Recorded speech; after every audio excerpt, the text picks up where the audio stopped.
In the year 3177 of the Immortal Chronicles, the protracted conflict between the Taizu Immortal Domain and the Jiuxiao Immortal Domain has endured for several millennia. The casualties among formidable warriors have been countless, and both sides have long since been unable to bear the immense toll of such warfare. Consequently, they have resolved to temporarily cease hostilities in order to recuperate their strength. To facilitate the swift growth of the young prodigies, various factions have decided to establish the foremost academy in the realm of cultivation, the Academy of Creation. Within the office of the Academy's principal, I, Kong Daoxian, am perusing the lists of educators across various disciplines, as well as the roster of exceptional youths poised to partake in the entrance examination. At that moment, a beam of golden divine light streaked across, and in the next instant, a spiritual talisman materialized upon my desk. Ah, this is a message talisman. Someone has responded to my correspondence. I set down the document in my hand and picked up the message talisman, reading it intently. Upon finishing, I couldn't help but let out a sigh as I placed the talisman back on the table. The Alchemy Academy was on the verge of commencing its courses, and while instructors for other disciplines had already been appointed, the Alchemy Department was still in search of a distinguished alchemist to lead. Thus, I began to send out invitations to esteemed alchemists, hoping to secure their expertise as instructors for the program. Regrettably, these seasoned individuals consistently declined my invitations with various excuses. The recent message was yet another rejection from a ninth-tier alchemist. Is it truly impossible to find a reputable alchemy teacher in such a vast realm? I murmured to myself in frustration.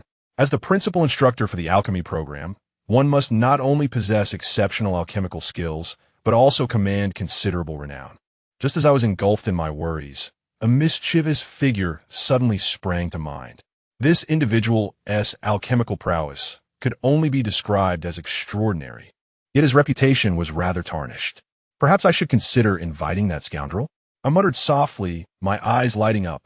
Dan Xiu, indeed, possessed remarkable alchemical skills, being the youngest ninth-tier alchemist in the history of the Taizu Fairy Domain. While his reputation may be less than stellar, what does it matter? Even a tarnished star shines, much like a certain basketball player known for his distinctive hairstyle. As long as there is recognition, why concern ourselves with trivialities? The more I pondered, the more feasible it seemed, and in an instant, I transformed into a streak of light, vanishing from the principal's office. In a secluded area of the Taizu Fairy Realm's eastern wilderness, within a thatched cottage, I, a remarkably handsome young man, lay bewildered on the bed, gazing at the roof of the humble abode. Had I truly traversed realms? Upon awakening, I discovered that I had become an individual bearing my own name and appearance. Regarding this phenomenon of transmigration, I genuinely wished to inquire. Is this reasonable? But if one were to say this is merely the narrative of a fictional novel, then all seems to fall into place. To speak candidly, the original inhabitant of this body was a formidable alchemist, albeit with a few cognitive peculiarities. To phrase it more charitably, one might say he possessed a spirit of scientific inquiry. Less charitably, he could be deemed a troublemaker. It appears he was engaged in the study of expired poison pills, questioning whether they had lost their toxicity or perhaps become even more lethal. I was acutely aware that the original occupant had perished during a trial of his concoctions, departing this world with remarkable tranquility, devoid of any worry. Although I had now found myself in this new existence, the body I inhabited was already significantly compromised. I endeavored to channel spiritual energy in accordance with the original's memories, only to discover that it was exceedingly difficult to control with my potential limited. This left me with an unsettling sense of being akin to a former emperor who met his untimely demise before realizing his ambitions. As I lay in contemplation, a voice suddenly emerged from outside.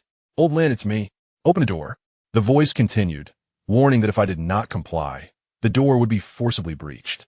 I was utterly perplexed, yet I hastily leapt from the bed and opened the door of the thatched cottage. Standing before me was a man clad in white, his face adorned with a gentle smile. "Old Lin, it has been a long time." The visitor was none other than my dear friend, Kong Daoxian, who appeared particularly animated at the sight of our long-lost acquaintance. "You are, old Kong?"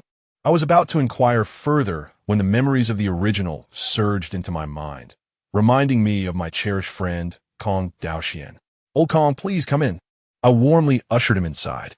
Kong Daoxian entered, and though he sensed something was amiss with me today, he thought little of it, as I often resembled a sickly individual. He got straight to the point, articulating his purpose for visiting. While I stood frozen, my finger pointed at myself, eyes wide in disbelief as I exclaimed, "You mean to say that you want me to become a teacher of alchemy?" "Indeed. Kong Daoxian no de honestly." "Wait a moment, is this correct? Teaching alchemy? I can barely manage to channel spiritual energy, and you expect me to educate others? Wouldn't that be a disservice to the budding cultivators of the realm?" As I contemplated how to decline his invitation, a synthetic electronic voice suddenly resonated in my mind. "Transmigrator detected. System binding in progress. Congratulations. Host has successfully bound the cultivation mentor system. Newbie task issued. Accept Kong Daoxian's request and become an instructor at the Academy of Creation. Reward: a newbie gift package." A system? It appears the external aid for transmigrators has arrived, alleviating my initial panic.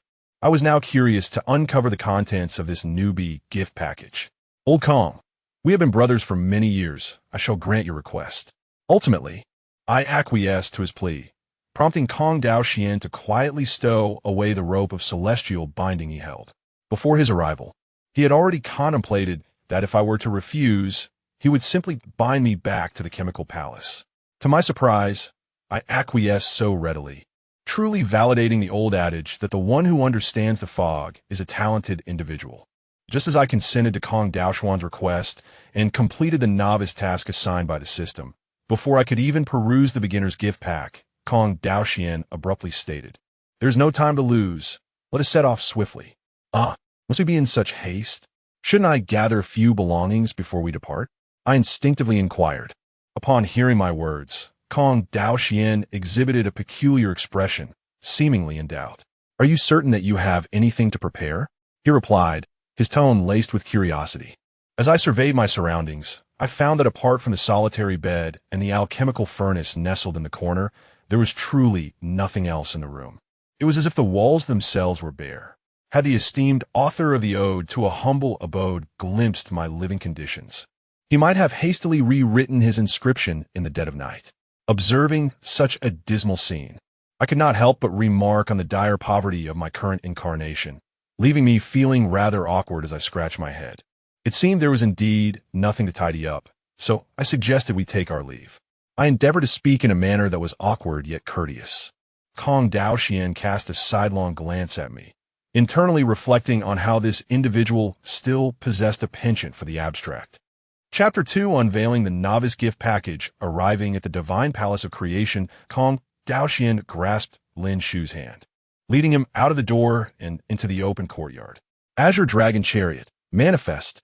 With swift movements of his hands, Kong Daoxian began to weave intricate gestures, chanting obscure incantations under his breath.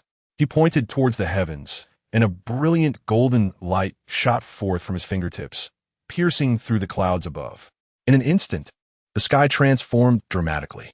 The once clear blue expanse was now shrouded in dark, heavy clouds, with thunderous roars emanating from the firmament. "Is that thunder?" Lin Xiu wondered. Gazing upward, the sound resembled thunder but resonated with a deeper timbre. Within the clouds, something seemed to be surging and swirling, obscured by the thick veil of cloud cover. A fearsome roar erupted from within the clouds, shaking the very fabric of the sky, revealing the true form of the creature concealed within. It was a pitch-black divine dragon, and Lin Xiu was utterly stunned, unable to recover from his astonishment. The earlier noise was not thunder, but the dragon's mighty roar. This was indeed the realm of cultivation, and it was exhilarating beyond measure. Kong Daoxian leapt into the air, ascending to a height of 10,000 meters, appearing on the chariot being drawn by the divine dragon. "Old Lin, we are about to..." Just as Kong Daoxian was about to call out to Lin Xiu, he realized that the latter was nowhere to be seen. Where is he? How could such a large presence just vanish? After searching around, Kong Daoxian finally spotted Lin Xiu still standing on the ground, having regained his composure from the spectacle of the divine dragon's appearance. Attempting to emulate Kong Daoxian, Lin Xiu jumped into the air, only to find himself firmly planted back on the ground, as if he had never moved at all. "Hey, standing still is for turtles," Lin Xiu remarked. Kong Daoxian. Lin Xiu couldn't help but chuckle at his own predicament, while Kong Daoxian assumed Lin Xiu was merely playing around. Without hesitation, Kong Daoxian moved swiftly, reappearing beside Lin Xiu. Before Lin Xiu could react, Kong Daoxian seized his sleeve and leapt toward the sky once more. Lin Xiu felt the fierce wind battering against his face, and he was compelled to shout, "I'm afraid of heights." But as he opened his mouth, the gusting wind choked his words away.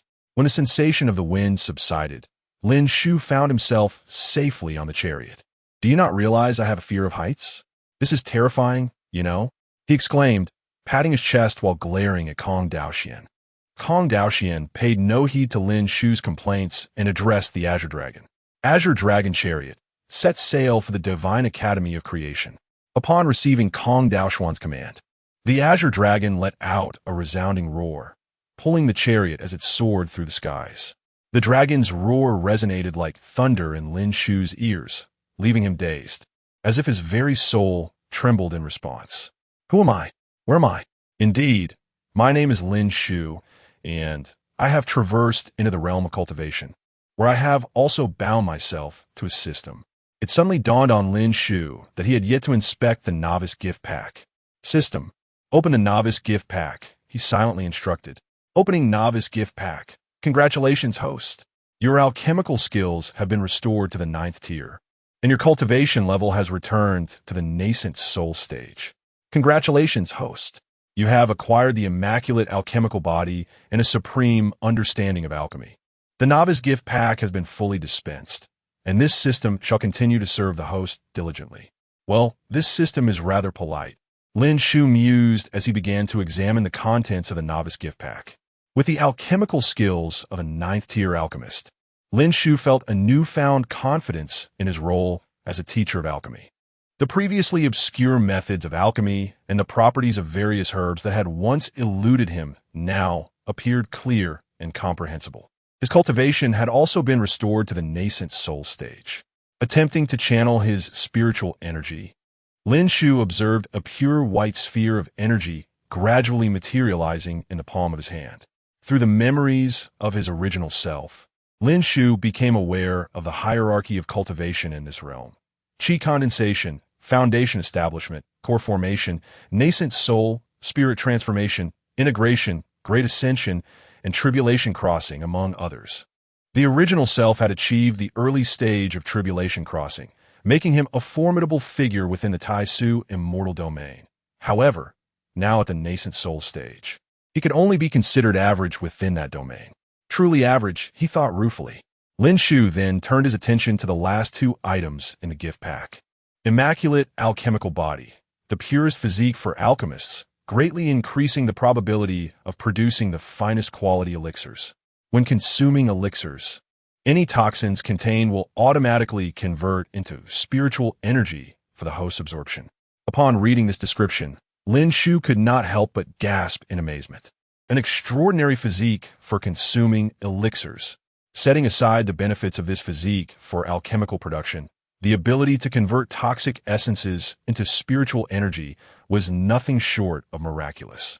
Every alchemist knows that elixirs carry a degree of toxicity, and no alchemist can guarantee that their creations are devoid of any residual toxins.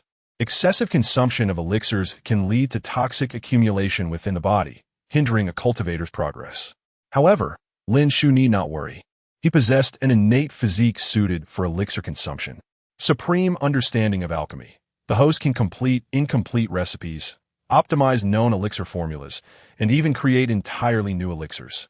The items in the novice gift pack were all related to alchemy, indicating that the system was inclined to nurture him into a master alchemist. There were many more functionalities within the system that Lin Xiu would need to explore gradually. While Lin Xiu became engrossed in studying the system, Kong Daoxian suddenly spoke. "We have arrived at the Palace of Creation."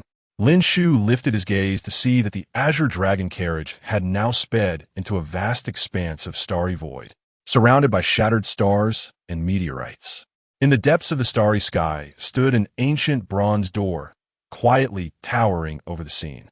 As the azure dragon carriage drew closer to the bronze door, Dan Xiu could finally perceive its entire grandeur.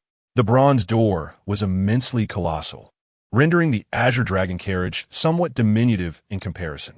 Before them stood a grand bronze gate, intricately adorned with countless elaborate patterns. Within these designs, one could faintly discern elements such as the sun, moon, stars, as well as various creatures of the air and sea. Above this magnificent entrance hung a plaque, inscribed with the powerful characters that read creation. How awe-inspiring! Dan Xiu couldn't help but exclaim as he gazed at the bronze door. This was the gate of creation. Passing through it would lead one into a small world of vast potential, where the Academy of Creation resided.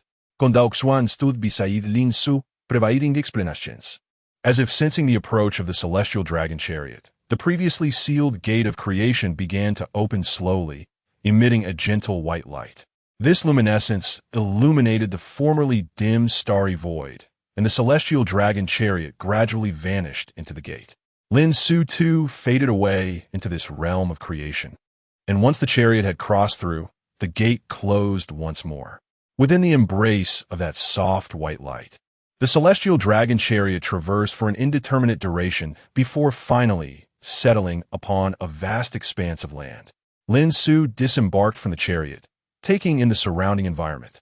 He beheld ancient and majestic pavilions and towers, harmoniously situated by the mountains and waters, arranged in an aesthetically pleasing manner. The scenery was delightful, albeit somewhat desolate. Dan Xiu seemed to be speaking to himself. School has yet to commence. It will become lively once classes begin, Kong Daoxian remarked with a smile, congratulating Dan Xiu on becoming a member of the Academy of Creation. When at work, you shall be addressed by your title, Teacher Lin. Dan Xiu exchanged playful banter with Kong Daoxian, and they shared a knowing smile. Chapter 3. The Dean of the Hahuan Academy. Please remain calm in the blink of an eye. Dan Xiu had resided in the Palace of Transformation Chemistry for nearly half a month. During this time, he had traversed the entirety of the palace. It must be said that this institution indeed evokes the atmosphere of a university on Earth, offering a diverse array of disciplines. Among them, the sword cultivation, alchemy, and body cultivation programs stand out as the palace's flagship specialties. Additionally, there are niche fields such as goo cultivation and ghost cultivation, among other lesser-known disciplines. It is rumored that the head of the goo cultivation department, surnamed Fong, may possess some profound insights into the language of the immortals. Dan Xiu resolved to seek out this Dean Fong when time permitted. Dan Xiu served as the Dean of the Alchemy Academy, concurrently teaching alchemy and also fulfilling the role of a mentor for the new students. Apart from Dan Xiu, the Alchemy Academy boasted nearly 100 instructors, most of whom were 7th or 8th tier alchemists. Just as Dan Xiu was preparing to indulge in a comfortable nap in his quarters, a communication talisman suddenly appeared before him. Upon picking up the talisman and reading its message, he discovered that Kong Daoxian had summoned the deans of the various academies to the principal's office for a meeting. With a sigh of exasperation, Dan Xiu arose from his bed, donned his attire, and employed his agility to make his way to the principal's office. The Palace of Transformation Chemistry was vast, and without the use of agility techniques or transportation artifacts, students risked tardiness to class, and teachers were no exception. Upon arriving at the principal's office, Dan Xiu found that a dozen figures were already seated within. All present turned their gaze towards the exceptionally handsome youth, Dan Xiu, the Dean of the Alchemy Academy and a 9th-tier alchemist. Kong Daoxian, seated at the head of the table, introduced Dan Xiu to the assembly, subsequently casting a glance at him, urging him to take his seat promptly. As Dan Xiu approached his designated position, he greeted the attendees, "Greetings, fellow cultivators." Some responded warmly, while others merely regarded him with silent curiosity. After settling into his chair, a charming female cultivator beside him smiled and greeted him. "Hello." Dean Lin, her voice was sweet and soft, and her hand subtly rested upon Dan Xiu's. Sensing the warmth of her touch and the intensity of her gaze, Dan Xiu couldn't help but draw in a sharp breath. How audacious are the female cultivators in the realm of immortality. What man could withstand such a test? His eyes inadvertently wandered over the woman's alluring figure until they landed on a small card on her desk. Dean of Hahuan Academy, Su Meiqing. Ah, so she is the Dean of Hahuan Academy. No wonder she is so bold. Just as Su Meiqing's hand began to glide toward Lin Su's waist, the principal, Kong Daoxian, could no longer maintain his composure. Ahem, Kong Daoxian finit da kug. This dean from Hahuan Academy, please remain calm. After Kong Daoxian's words were uttered, Su Meiqing finally withdrew her hand from Lin Su's waist. Just as Kong Daoxian was about to speak, he felt the piercing gaze of two anger-filled eyes upon him. Looking over, he found Su Meiqing and Lin Su glaring at him, their expressions filled with seething resentment, as if they were about to inscribe the words, "I advise you not to meddle," upon their faces. Lin Su was truly infuriated, wondering how Kong could be so utterly oblivious. Simultaneously, Lin Su resolved in his heart that the Hahuan Academy was indeed a splendid place, and he ought to frequent it more often. At that moment, an incongruous voice broke through the tension. "Director Lin, you truly are frivolous. It's no wonder they say you alchemists are merely fortunate fools." The speaker was a gaunt old man, exuding a distinct odor reminiscent of decay. Squinting, Lin Su noticed the card on the man's table bore the title of Director of the Evil Cultivation Academy. "The host's alchemist identity has been provoked. Please retaliate to vindicate the alchemists and earn the reward of the Xianhuang Creation Cauldron." The Xianhuang Creation Cauldron, a furnace used for alchemy, made Lin Su's eyes light up. He must obtain it. "Apologies, foolish old man of the Evil Cultivation Academy, but it appears the system compels me to chastise you." "Oh, this esteemed elder from the Evil Cultivation Academy. You claim we alchemists are merely fortunate fools? Pray tell, have you partaken of the Foundation establishment pills we concoct? Have you utilized our detoxification pills? Old man, answer me, look me in the eyes.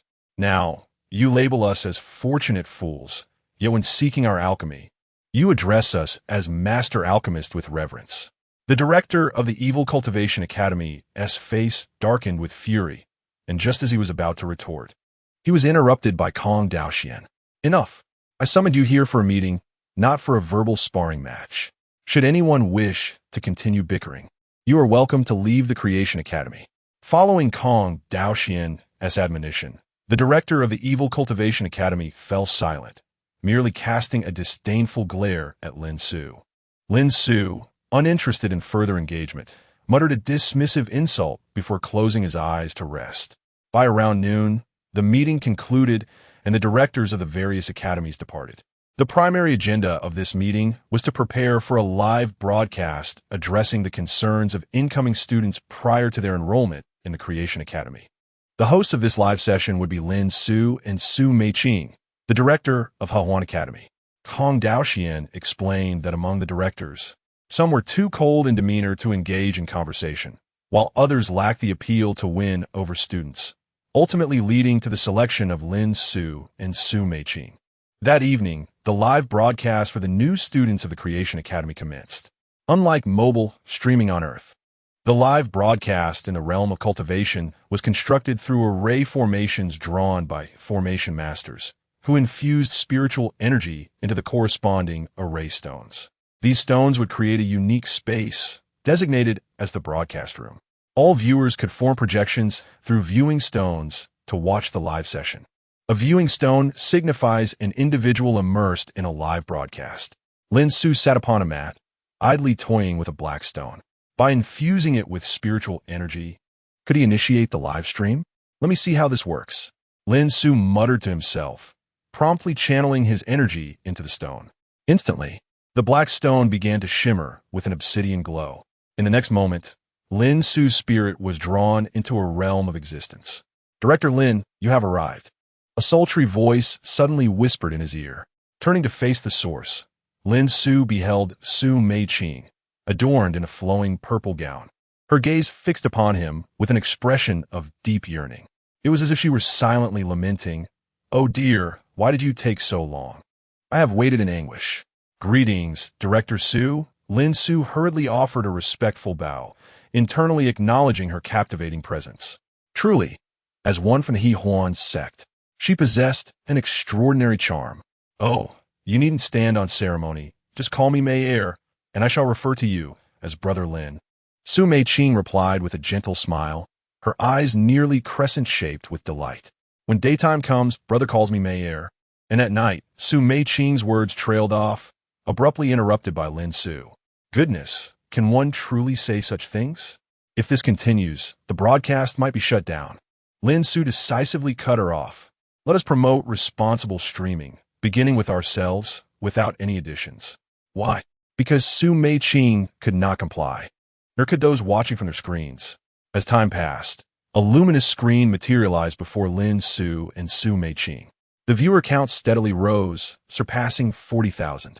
At this point, Lin Su addressed Su Meiqing.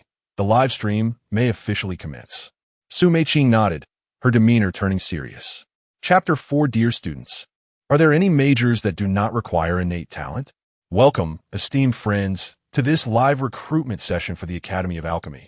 I am Lin Su, the Dean of the Alchemy Department. Lin Su greeted the audience with a calm demeanor. I am Su Meiqing, the Dean of the Harmony Academy. Su Meiqing added, speaking naturally without any sign of discomfort due to her distinguished position. In the realm of cultivation, strength reigns supreme. Any tradition that has endured to this day is a well-trodden path. The Harmony sect follows the dual cultivation route, one that is open-hearted and straightforward. Do not narrow your horizons, dear friends. Broaden your perspectives and expand your ambitions. Of course, if you engage in paid dual cultivation outside and get caught, please do not implicate me. Now, let us return to the main topic. Today's live stream is primarily to address the queries of new students. Lin Su continued, as the barrage of comments began to flow furiously across the screen. From Shichu, a viewer commented, this male teacher is so handsome. I wish to fall in love with him. This remark captured Lin Su's attention, prompting a moment of silence. My orientation is perfectly normal, everyone. Those with peculiar thoughts. Please remain calm. I'm steadfast in my principles. Lin Su wiped away non-existent beads of sweat from his forehead, speaking with utmost seriousness. Su Meiqing, witnessing Lin Su's reaction, couldn't help but stifle a laugh. There were numerous questions on the screen, but most were trivial and nonsensical. For instance, I'm not from Nanliang. Lin Su, have you ever considered finding a partner for Nanliang? Let us make noise. Su, can you show us your legs? Those of us who make noise can call you Mom.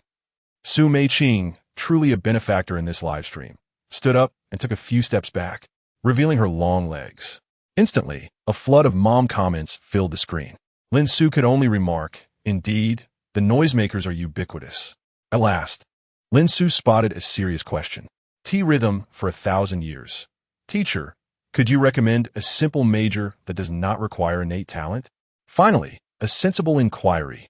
Lin Su clapped his hands on the table in approval. Some students indeed possess the qualities for a simple major that requires no innate talent. You can directly enroll in alchemy studies. It is straightforward and does not necessitate innate talent. Just follow the alchemical formulas, and you will succeed. Lin Su promptly began to persuade the student named T-Rhythm for 1,000 years to enroll in the Alchemy Academy. T-Rhythm for 1,000 years, but I can't differentiate between ginseng and radishes. Can I still enroll in alchemy studies? Upon reading this next comment from T-Rhythm for 1,000 years, Lin Su fell into an unusual silence. After several seconds, he took a deep breath and replied, Dear student, I believe the body cultivation major is also simple and does not require innate talent. Perhaps you should consider enrolling in that. Not being able to tell the difference between ginseng and radishes is indeed quite extraordinary. Pockets empty. Teacher, my family's financial situation is not very good. Are there any majors with lower costs? At this moment, Su Meiqing also noticed the comment and, after some contemplation, began to explain. The teacher recommends that you apply for the sword cultivation major. It is widely acknowledged that sword cultivation is the most economical discipline, yet it is also the most impoverished. Surviving on a single spirit stone for a month may seem an insurmountable challenge, but this is the daily reality for disciples of sword cultivation. At that moment, Lin Su and Su Meiqing were engaged in addressing questions from the new students watching the live stream. In the Taizu immortal domain, within the opulent confines of a palace, the ninth princess of the falling moon empire, Dan Xiu, was also engrossed in the live broadcast for new students at the Academy of Creation. Indeed, Dan Xiu was preparing to enroll in the Academy of Creation herself. She possessed considerable talent in both alchemy and swordsmanship, initially intending to apply to the Alchemy Academy. However, upon witnessing Dan Xiu, the head of the Alchemy Academy, displaying such a lack of decorum during the broadcast, she swiftly resolved to pursue the sword cultivation major instead. At that moment, the door behind Dan Xiu creaked open, and a kindly elder clad in a white robe entered the room with measured steps. "I've seen grandfather." Dan Xiu promptly rose and paid her respects. The elder smiled gently, assisting her to her feet while inquiring softly, "My dear granddaughter, have you decided which major you wish to pursue?" Upon hearing her grandfather's question, Dan Xiu hesitated for a moment before finally speaking. "I am afraid I must disappoint you, grandfather. I wish to apply for the sword cultivation major." Her grandfather, Dan Xiu, was a ninth-tier alchemist, a venerable figure well-respected in the realm of alchemy. He had always hoped for her to become an outstanding alchemist, but it seemed that this time, Dan Xiu might lead him to disappointment. "Oh, what brings you to that conclusion?" A flicker of curiosity crossed Dan Xiu's brow as he inquired. "Grandfather, I find the alchemy teachers at the Academy of Creation rather unreliable." Dan Xiu directed her gaze towards the luminous screen above, showcasing the live stream from the Academy. At that moment, Dan Xiu was engaged in a spirited exchange with two other individuals.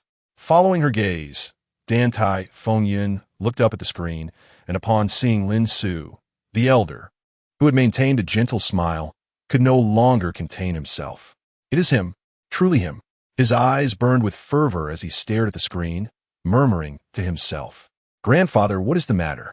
Dan Xiu inquired with concern, fearing her grandfather might become overly enchanted. "Xia, heed your grandfather's advice. You must apply for the alchemy major and cultivate a good relationship with this teacher," he said with grave seriousness, shifting his attention back to her. After hearing her grandfather's words, Dan Xiu's large eyes brimmed with confusion and bewilderment. At this moment, Dan Xiu pulled up a chair beside him, and with Dan Xiu's assistance, sat down. He then began to elucidate for his dear granddaughter. "I once remained stuck at the 8th tier alchemist realm for a century, believing that I would never reach the 9th tier. Do you know how I eventually broke through to become a 9th tier alchemist?" After hearing Dan Xiu's words, Dan Xiu began to respond. "You once spoke of a conversation with that young Dan Xiu, which provided you the opportunity to transcend into a 9th-ranked Dan Master." Listening to her granddaughter, Dan Xiu nodded solemnly, his eyes reflecting a distant memory. After a prolonged silence, his words left Dan Xiu momentarily stunned. "Indeed, that young Dan Xiu's words enable me to break through to the 9th-ranked Dan Master level.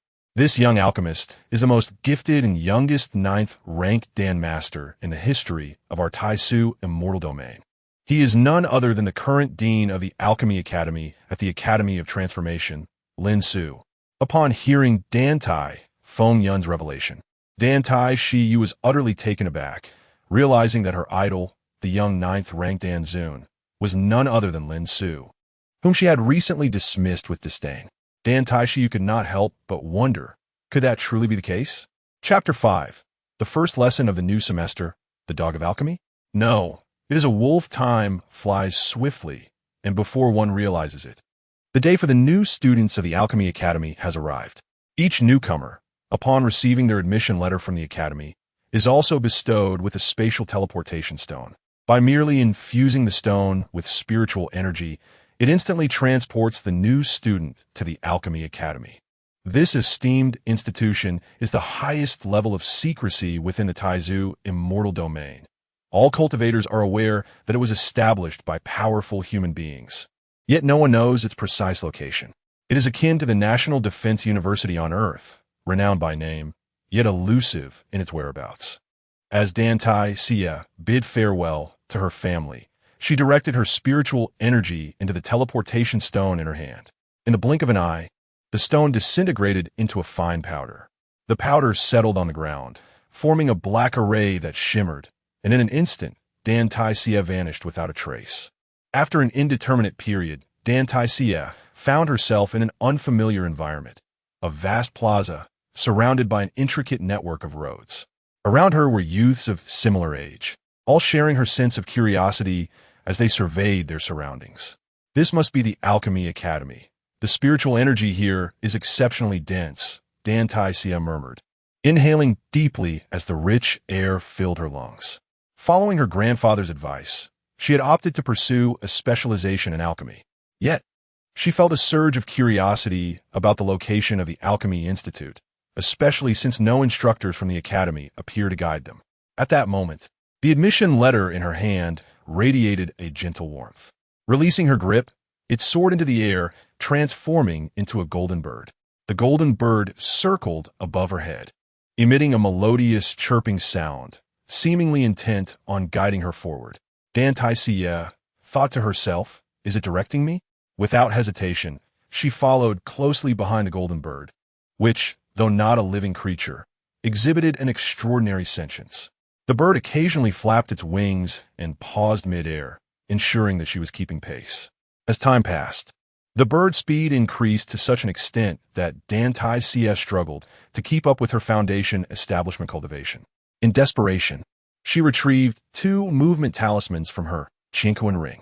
As the name suggests, these talismans enhance the speed of cultivators. Dan Xiu affixed the talismans to her legs, feeling her steps become remarkably light.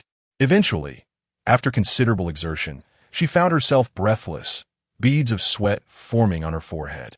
At last, the golden bird ceased its flight, patiently waiting for Dan Xiu to catch up. As Dan Xiu approached, the golden bird emitted a cry, transforming once more into an admission notice that gently descended. Dan Xiu extended her hand to grasp the notice. It was at that moment she glanced at the plaque above the nearby Grand Gate, elegantly inscribed with the words Alchemy Academy. At last, she had arrived, though the journey had nearly exhausted her. Beside the entrance stood a young man, smiling as he regarded her. This handsome youth bore a striking resemblance to someone she knew. It was Dan Xiu. Suddenly, memories flooded back to her. He was the revered young alchemy master she had long admired. Without hesitation, Dan Xiu hastened towards him. "Greetings, Director Lin," she said, bowing respectfully yet confidently. Dan Xiu responded with a subtle smile, inquiring, "You are Dan Xiu, correct? How is your grandfather's health these days?" The fact that this esteemed alchemy master recognized her stirred excitement within her, though she maintained an outward composure. "My grandfather is in good health. Thank you for your concern, Master Alchemist." Upon hearing her refer to him as Master Alchemist, Dan Xiu raised an eyebrow slightly. "Did your grandfather speak of me?" Dan Xiu nodded emphatically. Dan Xiu then addressed her, "Please proceed to the Xiandan Hall and await my arrival shortly. I will deliver your first lesson. Should you need assistance locating it, feel free to ask any of the other instructors." Dan Xiu nodded and entered the Alchemy Academy, effortlessly finding the Xiandan Hall, guided by her admission notice. Inside, hundreds of young cultivators had already gathered, each seeking their own place to sit, engrossed in their own worlds. Dan Xiu selected a quiet spot and settled down. As time passed, the once spacious Xiandan Hall began to fill to capacity. It was estimated that over 10,000 new students were present. The young cultivators engaged in conversation, familiarizing themselves with one another. Sitting in front of Dan Xiu was a chubby young man with fair skin, adorned with a dragon tattoo on his arm. Clearly a social butterfly, he turned to her and inquired, "May I ask the name of this fair maiden and her place of origin?" Out of politeness, Dan Xiu responded, "From the Falling Moon Empire, I am Dan Xiu." Upon hearing her reply, the chubby youth eagerly introduced himself. "I am Jin Debao, the heir of the Jin Yuan Commerce Association. Did you see the tattoo on my arm? I'm quite the character.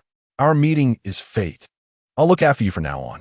Dan Xiu thought to herself, this Jin Debao was a bit too eccentric and talkative, yet she couldn't deny the impressive stature of his background. The Jin Yuan Commerce Association was indeed one of the top 10 commercial establishments in the Taisu immortal domain, each of which possessed wealth rivaling that of nations.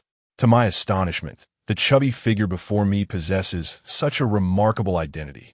Nevertheless, Dan Xiu only partially believed the words of the little chubster. After all, In unfamiliar surroundings, one's status is self-bestowed. My fellow classmates seemed to be engrossed in lively conversation. At that moment, a voice resounded, and in the blink of an eye, Lin Xiu appeared on the podium. The previously boisterous Dan Xiu fell into a hush, all eyes fixated on the extraordinarily handsome young man. Allow me to introduce myself. My name is Lin Xiu, the esteemed dean of your alchemy academy, your foundational alchemy instructor, and your academic advisor. Some among you may have heard my name. Upon hearing Lin Xiu's name, the chubby fellow known as Jinda Bao suddenly exclaimed, "Lin Xiu? Sir, you are the renowned young alchemist, often referred to as the Dog of Alchemy." At the mention of this title, the new students recalled the prodigious young alchemist, whose talents were said to be otherworldly. However, despite his remarkable skills in alchemy, he was often humorously regarded as a mere servant in the realm of alchemists, affectionately dubbed the Dog of Alchemy. Lin Xiu raised an eyebrow, smiling as he remarked, "It appears some students are familiar with their instructor. However, I must clarify that the moniker Dog of Alchemy was coined by my critics. In truth, I'm more akin to a wolf." At this juncture, Lin Xiu's gaze fell upon the tattooed, chubby student. With a swift application of his steps, he approached Jinda Bao, his eyes fixed intently upon him. Jinda Bao felt a sense of unease under Lin Xiu's scrutiny. "Tattooed, are we? A member of the underworld?" Lin Xiu inquired pointedly. "And no, sir. It's just for fun," Jinda Bao hurriedly explained, quickly rubbing at the tattoo on his arm. In a short while, a significant portion of the tattoo had been successfully smudged away. Chapter 6. A Remarkable Campus Father. Dan Xiu's standards for choosing a partner. Lin Xiu gazed at the lively little chubby boy before him, and his interest was piqued. He fixed his gaze on Jinda Bao, inquiring, "What is your name, young lad?" "Teacher, my name is Jinda Bao, and I am the heir of the Jin Yuan Chamber of Commerce," replied the little chubby boy, rummaging through his Qianquan ring. He ultimately produced a lotus flower that shimmered with 5 colors. As an alchemist, Lin Xiu could not help but gasp upon seeing the multicolored lotus, exclaiming in awe, "The nefarious wealthy indeed possess great riches." The Jin Yuan Chamber of Commerce truly deserved its reputation as one of the top 10 chambers in the Taizu immortal domain. Its power was formidable. This 5-colored lotus, known as the 5 elements medicinal lotus, is a rare 9th-grade spiritual herb. Each petal corresponds to a distinct elemental force, capable of producing a 9th-grade elixir, Jinda Bao explained. "Teacher, my father asked me to present this to you. He said that accepting it would ensure my smooth graduation." The innocence and naivety in Jinda Bao's eyes mirrored that of university students from a previous life. Lin Xiu was momentarily taken aback by Jinda Bao's boldness. How audacious to attempt to leverage connections in front of thousands of new students. The little chubby boy indeed exuded an endearing simplicity. As a principled educator in the realm of cultivation, Lin Xiu could not possibly accept such a gift. After a heartfelt explanation, Jinda Bao finally recognized his misstep and retracted the 9th-grade spiritual herb. Witnessing Jinda Bao's intention to bestow a gift, the other new students regarded him with disdain. Just a couple of wealthy rascals, they thought. How shameful for us cultivators to associate with such individuals. These words, of course, were not spoken aloud in Jinda Bao's presence. They had already mentally categorized him as part of the loathsome capitalist class. Suddenly, the little chubby boy seemed to have a revelation. Turning his gaze toward the other new students as he continued, "My father also mentioned that one must rely on friends when venturing outside. Here are some gifts I prepared for all of you. Please do not disdain them." After finishing his statement, the little chubby boy began distributing gifts at each table. Initially, some individuals dismissed Jinda Bao's offerings as trivial, believing them to be mere trinkets. However, as they took a closer look, they could not help but gasp in astonishment. They felt compelled to exclaim, "What nefarious wealthy person is this? This is clearly a benevolent father figure." Jinda Bao's generosity was overwhelming. What a remarkable campus father he was. Those who had just been internally criticizing Jinda Bao were now berating themselves for their narrow-mindedness. Lin Xiu did not disapprove of Jinda Bao's actions, as they could foster a closer bond between him and his fellow students. Nevertheless, each new student came from different backgrounds. For instance, some had fathers like Li Gang, while others had fathers who were merely ordinary cultivators. Jean de Bayo presented gifts to each student, undoubtedly casting a shadow over the spirits of some freshmen from modest backgrounds. Therefore, it was imperative for teacher Lin Xiu to address this matter. "Dear students, lend me your ears." Lin Xiu's voice resonated, instantly capturing the attention of a youthful assembly. "Let us express our gratitude to Jean de Bayo for his generous gifts. However, I urge you not to cultivate a mindset of comparison. Your primary focus in university should be on your studies. I assure you, I shall not show favoritism based on your family circumstances. Here in my class, the only thing that matters is your diligence and dedication to learning." Following Lin Xiu's impassioned discourse, a voice suddenly emerged from a corner, belonging to an unknown freshman. "Teacher, now that we are in university, can we start dating?" Lin Xiu raised an eyebrow, attempting to identify the source of the inquiry, but after scanning the room, he found no clues. He mused to himself that it appeared necessary to enlighten these youngsters on the art of selecting a partner in the realm of alchemy. "Welcome to Lin Xiu's alchemical classroom. The art of choosing a partner," he announced with gravitas. "Let me emphasize, romance must adhere to ethical standards. Avoid mingling with students from the Hahuan Academy who engage in unethical practices, such as concocting aphrodisiacs that harm innocent peers from other disciplines. While the study of alchemy can be a costly endeavor, we must not resort to frugality to the point of absurdity. Do not seek a water affinity partner merely to save on water expenses, or a wood affinity partner to economize on firewood. Instead, I suggest aiming for a partner with a trifecta of water, wood, and fire affinities, thereby achieving a comprehensive solution in one fell swoop." Upon hearing Lin Xiu's words, the eyes of the freshmen sparkled with excitement. Truly, their teacher was a ninth-tier alchemist with a sharp eye for insight. Some students began to contemplate which of their friends possessed the coveted combinations of affinities, eager to seize the initiative before others could. "Teacher, if one wishes to embark on a sweet campus romance, which discipline should we consider for our partners?" At this moment, Jean de Bayo raised his hand, his expression serious as he directed his inquiry at Lin Xiu. "I believe we should prioritize students from the sword cultivation discipline as partners. They are not only dashing, but can also protect us alchemists, who are less adept at combat." A female student eagerly chimed in, her eyes sparkling with admiration at the mention of sword cultivators. "Oh no," Lin Xiu thought, realizing that one of his students had developed a sword obsession. He emitted a sharp exclamation, determined to redirect this girl's misguided thoughts. It was quite normal for young alchemists to be enamored with the decisive and aloof sword cultivators. Lin Xiu himself had once harbored a long-standing admiration for a female sword cultivator in his youth. As someone who has traversed this path, I must strongly advise against choosing a sword cultivator as a romantic partner. Generally, sword cultivators are financially challenged. They will teach you how to make a spirit stone last a month, which is hardly different from marrying into a life of hardship.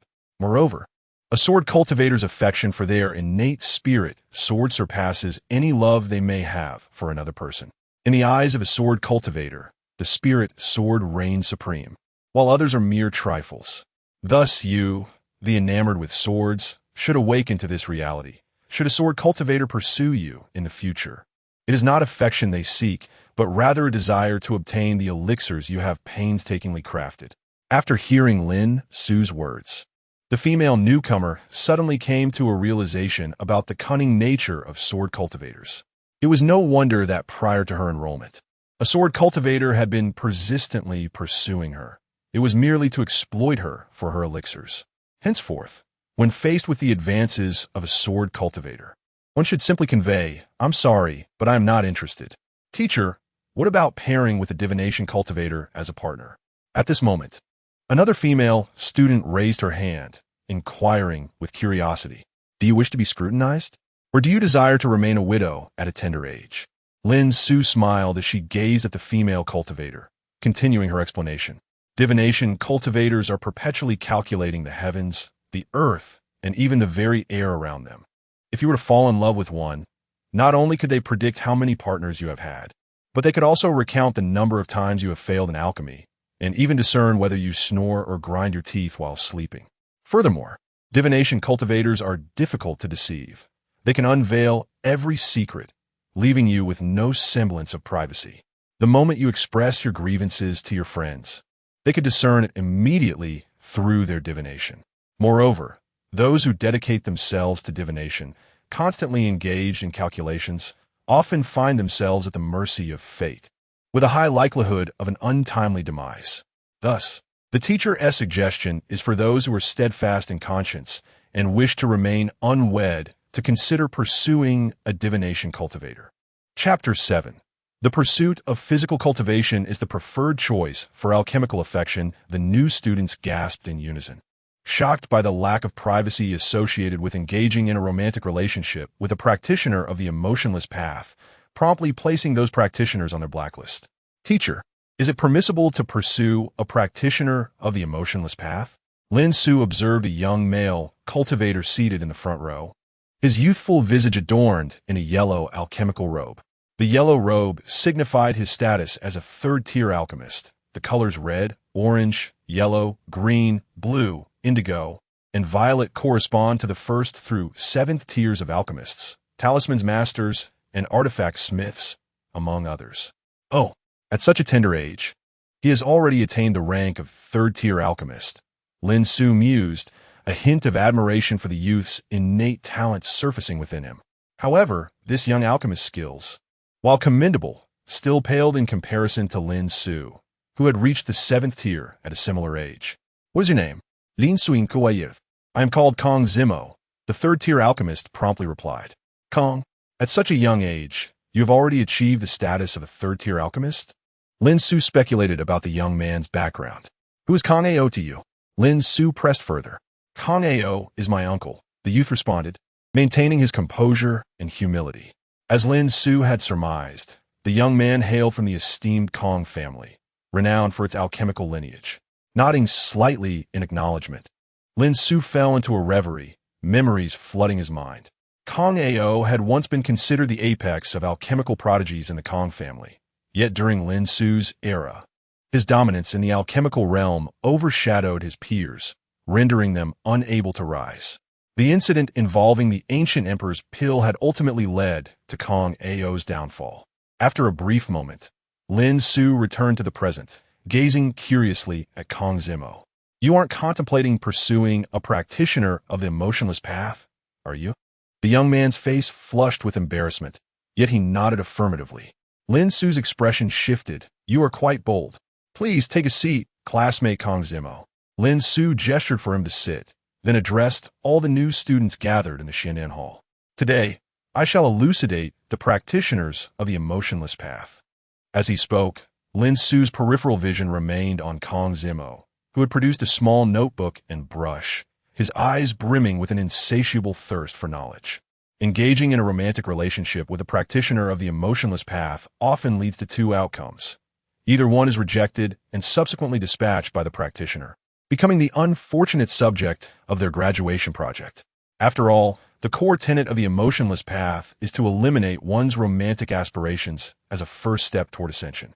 Conversely, should one succeed in winning their heart, they would gain a devoted and affectionate partner. For practitioners of the emotionless path exhibit a striking contrast in demeanor. Their initial coldness gives way to fervent warmth once affection is reciprocated. For those aspiring to court a practitioner of the emotionless path, it is advisable to enroll in supplementary courses at the Hahuan Academy, which offers specialized training focused on winning over such practitioners, as their students often utilize practitioners of the emotionless path for their graduation projects. As Lin Xiu elaborated, Kong Zimo fervently took notes, his eyes sparkling with enthusiasm. Teacher, I am eager to improve, murmured Kong Zimo to himself. He held a deep admiration for Lin Xiu, his instructor, who taught him the pursuit of emotionless cultivators, truly a mentor from his dreams. Teacher, are there no cultivators suitable for romantic relationships with alchemists? The chubby student Jean Debo raised his hand once more to inquire. Indeed, there are many. I would recommend physical cultivators for romance, Lin Xiu replied.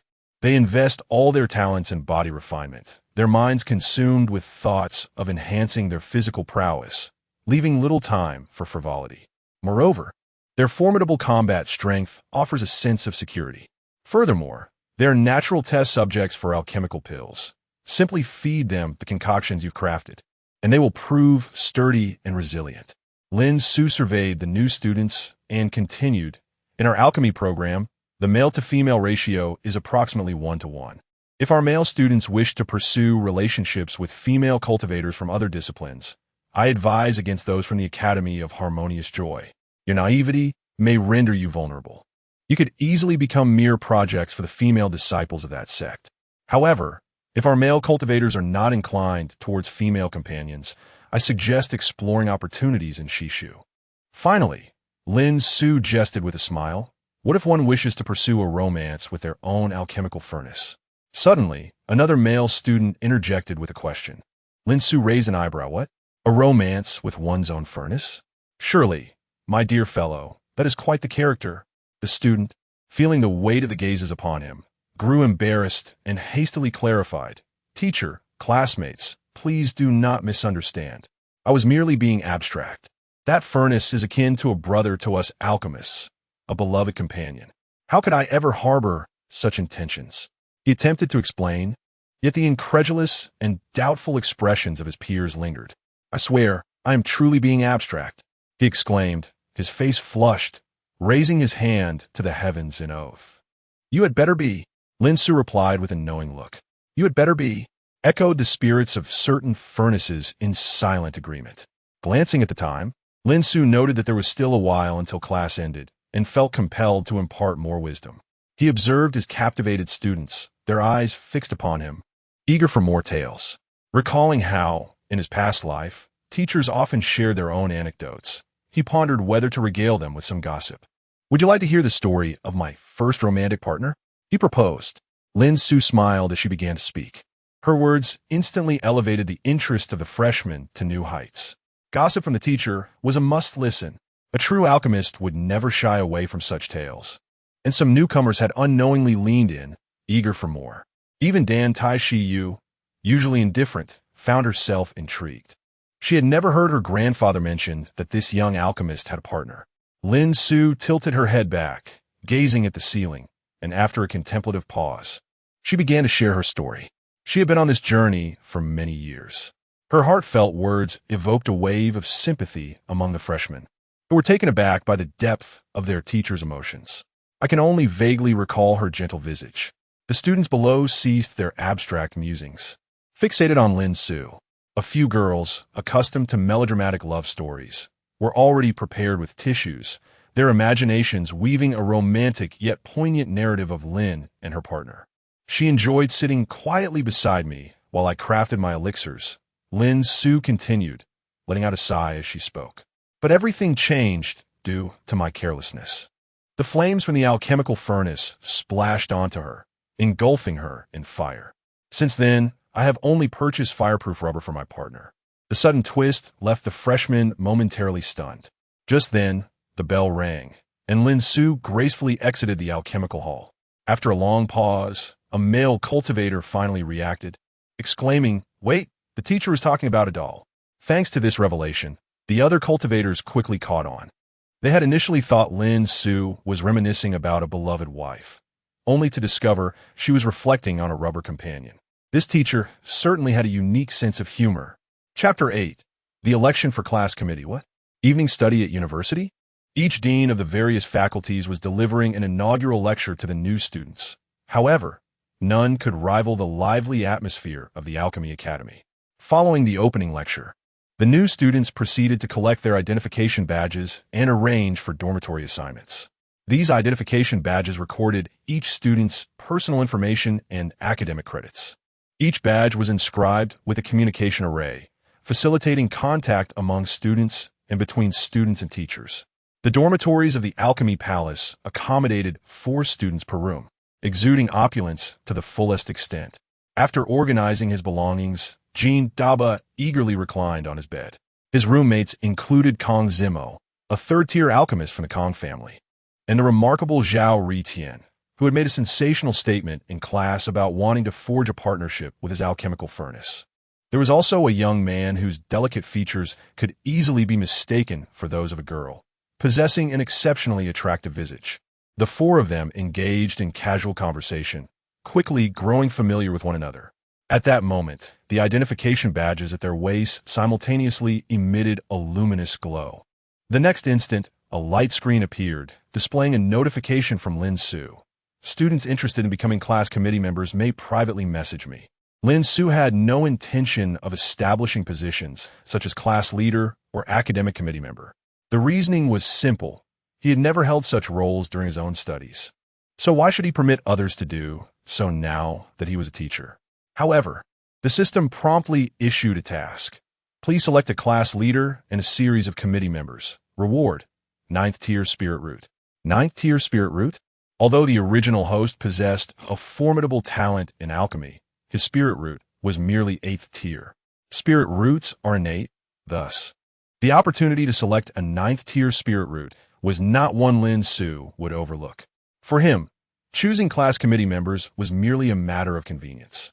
Having utilized the system for some time, Lin Xiu had gained a general understanding of its functions. Primarily, the system would intermittently issue tasks, and upon their completion, rewards would be granted. Currently known rewards included various rare materials. Additionally, each disciple of the Alchemy Academy could contribute a small amount of teacher points to Lin Xiu daily. Presently, the Academy boasted a total of 37 students, and during his recent lecture, Lin Xiu had already accrued 37 teacher points. These points could be exchanged in the system's marketplace for an array of goods, including weapons, cultivation resources, and alchemical pills. As the new students contemplated Lin Xiu's message, they began to ponder their participation in the election. Wow, an election for class committee. Daba, shouldn't you strive for it? We'll all vote for you. Zhao Ritian remarked after reading the information on the identification badge. Jean Daba had indeed considered running for a committee position, but he had been hesitant. Ultimately, Zhao Ritian's words bolstered Jean Daba's resolve. Then Jean Dabao, without further hesitation, sent a private message to Lin Xiu, expressing his desire to participate in the class committee selection.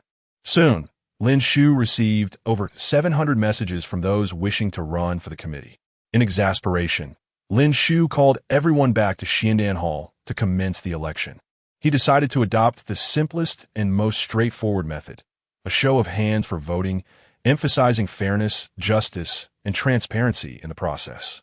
Ultimately, Dan Xiu successfully secured the position of class leader, while the chubby Jean Dabao was elected as the academic representative. Notably, when it came time for Jean Dabao's candidacy, he was nearly elected unanimously, prompting Lin Xiu to exclaim in astonishment. Indeed, the early gifts he had bestowed upon his classmates made a considerable difference. It was evident that one who receives favors is often beholden to them. As Lin Xiu prepared to dismiss the group, a sudden thought struck him, and he gazed at the new students with an enigmatic smile. Teachers suddenly remember something, he continued. Tomorrow evening, you will begin attending evening study sessions. This is not a rule set by the teachers, but rather one established by the academy. If you wish to voice your grievances, direct them to the principal. Upon hearing Lin Xiu's words, an eerie silence enveloped the room, and it seemed he could hear something shatter softly. It turned out to be the collective spirit of the university students crumbling. Why must we attend evening study sessions in college? Is this correct? They lamented. Before arriving at the Academy of Alchemy, I had to memorize formulas at night. Now, I must attend evening study sessions here as well. Am I not wasting my time in university? The students voiced their despair in unison. Lin Xiu, trained in the art of suppressing laughter, managed to contain his amusement, unless it became utterly unavoidable. Was it amusing? Lin Xiu observed a group of despondent university students. Their resentment, at that moment more palpable than that of the most tormented souls. Meanwhile, the teachers from the adjacent Ghost Cultivation Academy, witnessing the overwhelming discontent emanating from the Alchemy Academy, fell into deep contemplation about the true nature of their own institution. Teacher, is it possible to opt out of these evening study sessions?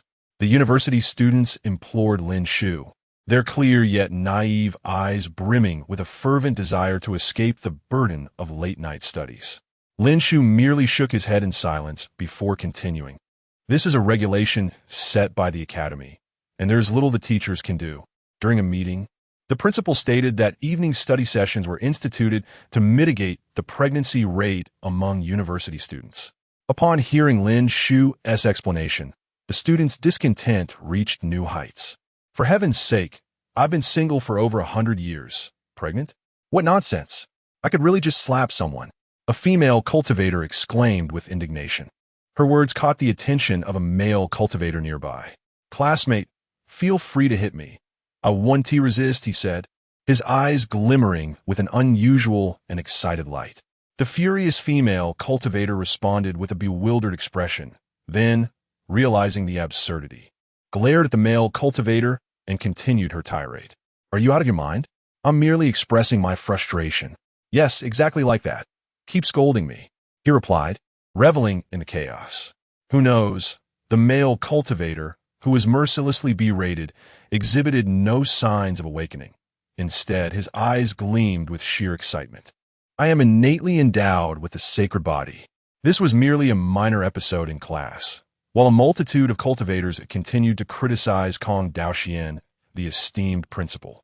At this moment, Kong Daoxian, standing in the principal's office reviewing documents, suddenly felt a chill run down his spine. For reasons unknown, he was beset by an ominous premonition. Moreover, what could be the cause of such pervasive resentment within the academy? Kong Daoxian produced his identity token and sent a voice message to the head of the Ghost Cultivation Academy. What on earth is happening at your academy? The entire Academy of Transformation is engulfed in this overwhelming discontent. After a brief interval, a response from the head of the Ghost Cultivation Academy arrived. In a feeble voice, the head replied, Principal, we have done nothing at all. It seems this resentment has originated from the neighboring Pill Refinement Academy. The Pill Refinement Academy? Lin Xiu, you scoundrel. What mischief are you up to now? Kong Daoxian felt a surge of dismay. He began to question whether appointing Lin Xiu as the head of the Pill Refinement Academy had been a wise decision. It certainly felt as though he had invited a wolf into his home. Chapter 9. What's late? Teacher, this is a test for you. As Kong Daoxian pondered, the headmaster of the Ghost Cultivation Academy sent him another message. Kong Daoxian picked up his identity token to read it. Headmaster of the Ghost Cultivation Academy. Principal, such an intense aura of resentment. To neglect its use in cultivation would be a sheer waste. How about Kong Daoxian? Fully aware of the headmaster's intentions, replied promptly, Go ahead. Upon receiving Kong Daoxian's consent, the headmaster, observing the increasingly excited expressions of the new ghost cultivators in the classroom, issued a direct command. Classmates, all of you, no, all ghosts, set forth to the Alchemy Academy and seize the resentment. With the headmaster's declaration, 3,000 ghost cultivators erupted into a cacophony of ghostly howls as they charged towards the Alchemy Academy. Ghost cultivation inherently relies on the nourishment of resentment, especially now, with the Alchemy Academy brimming with such potent resentment. The ghost cultivators could hardly contain their excitement. Thus, at the headmaster's command, they surged towards the Alchemy Academy. Meanwhile, Lin Xiu, witnessing the lethargy of the university students who had just learned about evening study sessions, could not suppress a chuckle. When he was a university student himself, he had reacted similarly upon hearing about mandatory evening classes in his freshman year. Once he had conveyed all necessary notifications, Lin Xiu decided to leave the classroom, allowing the young alchemists some time to regain their composure. Upon exiting the Alchemy Academy, he observed numerous ghost cultivators absorbing resentment for their cultivation. Spotting Lin Xiu, the headmaster of the Ghost Cultivation Academy approached him with enthusiasm, grasping his hand warmly. Director Lin, although I am uncertain about what your Alchemy Academy is up to, I must express my gratitude for providing such high-quality resources of resentment for our students. Here is a ghost nightmare flower, a 7th-tier spiritual herb, as a token of my appreciation for you, Director Lin. As the headmaster spoke, he produced a pitch-black herb adorned with ghostly faces and placed it into Lin Xiu's hands. How could I possibly accept this?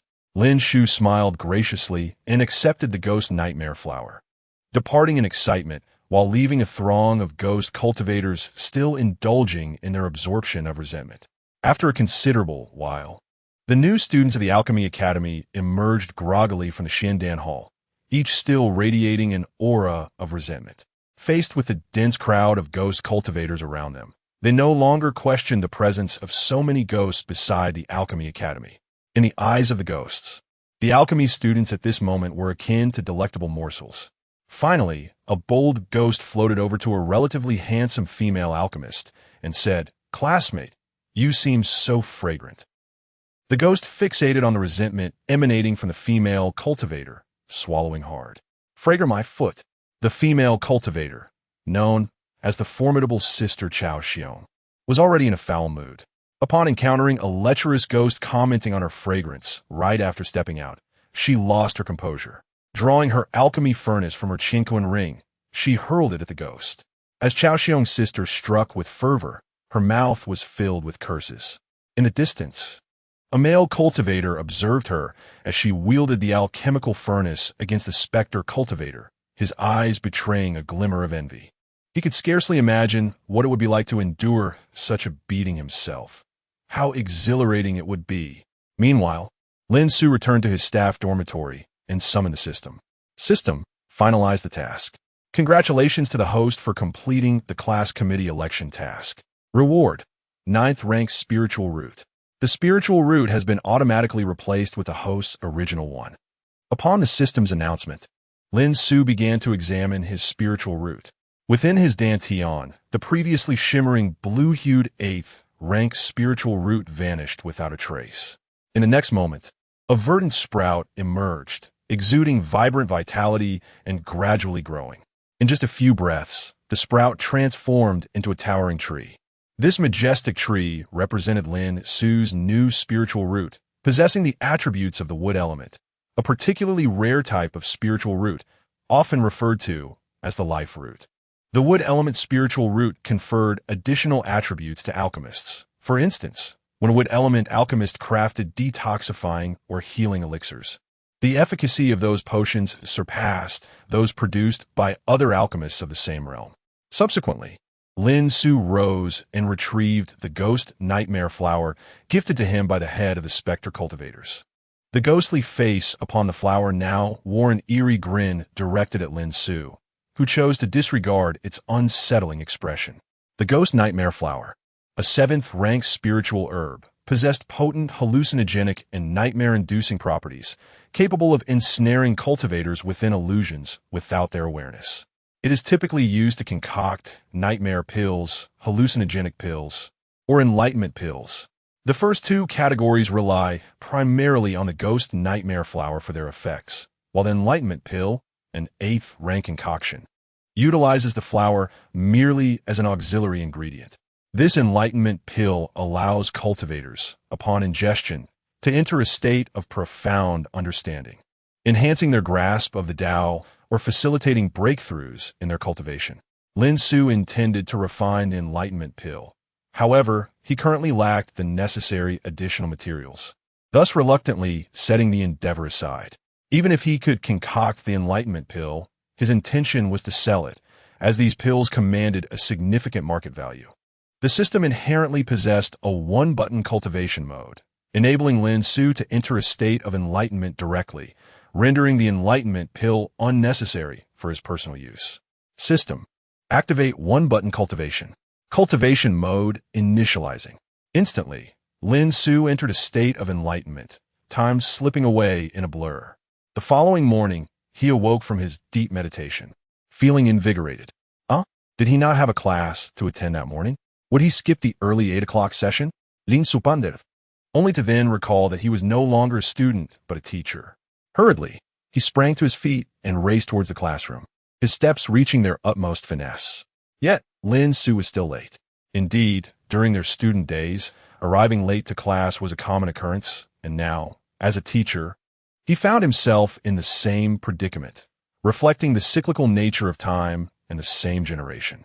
It had already been a quarter of an hour into the lesson when Lin Xiu finally made his entrance into the classroom. "Teacher, you are late," remarked Tan Tai Xia, the class monitor, who sat in the front row, calmly observing Lin Xiu. It's somewhat awkward to be chastised by my own students for tardiness." Lin Xiu coughed lightly and then, with a feigned bravado, replied, "What do you mean the teacher is late? In truth, I arrived late intentionally to test your discipline, to see if you have been diligent in your studies during my absence." I must say, the class has performed admirably, maintaining such good behavior in the teacher's absence. Dan Xiu regarded Lin Xiu with a smile, choosing silence over retort, thinking to herself, "You are the teacher. Whatever you say is deemed true." Chapter 10. What will the teacher teach this class? I have no idea. All right, class, let us commence. Lin Xiu tapped the podium and began to speak. All the young alchemists raised their heads, their faces alight with anticipation as they gazed at Lin Xiu. At this moment, Lin Xiu also looked at the group of newcomers, and the atmosphere once again fell into a silence. Finally, the class monitor, Dan Xiu, spoke up in inquiry. "Teacher, what will we be discussing in this class?" Lin Xiu directed his gaze towards Dan Xiu, remained silent for a moment, and then awkwardly replied, "I do not know." Upon hearing Lin Xiu's response, Dan Xiu's composure faltered slightly. "But, Teacher Lin, don't you prepare for class in advance?" Lin Xiu shook his head and confessed, "I forgot." Dan Xiu clenched her fists tightly, feeling an overwhelming impulse to strike Lin Xiu in frustration. Suddenly, an idea struck Lin Xiu, and he proposed, "How about I teach you the Divine Farmer's Classic of Herbal Medicine, authored by the legendary Shinnong after tasting numerous herbs?" The students exchanged glances, but none dared to speak. At that moment, our chubby classmate suddenly raised his hand and exclaimed, "Teacher, teacher, if we learn the Divine Farmer's Classic, can we quickly become ninth-tier alchemists?" Lin Xiu merely shook his head slightly in response. The Divine Farmer's Classic is not as effective as seeking out a sword cultivator to test poison with the Flower Spirit Stone. Best not to learn it. Jean Debo quickly waved his hands in refusal. "Then, how about I teach you the art of needle manipulation for diagnosis and self-defense?" Lin Xiu contemplated for a moment and then recalled a fundamental technique for alchemists before posing another question. "Teacher, teacher, if we practice the self-defense technique with needles, can we become invincible against opponents of the same realm?" The chubby student pondered for a moment and continued to inquire, "Invincible against opponents of the same realm?" At Jean Debo's retort, Lin Xiu's mouth twitched slightly. If one were truly invincible at the same level, how could alchemists still be dubbed as fragile beings merely adept at concocting pills? Lin Xiu shook his head again, gently stating no. It would be wiser to spend some spirit stones seeking a sword cultivator for protection rather than learning this. The chubby student shook his head and persisted, but Lin Xiu shot a glare at Jean Debo, now seriously doubting that this chubby fellow was attempting to undermine him. Taking a deep breath, Lin Xiu forced himself to remain calm, reminding himself not to stoop to the level of his students. "I shall teach you." Before Lin Xiu could finish, the chubby student interjected, Not learning, not learning." It was confirmed. This chubby boy was indeed here to disrupt. "Come on, Jean Debo, speak up quickly, or we shall run out of time," Lin Xiu urged. "Huh?" Jean Debo replied, perplexed. With a flick of his finger, Lin Xiu deftly propelled a medicinal pill directly into Jean Debo's mouth, which then slid down his throat and into his stomach. As Jean Debo opened his mouth to inquire, "Teacher, what did you just make me swallow?" He soon realized he could not part his lips. Despite his efforts, his mouth seemed as if it were sealed shut. Muffled sounds of distress escaped Jean Debo's lips. "Do not waste your efforts. What I just provided you was a sealing pill to encourage your verbosity." Lin Xiu slowly approached Jean Daba, delivering 3 sharp taps to his head, then fixed him with a stern gaze. "You little chubby one, failing to learn this and that. It's time for a lesson." After reprimanding Jean Daba, Lin Xiu returned to the podium. Jean Daba, one hand cradling his head due to the sting of the blows, raised the other in a gesture of 3, his eyes reflecting a newfound understanding. Lin Xiu paid no further attention to Jean Daba and turned his gaze to the audience, declaring, "Today, I shall instruct you in the crafting of second-tier elixirs, specifically the Foundation Establishment Pill." How does that sound? No sooner had Lin Xiu finished speaking than another hand shot up. He looked to see it was the young man who had previously expressed a desire to partner with him in alchemy. Lin Xiu recalled the youth's name, Zhao Ritian. "What is your question, student?" Lin Xiu gestured for Zhao Ritian to rise and voice his inquiry. "Teacher, I have yet to ignite my alchemical flame. How can I proceed with pill crafting?" Zhao Ritian stood, a hint of embarrassment evident as he scratched his head. You have not ignited your flame yet? Lin Xiu motioned for him to sit, then addressed the class with authority. Those among you who have not yet ignited your alchemical flames, please raise your hands. Standing at the podium, Lin Xiu observed as over 2,000 students gradually raised their hands, revealing that many had yet to ignite their flames. Task triggered. Please assist all students in igniting their alchemical flames. Reward: 1 random 9th tier spiritual herb. At that moment, the system's voice resonated in Lin Xiu's mind. Very well. I shall assist you in awakening your alchemical flames during this lesson. For those who have already ignited their flames, you will learn how to better control the fire. Shortly, I will teach you a fire control technique. Awakening the alchemical flame requires awakening stones. Yet Lin Xiu currently possessed only a handful. If you encounter difficulties, consult Principal Kong Daoxian, the unfortunate soul.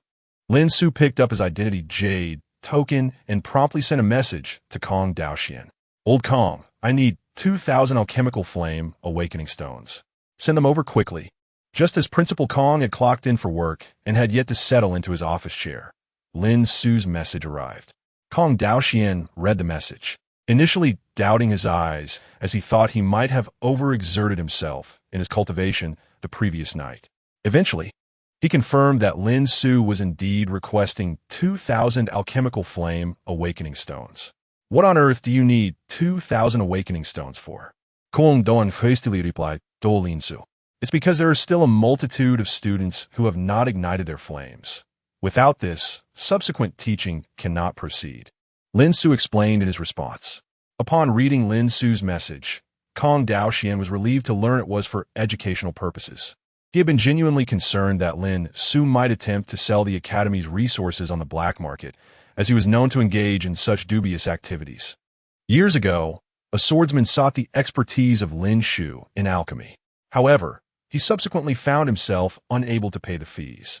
In the dead of night, Lin Xiu stealthily absconded with the swordsman's spiritual sword and sold it at the Spirit Treasure Pavilion.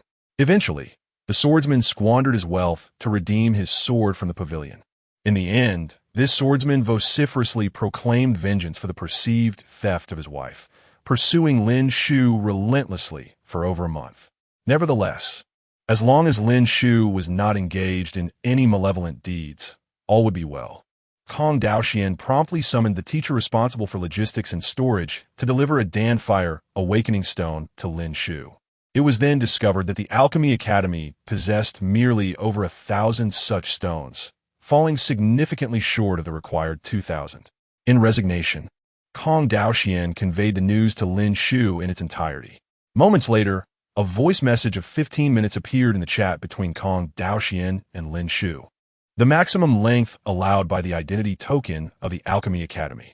Without even listening to the voice message, Kong Daoxian could surmise the extent of Lin Xiu's invectives. Resolving not to respond to Lin Xiu's message, he firmly decided against listening to the voice message. While the limit for cursing was 15 minutes, it was certainly not the limit for Lin Xiu's tirades. At that moment, Lin Xiu sent another text message to Kong Daoxian, pleading, "Please just listen to the voice." Chapter 11. The Awakening of the Alchemical Fire. Transforming stone into gold. Kong Daoxian disregarded Lin Xiu and took all the alchemical fire awakening stones, preparing to head to the Alchemy Academy. As a formidable being of the Transcendence realm, he appeared before Lin Xiu in the blink of an eye, tossing the Chinquan ring, filled with all the awakening stones, at Lin Xiu's feet. All the alchemical fire awakening stones from the Academy are here, Kong Daoxian remarked, his gaze fixed intently on Lin Xiu. However, what about the remaining 800 awakening stones? Lin Xiu inquired, looking puzzled at Kong Daoxian. Below, Jin Daba, with perked ears, caught wind of the conversation between Lin Xiu and Kong Daoxian. What? There aren't enough awakening stones? Jin Daba, as the class representative specializing in alchemy, would not allow such a situation to occur. He promptly raised his hand. Woo! He intended to declare that he possessed a multitude of awakening stones.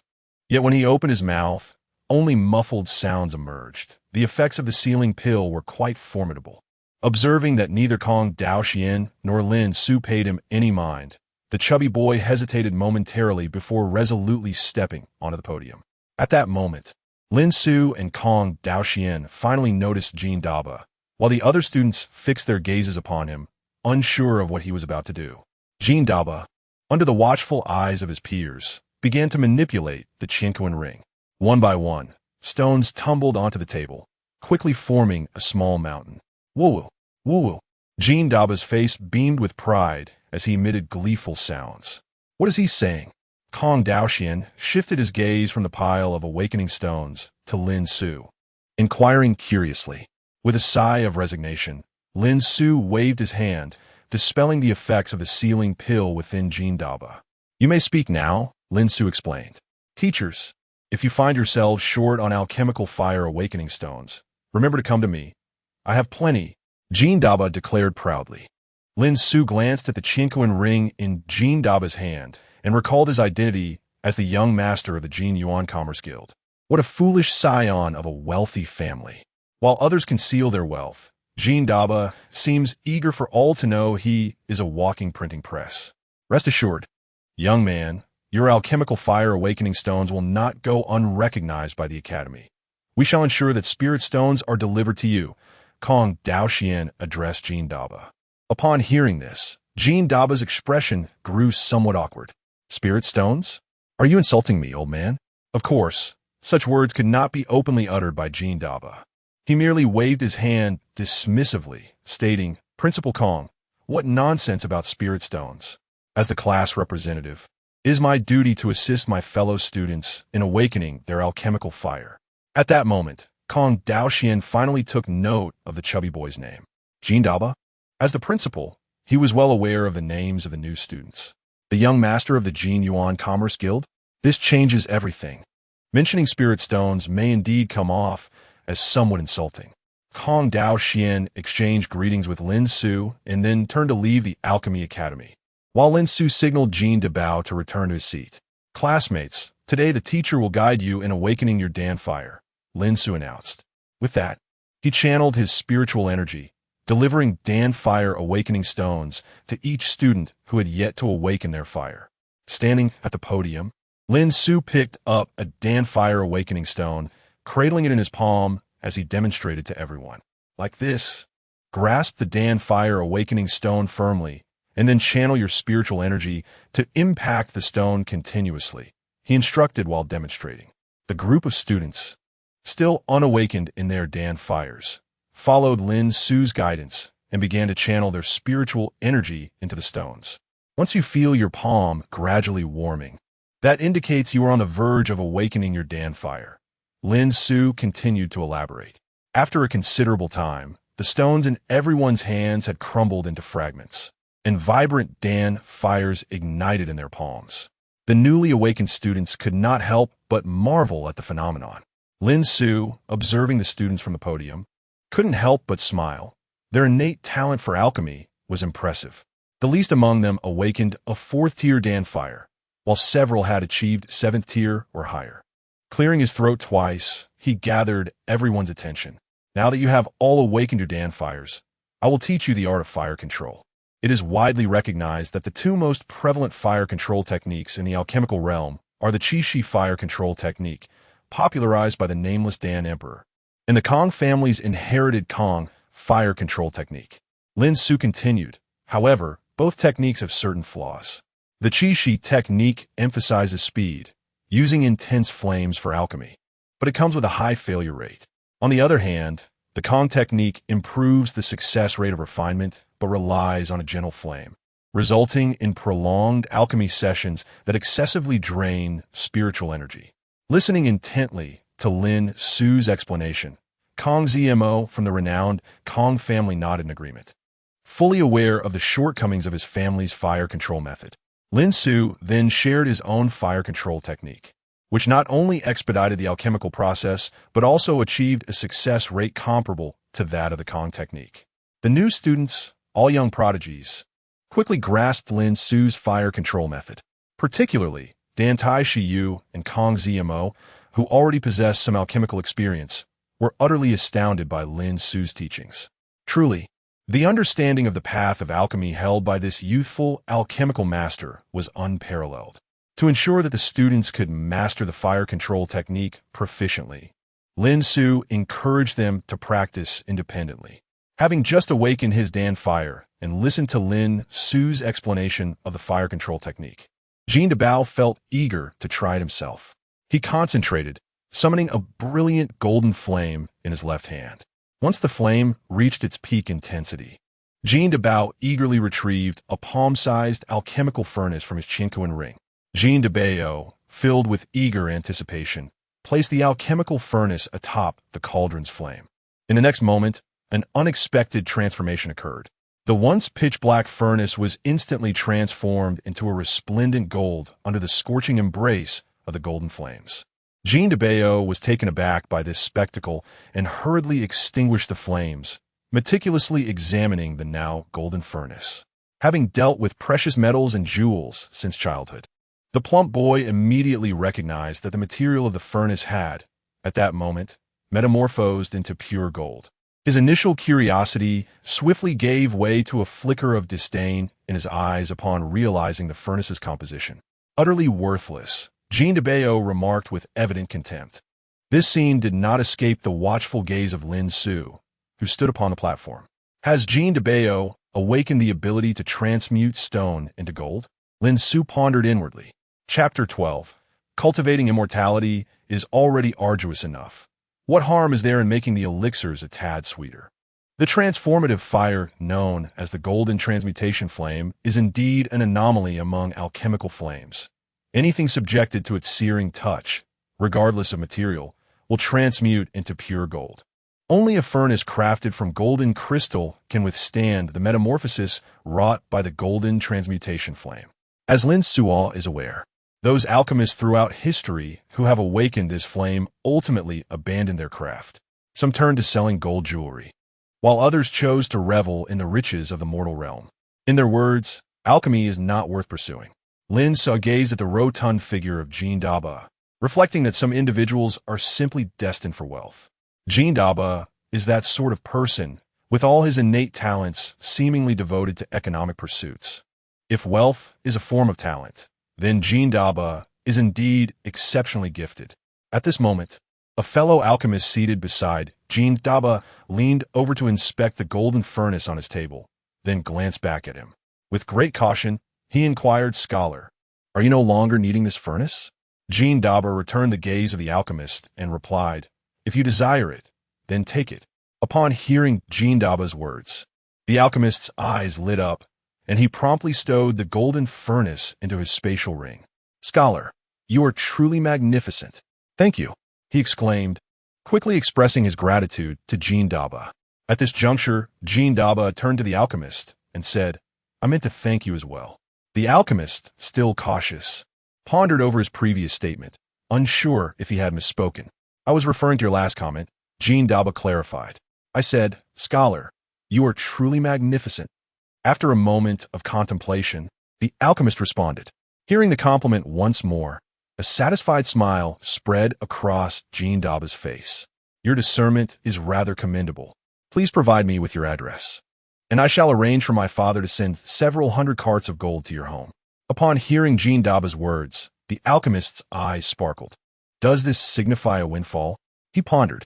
Just as the alchemist was preparing to extol Jean Dabao further, Lin Xiu hastily approached the two. "Focus on honing your fire control skills. If you continue to flatter, Jean Dabao may ascend to the heavens."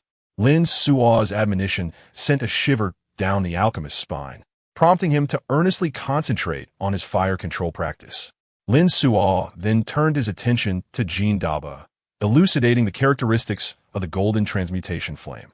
Subsequently, he produced a dark golden furnace from his spatial ring and placed it upon Jean Dabao's table. "This is a furnace forged from dark radiant gold crystal. A reward for your provision of awakening stones to your classmates," he announced. "Thank you, teacher." Jean Dabao grinned widely, expressing his gratitude to Lin Xiu. Before tenderly caressing the furnace he had received, Lin Xiu walked back to the podium, surveying the crowd before speaking. The teacher had just made a round, observing that everyone had become proficient in the art of fire control. With 15 minutes remaining before class concluded, the teacher assigned tasks. Each student was to refine a second-tier foundation establishment pill, which would be checked in the next class. Subsequently, Lin Xiu used spiritual energy as a quill, inscribing the formula for the Foundation Establishment Pill on the blackboard. The students below eagerly began to transcribe Lin Xiu's formula, while some utilized recording stones to capture the details.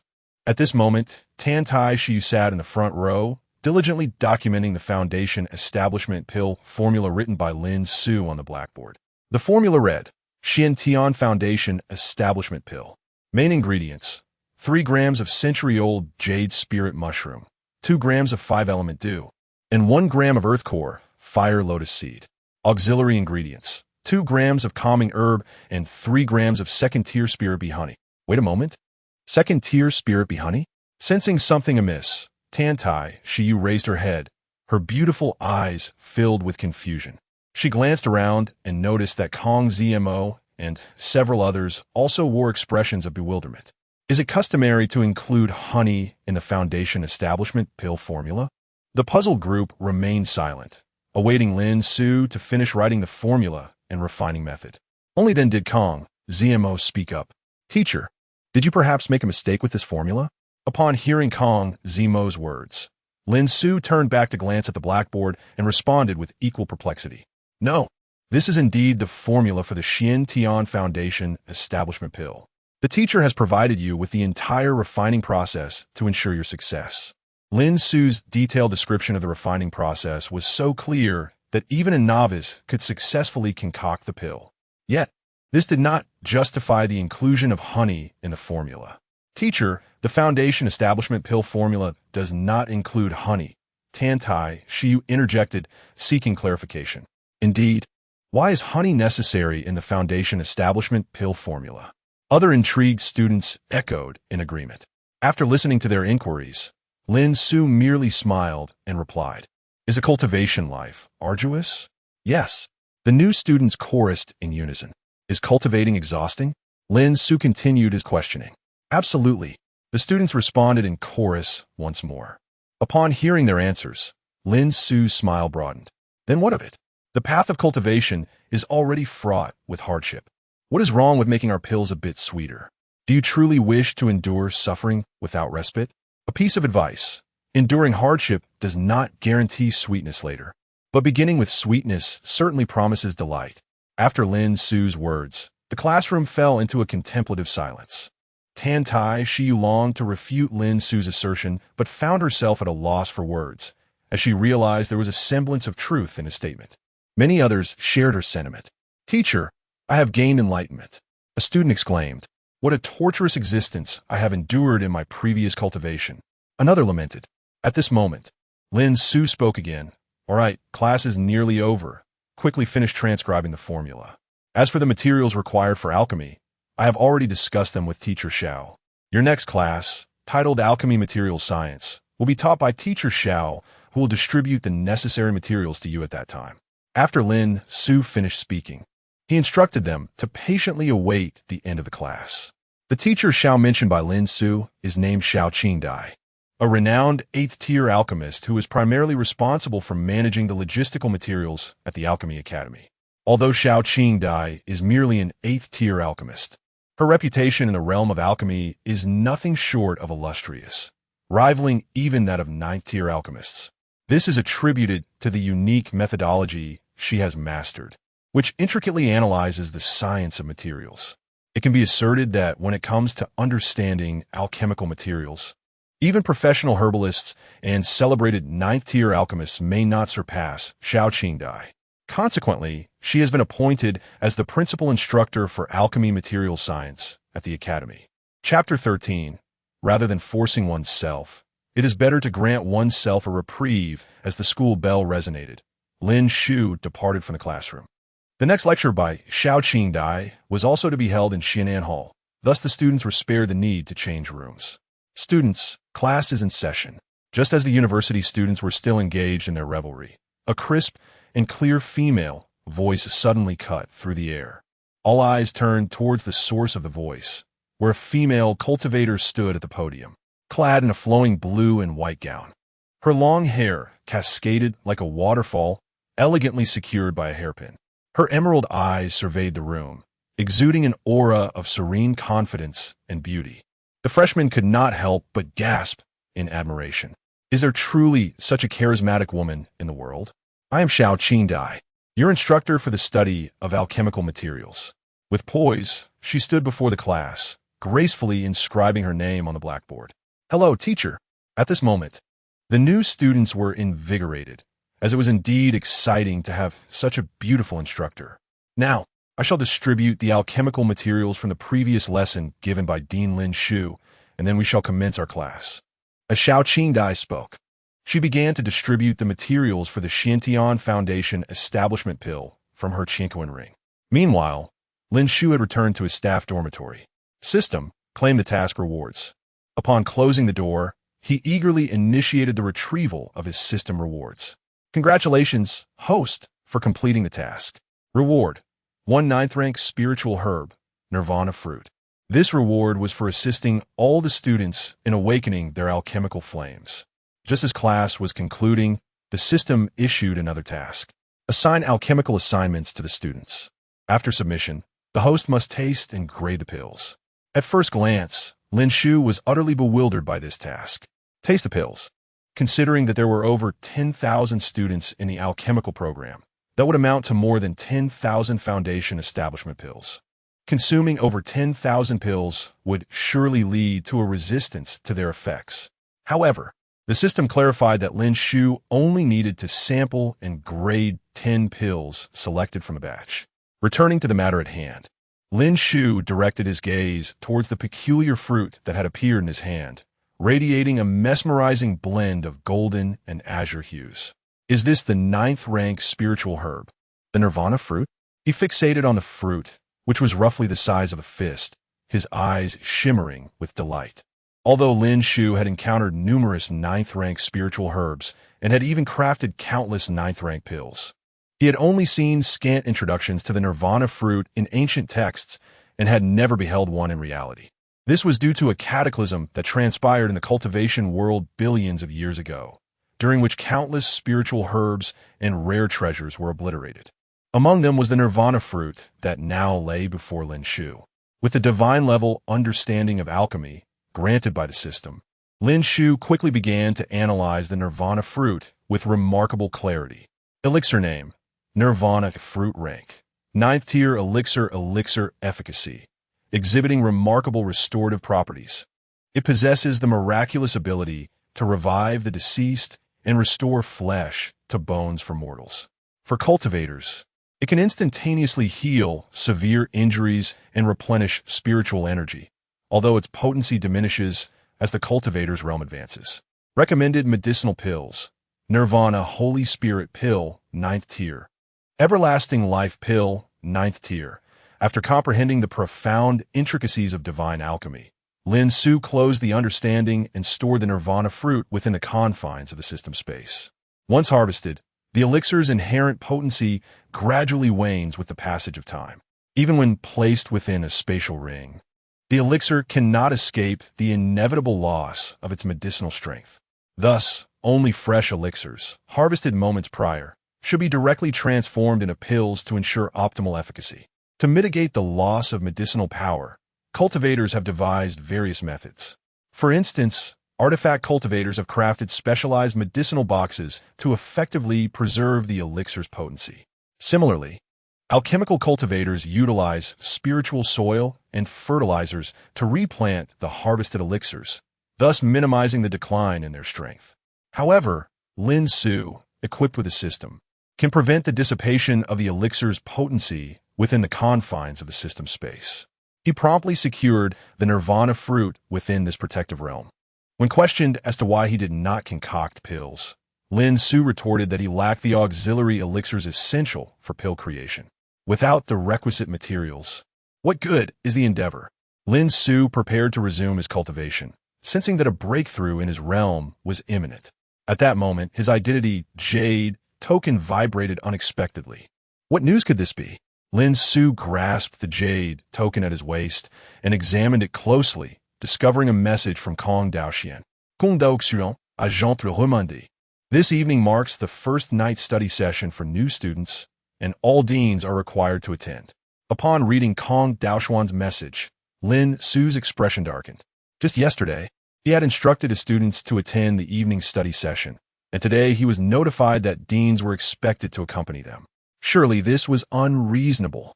Lin Xiu replied to Kong Daoxian, inquiring if his presence was mandatory. No, it is not optional. Kong Daoxian replied with a gleeful tone. I will be scrutinizing your alchemical department closely. Should you fail to appear, it will be considered an absence. Listening to Kong Daoxian's gleefulness, Lin Xiu decided it was time to cease indulging him. After all, Lin Xiu was a member of the post-2000 generation. Could he truly be threatened? He resolved to demonstrate to Kong Daoxian the true nature of his character. The title of Dan Dao Dog was not bestowed lightly. He intended to show him that cheap goods yield no value, considering he was merely a lecturer brought in at the base salary by Kong Daoxian. Thus, he declared, I shall not attend. Feel free to deduct my wages. Furthermore, I am on leave for the next 3 months. Should you refuse to approve it, I will consider it an absence. Lin Xiu nonchalantly responded to Kong Daoxian through the Jade token, employing tactics reminiscent of his university days to deal with the academic advisor. Force me to work? That is simply not feasible. Rather than compel oneself, it is far more prudent to grant oneself a reprieve. Seated in the principal's office, Kong Daoxian felt his smile vanish upon reading Lin Xiu's message. It vividly illustrated the transformation from mirth to dismay. Trouble loomed. It seemed he had miscalculated. Lin Xiu, that scoundrel, appeared ready to embrace destruction. While other deans might utter such words in a moment of anger, Lin Xiu was distinctly different. Unburdened by car loans or mortgages, and without descendants, he was a solitary figure, truly capable of reckless abandon.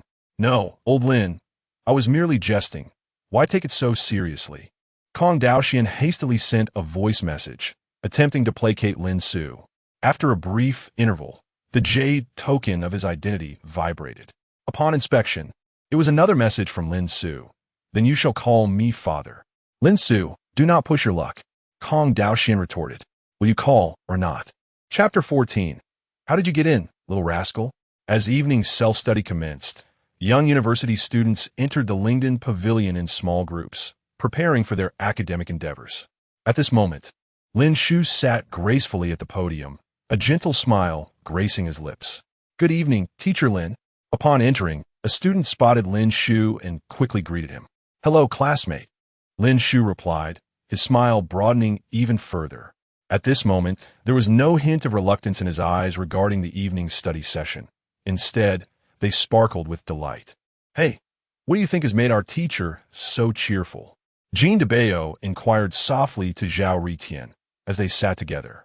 Zhao Ritian observed Lin Xiu for a moment before whispering back.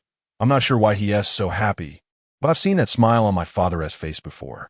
It was when our neighbor S. aunt was pregnant, and my father was just as joyous.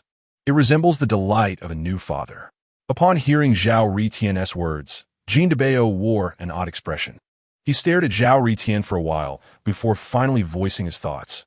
Why would your dad be so happy about your neighbor S. aunt getting married? Of course, it's because we have a harmonious neighborhood, Zhao Ritian began, but his expression quickly soured. Damn, my inheritance rights. Zhao Ritian suddenly slammed the table, standing up with a loud exclamation. In an instant, all attention turned to Zhao Ritian, who then realized he was in a classroom. Apologizing profusely, he retook his seat. Lin Xiu merely gazed at the suddenly agitated Zhao Ritian, somewhat perplexed. Could it be that this child is under too much psychological pressure? Indeed, could Zhao Ritian not be feeling overwhelmed? After all, a significant portion of his inheritance was potentially at stake. All right, old dang, is this how you wish to play it? Zhao Ritian silently resolved within himself. If that little wildling could claim any portion of the family fortune, I, Zhao, would turn my name around. After being a rebellious son for over 180 years, I possess ample strength and means. Zhao Ritian silently vowed to defeat the little wildling and safeguard his inheritance rights. In the realm of cultivation, being 180 years old is equivalent to being 18 in our world. Thus, attending university at 180 is perfectly reasonable. Perhaps this is simply the nature of the princely rivalry. As it has always been, during the evening study session, some dozed off, others brewed potions, while some fought to protect their familial fortunes. Time swiftly passed, and the first evening of self-study came to an end. Upon returning to his residence, Dan Xiu entered his cultivation mode. Meanwhile, in the boys' dormitory of the Alchemy Academy, the chubby Jean de Bayo tossed and turned in bed, unable to sleep. He was preoccupied with thoughts of Dan Xiu's earlier reprimands and the words he had spoken. In the stillness of midnight, noticing that several of his roommates had succumbed to a harmonious symphony of snores, Jean de Bayo cautiously descended from his bed. Draped in a robe, he stealthily slipped out of the room. Zhao Riqian, observing the little chubby figure, took note but harbored no curiosity regarding Jean de Bayo's intentions. His sole focus was on safeguarding his own inheritance. The staff dormitory of Dan Xiu was conveniently located adjacent to the boys' apartment, and Jean de Bayo soon found himself standing before Dan Xiu's door. "Teacher, are you there?" He called out softly from outside. Receiving no response, he raised his voice slightly and called again. However, Dan Xiu was currently immersed in a critical stage of breakthrough, oblivious to Jean de Bayo's entreaties. After a considerable wait without a reply, a sudden realization illuminated Jean de Bayo's expression. Could it be that Teacher Lin desired him to take the initiative, thereby gauging his eagerness for knowledge? With this thought, he stepped closer and gently pushed against the previously shut door, creating a narrow opening. "Teacher, you truly left the door ajar for me," he mused inwardly, feeling quite ingenious. He then entered Dan Xiu's room, where Dan Xiu was seated on a cushion, engrossed in meditation. At this pivotal moment of his breakthrough, his connection to the outside world had grown exceedingly faint. Upon entering, Jean de Bayo beheld Dan Xiu in deep concentration. "Teacher, please teach me the advanced art of alchemy," Jean de Bayo exclaimed, dropping to his knees with genuine fervor. His fervent gaze was fixed on Dan Xiu, brimming with an earnest desire for advancement. "Hot, so hot," Dan Xiu murmured to himself, beads of sweat glistening on his forehead. Noticing this, Jean de Bayo lifted his head and, seeing Dan Xiu's perspiring visage, quickly retrieved a folding fan from his chinquan ring and began to fan Dan Xiu. A gentle breeze wafted through the air, alleviating Dan Xiu's discomfort and easing his furrowed brow. In that instant, Dan Xiu's aura shifted dramatically, breaking through to the 7th level of the nascent soul realm. His previously sealed senses reawakened, immediately perceiving the presence of another. Reacting instinctively, Dan Xiu concentrated spiritual energy into his fingertips. Spirit Eye Sword Finger. Within the dimly lit room, a brilliant stream of light surged forth, striking Jean de Bayo squarely. "Ouch!" he cried out in pain, subsequently propelled backward. Dan Xiu sprang to his feet, a long spear manifesting in his hands, radiating with combat readiness. Yet, the next moment, he sensed something amiss. The cry was eerily familiar. With a swift motion, Dan Xiu ignited the extinguished lights, restoring illumination to the room. Only then did he discern Jean de Bayo, now slumped against the wall, wincing in agony. "Ouch! Teacher, why did you suddenly strike? You nearly froze me." At this moment, Dan Xiu was also taken aback. How could it be that Jean de Bayo, this chubby boy, merely at the core formation stage, could withstand a full 4-sword strike from him? It seemed that he was only a bit bruised. Upon closer inspection, Dan Xiu discovered the truth.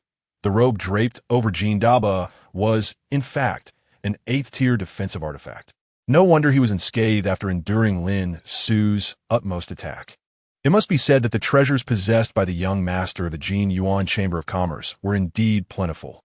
Furthermore, it was evident how much his father valued him.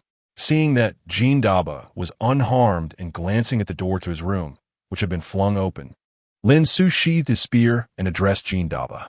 "You little rascal, how did you get in here? And why is my door ajar?" Chapter 15. The Nameless Alchemist.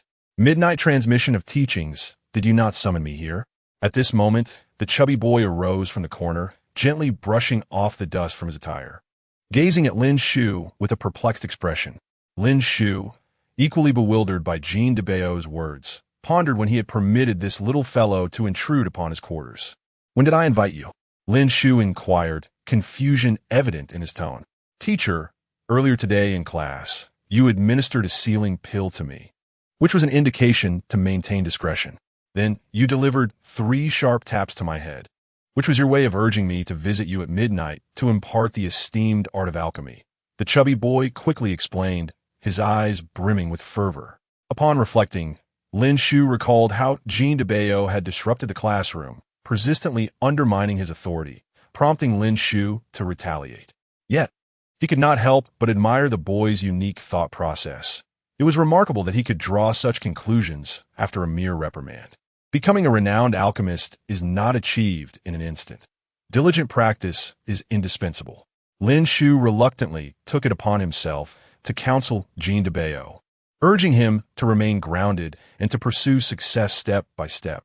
There are no prodigies in alchemy, nor are there overnight sensations. What? You mentioned Lin Xiu? Then it is of no concern. Lin Xiu hesitated to use himself as an example, fearing it might diminish the young man's pride. After all, in Lin Xiu's youth, his talent for alchemy had overshadowed many of his peers, leaving some so intimidated that they dared not venture into the path of alchemy again. Observing the once enthusiastic glimmer in the chubby boy's eyes dimming after his words, Lin Xiu felt a pang of sympathy. After a moment's contemplation, he spoke again. In recognition of your earnest desire to learn the art of alchemy, I shall impart to you a technique that I acquired through perilous exploration of the Nameless Alchemist's tomb. The Nameless Alchemist? As an alchemist, one inevitably hears whispers of this legendary figure.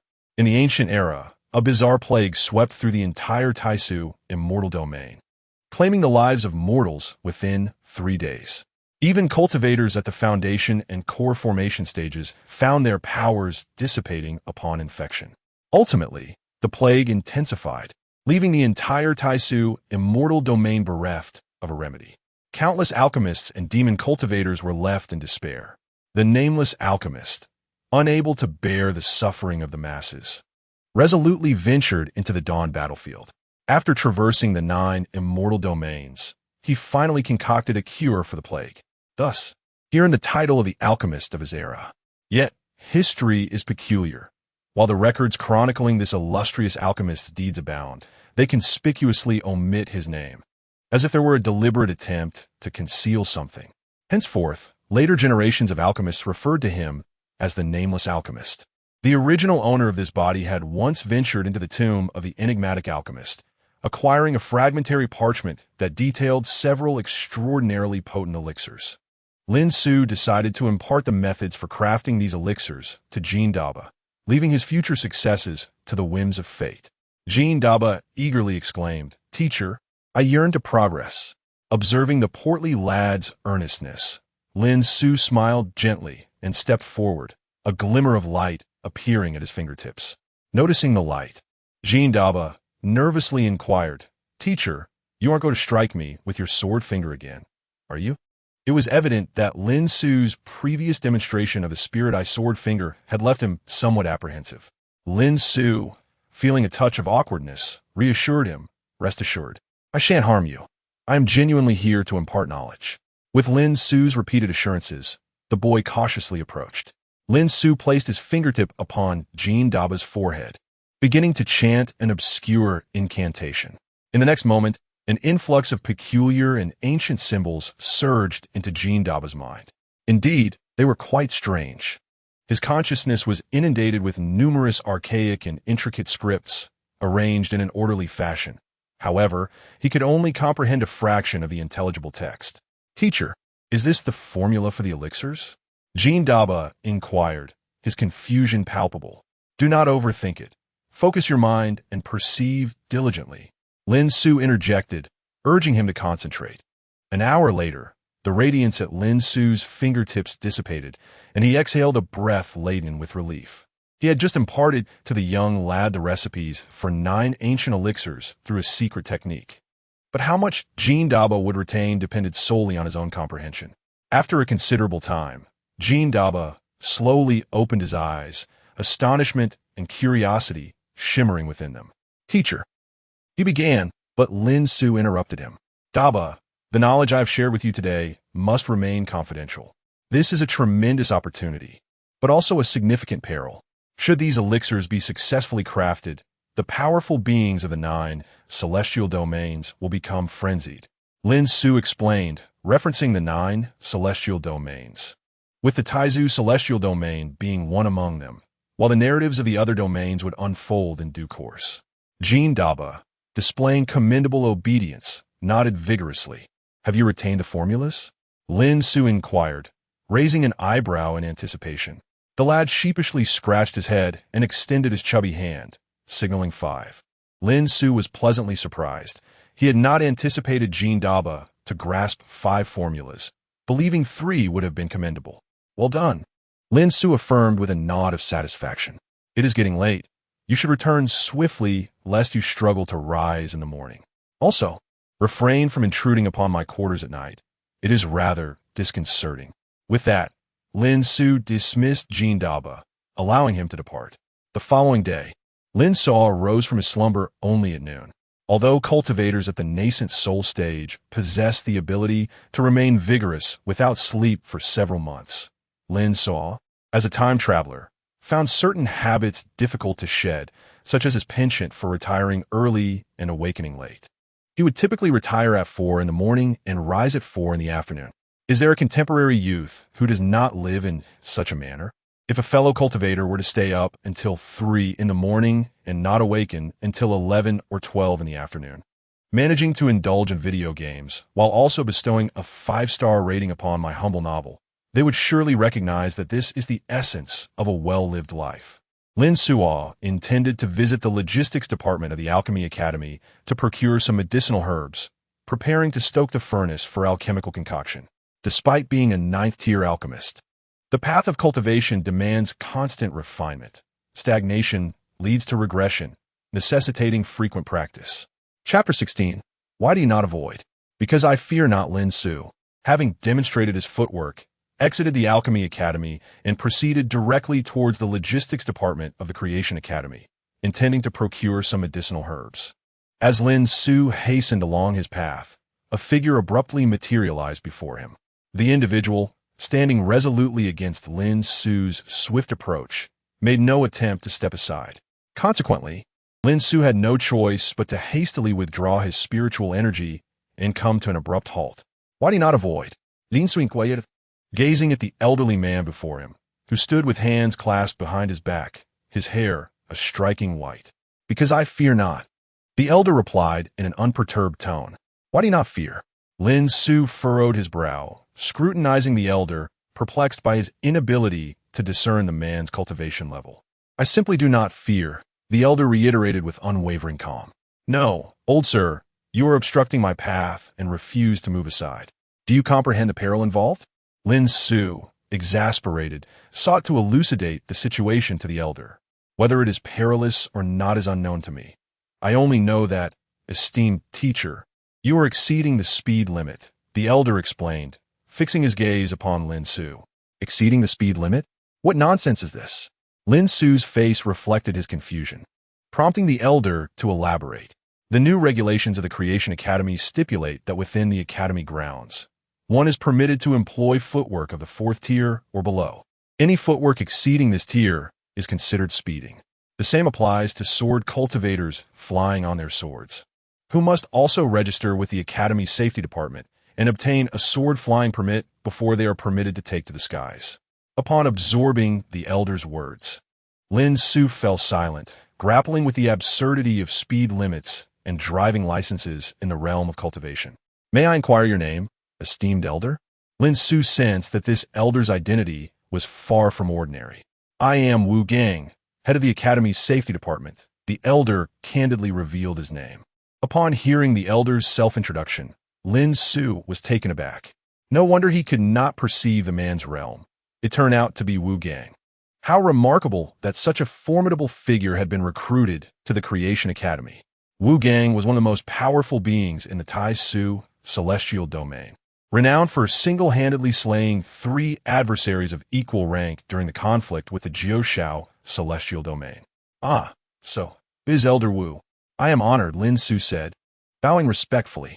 Wu Gang merely waved his hand, signaling Lin Xiu to forego excessive formalities. Now, I must address you as well. As a teacher of the academy, how can you move so swiftly? What if you were to collide with a student?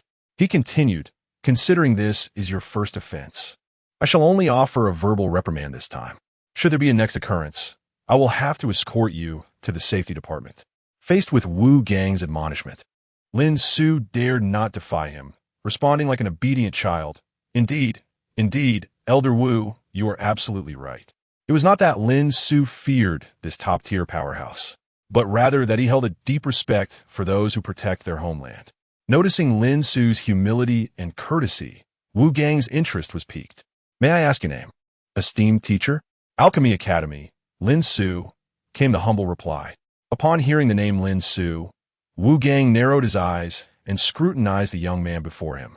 Wu Gang was well aware of Lin Su's reputation as the youngest ninth-rank alchemist in the history of the Taizu Xian domain, often referred to as the dog of the alchemy path. However, Wu Gang was not overly astonished, having encountered countless prodigies and formidable individuals throughout his life. He had long cultivated a demeanor of unflappable calm. With this matter settled, I shall continue my patrol. Dean Lin, do attend to your affairs. And remember not to exceed the speed limit. Wu Gang reminded Lin Su as he prepared to take his leave. Lin Su quickly responded in agreement.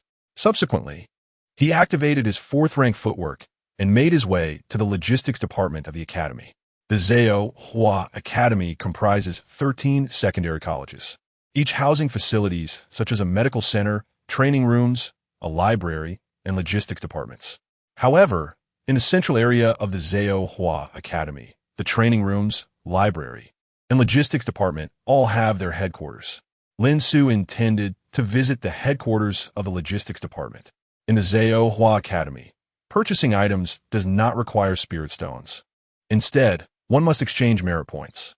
One high-grade spirit stone is equivalent to 1 point of academy merit. As Lin Su approached the towering 9-story structure of the logistics department, he entered with haste.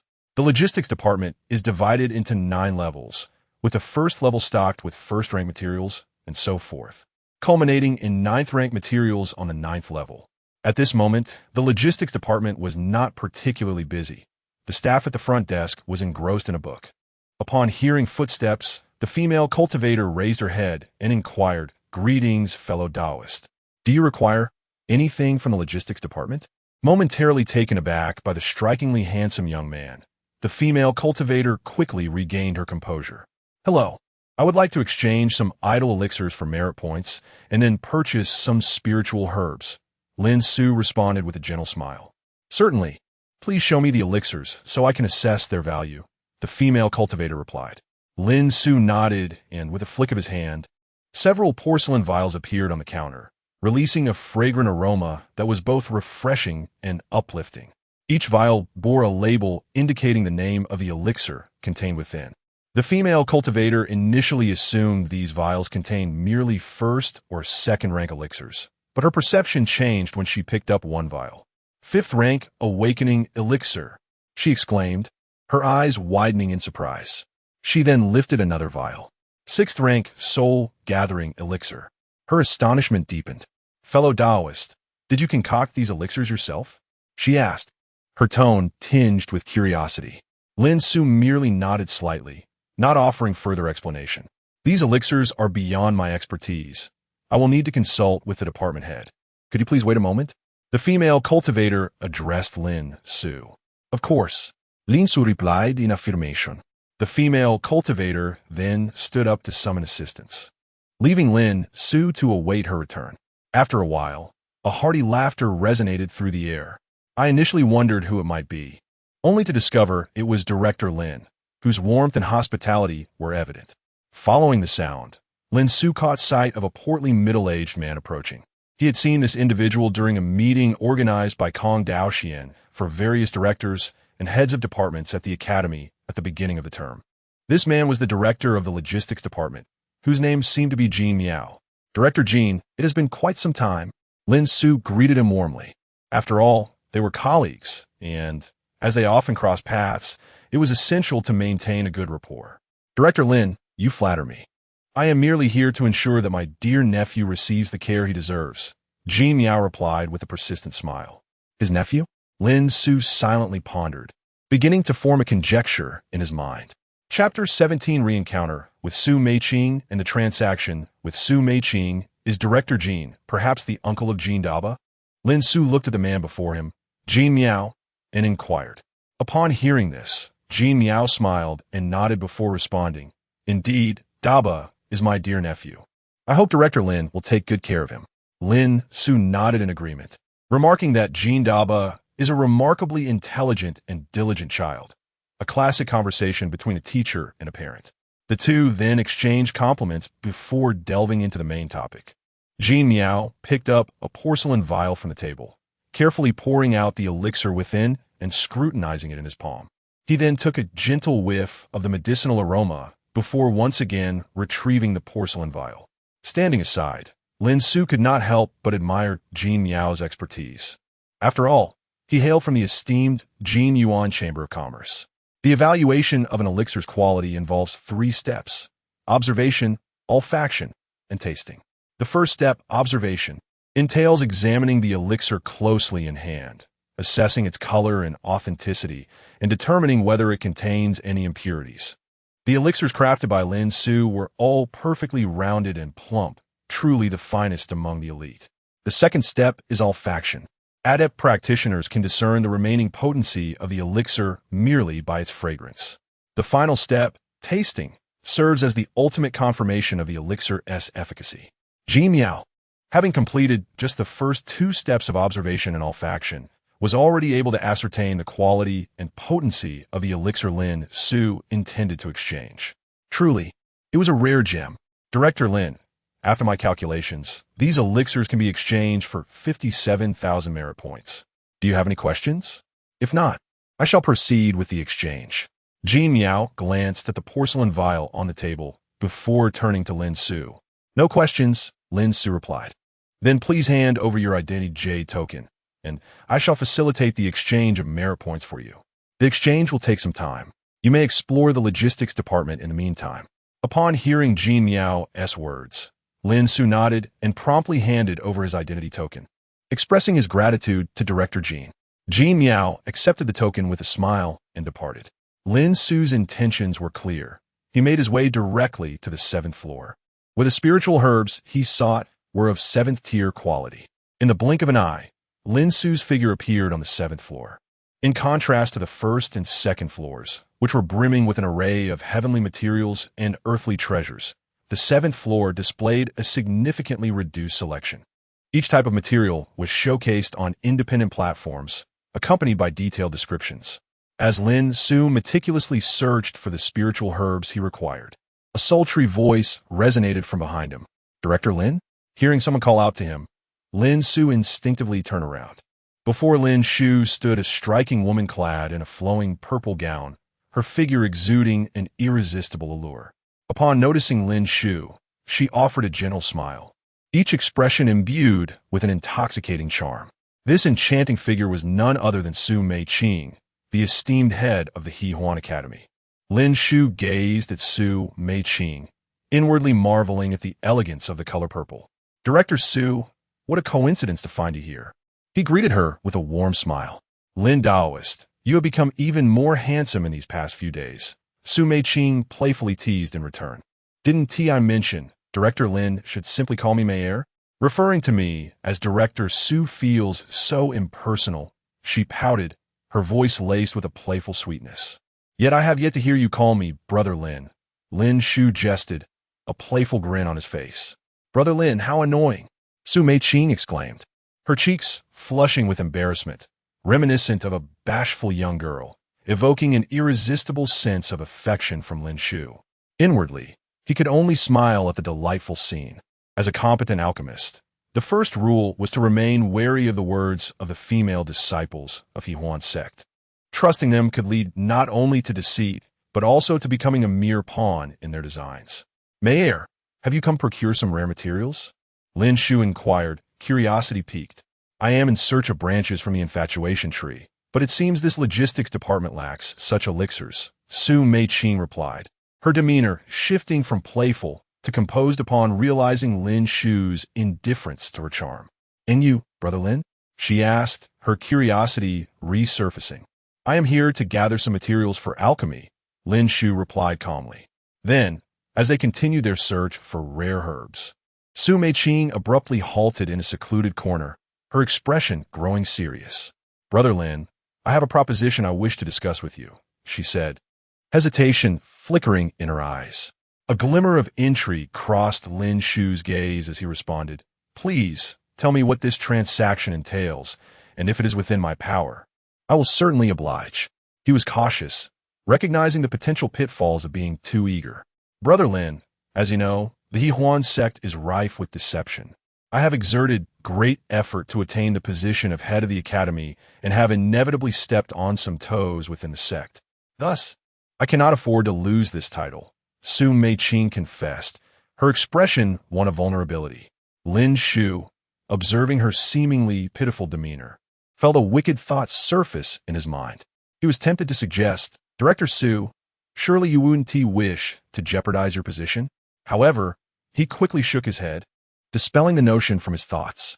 As he regarded Su Meiqing, his gaze gradually steadied, realizing he had nearly fallen prey to her enchanting wiles. Upon witnessing Lin Su's previously enamored gaze return to clarity, Su Meiqing couldn't help but be taken aback. Could it be? Her enchanting skills had inexplicably faltered against a male cultivator. If he were a practitioner of the emotionless path, her failure might be understandable. However, Lin Su was an alchemist. How could this be? Su Meiqing now found herself questioning whether Lin Su was truly a man at all. Nevertheless, she maintained a facade of composure and continued addressing him. "Thus, my proposal to Brother Lin is this. Would you be willing to concoct a 9th-tier breakthrough pill for me? I require it to reach the pinnacle of the tribulation stage, enabling me to truly possess a voice of authority." After hearing Su Meiqing's words, Lin Su fixated intently on the woman before him. She was utterly unhinged. This woman was indeed quite mad. Chapter 18. The brash sister and the stubborn brother. She actually intended to use a boundary-breaking pill to forcibly ascend to the pinnacle of the tribulation stage. This was precisely why Lin Su believed her to be mad. The boundary-breaking pill is, after all, a miraculous concoction that defies the natural order. For practitioners of lower realms, utilizing this pill offers a substantial chance of breaking through their limitations. However, for those at the tribulation stage seeking to reach its zenith, even with a 9th-tier pinnacle boundary-breaking pill, the probability of success is a mere 1 in 10,000. Moreover, resorting to the boundary-breaking pill is an act against the heavens, for the laws of nature are unyielding. Even if Su Meiqing were to succeed in her breakthrough, her lifespan and vitality would only amount to a third of that of an ordinary peak tribulation stage practitioner. This is the consequence of defying nature. The heavenly path does not permit anyone to exploit its loopholes. The greater likelihood, however, is that Su Meiqing would perish beneath the raging tribulation, summoned by the boundary-breaking pill, aptly named the eternal killing tribulation. It is indeed a perilous endeavor, often described as a gamble where survival seems almost impossible. Many tribulation stage experts would rather exhaust their lives in pursuit of ascension than resort to the use of the boundary-breaking pill. This is also why Lin Su considered Su Meiqing a woman of reckless ambition. Seemingly discerning Lin Su's thoughts, Su Meiqing revealed a hint of self-deprecating amusement. "Brother Lin, do you think I am quite mad?" Lin Su remained silent, merely nodding gently. "Living in the He sect, what choice do I have but to be mad? I must grow stronger, and I seek vengeance." As she spoke, a tempest of fury gleamed in her eyes. In that moment, Lin Su felt that this was the most authentic version of Su Meiqing, starkly contrasting her usual seductive demeanor and candid conversations, which seemed to be mere facades. Lin Su was unaware of the monumental grudge that Su Meiqing harbored, nor did he wish to know, for everyone carries their own secrets. "Have you truly made up your mind? Do you wish for me to concoct the boundary-breaking pill for you?" Lin Su paused, gazing seriously at Su Meiqing. "Indeed, Su Mei nadid emphatically. I agree to your terms, but I possess only a portion of the spiritual herbs required for the boundary-breaking pill. You must provide the main ingredients yourself. Furthermore, I have never attempted to concoct a boundary-breaking pill before, so if I fail, you must not blame me. Vin Su Equisto Su Meiqing's request. Congratulations, host, for completing the task. Reward: a fragmentary ninth-tier technique, the yin-yang pill method. The reason Lin Xiu agreed to Su Meiqing's plea was primarily due to the recent activation of the system's task. Brother Lin's willingness to fulfill Mei Er's request fills me with gratitude, Su Meiqing expressed. If I can break through to the peak of the tribulation stage and avenge my family's grievances, I shall surely reward you handsomely. Lin Xiu regarded Su Meiqing with a smile. What reward? What did you possibly give me? Upon hearing Lin Xiu's words, Su Meiqing's face flushed. This time, she was genuinely shy. After a prolonged silence, she spoke in a voice barely above a whisper. If Brother Lin desires, Mei Er could also bestow upon you my first night. Lin Xiu was momentarily taken aback. It dawned upon him that Su Meiqing was still a maiden. This is not the crux of the matter. The essence lies in the fact that Lin Xiu merely mentioned it in passing, yet Su Meiqing genuinely intended to comply. Not every disciple of the He Huan sect practices such dual cultivation techniques, although the physical methods of dual cultivation allow for rapid breakthroughs. They are considered the most rudimentary of practices. Perceiving Lin Xiu's confusion, Su Meiqing took the initiative to elucidate. Moreover, I possess a naturally gifted furnace body. My first night can facilitate a breakthrough in the realm for male cultivators. As she spoke, her voice dwindled to a whisper. However, Lin Xiu's focus did not rest on Su Meiqing's final statement. He gazed intently at her and remarked, "Ah, so you're merely a verbal tease, yet in reality, still a maiden at heart, just a braggart." Upon hearing Lin Xiu's playful jibe, Su Meiqing merely smiled and replied, "Isn't Lin Gu also a virgin?" The moment Lin Xiu heard her words, his expression became momentarily awkward. It was slightly disconcerting. Before his transmigration, he had been a lifelong single for over 20 years. After the transition, he discovered that this original identity was even more astonishing, a 500-year-old virgin. Ahem, what virgin? I've changed partners over 800 times. Lin Xiu hastily cleared his throat and feigned calmness. Ooh, Su Meiqing scrutinized Lin Xiu, leaving behind a meaningful smile before turning away. With a flick of her hand, a formation dissipated in an instant. Lin Xiu, witnessing this, was taken aback. When had she set up such a formation? He had not sensed anything at all. If she had harbored ill intentions, he might have perished without a trace. The formation just now appeared to be one of concealment, which meant that no one had detected their conversation. The He Huan sect possesses a secret technique that reveals whether someone remains a virgin. Just moments ago, Su Meiqing had utilized this technique to observe Lin Xiu, confirming that his essence remained intact, his youthful form unblemished. In summary, a confirmed virgin. The claim of having changed partners over 800 times was merely a feeble excuse. It turned out he was simply a stubborn man. Watching Su Meiqing's retreating figure, Lin Xiu muttered softly, she couldn't have truly figured it out, could she? Subsequently, Lin Xiu completed his acquisition of the necessary spiritual herbs for alchemy and returned to the first floor to settle the payment. At that moment, Jin Miao was already awaiting Lin Xiu. The spiritual herbs Lin Xiu purchased were valued at over 20,000 merit points, and Jin Miao, with a wave of his hand, waived the remaining balance. He then handed Lin Xiu his identity jade token and remarked, "Just now, Director Lin, your token was with me, so you may have missed Principal Kong's message. He just informed me that all directors and responsible parties are to convene in the principal's office." Upon hearing Jin Miao's words, Lin Xiu expressed his gratitude. "Thank you, Director Jin, for the notification." "Not at all. If you don't mind, shall we go together?" Jin Miao extended the invitation, to which Lin Xiu did not decline. The two then proceeded together to the principal's office. The logistics office is not far from Principal Kong Daoshuan's office, and thus the two quickly arrived at their destination. "Ah, you two are quite early," said Kong Daoshuan, standing at the door and observing Lin Xiu and Jin Miao approaching together. He had initially anticipated that Lin Xiu, that rascal, would be the last to arrive, but was pleasantly surprised by their promptness. Dean Lin happened to be exchanging merits at the logistics office, and upon receiving your message, we hurried over, Jin Miao replied, still wearing a friendly smile as he spoke to Kong Daoshuan. "I see." Kong Daoshuan nodded in understanding before continuing, "Please go inside. We shall commence the meeting once everyone has arrived." Lin Xiu and Jin Miao acknowledged with a sound, and then entered the principal's office. Chapter 19. Collaborative Teaching with Demonic Cultivators, the Demonic Clan's Heir. As Lin Su and Jin Miao exited the principal's office, they beheld a figure clad in resplendent purple seated at the desk. This individual was none other than the esteemed dean of Hahuan Academy, Su Meiqing. "Dean Su, you arrived quite early," remarked Jin Miao with a smile as he settled into his seat. Su Meiqing replied with an equally warm smile. "I just came from the logistics office and received a message from Principal Kong, so I came directly here." Position de Gisenko Su Meiqing.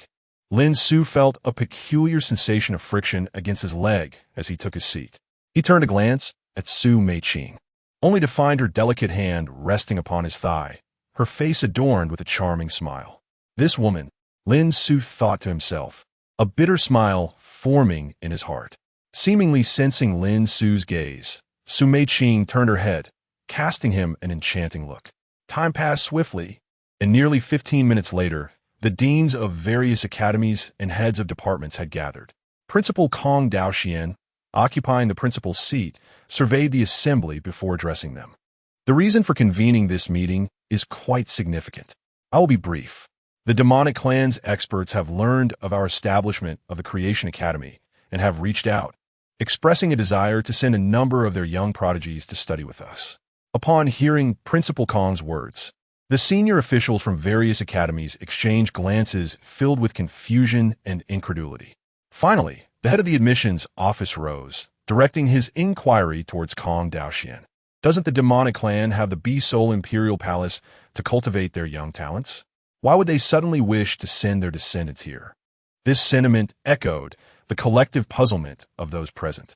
While it was an undeniable fact that during the invasion of the Nine Heavens celestial domain, the demonic and human cultivators had united to combat the threat, the historical enmity between the two races had been rife with conflict. The demonic cultivators often looked down upon the human cultivators' alchemical and formation arts, while the human cultivators regarded the demonic cultivators as little more than savage beasts, despite their humanoid forms. Indeed, it was a mutual disdain. Kong Daoxian shook his head before continuing. "I cannot fathom the thoughts of the demonic clan, but their stated reason is that they seek advancement and wish to learn our human culture." After a moment of silence, the admissions office director resumed. "How did the higher-ups decide on this matter?" Kong Daoxian explained they were uncertain and thus entrusted the decision to the academy, "which is why I have gathered you all here." He continued with conviction. "The Creation Academy is spearheaded by the foremost experts of the human race, with significant investments from the major factions of the Tai Su celestial domain. Its objective is to cultivate a large number of talents to bridge the gap in power caused by our conflicts with the Nine Heavens celestial domain. The Academy of Creation is solely responsible for nurturing talent and imparting knowledge, while the authority to make certain decisions resides with a group of formidable human beings who orchestrated its establishment. To put it plainly, these powerful figures resemble an educational board, tasked with providing resources and everything necessary for the Academy of Creation. Thus, the Academy must operate under the jurisdiction of this educational board. Returning to the crux of the matter, after listening to Kong Daoxian's words, the attendees exchanged glances once more. Frankly speaking, there was a palpable aversion towards the demon race among them, as they fundamentally preferred that no demon practitioners come to study. However, the demon race had notably lowered their stance this time, explicitly stating that their intention in sending their younger generation was to learn the advanced arts of alchemy and weapon forging from the human race. As the saying goes, one should not strike a smiling face. Given the humility shown by the demons, it would reflect poorly on the human race's magnanimity if they were to refuse this request. As long as the demon practitioners could abide by the rules once they arrived at the academy, I have no objections. The director of the admissions office was the first to express his opinion, agreeing to the demon's proposal to send students for learning. In the struggle against the Nine Heavens immortal domain, the demon race had contributed significantly, suffering considerable losses and alleviating much pressure from the human race. Thus, for the greater good, I am in favor of this decision. The president of the Sword Cultivation Academy also voiced his concurrence. Ultimately, the support for admitting the younger generation of demons constituted a substantial majority of 70%, with only 20% opposing. The dissenters were primarily those who had lost loved ones at the hands of demon practitioners or harbored deep-seated enmity towards them. A few others chose to abstain, including Lin Xiu and Su Meiqing. For Lin Xiu, this matter was of little consequence. If demon practitioners were to arrive, he would teach them as well. For teaching is teaching, regardless of the recipient. Just as countries on Earth routinely exchange students for mutual learning, such as German or Korean exchange students, referring to them affectionately as foreign students was commonplace. Thus, it is entirely reasonable for the demon race to send over a few demon exchange students, Kong Daoxian concluded. Since everyone has expressed their stance, I shall report the results of this meeting to the higher echelons of the human race and designate a plot of land for the establishment of the Demon Cultivation Academy. Before Kong Daoxian could finish his statement, an elder abruptly slammed his hand on the table in protest. You, as human practitioners, dare to agree to let demons study at the Academy of Creation? Have you all forgotten the original intention behind establishing this academy, which is to cultivate the talents of our own race? You are inviting wolves into the fold. The elder's words were thunderous. His gaze fixed fiercely upon those who supported the admission of the demon youth, his anger evident as he huffed and puffed. In a final fit of rage, he cursed under his breath and stormed out of the principal's office. Kong Daoxian sighed helplessly at the elder's retreating figure. This elder had lost both of his children to the merciless hands of the demon race, leaving him a solitary figure in his grief. It can be said that this elder harbors an irreconcilable vendetta against the demon race. The meeting concluded with the elder's furious departure. After a brief summary by Kong Daoxian, the others dispersed. As Jin Miao departed the principal's office alongside Kong Daoxian, he sighed and remarked that old Master Zhao still could not move on from the tragic loss of his children. There is no greater sorrow in the world than a parent mourning the death of a child. Lin Suo could only express sympathy while feeling powerless. In truth, Lin Suo had already discerned that today's meeting was merely a means for the higher-ups of the human race to gauge the attitudes of various school leaders. It was evident that the powerful among the human race had long been inclined to allow demon cultivators to enroll. The acceptance of the demon race's descendants into the academy surely came with substantial benefits. Dear readers, please refrain from uttering phrases about those not of our kind having different hearts. This narrative was added for the progression of the plot. Rest assured, demon cultivators will not achieve significant accomplishments in alchemy or other disciplines due to their physiological constraints. The valuable knowledge will certainly remain safeguarded. Please do not scold me.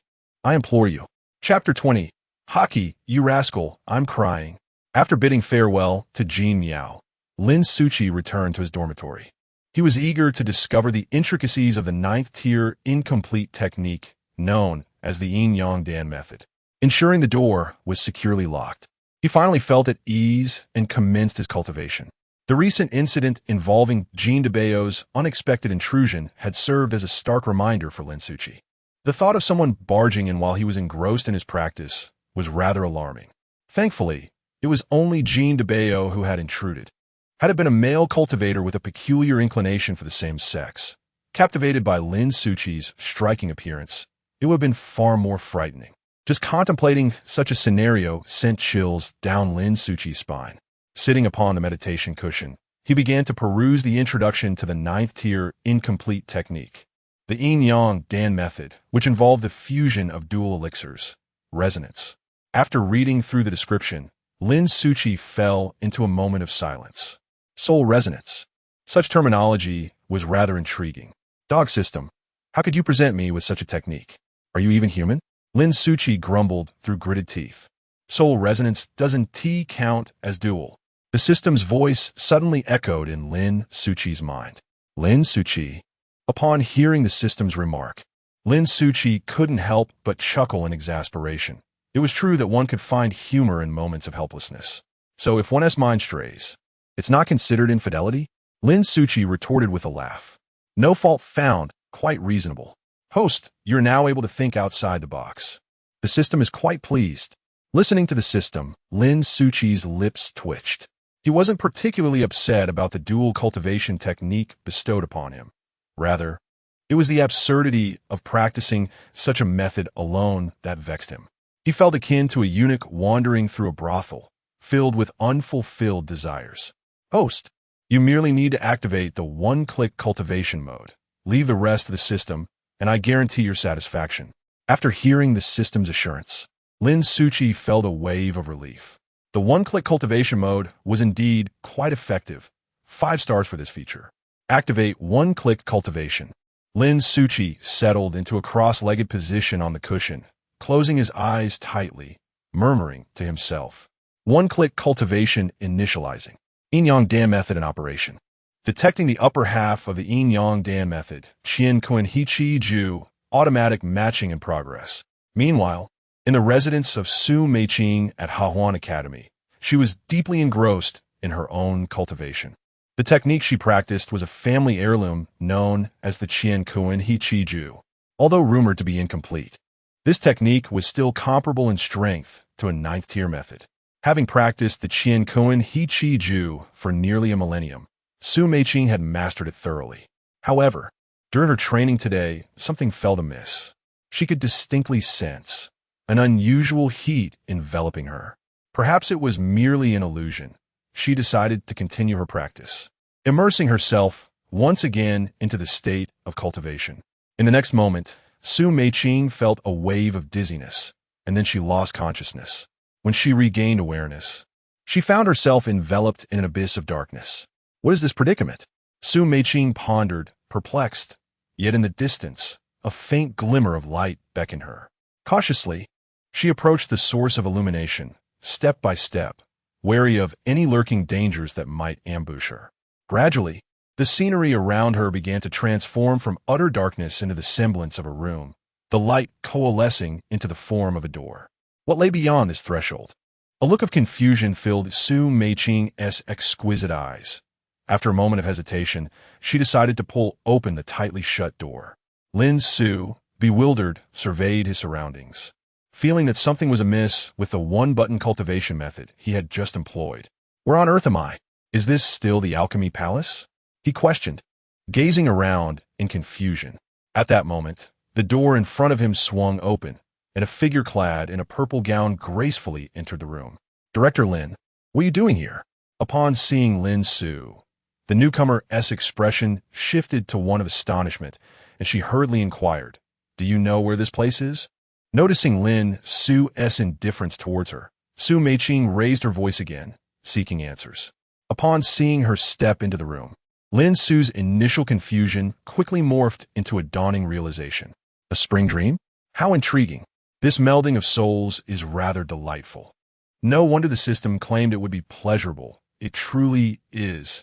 Haki, you rascal. I'm on the verge of tears. Although Lin Su was baffled as to why the protagonist of this dream would be Su Meiqing, he still relished the experience. Praise the system. Casually, Lin Su drew a chair towards him and pointed at Su Meiqing. You come here. Su Ming stood frozen, failing to comprehend Lin Su's comment. Director Lin, you. Just as she began to speak again, she suddenly realized her body was no longer under her control. What is happening? Su Meiqing gasped in alarm. She struggled to regain control over her body, but her efforts proved futile. In the blink of an eye, she found herself standing before Lin Su, gazing at him in bewilderment. After what felt like an eternity, Su Meiqing sensed her consciousness slipping back into slumber. When she awoke once more, she discovered herself meditating in her dormitory, her garments intact yet drenched in fragrant sweat. Hastily, she scanned her surroundings with her spiritual energy, confirming that her protective mark remained, and her previously stagnant cultivation had progressed. Could this have been a dream? Yet why did it feel so vividly real? She could still recall many embarrassing details. Her entire body ached with discomfort. Attempting to rise from her meditation cushion, her legs buckled, and she nearly fell. In the realm of dreams, the events shared with Lin Su were too difficult to articulate. Reflecting upon this dream now, Su Meiqing felt her cheeks flush anew, and without a doubt, she knew they had turned a deep shade of crimson. Had her recent cultivation been excessively vigorous? Su Meiqing attributed today's sensations to the effects of her intense training, which had conjured such vivid illusions. She decided to pause her cultivation and instead retrieved an ancient tome from her Qinkuan ring, settling down at the table to immerse herself in its pages. Chapter 21. Was it intentional or accidental? At this moment, Lin Xiu awakened from his profound meditation. He exhaled a breath of turbid air, channeling his spiritual energy to calm the restless currents within him. The yin-yang alchemy technique is truly remarkable. It demands further practice. Moreover, the dream felt exceedingly vivid, almost tangible. If not for the fact that he was inclined to give a 5-star review, Lin Xiu would have readily bestowed such praise upon the system. If it weren't for his extensive experience in critiquing works in his previous life, he might have struggled to capture the essence of Su Meiqing in the dream. It must be said, Su Meiqing is exceptionally fair-skinned. Contemplating this, Lin Xiu found himself inexplicably stirred. Quickly shaking his head, he admonished himself to regain composure. Do not allow desire to shatter your resolve, you fool. The night passed without further incident, and Lin Xiu rose early the next morning. For today, he had an early class at 8 o'clock. Upon his arrival at the Xiandan Hall, he found many students were already present.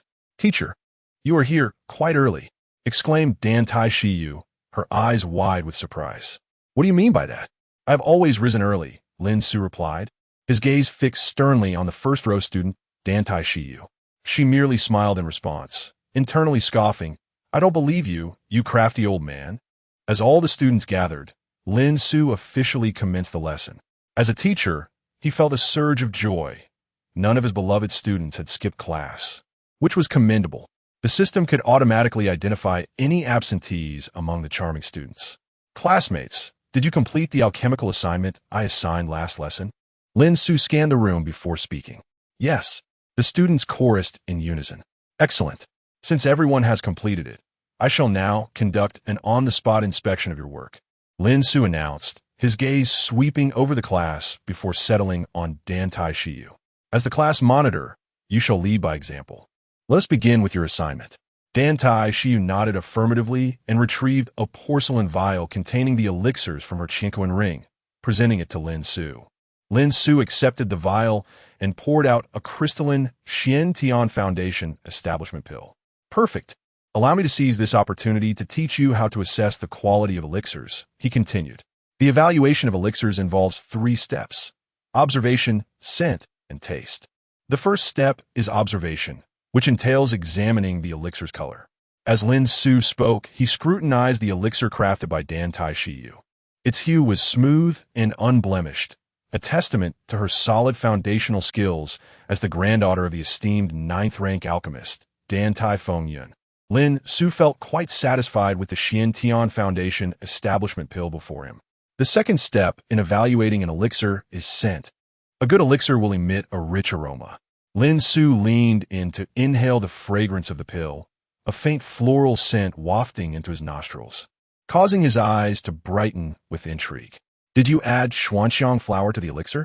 Lin Xiu inquired, gazing at Dan Xiu. Yes, master. You mentioned that the foundation-building pill could be adjusted with honey for flavor, and I wondered if I could make further enhancements. Thus, I incorporated a small amount of xuanxiang flower, Dan Xiu explained as she rose to her feet. Lin Xiu nodded in satisfaction, appreciating her innovative spirit and her ability to apply what he taught in class. She was indeed a promising student. The final step was to taste it and experience the elixir's efficacy. After speaking, Lin Xiu swallowed the pill. He awarded Dan Xiu full marks. For her elixir's potency was exceptional, deserving of such a score. Next, Lin Xiu assessed Kong Zimo's work, eager to gauge the capabilities of this youth from the Kong family. Kong Zimo's Xiantian Foundation building pill also received a perfect score, as he had meticulously followed Lin Xiu's prescribed formula. True to his title as a third-tier alchemist, Kong Zimo's alchemical skills were solid, and the elixir he crafted was truly a masterpiece among its peers. Then, Lin Xiu examined the concoction made by Jean Debo. The plump boy's elixir bore a golden sheen, likely due to the nature of the alchemical fire he employed. Perhaps this was a result of Jean Debo's inexperience in alchemy, as the potency of his elixir was slightly below that of the standard Xiantian Foundation building pill. Consequently, Lin Xiu awarded him an 8 out of 10. Lin Zhu proceeded to review several others' works, none of whom achieved full marks. Finally, his gaze fell upon Zhao Ritian, who sat in the corner. All right, let's take a look at Zhao Ritian's assignment. Hearing his name called, Zhao Ritian quickly rose to his feet. Teacher, I. His expression was peculiar, and his speech hesitant. What's the matter, Ritian? You haven't completed your assignment, have you? Lin Zhu raised an eyebrow, looking at him. No, teacher. I did concoct an elixir, Zhao Ritian quickly clarified. Then do present the elixir, Lin Zhu urged. With no other option, Zhao Ritian produced a porcelain vial from his Qinquan ring and presented it at the podium. Lin Zhu took the vial and poured out a pill. With minimal impurities, it was guaranteed a score of at least 7. He thought to himself. Upon smelling the elixir, a strange odor overwhelmed him, nearly provoking a gag reflex as he fought against his nausea and ultimately consumed the pill.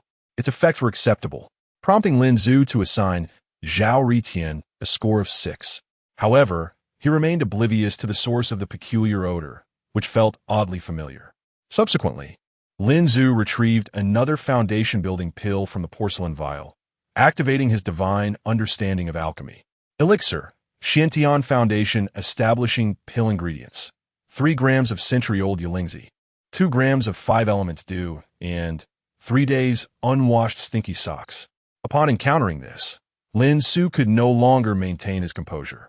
How could this scoundrel include stinky socks in the elixir? Lin Zhu glared at Zhao Ritian, his teeth clenched in fury, his entire body trembling with indignation. In that moment, Lin Zhu resembled a judge who had just tasted a dish of unspeakable delicacies. You little rascal, did you really add stinky socks to the elixir, ugh? Is that so? Lin Zhu exclaimed, retching as he spoke. Were you intentional or merely careless? You had better provide me with an explanation. At that moment, Lin Zhu felt an overwhelming urge to eliminate Zhao Ritian, but the principles of teaching restrained him from resorting to violence against a student. I did it on purpose. Oh no, it was an accident, Zhao Ritian quickly interjected in his defense. Chapter 22, The Athlete's Foot of the Stomach. Such a life, Zhao Ritian, under the piercing gaze of Lin Xiu, which seemed to convey an insatiable hunger to devour him, ultimately opted for a candid confession. Teacher, last night, while I was refining the foundation establishment pill, I had preheated the furnace. I thought it would be a perfect opportunity to dry my socks.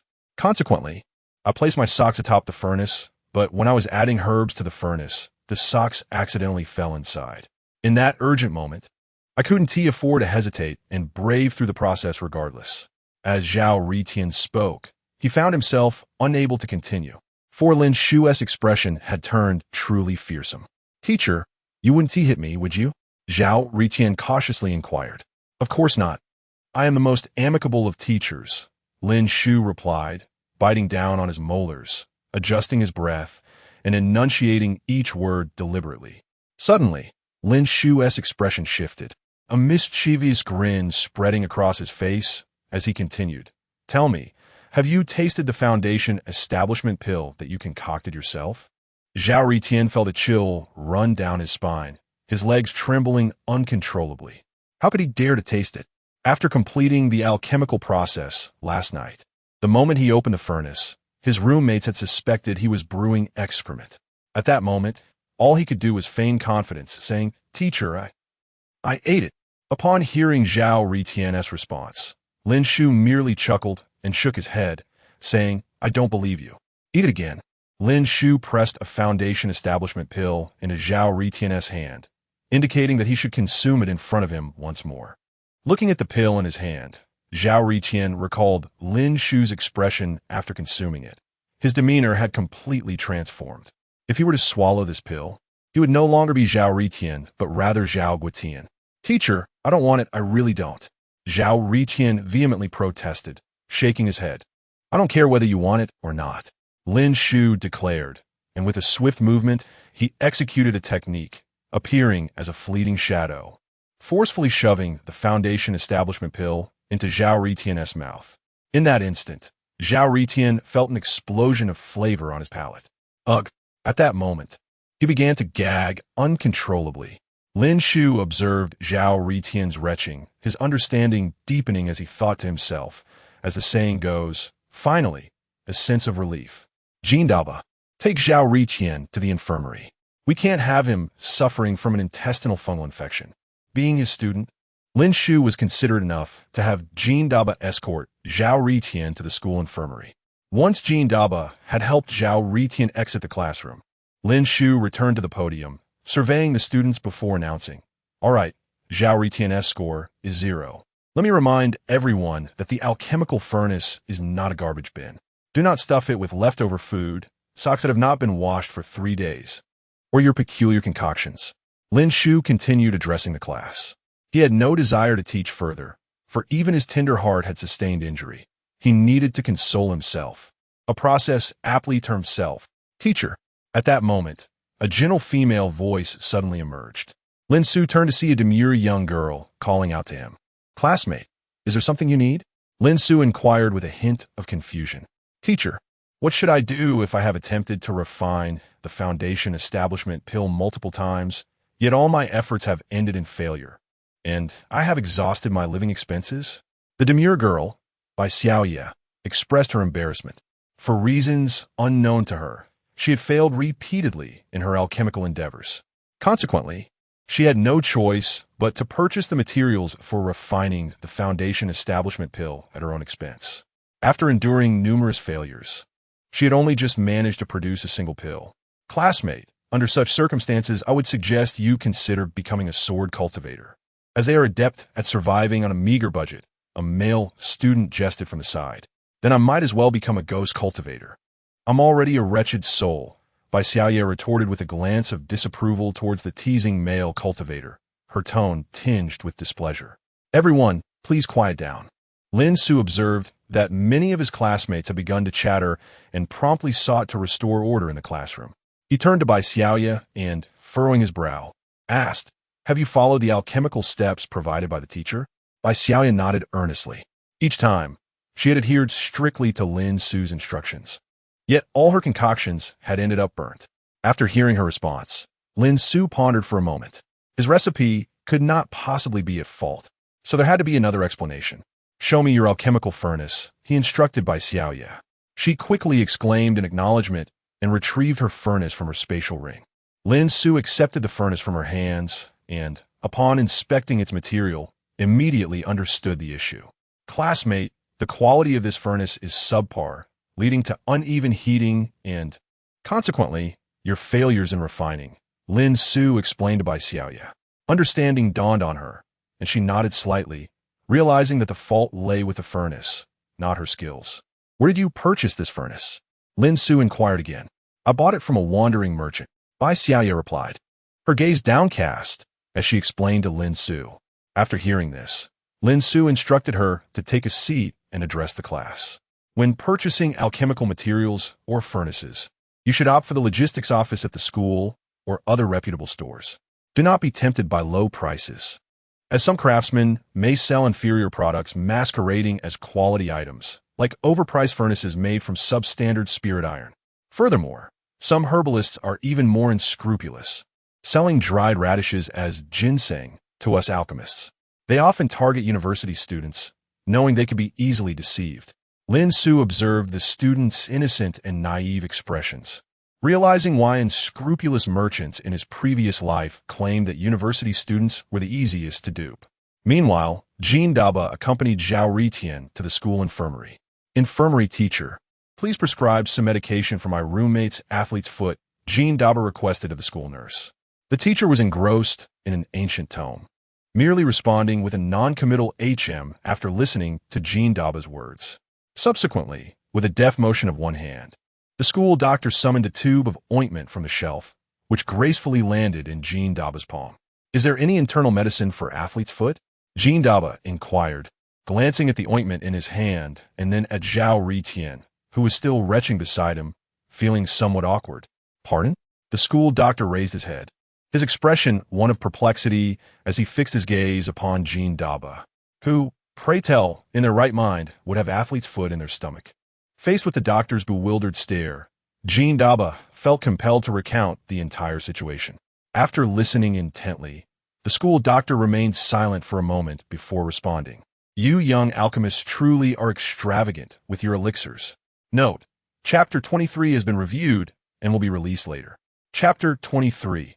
If you cannot refine elixirs, then open the mortal market. The school doctor, helpless, could only concoct a medicinal pill for Zhao Ritian to treat his athlete's foot.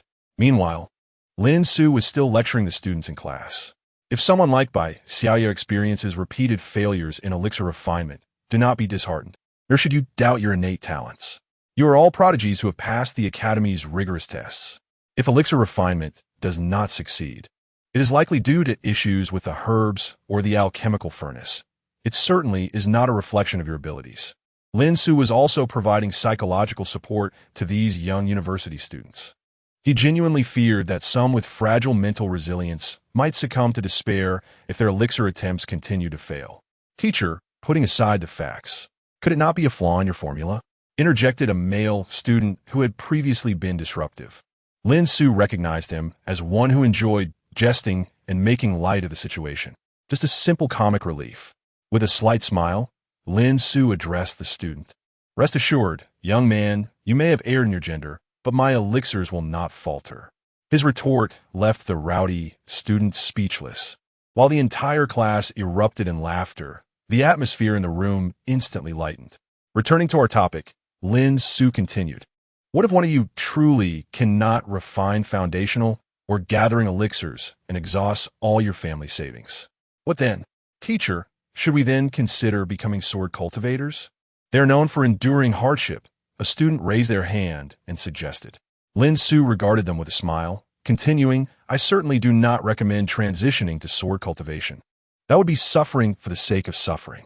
If the market for elixirs in the realm of cultivation is stagnant, will you not pivot to the mortal market? The students merely stared at Lin Su in silence, evidently not grasping his point. Lin Su raised an eyebrow and pressed on, but seeing their innocent yet bewildered expressions, he sighed in resignation. Elixirs for cultivation may be challenging to refine, but pain relief pills, weight gain elixirs, and anti-acne concoctions are hardly beyond reach. Are they? Lin Su's words finally resonated with the students. Isn't this just refining elixirs? What a treasure trove! Exclaimed one student. The teacher's vision is extraordinary. Opening the mortal market is simply brilliant. Understanding dawned upon them. If competition in the elixir refinement positions within the realm of cultivation becomes intense, I shall venture into the mortal domain. The students buzzed with excitement, their eyes alight with enthusiasm. Long live Teacher Lin. At that moment, Lin Su heard a discordant voice. According to the teacher's logic, could I not instead create pain relief elixirs, weight gain potions, and guaranteed hair loss brews to sell to mortals? Ha ha ha, Teacher Lin. You possess the talent to be one of us dark cultivators. Lin Su turned toward the source of the voice and beheld the speaker. The man, clad in a dark robe, bore a somewhat sinister expression. Lin Su had a vague recollection of him. He was a practitioner adept in both alchemical and demonic arts. Ahem. My dear comrade of the dark arts, perhaps you should temper your ambitions a bit. Our instructor is still present, and it would be wise not to voice your plans so openly. Lin Su approached the boy who was still cackling, leaning down to address him. The once laughing youth fell silent, becoming as meek as a quail. The boy, skilled in both demonic and alchemical practices, feared that Lin Su might declare, Today, I shall eradicate evil and uphold justice, and you shall be my target. Before the class concluded, Lin Su collected all the foundational elixirs crafted by his peers. Each potion required an evaluation. Thankfully, such tasks did not necessitate Lin Su's personal involvement, as the system could automatically assign scores. Indeed, having a system often proved reliable. As dusk approached, Lin Su prepared to continue his cultivation. The yin-yang elixir technique is splendid. I must practice diligently. He eagerly anticipated whether this session of cultivation might unlock additional female characters. He particularly hoped it could be one of his instructors, for she was his guiding teacher. Lin Su vividly recalled that night when he had stayed up late, engrossed in reading novels online. Unfortunately, the web version was riddled with dubious advertisements. In a moment of clumsiness, he had accidentally clicked on one of those ads, and with the shift of the page, it felt as though he had opened the door to a new world. Thus, the youthful Lin Su embarked on a path of no return. System. Initiate cultivation. Lin Su sat cross-legged on the mat, speaking softly to the system. Initiating cultivation. As the system's voice echoed, Lin Su gradually immersed himself into a state of practice. Meanwhile, Su Meiqing, just finished with her class, had taken a bath and was clad only in a delicate, sheer white garment. At that moment, the alluring charm that usually adorned Su Meiqing's face was replaced by a refreshing innocence. She gazed at the mat in the distance, her thoughts drifting back to the dream she had during her cultivation the previous night. At this recollection, her cheeks flushed anew. Su Meiqing focused her gaze, quietly assuring herself that last night had been a mere fluke, and such an occurrence would not repeat. Time to cultivate. With that thought, Su Meiqing once again settled onto the mat to commence her practice. The extraordinary matching mechanism activated, bringing Lin Su and Su Meiqing together once more. Could it be that an unexpected turn of events has indeed occurred? Su Meiqing mused as she looked at Lin Su, feeling somewhat resigned. Lin Su met her gaze, his eyes filled with confusion. "Why is it you again?" he voiced. Su Meiqing. Why did she perceive a hint of disdain in Lin Su's eyes? Why is it still Su Meiqing? Can I unlock a new character? Lin Su silently lamented. Yet, the sight of Su Meiqing in her ethereal white garment, subtly revealing yet alluring, was undeniably captivating. Lin Su approached her, his heart aflame, stepping closer to Su Meiqing. A night of silence ensued. Chapter 24. Students, prepare for the alchemy level examination. Unbeknownst to all, it has already been a month since the opening of the Xiu Hua Academy, and the courses and management systems have gradually improved. The international students from the demon race have set out, and it is anticipated that in another fortnight, the practitioners of the demon race will arrive at the Xiu Hua Academy. The Alchemy Academy within Xiu Hua has also undergone significant renovations. Over the past month, Lin Su has been imparting knowledge in the field of alchemy to the students. It must be said that this group of young scholars is truly deserving of their selection by the Academy. In just 1 month of study, many students have successfully refined second-tier elixirs. Those like Kong Zimo and Dan Xiu, who possess a foundational understanding of alchemy as third-tier alchemists, are steadily approaching the level of fourth-tier alchemists. The same rapid progress is observed in the disciplines of artifact crafting, array manipulation, and talisman studies. Consequently, the deans of the various academies have united to approach Kong Daoxian, hoping to conduct a comprehensive assessment across all disciplines. Upon hearing from the deans of the secondary academies, Kong Daoxian readily agreed and subsequently reached out to the Alchemist Association, Artifact Crafter Association, and other organizations to request examiners to come and assess the new students of the Academy. These prestigious associations have existed for an extensive period. For instance, the Alchemist Association was founded by the nameless alchemy emperor, whose primary responsibilities include certifying alchemists and nurturing their skills. Within the Alchemist Association, there are 3 ninth-tier alchemists, and countless 7th-tier and 8th-tier alchemists abound. The instructors of the alchemy discipline are all affiliated with the Alchemist Association, which has extended invitations to Lin Su on multiple occasions to join their ranks, as the addition of a youthful alchemy master would significantly enhance the association's prestige. However, Lin Su, accustomed to a carefree existence, declined their overtures. Thanks to Kong Daoxuan's efficiency, within just a few days, he successfully coordinated with numerous factions and subsequently communicated the examination rules and important details to the deans of each academy. In the classroom, once all the students were present, Lin Su stood at the podium and began to speak slowly. Over the past month of your diligent practice, I have observed your progress, and the Academy has decided to hold an assessment for the disciplines of alchemy and artifact crafting, among others. He paused, emphasizing the importance of the upcoming alchemy level examination. The students below, intrigued, straightened their posture and listened intently to Lin Su's ensuing words. In light of the amicable relationship between our academy and the Alchemist Association, we have decided. Lin Su held the identity token and glanced at the notification regarding the new student's alchemy level examination issued by Kong Daoxian, beginning to read. After a couple of sentences, Lin Su sighed, finding the vocabulary overly formal and not to his liking. It seemed unnecessary to complicate what could be conveyed in a few simple statements. Why has the cultivation world adopted such formalism? He pondered. Well, alas, lacking in formal education, I will not adhere strictly to the text. Let me explain to you directly what this examination entails. Lin Xiu tucked away the identity jade token in his hand and spoke candidly to the gathered students. After a month of interaction, they had grown accustomed to Lin Xiu's eccentric character. Their teacher was a quintessential embodiment of abstraction, unable to adopt a serious demeanor. Clearing his throat, he continued, "The alchemy assessment is scheduled for 3 days hence. At that time, practitioners from the Alchemist Association will serve as examiners. This assessment will encompass both theoretical and practical components. The theoretical section will evaluate your comprehension of alchemical materials, while the practical portion will require you to randomly select one elixir from a set of formulas to concoct, with your performance graded accordingly. Upon successful completion of the assessment, you shall be granted formal recognition as alchemists, and your information will be duly registered with the Alchemist Association. Now, those wishing to enroll may come forward to provide their details.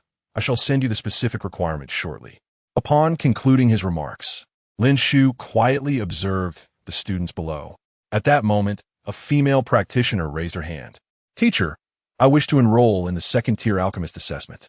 With her initiative, others began to eagerly sign up as well. "Teacher, I also wish to register. I want to take the third-tier alchemist assessment." "Hold on, take your time," Lin Xiu said, feeling a sense of gratification as he witnessed the students' enthusiasm. With such a group of university students, how could the future of alchemy not flourish? He began recording their assessment registrations.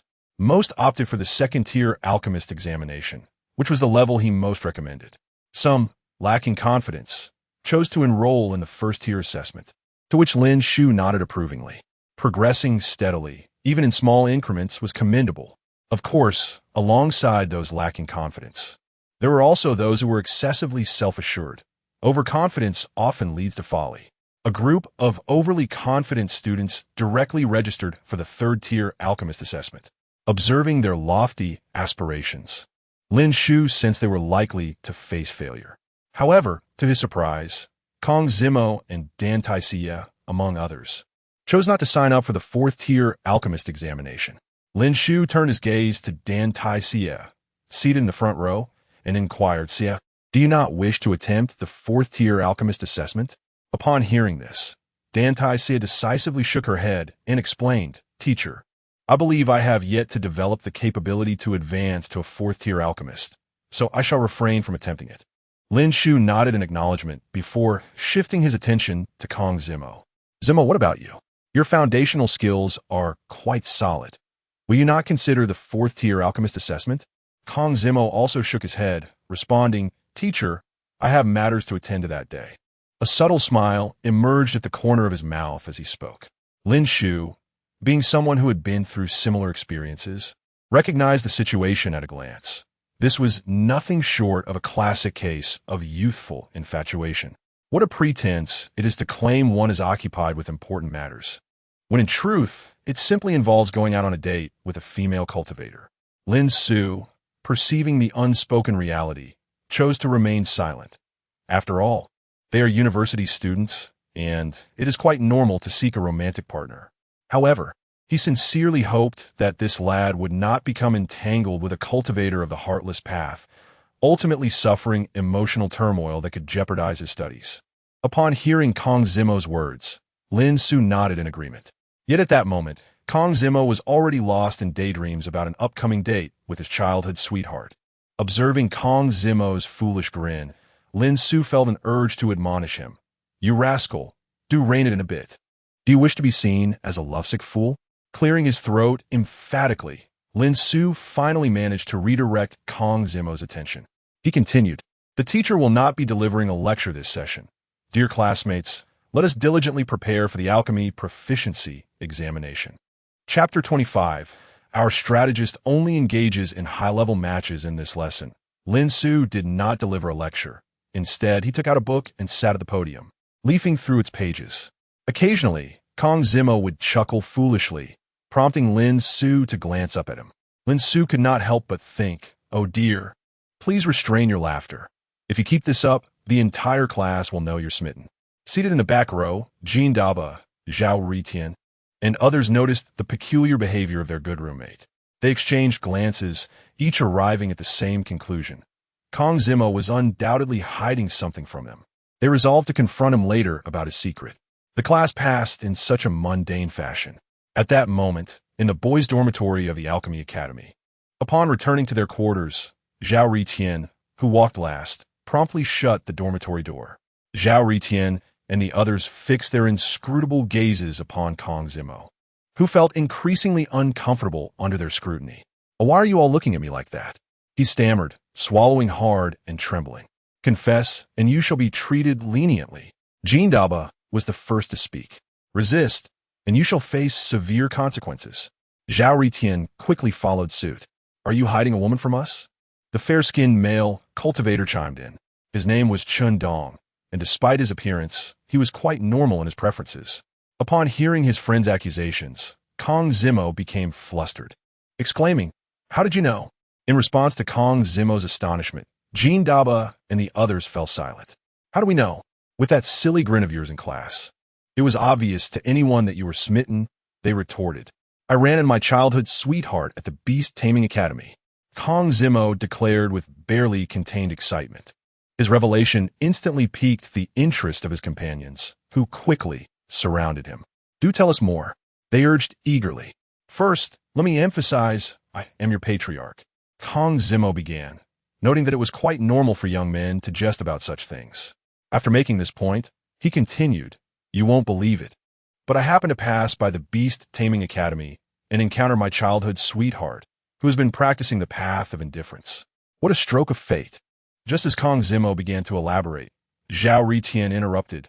"Wait, you say you two are childhood sweethearts, yet you didn't know she also passed the entrance exam for the Academy of Creation?" Kong Zimo nodded emphatically and continued. "It has been nearly a decade since we last met, and we haven't kept in touch, but she definitely has feelings for me." He then regaled his friends with tales of his bond with his childhood sweetheart, whose name was Nalan Lingxian, the daughter of his father's sworn brother. The two individuals first crossed paths at the tender age of 6, enjoying a year of playful camaraderie before parting ways. When they met again, over 20 years had elapsed, as Nalan Lingxian and her father revisited the Kong family. After listening to Kong Zimo's words, Jean Daba and his companions were left bewildered, experiencing a peculiar sense of mental disarray.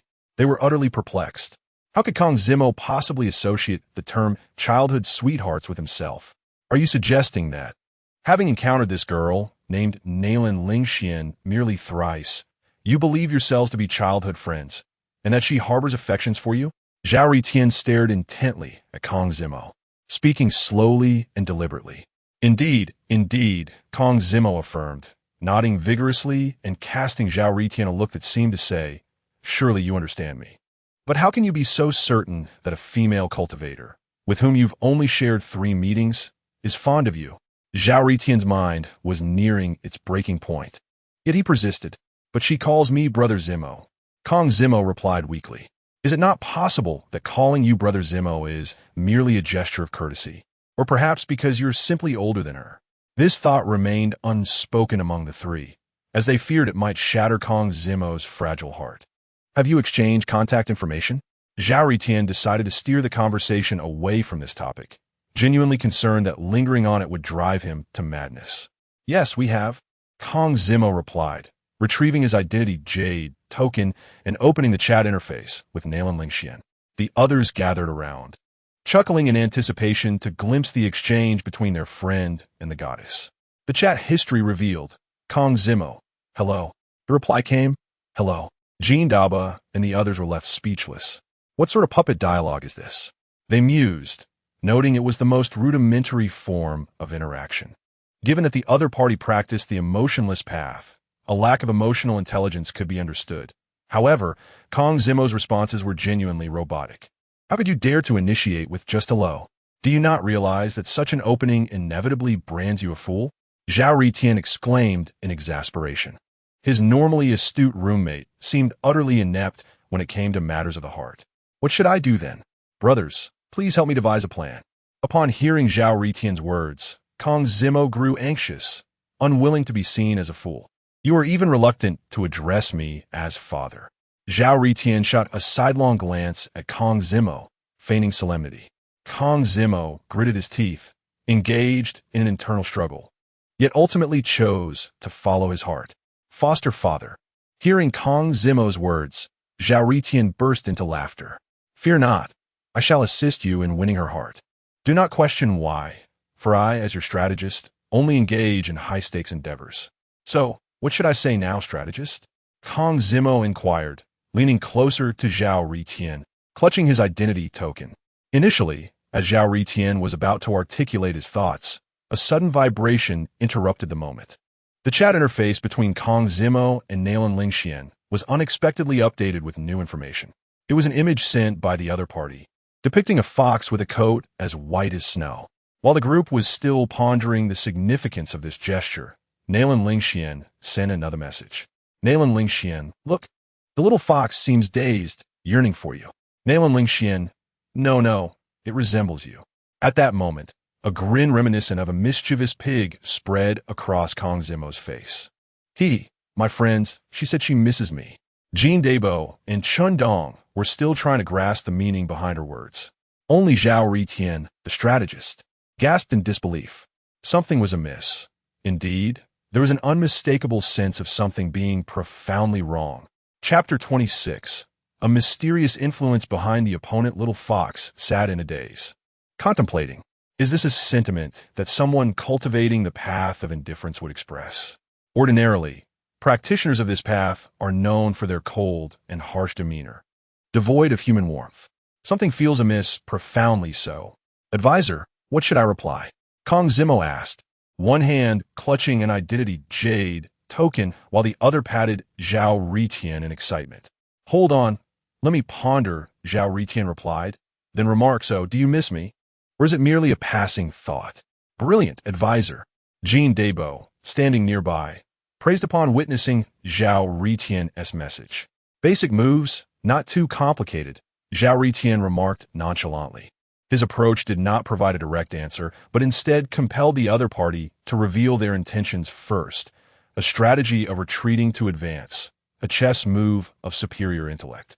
At that very moment, within the female dormitory of the Beast Taming Academy, a striking young woman with porcelain skin and alluring legs sat beside Nalan Lingxian. This beauty had also taken note of the message received and appeared taken aback. Lingxian, did you not claim that your childhood friend was merely a simpleton focused only on alchemy? The fair-skinned girl inquired, her tone suggesting the wisdom of a seasoned romantic. Nalan Lingxian shook her head, uncertain. In my recollection, he has always been rather foolish. Never mind. We shall face whatever comes our way. Hand me your identity, jade token. I shall engage on your behalf, the fair-skinned girl declared, seizing Nalan Lingxian's token and initiating the role of the strategist. Indeed, Nalan Lingxian harbored feelings for Kong Zimo. Yet her cultivation of the path of indifference rendered her taciturn and inept at articulating her emotions. Even during conversations, Nalan Lingxian maintained an icy demeanor, devoid of any warmth, cold as ice itself, to prevent Nalan Lingxian from missing out on a sweet romance. Her supportive roommate and close confidant took charge, the very fair-skinned beauty known as Mu Fiyu, who also served as Nalan Lingxian's love strategist. Thus, the two strategists began a battle of wits from afar. After several rounds of engagement, beads of sweat soaked Zhao Ritian's forehead. Goodness, the pressure is immense. They are relentless in their pursuit of the upper hand, he thought, while the female strategist furrowed her brow in concentration. Ultimately, both parties cited the late hour and the need for rest tomorrow as reasons to cease their skirmish. Advisor, what is your assessment? Kong Zimo and Nalan Lingxian inquired almost in unison. There is definitely something suspicious afoot. An unseen force is guiding them. Mu Feiyu and Zhao Ritian echoed simultaneously. In the ensuing days, the two strategists devoted their time, apart from classes, to their remote contest, with neither gaining a significant advantage over the other. Time swiftly arrived at the day of the alchemy level examination. I am about to take the exam. Have you committed to memory the techniques I taught you? Zhao Ritian. On the verge of departure, earnestly cautioned Kong Zimo.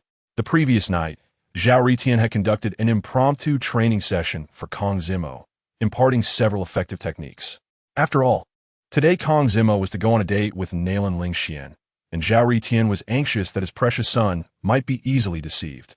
I remember, Kong Zimo nodded, and only then did Zhao Ritian leave with a sense of relief. At the Alchemy Academy, the scene of the alchemy level examination unfolded. At this moment, several cultivators donned in blue alchemist robes, a symbol of fifth-tier alchemists, appeared at the entrance of the academy. It was sufficient for a group of university students to be assessed by fifth-tier alchemists. Greetings, esteemed Master Dan. Upon seeing Lin Xiu, the evaluators from the Alchemist Association bowed respectfully. After all, Lin Xiu, as a ninth-tier alchemist and the youngest alchemist in the history of the Taizu immortal realm, commanded great respect. Following a brief exchange with the evaluators, they entered the Xian'an Hall to commence the alchemy assessment for the students. Lin Xiu, however, did not depart but remained outside the examination hall, waiting silently. As time passed, the theoretical exams for the students concluded and preparations for the alchemy assessments ensued. Zhao Ritian was registered for the second-tier alchemist evaluation, and he had drawn the task of concocting the second-tier Xiantian Foundation Establishment Pill. The Xiantian Foundation Establishment Pill? He was exceedingly proficient in this. It was the very first elixir Lin Xiu had taught them to concoct. Candidates, please prepare your alchemical furnaces. The materials will be distributed uniformly, and the alchemy assessment is about to commence, announced a judge clad in a blue alchemist robe to the assembly. Zhao Ritian rummaged through his Qinquan ring for quite some time, only to be struck by a sudden realization. Wait, where's my alchemical furnace? It dawned on him that in the days spent advising Kong Zimo, he had forgotten to pack his furnace into the Qinquan ring. Currently, his alchemical furnace lay in his dormitory. Just as Zhao Ritian was racking his brain for a solution, the judge responsible for distributing the alchemical materials approached him. Noticing the emptiness before Zhao Ritian, curious, the judge inquired, "Dear student, where is your alchemical furnace?" Gritting his teeth, Zhao Ritian thought to himself, "I shall take a leap of faith." Then, under the scrutinizing gaze of the judge, Zhao Ritian extracted a large, pitch-black iron pot from his Qinquan ring. The judge was left speechless. At this moment, the judge felt quite exasperated, questioning who would use such a large pot for alchemy. Isn't an alchemical furnace supposed to be heated? My iron pot also requires heat, so using it for alchemy could be deemed reasonable. Zhao Ritian earnestly attempted to justify. It is reasonable indeed. However, my dear student, why do you carry such a large iron pot with you? The examiner fell silent for a moment before inquiring, "Is this pot a family heirloom? A vessel that has endured through 3 generations. Though the people may pass, the pot remains." The profession of alchemist has become exceedingly competitive. Who can assure that one will secure a steady position as an alchemist upon graduation? Thus, my ancestors chose a different path, honing exceptional culinary skills. Zhao Ritian continued to elucidate. The examiner merely twitched the corner of his mouth, conceding, "You speak well, I grant you that." Subsequently, the examiner provided Zhao Ritian with the alchemical materials. Zhao Ritian gazed at the large iron pot in his hands and sighed. Ultimately, he had become what he despised. Zhao Ritian was not mistaken. Indeed, his family was renowned for their culinary prowess, a fact overshadowed by the overwhelming competitiveness in the realm of alchemy. To avoid the specter of starvation, the Zhao family resolutely embraced the culinary arts.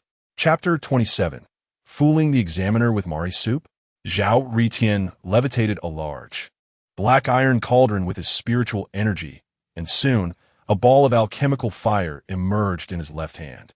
He began to heat his alchemy pot. Meanwhile, the other candidates had already achieved the requisite temperature for their cauldrons and were promptly adding their medicinal ingredients. In contrast, our protagonist was still intensifying the flame beneath his immense cauldron, which, due to its size, took longer to heat. While some of his peers were already halfway through the alchemical process, Zhao Ritian had only just completed heating the pot. Next came the moment to pour in the oil. Observing that his fellow candidates were well into their work, Zhao Ritian felt a surge of panic. Instinctively, he retrieved a barrel of oil from his Qinquan ring. intending to add it to the now searing pot. But something felt amiss. He quickly halted himself, realizing he was, after all, engaged in alchemy, not frying food. It was a slip caused by his habitual tendencies. Subsequently, Zhao Ritian added various materials to the cauldron, adjusted the alchemical fire, and commenced the refining process.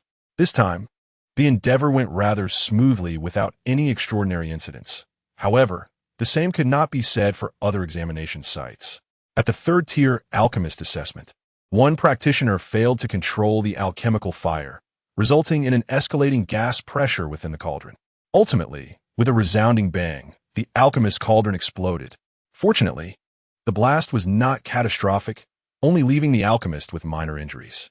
However, the students seated nearby were not so fortunate, as the shockwave from the explosion sent their cauldrons flying, rendering their efforts futile. "What have I achieved after all this hard work?" lamented one female candidate, staring despondently at the scattered medicinal materials. At least it was exhausting. The unfortunate alchemist who caused the explosion interjected. In the next moment, he sensed several unfriendly gazes directed his way. It seemed they were blaming him for their misfortunes. Perhaps he should have discreetly maintained a low profile. "We're all classmates. You wouldn't harm me, right?" he cautiously remarked. "Of course, we're classmates. Why would we harm you?"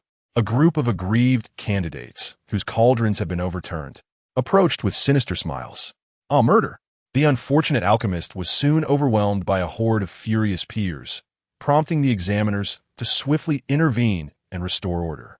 Outside the examination hall, Dan Xiu heard the explosion. As a ninth-tier alchemist, he was well aware of the sound of a cauldron explosion. In the realm of alchemy, it was almost expected that mishaps would occur. An ancient saying comes to mind, "Then do speak it," the system urged. As Dan Xiu remained silent for an extended period, "Isn't it a bit too archaic for me to have forgotten?" Dan Xiu retorted to the system. After a while, he finally recalled the saying, "An alchemist who has never experienced an explosion is not a true alchemist." As the echoes of the explosion faded, Dan Xiu caught a distant cry, "Ah, murder!" A voice strained and desperate. What a splendid high note. Truly, the students of our academy are exceptionally talented. It would be a pity if such a vocal prowess were not showcased in a cultivation competition. Dan Xiu couldn't help but express his admiration upon hearing it. The unfortunate brother Zhao exclaimed, "Let my voice be heard. Let my voice resonate." After nearly half an hour of toil, Zhao Ritian finally prepared to unveil his concoction. To retrieve the elixir. Just before serving, he sprinkled a handful of cilantro for garnish. Zhao Ritian produced a handful of chopped green onions and cilantro from seemingly nowhere, adorning each of the braised lion's heads with it. "What?" you ask why Zhao Ritian, who was supposed to be refining the Xiantian Foundation establishment pill, is involved with braised lion's heads. Ordinarily, the Foundation establishment pills produced are of pearl-like size, convenient for cultivators to swallow and refine. However, Zhao Ritian's Xiantian Foundation establishment pills, brewed in a large pot, were nearly the size of fists, making them resemble braised lions' heads from a distance. "Candidate, you are the last one remaining in the examination hall. How much longer do you require?" At this moment, the examiners for the second-tier alchemist assessment began to urge Zhao Ritian. He scanned the vast examination hall and realized he was the sole contender left. Observing his braised lions' heads, he resolutely lifted the iron pot and approached the panel of examiners. "Esteemed examiners, these are the elixirs I have refined. The Braised Foundation establishment pills. The Xiantian lion's heads."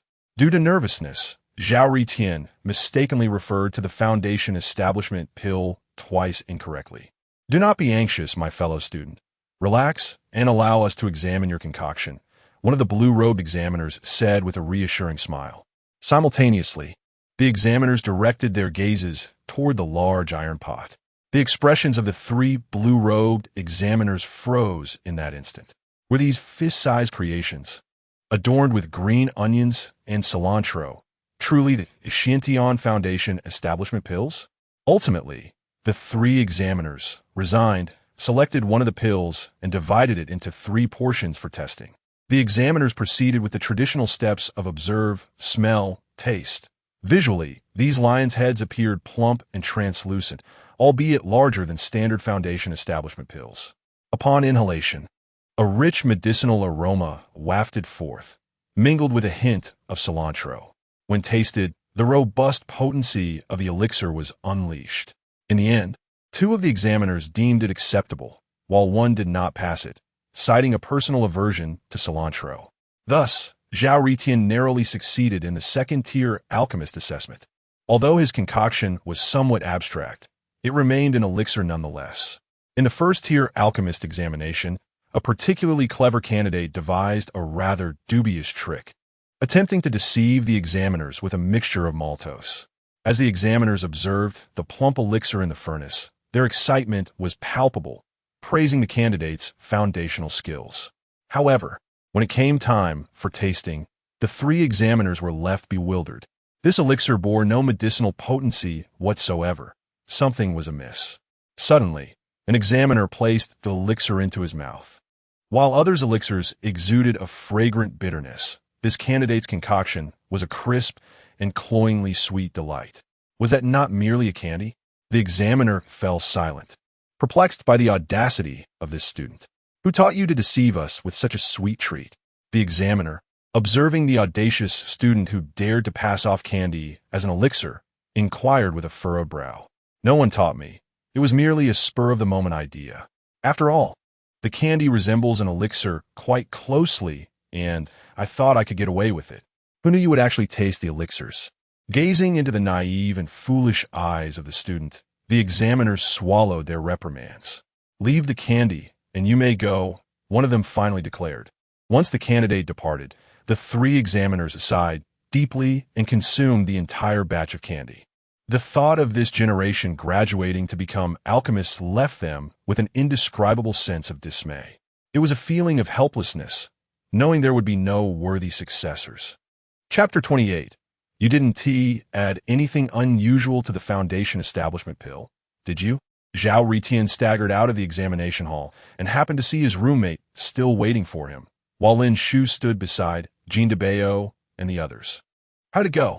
Lin Xiu inquired, looking at Zhao Ritian as he exited the examination room. Somewhat unexpected, but I managed to pass. Zhao Ritian scratched his head, a trace of amusement flickering across his face as he recalled the absurdity of refining pills using an iron pot, though he ultimately suppressed his laughter. Well, what kind of pill did you draw? Lin Xiu continued to probe. The Xintian Foundation establishment pill, Zhao Ritian replied instinctively. Upon hearing the name of the pill, Lin Xiu's expression darkened, as if the memory of consuming that foul-smelling, sock-flavored Foundation establishment pill was still vivid in his mind. That truly was a regrettable episode. You didn't add anything special to the pill this time, did you? Lin Xiu scrutinized Zhao Ritian with concern. Understanding Lin Xiu's apprehension, Zhao Ritian hastily reassured him. Rest assured, teacher, since that incident, I've learned my lesson. I am now quite adept at refining the Foundation establishment pill. Well, aside from accidentally sprinkling a bit of scallions and cilantro on the pill, I really didn't add any other ingredients. After hearing Zhao Ritian's repeated assurances, Lin Xiu nodded in relief and said, All right, it's all settled. You all go have fun. Goodbye, Teacher Lin. Zhao Ritian and Jean de Bayo bowed respectfully before departing. With their exit, the alchemy level examination came to a close. The examiners from the Alchemist Association handed the results of the assessment to Lin Xiu. Master Dan, here are the results of this examination. The students who passed will have their alchemist robes delivered to the Palace of Creation later. One of the blue-robed alchemists presented a scroll to Lin Xiu, bowing respectfully. Thank you for your efforts, Lin Xiu said, accepting the scroll with a smile. This is a small token of appreciation. I hope you will accept it. As he spoke, Lin Xiu retrieved several bottles of 7th-tier elixirs from his Qinkuan ring and gracefully offered them to each examiner. The sight of the 7th-tier elixirs caused the eyes of the alchemist examiners to widen with desire. No, Master Dan, this gift is far too extravagant for us, they said, struggling to contain their yearning despite the allure of the elixirs. Please take them. It is merely a token of my gratitude, Lin Xiu insisted. To refuse the 7th-tier elixirs again would seem ungracious and disrespectful to Lin Xiu, the esteemed Master Dan. The examiners accepted the elixirs and bowed, proclaiming, We thank you. Master Dan. Lin Xiu waved his hand, signaling them not to be overly formal.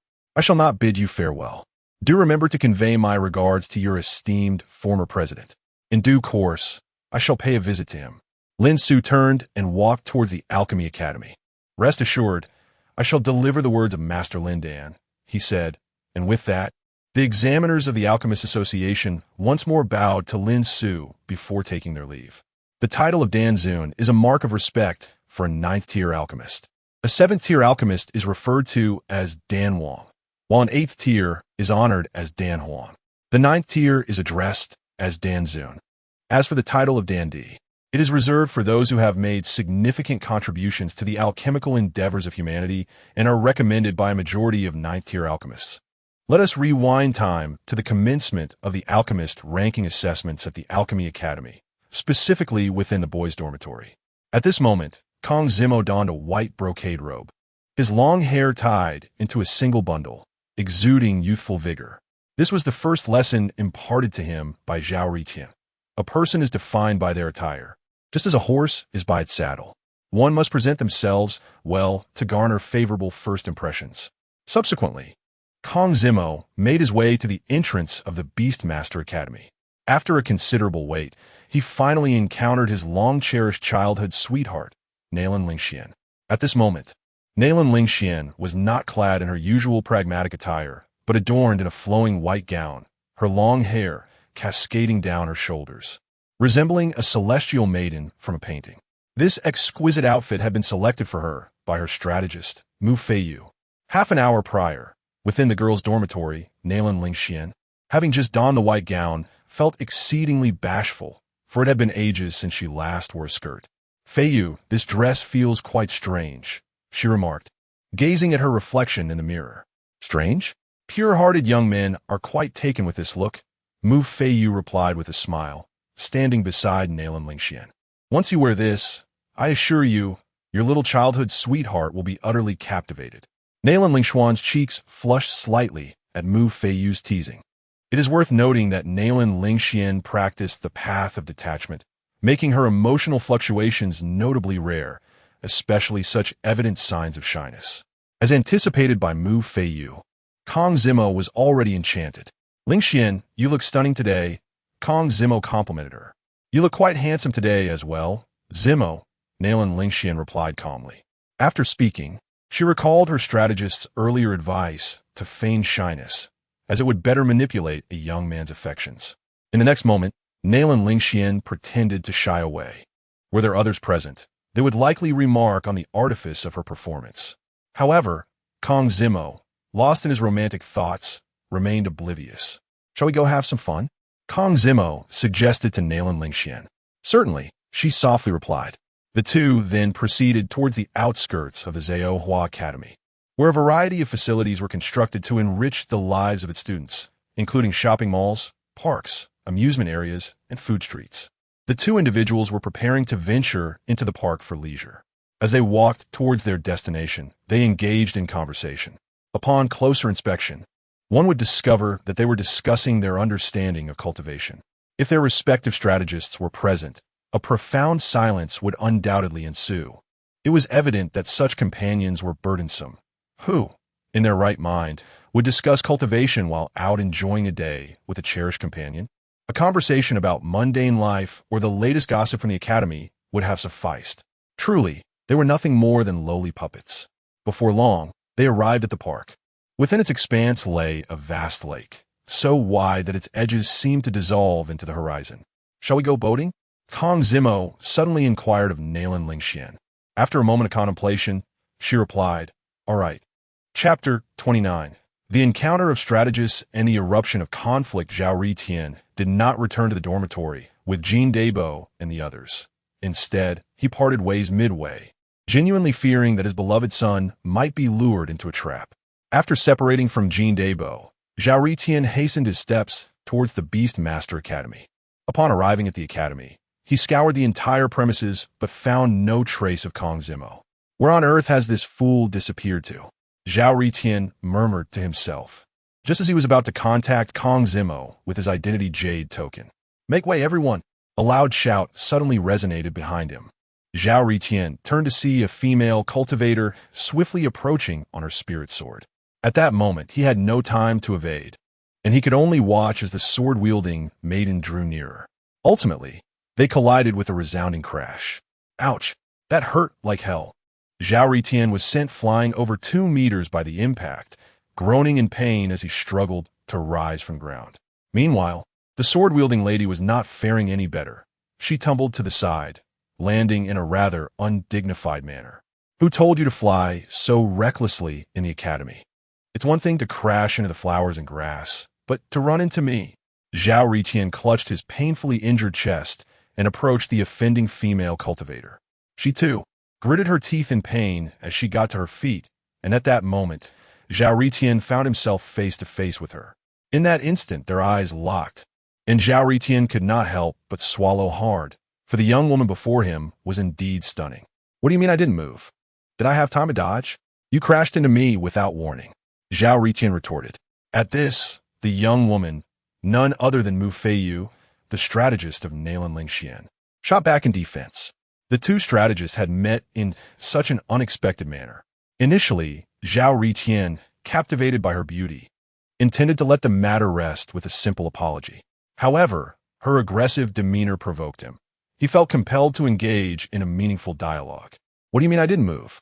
You barreled into me without any warning, Zhao Ritian continued, and soon, the two were embroiled in a spirited exchange of words. Seeing the unfolding drama, nearby students began to gather, drawn by the spectacle. As the crowd swelled, Mu Feiyu grew increasingly uncomfortable and decided to sheath her spirit sword, preparing to make a quick exit. Hey, are you trying to flee the scene? Zhao Ritian called out, raising his voice as he noticed her intent to leave. With numerous onlookers present, the patrolling security team of the academy approached. Zhao Ritian seized the opportunity to address them. Professors from the safety department. This female cultivator was speeding on her spirit sword within the academy and crashed into me. Yet she intends to escape. The security team members exchanged glances, their brows furrowing as they surveyed the scene. What contradictions arise? Let us report this matter to the security department. What chaos is this? The teacher from the patrol team addressed the crowd. Upon witnessing the intervention of the security department's instructor, Mu Feiyu inwardly lamented her misfortune, for she had indeed been recklessly speeding on her flying sword, and her license was yet to be acquired. She was currently driving without authorization. If this situation escalated to the security department, she would surely face severe consequences. However, given the current predicament, escape was not an option, and she had no choice but to comply and head to the security department.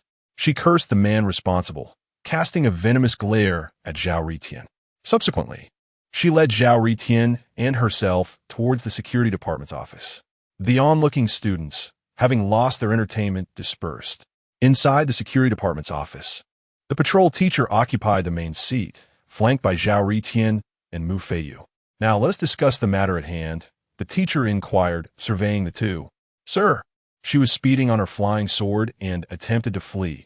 Zhao Ritian interjected first, understanding the principle that the proactive are often spared from misfortune. I had no intention of fleeing. Mu Feiyu hastily defended herself.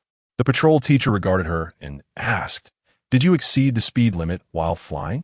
Yes, but I did not intend to escape, Mu Feiyu admitted, nodding in acknowledgement of her transgression while firmly denying her intention to abscond. The girl, once so defiant in her quarrel with Zhao Ritian, now appeared utterly subdued. Please present your flying sword license for inspection. The instructor instructed Mu Feiyu once more. Mu Feiyu. The inevitable had finally arrived. After a moment of hesitation, she summoned her courage and replied to the teacher, Sir, I have yet to obtain my flying sword license. Ah, so you are indeed an unlicensed driver, Zhao Ritian remarked, wishing to comment on her audacity. Ultimately, following the instructor's mediation, Zhao Ritian agreed to a settlement, and after signing some documents, he departed first. Meanwhile, Mu Feiyu remained at the security department to receive admonishment. For while the incident of her recklessly colliding with someone had concluded, her unlicensed driving dilemma was far from over. By the time Zhao Ritian returned to the dormitory, night had fallen, and Kong Zimo had already returned to their quarters.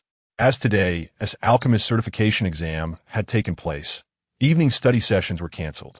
The three of them, noticing the abrasions on Zhao Ritian's face, simultaneously inquired about what had transpired. With a sigh, Zhao Ritian recounted the events from the Beast Tamer Academy. Then, he turned his gaze to Kong Zimo and inquired, "So, how was your date with your childhood sweetheart today?" Hey. Kong Zimo reminisced about the events of the day, breaking into a fit of silly laughter. Zhao Ritian. His beloved son had just engaged in a skirmish with a female disciple from the Beast Taming Academy. The outcome was that his esteemed son was thoroughly subdued by the opponent. This incident also confirmed a long-standing question among the audience. Can the Beast Taming sect command the sycophants? The answer is affirmative, for that sycophant is now indulging in gleeful laughter, as Zhao Ritian prepared to apply ointment to the abrasions on his face. A remark from Kong Zimo caused him to lose his composure. Military advisor, I have struck up a conversation with Nalan Lingxian. Wait, what do you mean by that? At this moment, Zhao Ritian stood frozen in place. Chapter 30.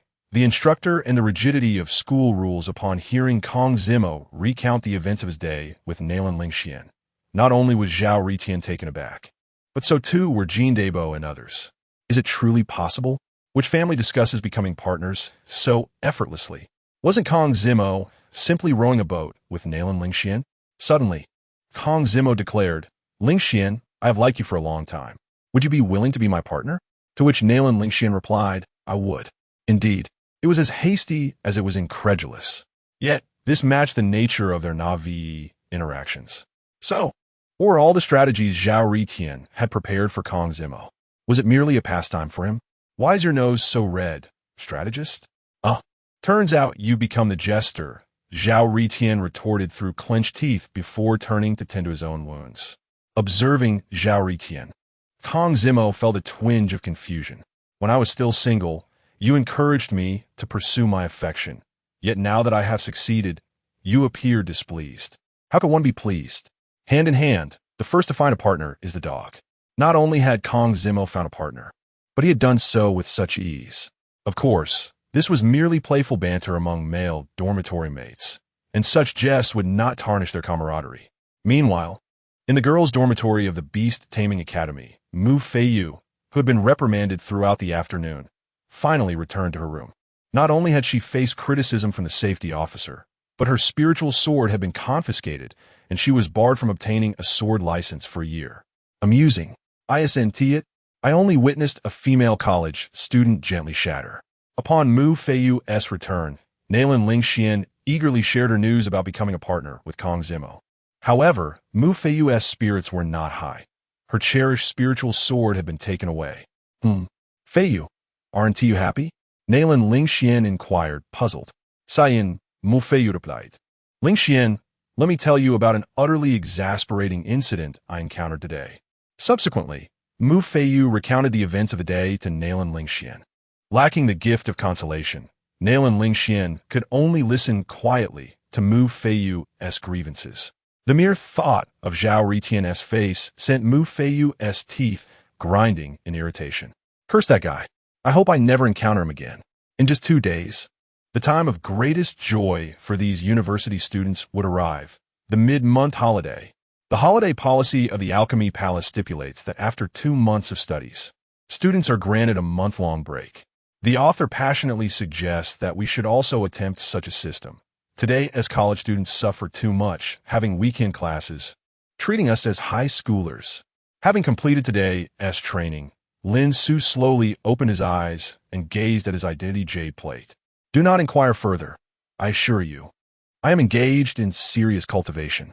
It is certainly not a mutual refinement of souls with the dean of the Harmony Academy. Lin Suk had always been perplexed as to why his dual cultivation partner was invariably Su Mei Qing rather than anyone else. Nevertheless, it was merely a curiosity. One must embrace joy when it is due. Now, to the matter at hand. Lin Suk noticed that his identity jade tablet was receiving messages from students. Zhang San, instructor. I'm not feeling well. I would like to request a leave of absence. Could you approve it? It was evident to Lin Suk that the students, growing restless, could hardly endure their time at the academy before the holidays. He promptly replied to Zhang San, declining the request. no leave granted. The Academy's regulations prohibit early requests for leave before the holiday. After a brief interval, Zhang San sent another message. Zhang San, Instructor, are you truly denying my request? You must understand that the Academy's rules are inflexible. I too can be inflexible.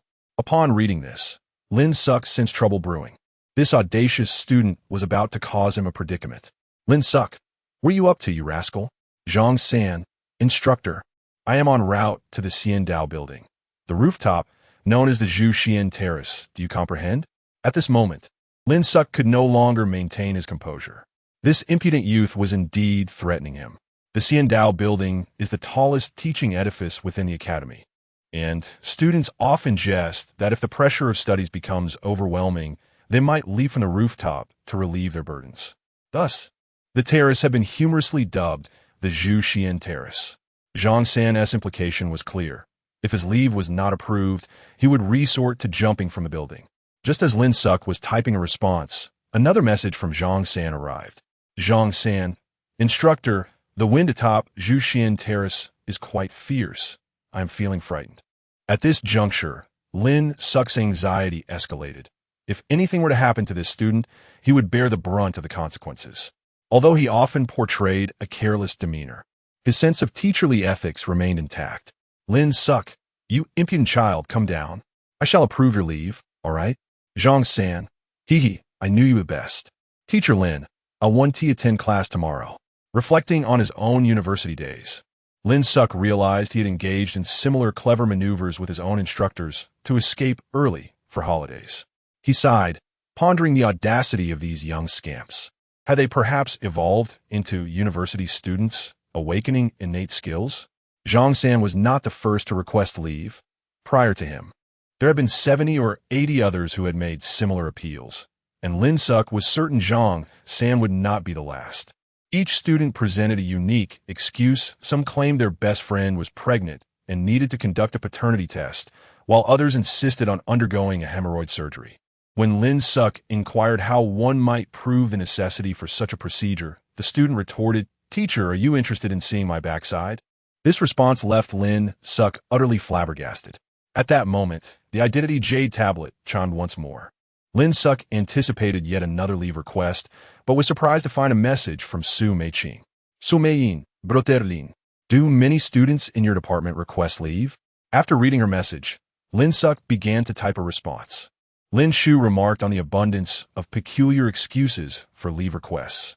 Shortly thereafter, Su Meiqing sent a message, expressing that their department faced a similar situation, with numerous students seeking leave.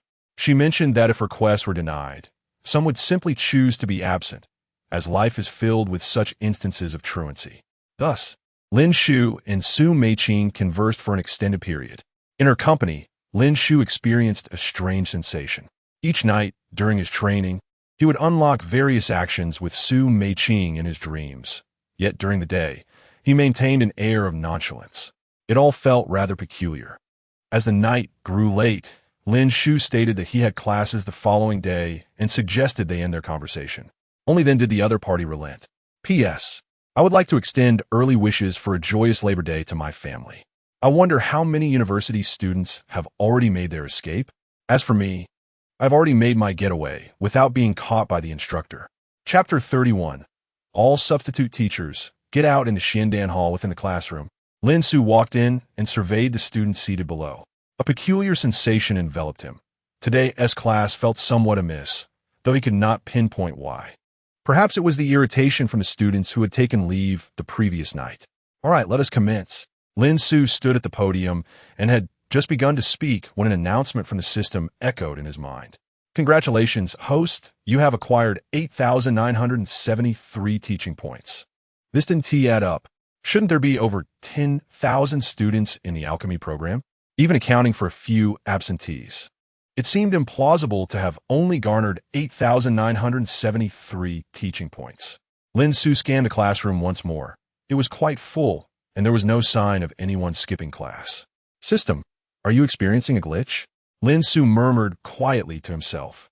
You're the one with the glitch. Your entire family has a glitch. The system retorted without hesitation, chastising Lin Su for doubting its integrity. Feeling somewhat embarrassed to be scolded by the system, a rare occurrence among transmigrators, Lin Xiu realized that if the system had confirmed it was not malfunctioning, then something peculiar must be occurring in the classroom. Reflecting on his own university experience, he deduced there was only one possibility. Someone was impersonating a student. With a keen gaze, Lin Xiu meticulously scrutinized each individual present until he finally spotted an incongruous figure in the back row. It was a male cultivator clad in a loose, pitch-black robe. The reason for his discordance with those around him was evident. The alchemical furnace beside him was emitting plumes of black smoke. With a swift movement, Lin Xiu appeared beside the robed cultivator. He regarded the figure intently, a smile gracing his lips yet remaining silent. The black-robed cultivator, feeling the weight of Lin Xiu's gaze, eventually stammered, "Teacher, why do you keep staring at me? Is there something dirty on my face?" Lin Xiu nearly quipped that he found the young man himself rather reminiscent of something unclean. However, he restrained himself. "My dear student, you do not seem to fit the profile of our class," Lin Xiu remarked, narrowing his eyes at the black-robed cultivator. "Teacher, I am indeed a student of our class. I simply do not speak much, so it is understandable that you might not remember me," the cultivator hastily explained. "Oh, is that so? Because you resemble a student from the neighboring Demon Cultivation Academy." Lin Xiu's smile widened as he continued to interrogate the black-robed figure. "What do you mean, teacher? I am a fragrant and soft alchemist. I swear to never associate with the demonic path." The cultivator could only stubbornly insist. He never anticipated that Lin Xiu would discern his true identity as a demon cultivator so effortlessly. A sense of helplessness washed over him, akin to an undercover agent infiltrating a righteous sect only to be exposed in an instant. "And why, pray tell, is your furnace emitting black smoke?" Lin Xiu inquired, pointing at the alchemical furnace situated beside the black-robed cultivator. "Teacher, would you believe me if I said that my alchemical experiment went awry, resulting in the emission of black smoke?" The figure clad in black robes shifted his gaze, a cunning plan forming in his mind as he continued to elaborate. Under his watchful eyes, Lin Xiu silently shook his head and spoke, "I have no time for your jesting. Depart from my classroom with your furnace." Upon hearing Lin Xiu's words, the black-robed cultivator realized that his true identity had been thoroughly exposed. With a sense of defeat, he picked up his alchemical furnace and prepared to leave the Xiandan Hall. How many people must one refine for a magical artifact to emit black smoke? Lin Xiu mused aloud, observing the retreating figure of the dark cultivator. Hearing Lin Xiu's remark, the sorcerer paused at the doorway and replied, "Teacher, I only refine two individuals before this furnace began to spew black smoke." After uttering this, the dark cultivator departed without a backward glance. Lin Xiu remarked, "Refining two individuals indeed reflects a rather vivid life experience." He then swiftly returned to the podium and announced, "I shall now take attendance. Those whose names are called, please raise your hands." As he spoke, he retrieved a roster from his Qinquan ring, which not only listed each student's name, but also featured their photographs. Today, Lin Xiu was determined to uncover which audacious little rascals dared to solicit a substitute teacher. Dan Xiu, Lin Xiu called out first, naming the class monitor. Seated in the front row, Dan Xiu raised her hand in response. Lin Xiu felt a wave of satisfaction, as expected from the class monitor. She was setting an exemplary precedent. Next, he called out the name of Kong Zmo, who, as anticipated, also attended the class and raised his hand. Looking at the next name on the list, Lin Xiu called Jean de Bao. He had faith that Jean de Bao, his esteemed class representative, would not disappoint him. Present came a voice from a stout figure who had lowered his head. Lin Xiu was about to continue to the next student when he realized that the voice did not belong to Jean de Bao. Raising his gaze, he discovered that this so-called Jean de Bao was attempting to diminish his presence, but his rotund form made it quite evident. "Director Jean, do not hide. I know it is you." Lin Xiu sighed in exasperation. Upon hearing his name called, Jean de Bao could only awkwardly raise his head. It was clear that this was not Jean de Bao at all, but rather Jean Miao, the director of the school's logistics department, who happened to be Jean de Bao's uncle. Both individuals were similarly portly, almost managing to deceive Lin Xiu. "Director Jean, what brings you here?" Lin Xiu inquired, perplexed. My dear nephew expressed a longing for home and wished to return a day early, so he asked me to cover his class. I thought it was no big deal, considering he is the only heir of the Jin family, so I agreed. Jin Miao explained with an awkward smile. Lin Su was momentarily rendered speechless. Given that Jin Daba dared to summon his uncle to substitute for a class, would he next attempt to bring his grandfather for the same purpose? Director Jin, you may leave. I have no choice but to treat Jin Daba's absence as truancy, Lin Su stated. Jin Miao wished to say more, but upon meeting Lin Su's indifferent gaze, he could only chuckle and reply, Director Lin, I shall not intrude any further. With a smile, Jin Miao rose and exited the Xinan Hall. Meanwhile, the students below, who were being taught, felt as though they were sitting on pins and needles. They regretted their decision. Had they known the instructors at the Alchemy Academy were so formidable, they would never have chosen to attend this class. Lin Su then gazed at the students seated before him and declared, I kindly ask the students who are substituting to vacate my classroom. I have no desire to repeat myself. Chapter 32. Journey to the Kong Family. Reunion with an old friend after listening to Lin Su's words. One of the substitute students could no longer bear the pressure and stood up, promptly exiting the Xindan Hall, with one person leading the way. The other substitute students followed suit, gradually leaving the classroom. Observing the exodus, Lin Su called the roll once more, diligently noting the absentees, preparing to address the matter upon their return from the month-long break. Subsequently, Lin Su commenced the lesson, fully aware that the educational agenda must proceed unabated, regardless of their absence. Before the class concluded, Lin Su reiterated a few admonitions, primarily urging against skipping classes. As the bell signaling the end of class rang, the students began to disperse, yet Kong Zimo remained behind.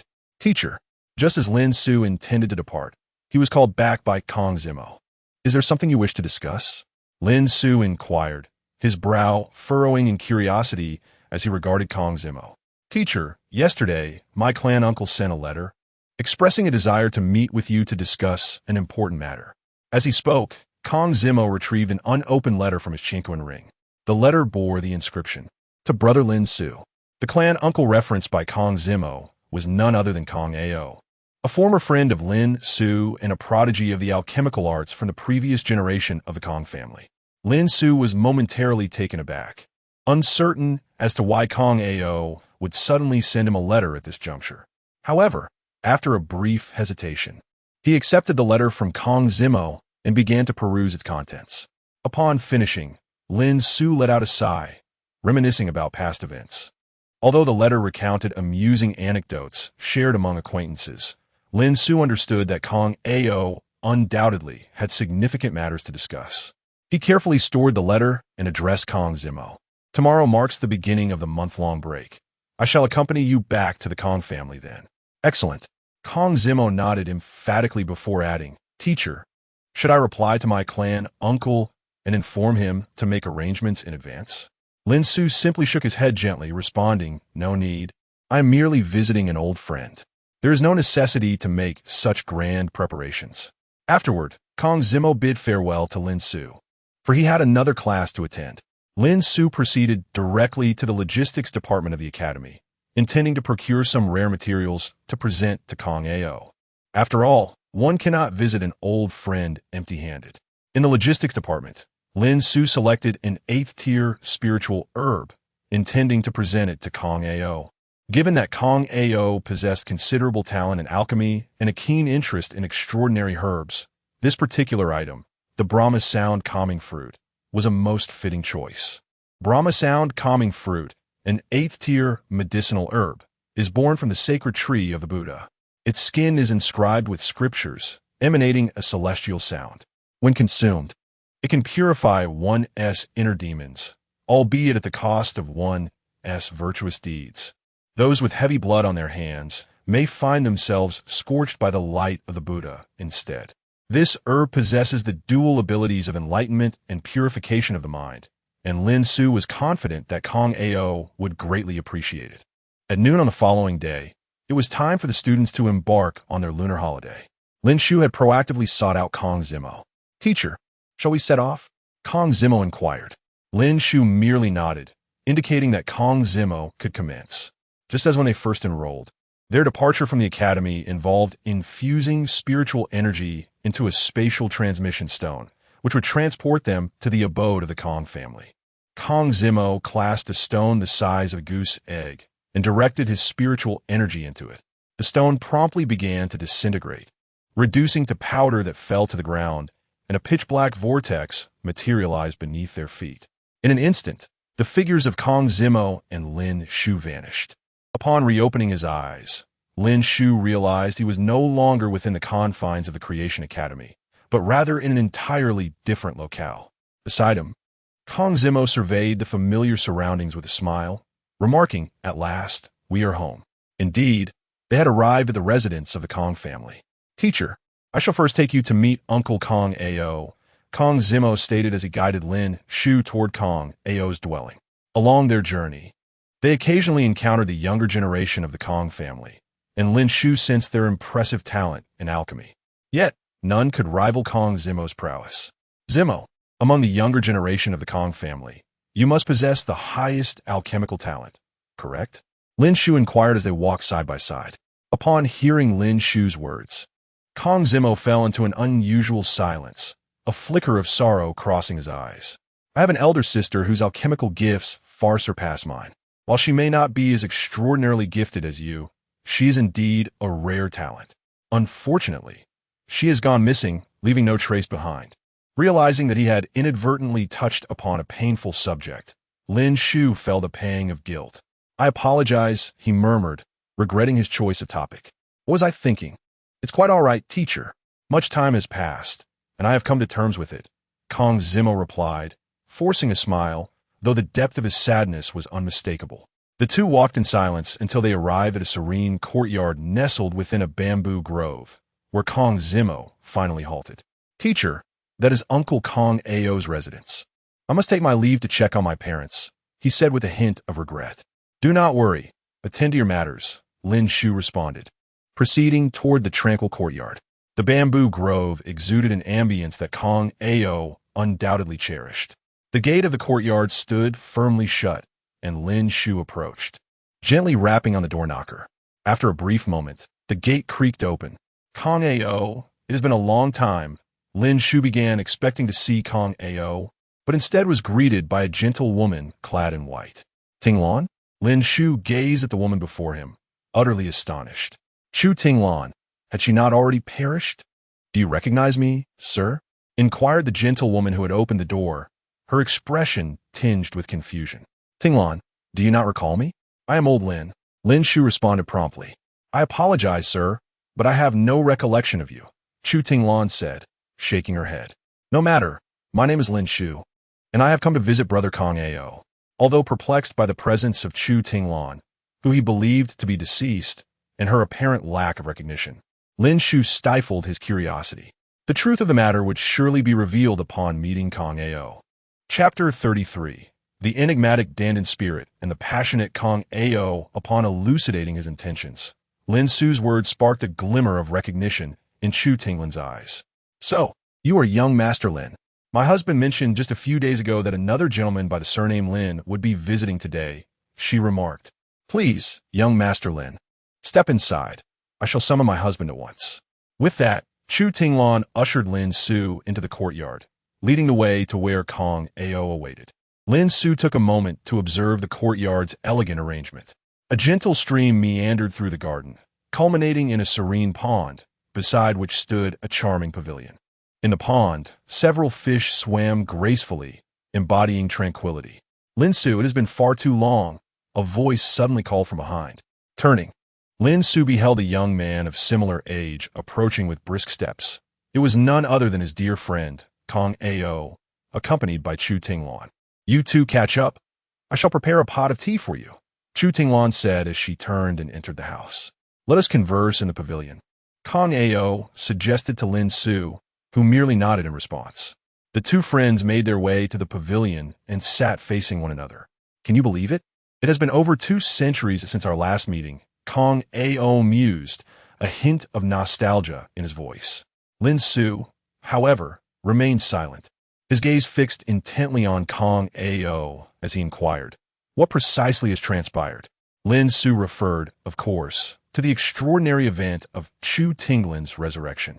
As you can see, Tinglan has returned to us, Kong Ao replied with a smile. Lin Su, dissatisfied with this answer, retorted, death is final. She cannot simply return to life. Chu Tinglan was not only Kong Ao's partner, but also Lin Su's cherished friend.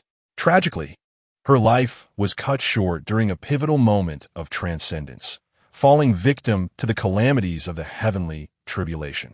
Since that fateful day, Kong Ao had succumbed to a deep melancholy. Lin Su, do you recall the ancient Emperor Dan incident from years past? Kong Ao suddenly interjected. This event was known to nearly all alchemists. The sudden emergence of the ancient Emperor Dan's secret realm was said to harbor elixirs crafted by the nameless Emperor Dan. Transcending the ninth grade, countless alchemists and powerful beings rushed to the site, Lin Su and Kong Ao included. Yet in the end, they discovered only a handful of ninth grade elixirs, failing to encounter the legendary, transcendent Emperor Dan. Some later speculated that the realm had never contained such treasures, attributing the rumors to mere hearsay. Could it be that you obtained the ancient Emperor Dan? Lin Su pondered, his eyes widening in realization. Kong Ao smiled and nodded, confirming Lin Su's surmise. No wonder the others had failed to find the Emperor Dan. It had been discreetly claimed by Kong Ao, who had refrained from publicizing this achievement. So, Tinglan's current condition is indeed linked to the ancient Emperor Dan? Lin Su guessed again. Indeed, Kong Ao nodded in affirmation. With a sigh, Kong Ao began to recount the tale from its inception to conclusion. Years ago, when Chu Tinglan was on the verge of a breakthrough, she attracted a terrifying thunder tribulation. Beneath the onslaught of the lightning, her physical form was obliterated and her consciousness was gravely injured, leaving only wisps of her residual soul to linger. This fragment of her soul, rendered exceedingly frail, fell into a profound slumber. Kong Ao believed that his beloved partner had perished, leading him into a state of despair, drowning his sorrows in alcohol. It was not until a few years prior to the opening of the ancient Emperor Dan's secret realm that he sensed Chu Tinglan's essence once more. Since then, Kong Ao had been tirelessly seeking a means to resurrect her, yet all his endeavors ended in failure. The advent of the ancient Emperor Dan's secret realm rekindled a flicker of hope within him. Subsequently, he allied with Lin Su and others to venture into the ancient Emperor Dan's secret realm. By fortunate coincidence, Kong Ao acquired an ancient Emperor Dan. Aware of the adage that a man with treasure invites calamity, he chose to keep his acquisition a secret. Thereafter, he publicly declared that due to his yearning for his deceased wife, he would cease alchemy and withdraw entirely from the realm of pill refining. In truth, he was devoted to studying the ancient Emperor Dan, seeking a way to revive Chu Tinglan. After hearing Kong Ao's tale, Lin Su smiled and remarked, "You confide in me so readily. Are you not afraid I might slay you and seize the ancient Emperor Dan? After all, such a treasure could entice anyone." Upon hearing Lin Su's words, Kong Ao merely shook his head and continued, "Anyone might entertain such thoughts, but you, Lin Su, are an exception. Though you can be a bit unrefined, your loyalty and righteousness shine through." Indeed, Lin Su had never contemplated seizing the ancient Emperor Dan. "So, have you successfully revived Tinglan?" Lin Su inquired further. Kong Ao nodded, but then shook his head, letting out a resigned sigh as he elaborated. "Currently, Tinglan's state resembles that of a sword spirit. She relies on the power of the ancient Emperor Dan to maintain her corporeal form, akin to the spirit of the Dan itself. However, this is merely a temporary solution to preserve her physical existence.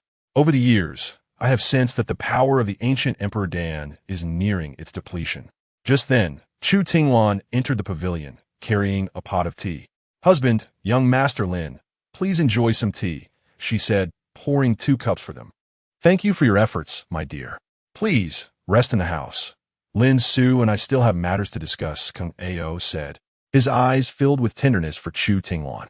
She nodded and turned to return indoors. However, Lin Su reflected on her earlier reaction when he knocked on the door. It seems she does not recognize me anymore. Indeed, Kong Ao sighed helplessly. This is a limitation of the ancient Emperor Dan. Although it has allowed Tinglan to be temporarily revived, she has lost a significant portion of her memories, including many people and events. After listening to Kong Ao's words, Lin Xiu could not help but exclaim, "No wonder. Thus Kong, my brother, has summoned me today for a particular reason?" Deep down, Lin Xiu already harbored some suspicions. Kong Ao had just mentioned that the power of the ancient Emperor Pill was nearly depleted. Therefore, Kong Ao's invitation to Lin Xiu undoubtedly pertained to the continuation of the ancient Emperor Pill's potency or matters concerning Chu Tinglan. Indeed, nothing escapes the keen senses of a pill path enthusiast, Kong Ao remarked with a smile. Upon hearing this term, Lin Xiu shot a glare at Kong Ao. It was true. The moniker Pill Path Dog was indeed coined by Kong Ao himself. "Brother Lin Xiu, have you ever heard of the legend of the Pill Ruins?"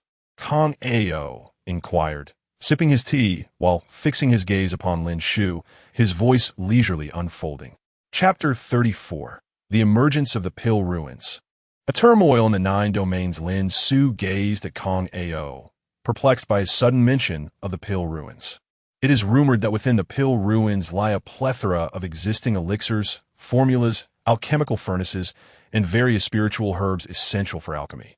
The elixirs and formulas ranging from the 1st to the 6th tier are said to be found in abundance throughout the Pill Ruins. The quantity of 7th and 8th tier elixirs is also exceedingly plentiful, and with a stroke of fortune, it is not impossible to discover a 9th tier elixir. Beyond the 9th tier, there exist even imperial-grade elixirs. The Pill Ruins were not constructed by a singular formidable being. Rather, it is said to be a manifestation of the laws of heaven and earth, benefiting all cultivators across the 9 great domains. However, opportunity often accompanies peril. The rules within the Pill Ruins differ from those of the external world. Should a cultivator venture into the Pill Ruins and violate its regulations, they would face merciless obliteration. Within the Pill Ruins also dwell various dangers, including pill beasts and pharmaceutical puppets. Pill beasts are unique spiritual creatures found solely within the Pill Ruins. The weakest among them possess merely foundational cultivation, while the more terrifying pill beasts may rival the might of the most elite human cultivators. Wherever pill beasts roam, one can expect to find 7th tier or higher elixirs or other treasures, as these beasts serve as guardians of such valuables, deterring human cultivators from coveting them. As for the pharmaceutical puppets, they're the remains of human cultivators who perished within the Pill Ruins. Their corpses are assimilated by the rules of the Pill Ruins, transforming them into mindless puppets driven solely by the instinct to slaughter. Although devoid of intelligence, these puppets retain the cultivation techniques and combat skills they possessed in life, making them formidable adversaries. This information is gleaned from the experiences of the powerful beings of the Taisu immortal domain who have ventured into the Pill Ruins each time it opens. Yet, it remains a mystery why it has been over 30,000 years since the last opening.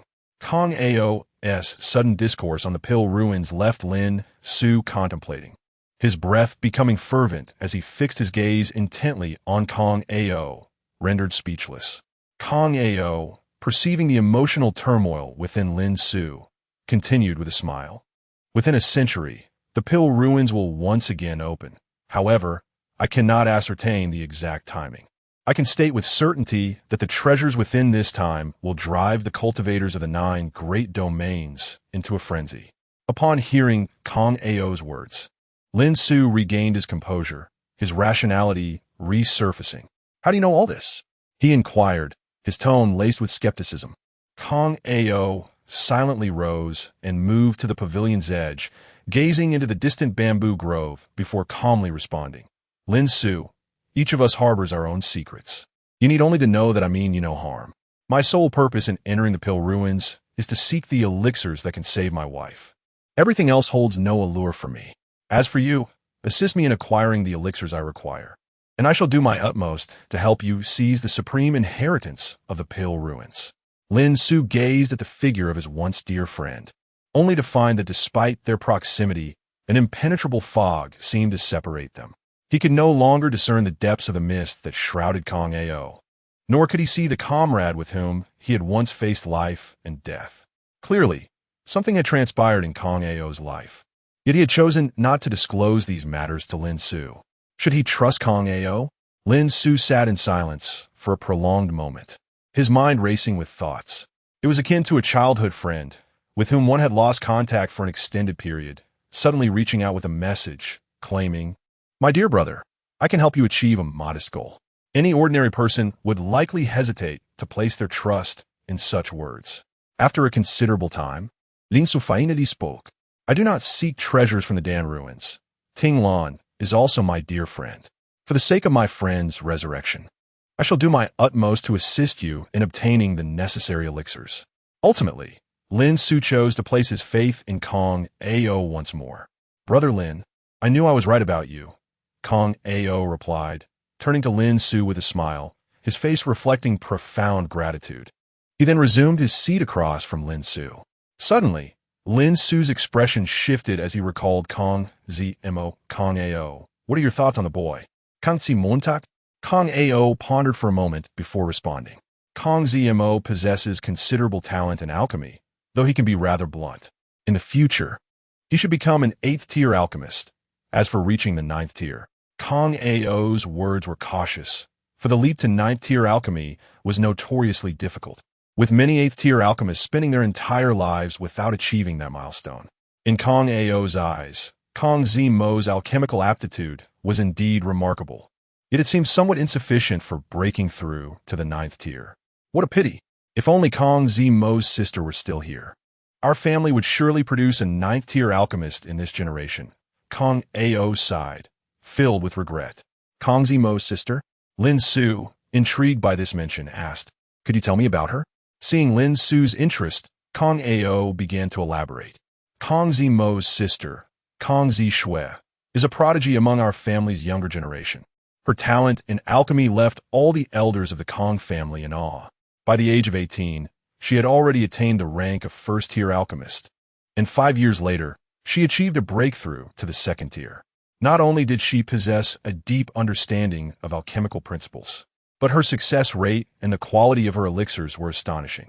In a single batch of 10 foundational elixirs, 8 could be deemed of superior quality. It is noteworthy that Kong Shui accomplished all this while still in her early 20s. Her alchemical prowess was akin to that of the young Lin Xiu of yore, and everyone anticipated that she might become the next world-renowned young alchemist. However, misfortune struck. Kong Shui, accompanied by several promising descendants of the Kong family, embarked on a mission to the Star Valley to collect spiritual herbs at the behest of their clan. However, this group of young heirs mysteriously vanished without a trace. It is important to note that they are missing, not deceased, for their life tokens remain intact, yet their whereabouts are unknown. These life tokens are a unique type of artifact. When a practitioner's blood is dripped upon them, they record the individual's life and death status. A shattered token signifies the practitioner's demise. Presently, Kong Shui's token remains unblemished, suggesting that these young heirs have seemingly vanished into thin air. Subsequently, the higher echelons of the Kong family dispatched a team to investigate the Star Valley. Their findings concluded that there were no signs of a struggle, thereby ruling out the possibility that powerful practitioners had abducted the Kong descendants. Chapter 35. The Starry Valley and the Mysterious Disappearance of Alchemists. After listening to Kong Ao's explanation, Lin Xiu was momentarily stunned. Once again, alchemists had mysteriously vanished near the Starry Valley. He recalled that during his visit to the old president of the Alchemist Association, he had heard about a group of alchemists from the association who had ventured to the Starry Valley, only to find that they had all disappeared without a trace. Their disappearance was silent, and no one knew where those alchemists had gone. It seemed that something was amiss in the Starry Valley. He needed to inform Kong Daoxian to prevent the students from undertaking any training in that area. At the same time, he must report to the higher-ups of the human race, necessitating a thorough investigation of the Starry Valley. As Lin Xiu pondered these thoughts, Chu Tinglan suddenly emerged from the house and approached the pavilion. "My lady, did I not ask you to rest indoors? Why do you come out again?" Kong Ao rose and walked to Chu Tinglan, gazing at her with affection. Chu Tinglan smiled at Kong Ao and replied, "Husband, I merely wish to prepare some dishes for you and young Master Lin to enjoy while catching up." That is indeed kind of you, my lady, Kong Ao responded. He then turned his attention to Lin Su, saying, Old Lin, it has been far too long since we last gathered. How about we indulge in a couple of drinks today? That sounds delightful, Lin Su replied to both Kong Ao and Chu Tinglan. Indeed, it had been ages since they had come together. Ever since Chu Tinglan had perished during the heavenly tribulation, Kong Ao had been melancholic, drowning his sorrows in alcohol. It had been over 2 centuries since the three had convened. Lin Su then rose and followed Kong Ao and Chu Tinglan into the house. At that moment, the table inside was already laden with an array of dishes. I was uncertain of young Master Lin's preferences, so I took the liberty of preparing some of my signature dishes. I hope you don't mind, Chu Tinglan said once they were all seated. Lin Su gazed at the dishes before him and, with a hint of nostalgia, remarked, These dishes are all to my liking. Indeed, these were meals that Lin Su and Kong Ao had often partaken of together, all prepared by Chu Tinglan's skilled hands. Lin Su had once thought he would never again savor Chu Tinglan's cooking, yet today his wish was fulfilled. Come, let us enjoy Tinglan's culinary skills once more, Kong Ao said, smiling as he observed Lin Su's expression, a glimmer of reminiscence shining in his eyes. Very well, Lin Su nodded, then picked up his chopsticks to take a piece of fish, savoring its flavor. Instantly, memories from the past flooded Lin Su's mind. Back then he, Kong Ao, and Chu Tinglan had traversed the Taizu immortal domain, searching for materials to concoct elixirs. They often feasted on the dishes prepared by Chu Tinglan. The taste was as familiar as ever. How is it? Delicious? Kong Ao asked with a smile, watching Lin Su's reaction. Lin Su nodded emphatically and spoke, Delicious, absolutely delicious. If only it could be paired with Zue Xine wine, it would be even more perfect. Zue Xine wine is a highly praised spirit within the realm of Taizu, primarily due to its affordability, making it accessible even to foundational stage cultivators. During their travels years ago, Lin Su and his companions would always enjoy meals prepared by Chu Tinglan accompanied by several jars of Zhe Xine wine. Who says it can't be done? Gung Yao He Market. Simultaneously retrieving 2 jars of Zhe Xine wine from his spatial ring. Raising an eyebrow at Lin Su, he proposed, Care for a drink? Absolutely. Lin Su readily agreed. The two then began to toast and exchange stories, reminiscing about their past adventures and discussing events that had transpired over the past 2 centuries. In that moment, Lin Su felt as if he had returned to those carefree days, joyfully sharing wine and conversation with his dear friend. Meanwhile, the entire Kong family was in a state of excitement. What? You mean Lin Danzun has come to our Kong family? Indeed, I just saw Brother Zimo return, and right beside him was Lin Danzun. I can also confirm that Lin Danzun is currently in Uncle Kong Ao's courtyard. The young alchemists of the Kong family exclaimed with enthusiasm. Some had seen Lin Su heading towards Kong Ao's residence and quickly joined in the excitement. Although the Kong family boasted a 9th-tier alchemist as its current head, why were the younger members so thrilled by the arrival of Lin Su, a fellow 9th-tier alchemist? The reason lies in Lin Su's reputation as a prodigious young alchemist. What youth does not admire strength? Who does not wish to achieve fame and glory at a young age? In fact, not only the juniors of the Kong family, but also young alchemists of this generation generally hold Lin Su in high regard, viewing him as a target and role model. Oh, young Lin has arrived.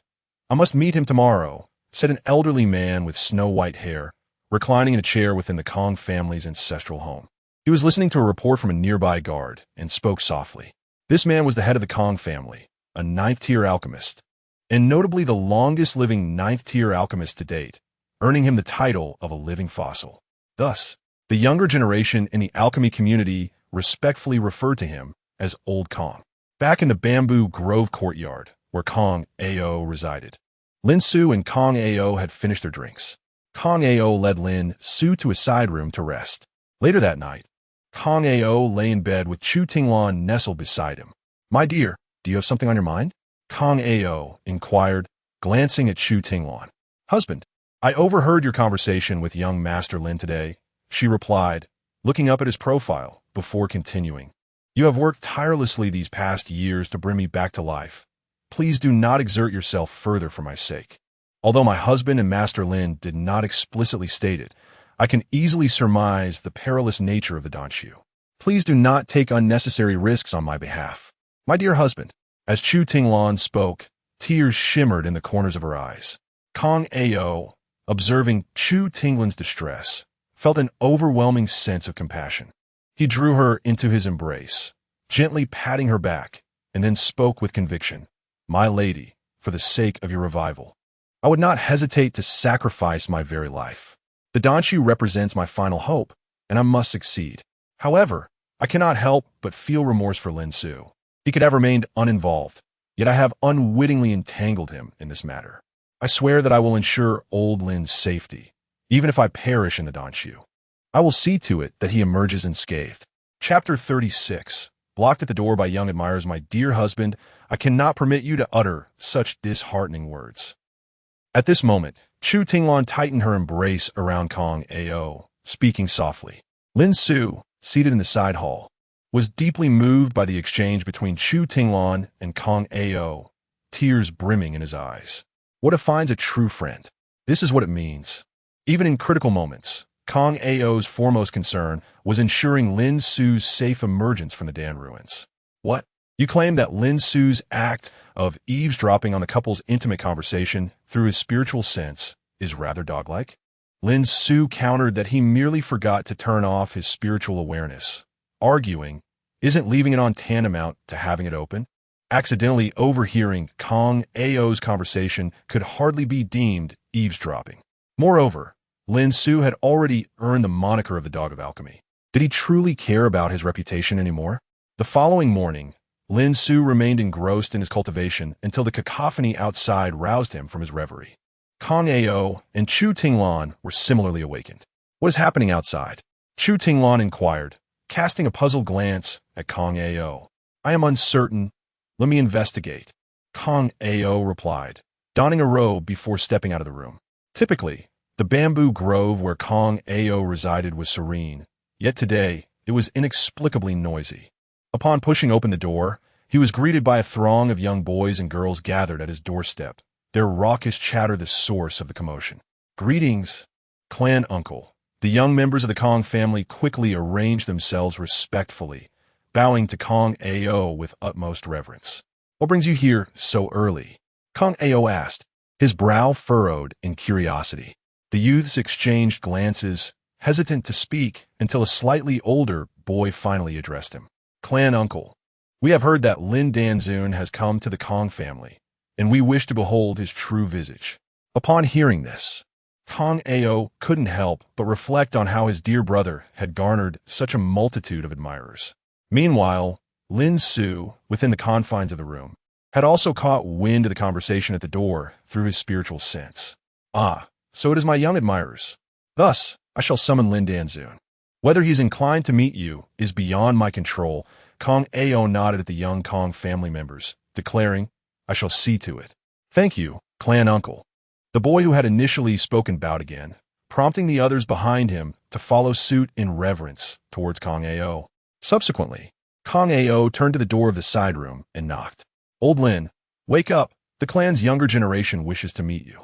After a brief pause, the door swung open, revealing Lin Xiu clad in a silver-gray long robe as he stepped out. I am aware, he said. Pray, how do I look in this attire? Is it flamboyant enough? Lin Xiu twirled to present himself for Kong Ao's appraisal. Kong Ao could only think. I am overwhelmed with the desire to slap this insufferable face of yours. I can encapsulate you in a single word, Kong Ao remarked. You mean dashing and debonair, do you not? Lin Xiu raised an eyebrow and responded. What I intend to convey is that you are a mere pretender. Kong Ao cast a glance at Lin Xiu and continued. In the face of Kong Ao's disparagement, Lin Xiu retorted, I perceive your jealousy. Jealousy that your clan's younger generation admires me. Fear not. Should you also achieve fame in your youth and ascend to the rank of a ninth-grade alchemist, you too would garner admirers. At that moment, Kong Ao's desire to best Lin Xiu intensified. He felt slightly rattled, realizing that he, a clan uncle, was eclipsed by the admiration the younger generation held for this scoundrel. Or had he faltered? In looks, setting aside appearances, his alchemical skills were commendable as well. Kong Ao fell into a contemplative silence. Enough of this. I must meet my young admirers now. With that, Lin Xiu gracefully bypassed Kong Ao and strolled towards the entrance. As Lin Xiu's figure appeared at the threshold of Kong Ao's residence, the younger members of the Kong family were momentarily taken aback.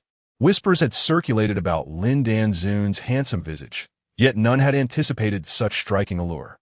"Have you all come to see me?" Lin Xiu inquired, his smile as refreshing as a spring breeze, addressing the gathered youths. "We are here to pay our respects to Lin Dan Xiu." All the young members of the Kong family bowed in reverence. Such was Lin Xiu's esteemed stature in their hearts, truly idolized. There is no need for such formalities. Lin Xiu continued with his warm smile. "Lin Dan Xiu, you are my idol. Nay, you are my beloved admirer. Could I trouble you for an autograph?" Suddenly, a youthful voice called out, brimming with excitement to the point of stammering. "Of course," Lin Xiu replied with a smile, inscribing his name on the paper presented by the boy. "Lin Dan Xiu, I want one too. Me as well." As the young members of the Kong family witnessed the boy receiving Lin Xiu's autograph, a wave of frenzy ensued. Do not rush, one at a time. "Please," Lin Xiu instructed, beginning to sign for the eager crowd. In that moment, he truly experienced the sensation akin to a celebrity meet and greet from his previous life. Just then, a sharp voice cut through the exuberance from behind the throng of youths. "What a ruckus! Have you no decorum?" Everyone turned to see a middle-aged gentleman, assisting a venerable elder whose hair was completely white, approaching with measured steps. The elegant middle-aged man had been the one to issue the admonition. "We pay our respects to the ancestor, to the grand elder." The younger members of the Kong family spoke in unison upon recognizing their visitors. "Have you all completed your alchemical tasks?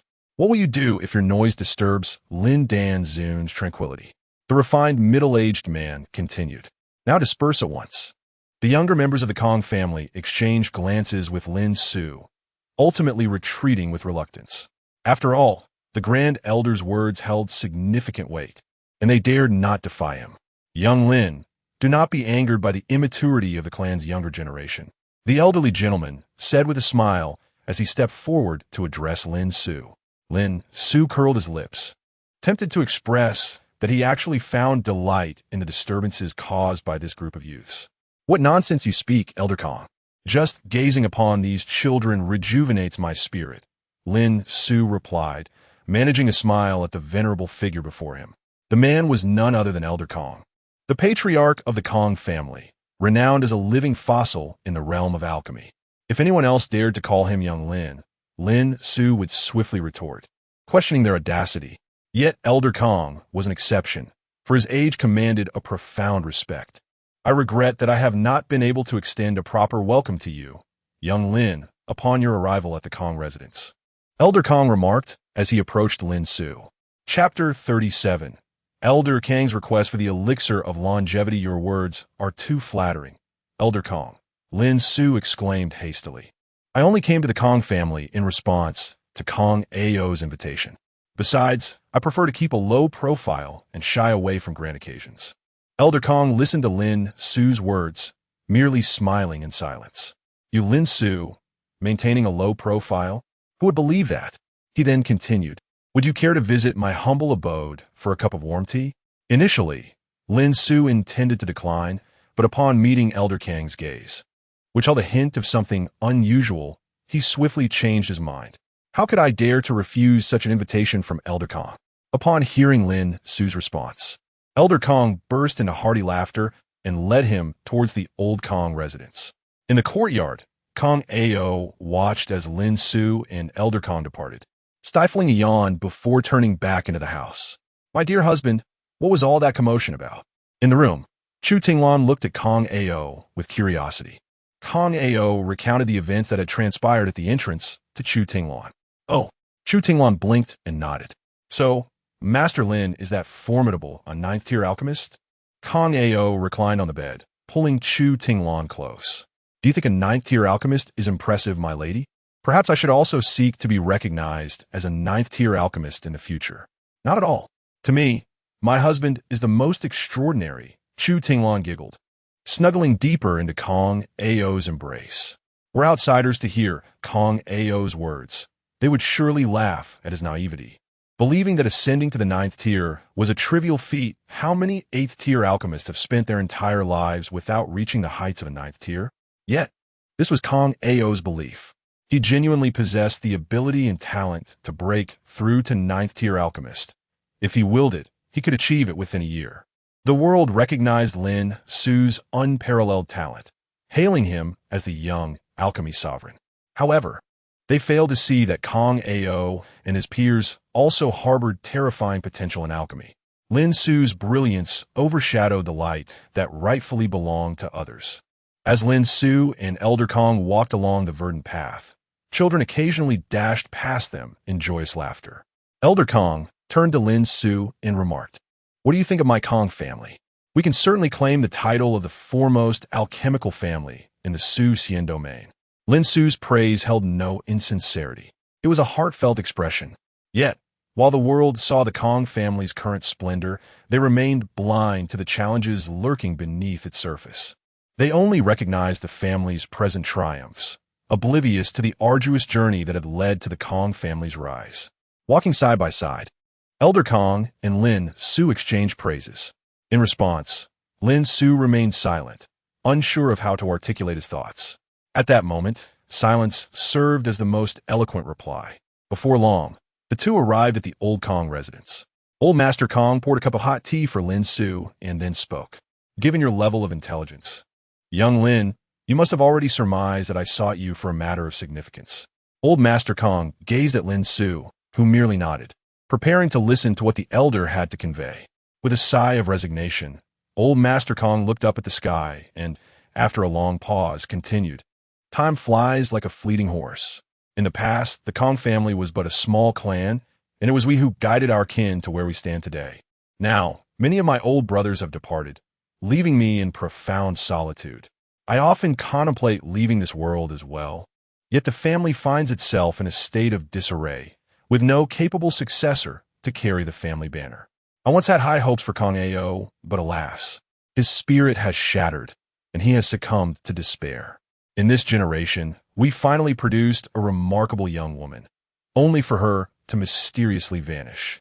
As Lin Xiu listened to Old Master Kang's lamentations, he discerned the identity of the extraordinary young woman the elder spoke of, Kong Zixue, the talented sister of Kong Zimo, a prodigy among the younger generation of the Kong family. "I earnestly implore you, Master Lin, to assist me in concocting a 9th tier longevity elixir." Old Master Kang's gaze turned pleading as he addressed Lin Xiu, the respect in his tone elevating from young lad to Master Lin. In that moment, Lin Xiu perceived that Old Master Kong seemed to have aged considerably. He understood the heavy burden this elder bore. The younger generation was inadequate to uphold the family's legacy, and Old Master Kong was nearing the end of his own lifespan. Yet, he remained concerned for the family, wishing to extend his life through the elixir, to offer protection for a while longer, or to nurture a worthy heir. In response to Old Master Kang's earnest appeal, Lin Xiu sighed and said, "I can agree to your request, but I have several uncertainties that I would like you to clarify." "Speak freely," Old Master Kong replied, relieved that Lin Xiu had acquiesced to his request. "Why do you not concoct the elixir yourself, or enlist the help of renowned 9th tier alchemists instead of seeking my assistance?" Old Master Kong seemed to anticipate this question and answered candidly, "To be frank, my body can no longer endure the rigors of alchemy. After a lifetime of crafting elixirs, I have accumulated an excess of alchemical toxicity within me." Lin Xiu nodded in understanding. It was commonplace for alchemists to suffer from the accumulation of such toxins during their craft. However, he himself would not encounter this issue, as he possessed a pure alchemical body granted by the system, wherein any toxins would be converted into spiritual energy for his use. Furthermore, I do not wish for other 9th tier alchemists to witness my decline. I initially intended to approach the president of the Alchemist Association for the longevity elixir, but upon hearing of your visit to the Kong family yesterday, I alter my decision. Lin Xiu could easily discern that every word spoken by Old Master Kong was heartfelt. Elder Kong harbored a desire to keep his current physical condition concealed from the other 9th tier alchemists, fearing that certain individuals might seize this opportunity to undermine the Kong family. After all, the resources within the realm of cultivation are finite, and given that the Kong family is a prominent lineage of alchemists, their substantial allocation of resources has long incited discontent among rival factions. These factions are undoubtedly poised to exploit the Kong family's moment of vulnerability to exert pressure. Lin Xiu then continued to inquire further. Elder Kong, I have one more question. Have you already chosen a successor for the next head of the family? Indeed, Elder Kong candidly replied without reservation. I have already identified an heir. With just another century, I will be able to cultivate him into a capable successor. Chapter 38. The recipe holds great issues. Lin Xiu originally speculated that Elder Kong intended to designate Kong Ao as the next successor. However, through Elder Kang's words, it could be inferred that he had chosen an heir among the younger generation of the clan. The child I have selected is indeed connected to you, young Lin. Upon hearing this, Lin Xiu immediately thought a name. Kong Zimo. Elder Kong must be referring to that child. Sipping his tea, Lin Xiu remarked, indeed. Is Kong Zimo. Although his talent may not match that of his sister, he is still a rare prodigy among our clan's youth. Elder Kong nodded in agreement and replied. After listening to Elder Kong, Lin Xiu merely smiled and remained silent. One cannot deny that a person's life is not lived in vain. Elder Kong stands as a prime example. Selecting Kong Zimo as the future head of the Kong family ostensibly reflects Elder Kang's esteem for the boy's talent. In reality, it serves to entwine Lin Xiu with the Kong family through Kong Zimo, who is Lin Xiu's student. Should the Kong family face adversity in the future, would Lin Xiu, as his mentor, not choose to lend them a hand? Hence, Elder Kong is paving a path of security for the clan. Elder Kong could surely surmise that Lin Xiu had grasped this underlying implication. Neither party needed to articulate it. The meaning was abundantly clear. If the Kong family were to encounter misfortune, Lin Xiu would likely intervene on their behalf. Elder Kong, may I take a look at the recipe for the longevity pill? Lin Xiu spoke up at this moment. Of course, Elder Kong replied, producing an ancient parchment scroll from his Qinquan ring and handing it to Lin Xiu. Lin Xiu carefully unfurled the scroll and beheld the recipe inscribed upon it. His understanding of divine alchemy was instantly activated. After examining the recipe, Lin Xiu's expression grew serious as he addressed Elder Kong. Elder, where did you acquire this recipe? It has been passed down in our Kong family since ancient times. Elder Kong quickly responded, observing Lin Xiu's demeanor. Young Lin, is there an issue with this recipe? Lin Xiu nodded and continued. This recipe harbors significant problems. He proceeded to outline the flaws he discerned. Firstly, the proportions of the various herbs were ambiguous. Secondly, the properties of these herbs were in conflict with one another. The essence of the recipe attempts to utilize these conflicting effects to better elicit the efficacy of the longevity pill. However, it neglects a critical concern. Could the side effects of such a concoction lead to the immediate demise of the user? This recipe gives me the impression that it was hastily scribbled without undergoing practical testing or trials. Lin Xiu candidly articulated the deficiencies he identified through his profound understanding of divine alchemy. Upon hearing this, Elder Kong could not help but inhale sharply. It was astonishing that Lin Xiu could discern so many issues from a single recipe. If the issues raised by Lin Xiu are indeed true, how extraordinary must this youth's alchemical talent be? Elder Kong, I possess a method to minimize the side effects of this elixir. It is merely a matter of whether you are willing to trust me. Upon concluding his statement, Lin Xiu began to await Elder Kang's response. After much hesitation, Elder Kong ultimately chose to place his faith in Lin Xiu, for the esteemed reputation of the young alchemy master held considerable weight. Once he received Elder Kang's affirmation, Lin Xiu promptly retrieved paper and ink from his Qinquan ring and meticulously penned a new formula, presenting it to Elder Kong. Elder Kong, upon receiving the revised formula, scrutinized it closely and noted the significant differences from the original longevity elixir's recipe. However, the inclusion of several unfamiliar herbs piqued his curiosity. Young Lin, forgive this old fool, but why is there a need for brain platinum in this formula? Elder Kong inquired, pointing at the ingredient in question with a perplexed expression. Nothing much. It is beneficial for the health of the elderly, Lin Xiu replied nonchalantly. Elder Kong felt slightly offended by the implication. Subsequently, He dispatched someone to procure the necessary herbs listed in the formula. Meanwhile, Lin Xiu seated himself nearby, striving to relax both his body and mind. Alchemy is inherently a labor-intensive endeavor, particularly when crafting a ninth-tier elixir, which necessitates unwavering focus. Aware of Lin Xiu's need for absolute tranquility, Elder Kong refrained from disturbing him, even when his subordinates brought the herbs. After a considerable time, Lin Xiu gradually opened his eyes. Rising from his chair, he waved his hand, causing a two-colored cauldron of deep yellow and dark hue to levitate in midair. Fire, Lin Xiu intoned, executing a series of intricate hand gestures. And a ball of yellowish flame erupted from his fingertips, igniting a fierce blaze beneath the cauldron. The flames licked the cauldron, and after approximately 15 minutes, it glowed a fiery red, releasing copious amounts of steam. This indicated that the requisite temperature for alchemy had been achieved, and the process was ready to commence. "Bring me the spiritual herbs," Lin Xiu commanded, subsequently accepting all the herbs from Elder Kang's hands, and began to toss them into the cauldron in a specific order. Throughout this process, Lin Xiu continuously adjusted the size of the flames, ensuring that the herbs did not scorch. Half an hour passed, and beads of sweat began to form on Lin Xiu's forehead. Crafting a ninth-tier elixir, even for a ninth-tier alchemist, is an exhausting task.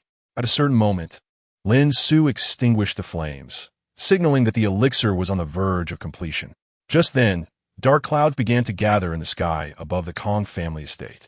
A low hum emanated from the cauldron, and in the blink of an eye, 3 beams of light shot forth from the cauldron, soaring directly into the cloud cover. Is this the tribulation of alchemy? Elder Kong, witnessing the spectacle, was left utterly speechless. He could hardly fathom that the elixir crafted by Lin Xiu could summon such a heavenly trial.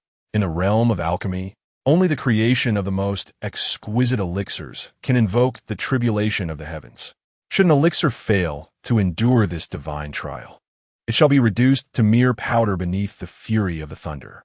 Conversely, an elixir that successfully traverses 9 tribulations is deemed a rare imperial elixir. Similarly, the masterful forging of supreme artifacts by craftsmen may also attract the tribulation of artifacts. Those that withstand this trial could be referred to as imperial artifacts. Suddenly, a resounding clap of thunder rent the sky asunder. Following the tempest, the dark clouds began to dissipate. 3 radiant orbs descended from the firmament, landing gracefully into Lin Xiu's hands. As Lin Xiu beheld the elixirs, each one appeared perfectly rounded, emanating a formidable vitality. The 9th-tier longevity elixir was completed. The fact that these 3 elixirs had summoned the tribulation of the heavens was utterly unforeseen by Lin Xiu. The spectacle of the gathering storm had captivated the entire Kong family. Initially, they speculated that it was one of their esteemed elders preparing to transcend their tribulation. However, it soon became apparent that this was not a scenario of a cultivator braving the thunderous trial. Chapter 39. The Gun Repair Teacher. Kong Ruatian, is this not a tribulation faced by cultivators? Someone from the Kong family raised their head to gaze at the storm clouds above and conjectured. In the next moment, 3 beams of light shot up into the sky from the old residence of the Kong family, followed by a resounding thunderclap. Subsequently, the thunderclouds dispersed, leaving only a fragrant aroma of medicinal herbs wafting through the air, carried by the wind to various parts of the Kong estate. What a rich fragrance of elixirs! A cultivator inhaled deeply the potent scent and exclaimed in delight. So, was that a tribulation for pills? I wonder if it was summoned by our ancestor of the Kong family or by that esteemed Lin Dan. Among the elders of the Kong family, well-versed in the ways of the world, murmurs began to arise. In a private chamber, Kong Ao gently patted Chu Tinglan's back, soothing her as she trembled in fear. Chu Tinglan had perished beneath a thunder tribulation long ago, even now, existing in the form of a pill spirit. She still felt a lingering dread at the aura of the heavenly tribulation. The saying, "once bitten by a snake, 10 years afraid of a rope," aptly described her current state. "Do not fret, the tribulation is past. I am here," Kong Ao whispered softly to reassure Chu Tinglan. At the same time, he silently marveled at Lin Xiu, who is indeed the most gifted young alchemist in the history of the Taizu immortal domain, having concocted a pill capable of attracting a tribulation at such a young age. On another front, Lin Xiu presented 3 ninth-tier longevity pills to Elder Kong. Elder Kang's hands trembled with excitement as he gazed at the 3 pills. Elder Kong, are you satisfied with the quality of these pills? Lin Xiu inquired with a smile. Elder Kong, startled by Lin Xiu's words, quickly returned to the moment. Extremely satisfied beyond measure. The joy radiating from Elder Kong was unmistakable as he spoke from the heart. I'm truly grateful, young alchemist Lin. With that, Elder Kong carefully stored the 3 pills and bowed deeply to Lin Xiu. Elder Kong, you honor me. Lin Xiu quickly assisted Elder Kong to his feet, eager to decline such reverence. Elder Kong was renowned as a living fossil in the alchemical world. Lin Xiu felt unworthy of such respect. By my command, from this day forth, young alchemist Lin shall be a distinguished guest of the Kong family. To encounter young alchemist Lin is akin to encountering me. No one shall treat him with indifference, Elder Kong proclaimed, his voice amplified by spiritual energy, resonating like a mighty bell for all members of the Kong family to hear. Those with insight began to piece together the earlier tribulation summoned by the 9th-tier pills, secretly deducing that it was indeed Lin Xiu who had provoked it. Elder Kong, this is too much. What merit do I possess to bear such a responsibility? Lin Xiu humbly addressed Elder Kong, hoping he would retract his decree.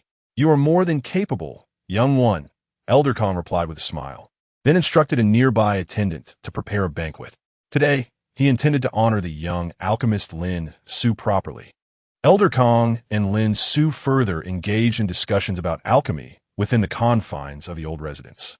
Elder Kong grew increasingly astonished as their conversation progressed. Lin Xiu's mastery of alchemy was truly remarkable, encompassing many concepts that even this living fossil had never encountered, yet were eloquently articulated by the younger generation. Before they realized it, noon had silently arrived. Master, the banquet is prepared. Please accompany Lin Dan to the feast, a servant announced, prompting Elder Kong to cease his discourse with Lin Xiu. Come, young Lin, let us dine, Elder Kong said, rising with a cheerful demeanor. After you, Elder Kong. Lin Xiu replied courteously. Thus, the two followed the servant to the banquet. At the feast, the attendees were predominantly senior members of the Kong family. A glance around revealed only middle-aged individuals and a gathering of elderly men. The banquet's significance was such that Kong Ao was unworthy of a seat at the table due to his insufficient standing. In all honesty, Lin Xiu harbored a desire for a few charming young ladies to accompany him at the meal, as a delightful sight would be most pleasing. Come, young Lin, I toast to you, Elder Kong exclaimed, raising a cup of low-alcohol spirit in salute to Lin Xiu. Lin Xiu promptly reciprocated, drinking a cup of the spirit in kind. Throughout the banquet, many of Kong family elders inquired about Lin Xiu's knowledge of alchemy, to which he could only respond with a polite smile. In truth, Lin Xiu wished to disengage from this assembly of middle-aged and elderly individuals. He longed to escape but found no opportunity to do so. At that moment, a servant hurried to Elder Kang's side, reporting, Master, Miss Rue Xian has arrived. Seated next to Elder Kong, Lin Xiu naturally overheard the servant's announcement.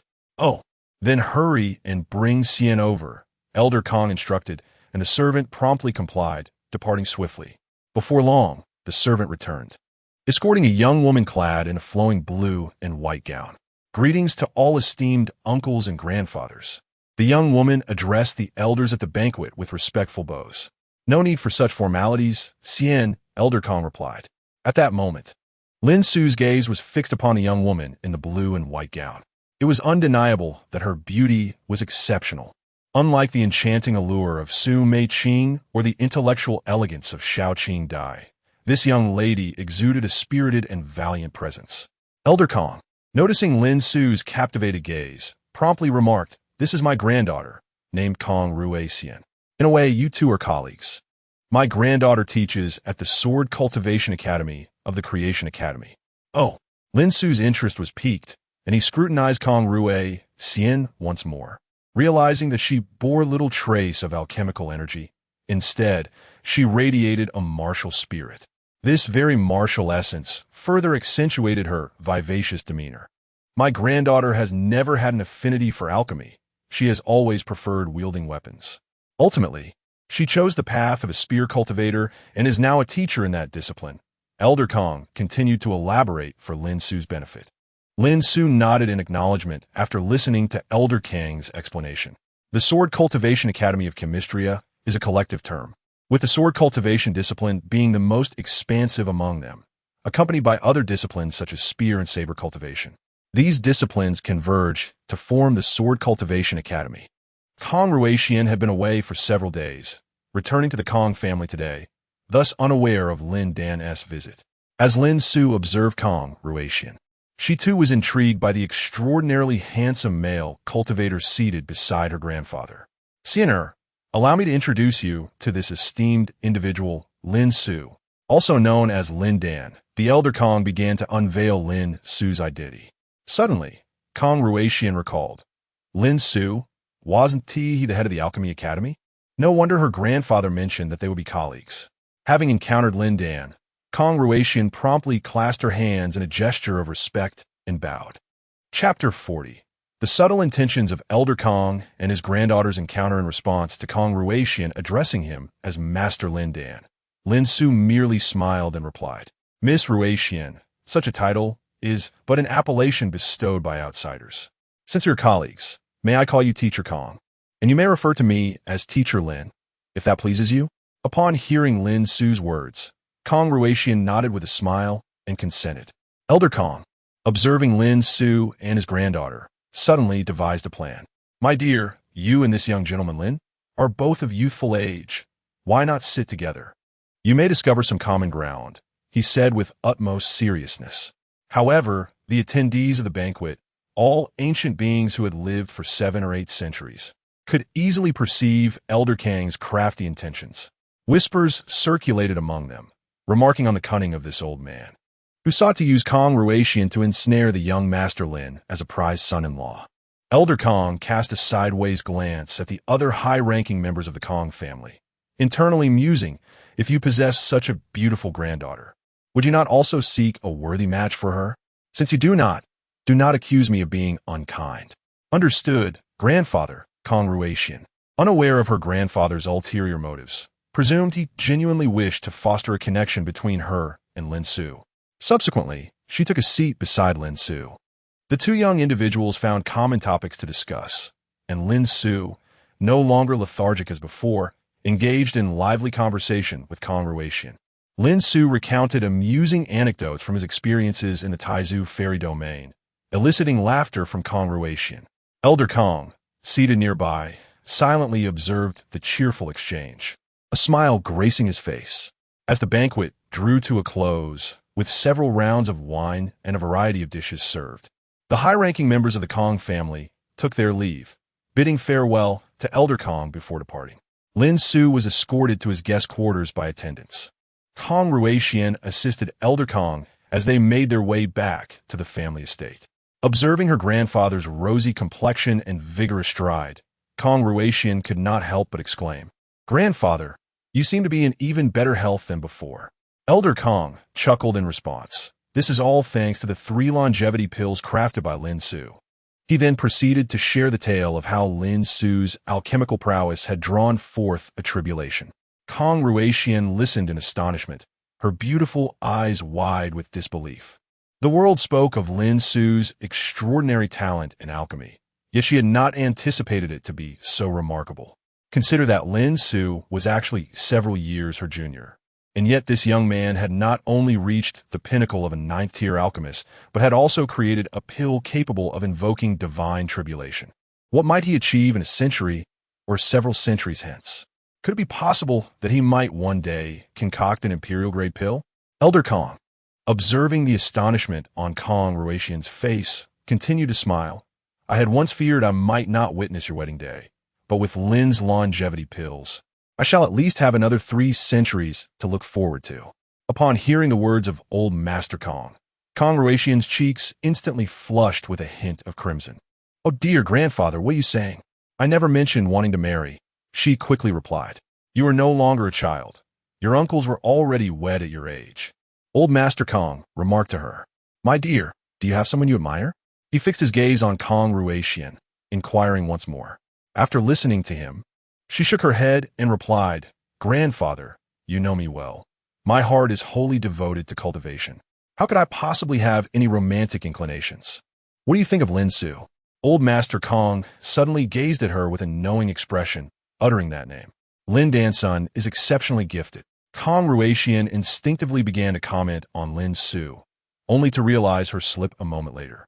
Grandfather, you. Her voice trailed off, growing softer, and her face became increasingly flushed. Lin Xiu had yet to take a partner, and in terms of talent, he was remarkably extraordinary. Many noble ladies from the Taisu fairy domain admired him. Old Master Kang's words were not overtly direct. He merely hinted to Kong Ruetian that Lin Xiu was quite sought after, urging her to seize the opportunity. Oh, dear grandfather, this is the first time I've met Lin Shifu. Kong Ruetian hastily interrupted him, quickening her pace to escort Old Master Kong back to the ancestral home before fleeing without a backward glance.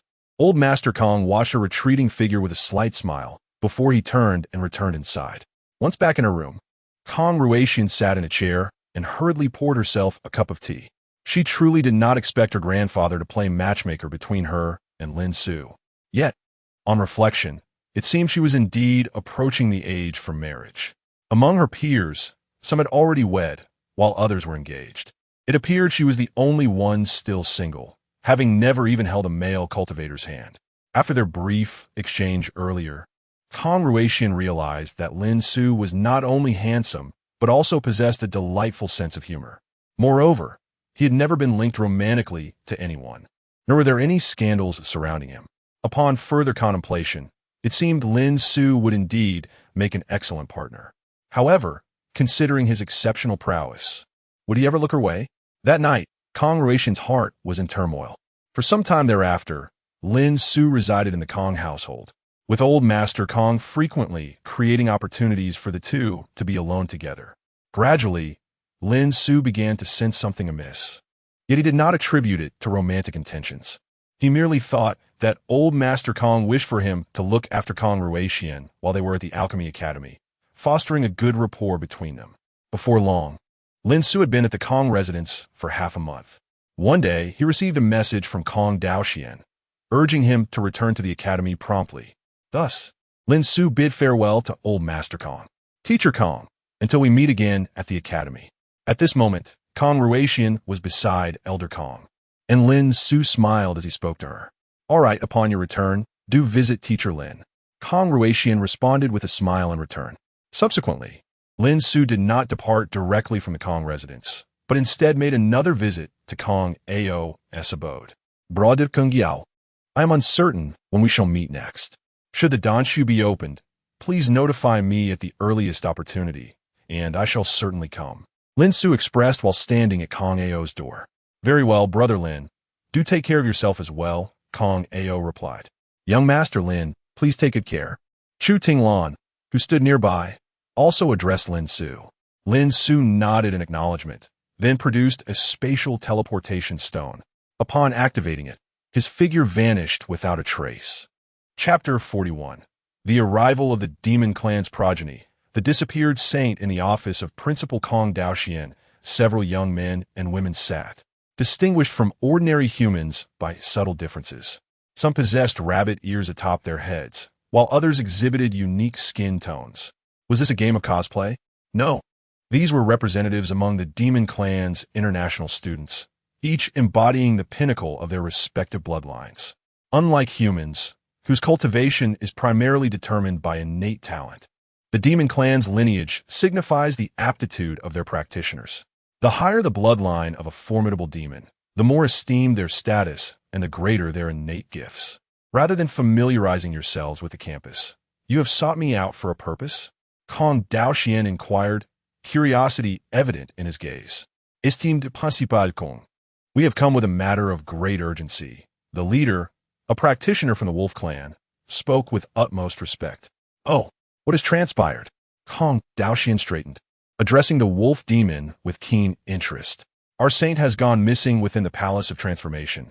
the wolf practitioner explained, elaborating further. It appeared that this particular saint of the wolf clan suffered from a condition that prevented him from maintaining his human form for extended periods. Additionally, when he reverted to his original wolf form, his cultivation would dissipate.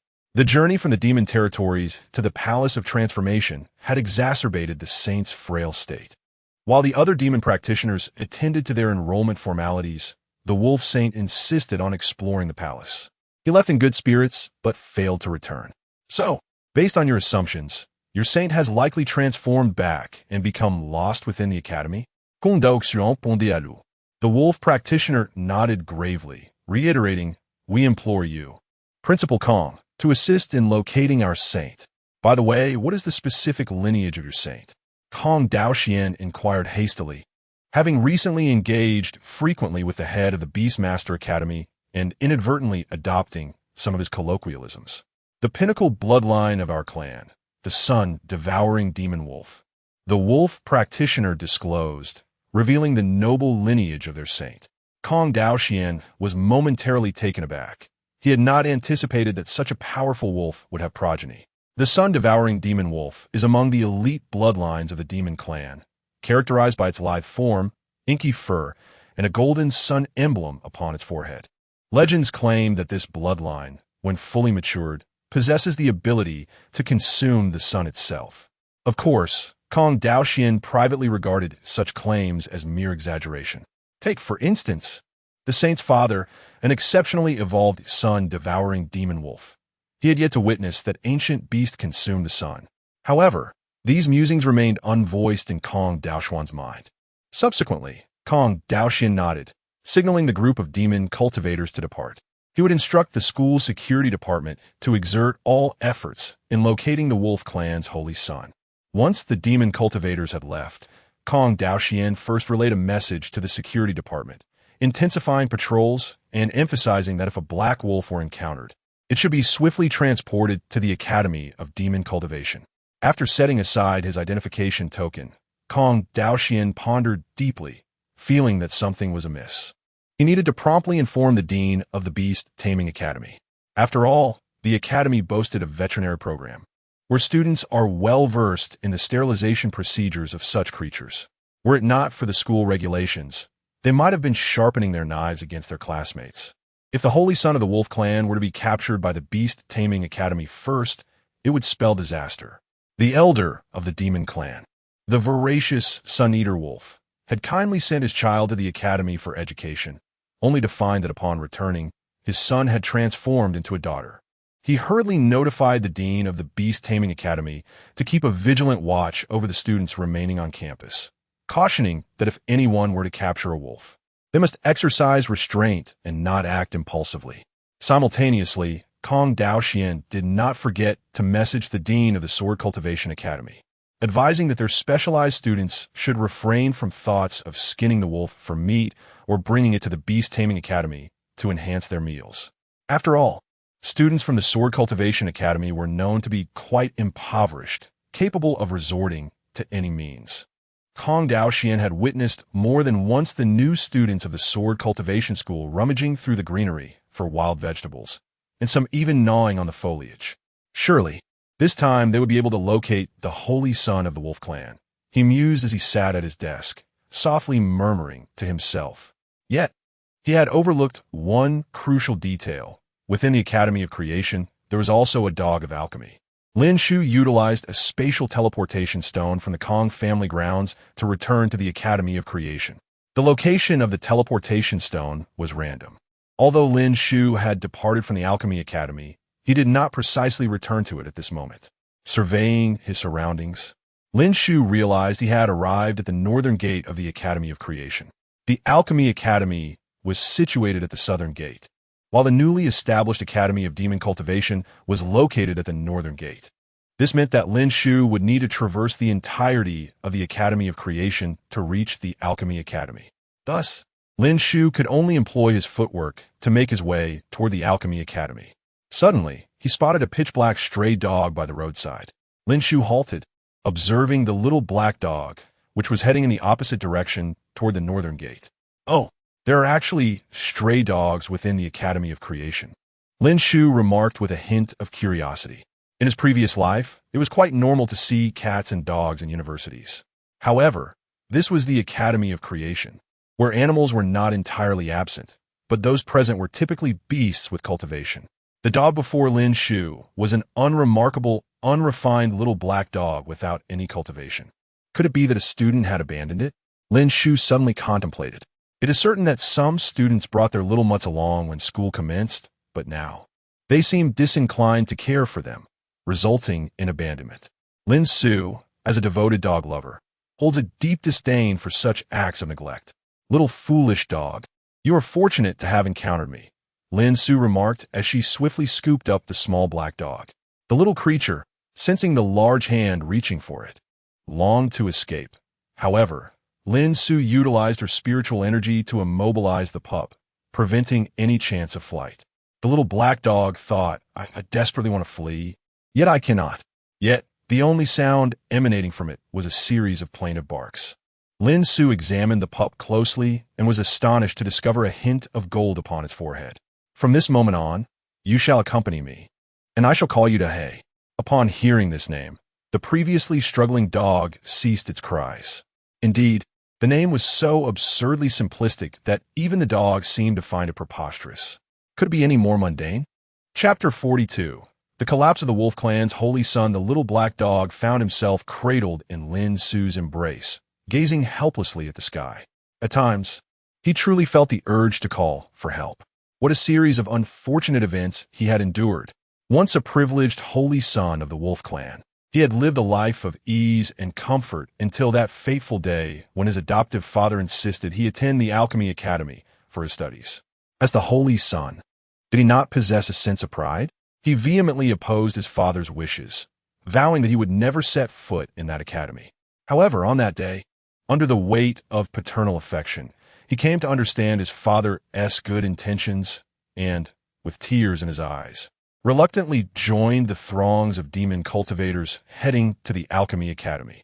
Upon arriving at the academy, he intended to explore and clear his mind, only to be struck by a sudden bout of transformation obstruction syndrome, which forced him to revert from his human form back to his original state. Transformation obstruction syndrome is a malady exclusive to demon cultivators, characterized by unpredictable transformation timing. Once it manifests, one is compelled to revert to their original form.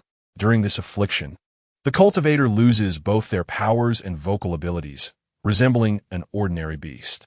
Yet, this illness is not insurmountable. Should the cultivator succeed in reaching the core formation stage and condense a demon core, they can overcome this condition. Alas, the Wolf Clan's holy son had only just begun his foundational training, with a long journey ahead before reaching the coveted demon core.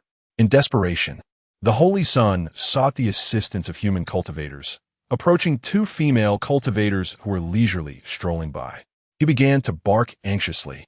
Amused, the two female cultivators cooed about how adorable he was while extracting a blade from their spatial rings, discussing the merits of neutering him. At that moment, the holy son felt a chill run through him and, without a second thought, fled in a frenzy. No longer daring to trust human cultivators for fear of losing his precious attributes, he relied solely on his memory to dash towards the Demon Cultivation Academy. After a long and arduous journey, he was nearing his destination when he encountered an old rogue who had captured him, whimsically dubbing him Big Black, a name only a foolish dog would bear.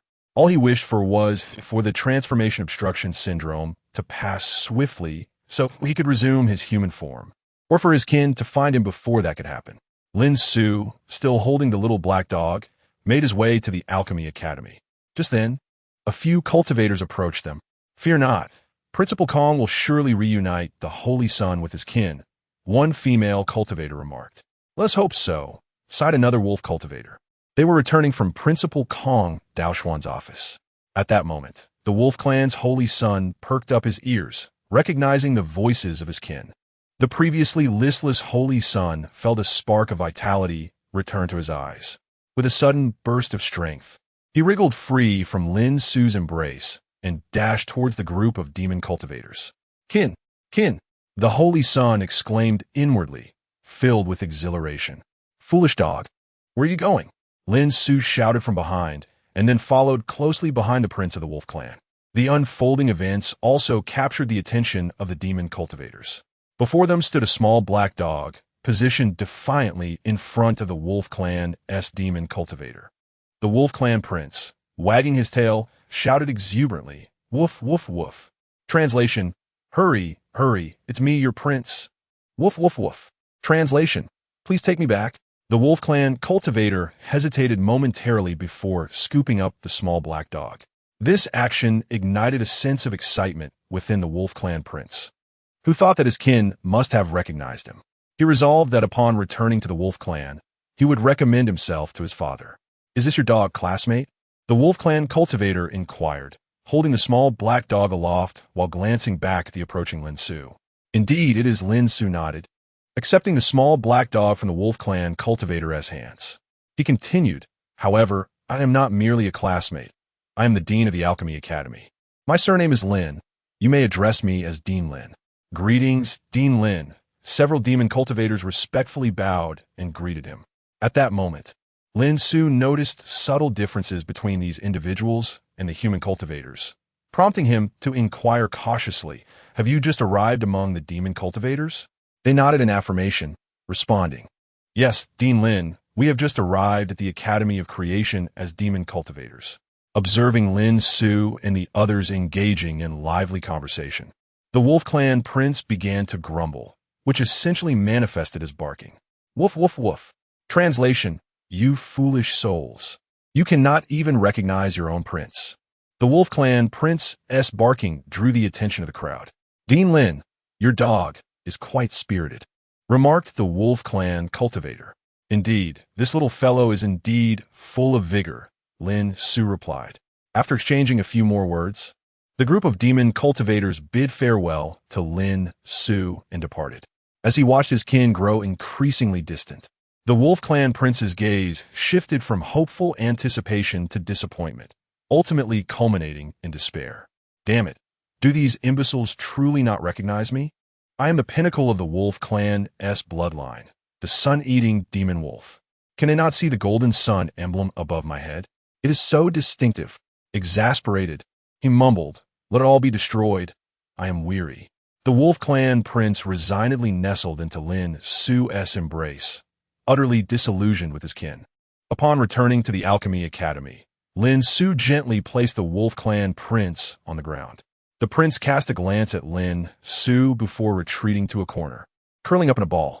Lin Su was puzzled. The lively little black dog had suddenly become so despondent. "Be good and stay at home, Dahe. I shall return shortly." After speaking, Lin Su changed into a different robe and left the house to seek out Kong Daoxian, for his sudden summons surely indicated a matter of great importance. In the corner, the wolf tribe's holy son involuntarily twitched upon hearing Lin Su call him Big Black. He felt a pang of embarrassment. He simply could not endure such a rustic name. After a prolonged moment of contemplation, the holy son of the wolf tribe sprang to his feet, his mind racing with thoughts. No, he was the proud holy son of the wolf tribe. How could he be treated like a mere pet? If the transformation impediment persisted, would he be condemned to live as a foolish dog? Such a fate would be a profound humiliation for someone of his noble lineage. Thus, a bold and audacious thought took root in his mind. He must escape. Even if it meant facing death, he was determined to break free, for the world beyond held the promise of liberty, and the air outside was sweet and invigorating. Chapter 43. The Dean of the Demon Cultivation Academy. Neo Dali. At this moment, Kong Daoxian remained in his office, awaiting news of the wolf clan's holy son being located. "Oi, Lao Gong." Suddenly, a youthful voice rang out from the entrance. Such a petulant tone. I can easily guess who it is. It's that scoundrel Lin Su. Kong Daoxian lifted his gaze to see Lin Su striding in. "You rascal, what brings you here?" Kong Daoxian inquired, his eyes fixed on Lin Su. He had been muttering about Lin Su behind his back, almost letting the epithet slip, but fortunately, he caught himself in time. Lin Su was taken aback. "What do you mean, what brings me here? Didn't you say you needed to see me urgently?" He retorted, eyeing Kong Daoxian. After a moment of contemplation, Kong Daoxian recalled that he indeed had summoned Lin Su back. "By the way, the exchange students from the Demon Clan have arrived. You were aware of that, right? Lin Xiu nodded, having already interacted with the demon students upon his return. The demon students have traveled great distances to reach our chaotic academy. Naturally, they must be feeling homesick. Thus, I have decided to represent the academy in extending my condolences to them. Kong Daoxian stated as he poured a cup of tea for Lin Xiu and gestured for him to sit. But isn't this the responsibility of the admissions office director? Lin Xiu questioned, perplexed. Isn't it still the Moon Festival break?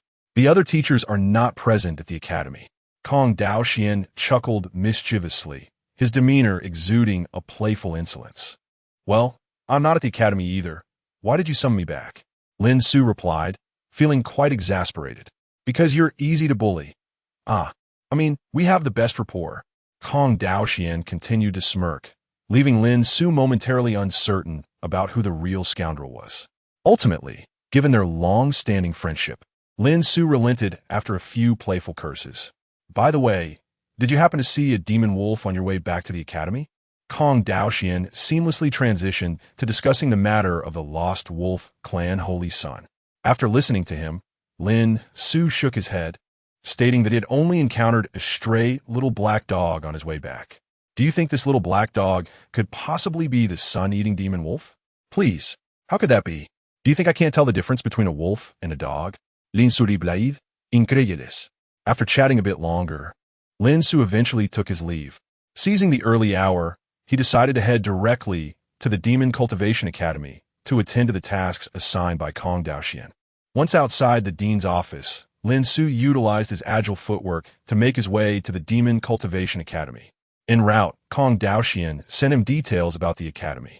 The Demon Cultivation Academy boasted over 1,000 students, comprising promising young cultivators from the demon race, as well as offspring from notable demon lineage, such as the sun-eating demon wolf.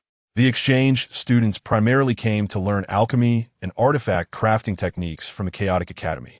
Thus, it is entirely reasonable to call them members of the Demon Clan. Moreover, the head of the Demon Cultivation Academy, who is also the supervising instructor of the Demon Clan's offspring, happens to be an old acquaintance of Lin Xiu. The faculty at the Demon Cultivation Academy are not appointed by the Alchemy Palace. Rather, they are directly dispatched by the higher echelons of the demon race. The head of the academy, known as Neodali, is fundamentally a mystic ginseng medicine ox. This breed of demon beast is one of the elite bloodlines of the Demon Clan, renowned for its penchant for consuming various medicinal herbs, to the extent that one might say it is rather addicted to them. Due to its habitual ingestion of spiritual medicines, the mystic ginseng medicine ox possesses potent medicinal properties, particularly its demon core, which can serve as a substitute for many medicinal materials. The connection between Lin Xiu and this mystic ginseng medicine ox traces back over a century. At that time, the mystic ginseng medicine ox was conducting an inspection of the Alchemy Association in the realms of humanity. Lin Xiu happened to be present as well, insisting on preparing a medicinal dish using 2 pounds of the ox's meat to create a stew of lingji and beef. This audacious request frightened Neodali so much that he fled in terror. The mystic ginseng medicine ox is not a combat-oriented breed within the Demon Clan. Their role is akin to that of healers among humans. Indeed, the mystic ginseng medicine ox serves as a physician within the demon race, characterized by a gentle disposition that avoids confrontation with other races. One could even say they are somewhat timid, echoing the sentiment that while they do not seek trouble, they are also wary of it. For instance, when Lin Xiu sought to procure the ox's meat, Neodali merely declared, "Courageous ox, fear not the challenges," before promptly fleeing. Having reminisced about the past, Lin Xiu arrived at the Demon Cultivation Academy. He made his way directly to the office of the academy's head to seek out Neodali.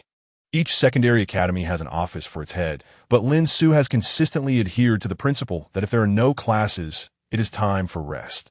Consequently, since the beginning of the semester, he had not visited his office. Observing the closed door of the head's office, Lin Xiu rapped upon it. Knock, knock, knock. After the sound resonated, a voice from within responded, "The door is unlocked. Come in." Lin Xiu then pushed the door open, revealing a robust man seated at a desk, engrossed in reviewing documents. "Neodali, my old friend, it has been a long time," Lin Xiu greeted. At that moment, Neo Dali halted his pen mid-stroke. Upon hearing that voice, he was flooded with unsettling memories, particularly of the peculiar individual who had sought to procure his meat. Neo Dali raised his eyes toward the entrance, where he beheld a handsome man standing with a smirk that was neither a smile nor a frown. Instantly, Neo Dali was gripped by fear, his entire body trembling as he hastily shut his eyes, hoping it was merely a figment of his imagination. After a prolonged moment, he dared to open his eyes once more, only to find Lin Su still standing at the threshold, his expression unchanged. Oh no, it is not an illusion. The one who wishes to procure my meat has truly arrived. Neo, my friend, why do you tremble? Lin Su inquired as he approached. Do not come any closer. Neo Dali abruptly rose from his chair, his eyes wide with fear as he stared at Lin Shu. Is it truly so frightening to behold? Lin Shu pondered. Lin Dan Xiu, what brings you here? Neo Dali stammered. I am the director of the Alchemy Academy at the Academy of Creation. We are colleagues. Lin Shu explained to Neo Dali. Upon hearing this, Neo Dali's expression soured, as if he had just ingested something most distasteful. Had he foreseen encountering this eccentric who threatened to dismantle his very essence within the Academy of Creation? He would have resolutely declined the high-ranking demon clan's offer to serve as the head of this academy for demon cultivation. Now, a singular thought plagued him. Mother, I wish to return home. P.S. Due to unforeseen circumstances today, I can only provide one update. The additional one will be compensated for later. Chapter 44. Dinyo, you smell delightful. My name is Neo Dali, and I have been appointed as the Dean of the Demon Cultivation Academy by the higher-ups of the demon tribe. However, at this moment, I find myself cornered in my office by a peculiar individual. This oddity is leering at me with a strange grin, and his gaze is unsettlingly lascivious. What should I do? I am anxiously awaiting a solution. This reflects the innermost thoughts of Neo Dali at this moment. Congratulations, Dean Lin. Upon hearing the news of Lin Su becoming the Dean of the Alchemy Academy, Neo Dali mustered a strained smile to offer his congratulations. Lin Su, observing Neo Dali's smile, felt an urge to suggest, could you perhaps force that smile a little more? Enough of this idle chatter. Dean Neo, after so many years, have you missed me? Lin Su inquired with a smile. Neo Dali thought to himself, miss you? You are the last person I wish to see in this lifetime. Naturally, such thoughts were best left unspoken. Ultimately, Neo Dali opted to speak from the heart, uttering words more insipid than he would prefer. How could I not think of you? Dean Lin, even while traversing the demon territories, I often reminisce about you, the esteemed young alchemist. Regrettably, due to his lack of eloquence, Neo Dali had exhausted all his flattering vocabulary, yearning only to hastily send this peculiar individual on his way. Ha ha ha! Lin Su erupted into hearty laughter upon hearing Neo Dali's words. To be honest, I often think of you too, my friend. Lin Su raised an eyebrow, his gaze fixated on Neo Dali. You smell even more delightful than a century ago. As he spoke, Lin Su inhaled deeply, a look of sheer enjoyment gracing his face, reminiscent of an infatuated admirer. Aside from the intention to frighten Neo Dali, Lin Su's words held a kernel of truth. Over the past century, Neo Dali had undoubtedly consumed a significant amount of high-grade spiritual herbs. The fragrance emanating from him was now remarkably potent.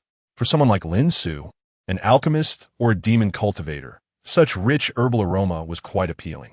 Yet to Neo Dali's ears, Lin Su's words took on a different connotation. What Neo Dali heard was, "Little Nyo, you smell even better, more suitable for medicinal cuisine." He, gulp. Neo Dali nervously swallowed, trembling even more. Seeing Neo Dali's fear, Lin Su, the mischievous rascal, could not help but chuckle with satisfaction. After a brief cough to regain his composure, Lin Su addressed him seriously. I'm not jesting. I have come on behalf of the Academy to hold a new student mobilization conference for your Demon Cultivation Academy. Upon hearing this, Neo Dali exhaled heavily, relieved that Lin Su was not there for his own sake. I will gather the students immediately, Neo Dali exclaimed, hastily exiting the dean's office. He had no desire to linger in the same space as Lin Su. Watching Neo Dali flee in a flurry, Lin Su could only shake his head in exasperation. Oh, Neo, you rascal.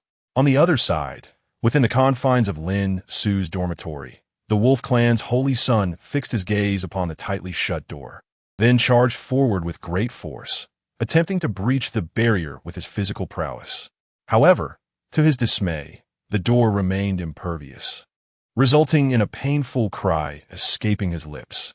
"Damn it, this hurts like hell," he lamented, struggling to accept the absurdity of being thwarted by a mere door as a noble, sun-eating demon wolf. Undeterred, he resolved to try again. With a few strides back, he accelerated and launched himself at the door once more. A resounding thud echoed as he collided with it, leaving him dazed and momentarily disoriented, his vision shimmering with stars. After a considerable pause, he managed to rise, casting a disdainful glance at the door, a mocking chuckle echoing in his mind. With an air of elegance, he retreated to a corner, curling up to slumber. Confronted with an insurmountable obstacle, he resolved to wait for the transformation impediment to pass, planning to revert to his human form thereafter. What? You wonder why the Wolf Clan's holy son has succumbed? No. This is a demonstration of a true gentleman's ability to endure. Moreover, during his time with the Wolf Clan, he lived a life of ease, where every need was met without effort. So what if he feels like a waste? Rather than pressuring himself, he chose to grant himself reprieve. With a gentle closing of his eyes, he drifted into sleep. Meanwhile, Neodali had gathered the practitioners from the Demon Cultivation Academy. Lin Xiu commenced his self-introduction and delivered a speech. The demon cultivators listened intently, their eyes fixed upon Lin Xiu, silent and absorbed. Neodali, standing by, smiled but refrained from commenting on Lin Xiu's words, fearful of incurring his wrath. After a considerable time, Lin Xiu concluded his address and turned to Neodali, stating, "Director Neo, I have finished speaking. I shall take my leave now and visit you another day." Neodali, with his eyes narrowed in a continued smile, secretly hoped that Lin Xiu would not return. However, his words betrayed him. "Director Lin, I shan't see you off. Please remember to inform me in advance of your next visit." Neodali intentionally suggested this, wishing to have time to escape should Lin Xiu return, as he could not contend with the calamity that Lin Xiu represented. Lin Xiu gave a slight nod before departing. Once he could no longer sense Lin Xiu's presence, Neodali's anxious heart finally found ease. Turning his attention to the demon cultivation students gathered below, he addressed them, "Please do not rush to leave. I have a few words to share with you." The students, initially prepared to depart, halted upon hearing Neodali's words, their curiosity piqued as they focused on him. "What do you all think of our esteemed Director Lin?" Neodali inquired, surveying the students. Director Lin appears quite gentle and courteous, one of the demon cultivators responded. Director Lin possesses a striking appearance, a sentiment echoed by a certain demon cultivator. It is said that Director Lin is the most formidable ninth-tier pill master among the human race, with an unwavering passion for alchemy, as the demon cultivator further elaborated. In summary, the students of the Demon Cultivation Academy hold a rather positive first impression of Lin Xiu. Listening to the students' responses, Neodali couldn't help but let out a resigned sigh. Indeed, such young demon cultivators are easily beguiled by superficial appearances. Neodali resolved to take on the role of a wise mentor, aiming to rescue these impressionable youths from the brainwashing inflicted by Lin Xiu, and to help them discern the true nature of this scoundrel. Do you believe that Director Lin is a commendable individual? In reality, the opposite is true. Neodali began to elucidate. Chapter 45. The proud Wolf Clan never becomes a slave to students of the Demon Cultivation Academy. Upon hearing their esteemed principal's apparent disdain for Lin Xiu, were instantly filled with a heightened curiosity. There exists an ancient saying among the human race, to know a person's face but not their heart. What you perceive is merely the surface. It is all but a facade crafted by Lin Xiu. Neodali began to elucidate to the students. "What do you mean by that, Teacher Neo?" inquired a demon cultivator, who had a fervent passion for alchemy. His admiration for Lin Xiu was profound, and he felt a twinge of displeasure upon hearing his idol being disparaged. Neodali glanced at the demon cultivator, noticing that his true form was also that of a bull, making him a half-brother of sorts. He continued his explanation. "This is all a bloody lesson learned by our principal." Neodali sighed, and then recounted his encounter with Lin Xiu over a century ago, a moment when he narrowly escaped having 2 gene of beef brisket severed from him. Upon hearing Niu Dali's plight, the demon cultivators expressed their sympathy. The empathy of demon cultivators is not to be underestimated. Who would have thought that the seemingly gentle Principal Lin had once been so intimidating? After sharing his experience, Niu Dali couldn't help but reflect on the consequences that followed. Lin Xiu, having threatened a friend of the demon race in public, a friend demon, was sentenced to a year of imprisonment by the human elite. Thus, Lin Xiu was now destined to consume hardy prison fare. Initially, upon learning this news, Niu Dali felt a sense of joy. There you have it, Lin Xiu. You threatened a bull, and now look where you are, inside, unable to escape. However, when he heard what Lin Xiu had said upon entering the prison, he believed the sentence to be rather lenient. Niu Dali suggested that Lin Xiu should be imprisoned for life. In the prison, a practitioner from the 8 Trigrams Palace, which specializes in gathering intriguing tales from the Taizu immortal domain and compiling them into new scrolls for the amusement of cultivators, interviewed Lin Xiu. The journalist from the 8 Trigrams Palace, holding a recording stone, addressed Lin Xiu. Lin Dan, you have threatened a friend of the demon race in public and are now facing the consequences of justice. What do you wish to say to the bull in question? Lin Xiu, gripping the iron bars of his cell, chuckled deviously. Once I am out, I shall still carve you up. Hee hee. What a frightful proclamation. Just as Niu Dali was lost in his thoughts of yesteryears, another young demon cultivator spoke up. Principal, what should we do if we encounter Principal Lin in the academy in the future? The young cultivator's question interrupted Niu Dali's reverie. He regarded the student and replied, if you happen upon Principal Lin, remember to run swiftly, the faster, the better. For you can never know what awaits you in the presence of Principal Lin. Rest assured, it shall not be a pleasant experience. If escape proves futile, one must adopt a more humble demeanor and acquiesce to Dean Lin's words. For my understanding suggests that Dean Lin is more amenable to gentle persuasion than to forceful confrontation. At this moment, Niu Dali continues to passionately lecture the students. Lin Xiu, humming a tune, strides towards the Alchemy Academy, blissfully unaware that he is the subject of severe slander. However, it may not even be classified as slander. It is merely reflective of the deeds that Lin Xiu is capable of. Centuries ago, upon achieving the esteemed rank of 9th-level alchemist, Lin Xiu made a proclamation in the Cultivation Daily, a publication established by the Gossip Palace. Lin Xiu stated, in anticipation of my reputation being undermined, I wish to clarify that I have engaged in flirtation, disgraceful conduct, betrayal, forgetfulness, lechery, feigned poverty, treachery, and betrayal of kin, all while exhibiting lowly character. Indulging in lewd behavior, bullying the demon race, and even my own kind, peddling counterfeit elixirs, and pilfering spiritual herbs cultivated by others. I have even intruded upon the sacred chambers of the Hahuan sect's holy maidens. All of this is true. This audacious honesty is part of what endears Lin Xiu to some young cultivators, as the scandals are indeed well documented, rendering any attempts to tarnish his reputation utterly futile. As Lin Xiu opened the door to his dormitory, the Wolf Clan's holy son, who had been crouching in the corner, heard the sound and raised his gaze. Upon recognizing Lin Xiu's entrance, he quickly lowered his head again. In that fleeting moment when the door swung open, the Wolf Clan's holy son felt a sudden urge to leap up and dash out of the room. Yet, such a notion was ephemeral. After all, Lin Xiu is a cultivator, and he, merely a lowly wolf, could never hope to outrun him. This thought was akin to challenging lightning. Hey, why do you still appear so listless?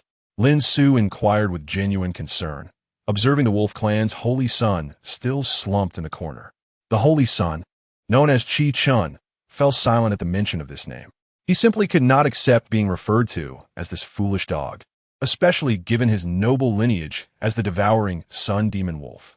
He had previously considered the name bestowed upon him by his father, Qi Chun, to be rather pedestrian until he encountered the moniker Dahe, which made him realize how eloquent his father truly was. Are you hungry? Lin Xiu stepped closer to Qi Chun and asked. Woof. Qi Chun offered a perfunctory bark in response, indicating his hunger. Indeed, it seems you are quite famished.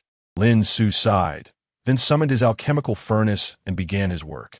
Yes, Lin Xiu intended to concoct a pill for Qi Chun to nourish him. To ensure that Chi-Chun could adjust to the flavor, Lin Su even planned to prepare a chicken-flavored foundational pill. However, he found himself lacking chicken. Should he venture to the Academy's dining hall to fetch some? No need for such inconvenience. With a grand flourish, Lin Su retrieved chicken essence from his Chinquan ring. With my blend of technology and skill, who wouldn't relish this? He exclaimed jovially. Once Lin Su refined a batch of fasting elixirs, he directly presented one before Chi-Chun. Was he truly feeding himself? This human cultivator seemed to regard him as a mere pet. Chi-Chun emitted a cold snort.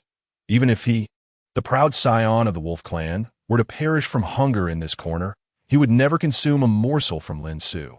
For the haughty wolf clan would never submit to servitude. However, the rich aroma of chicken wafted from the fasting elixir, penetrating Chi-Chun's nostrils.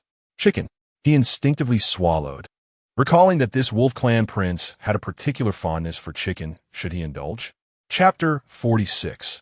The End of Transformation Obstruction Syndrome. The wolf clan's holy son cast a glance at Lin Su, discovering that Lin Su was engrossed in replying to messages, entirely oblivious to his presence.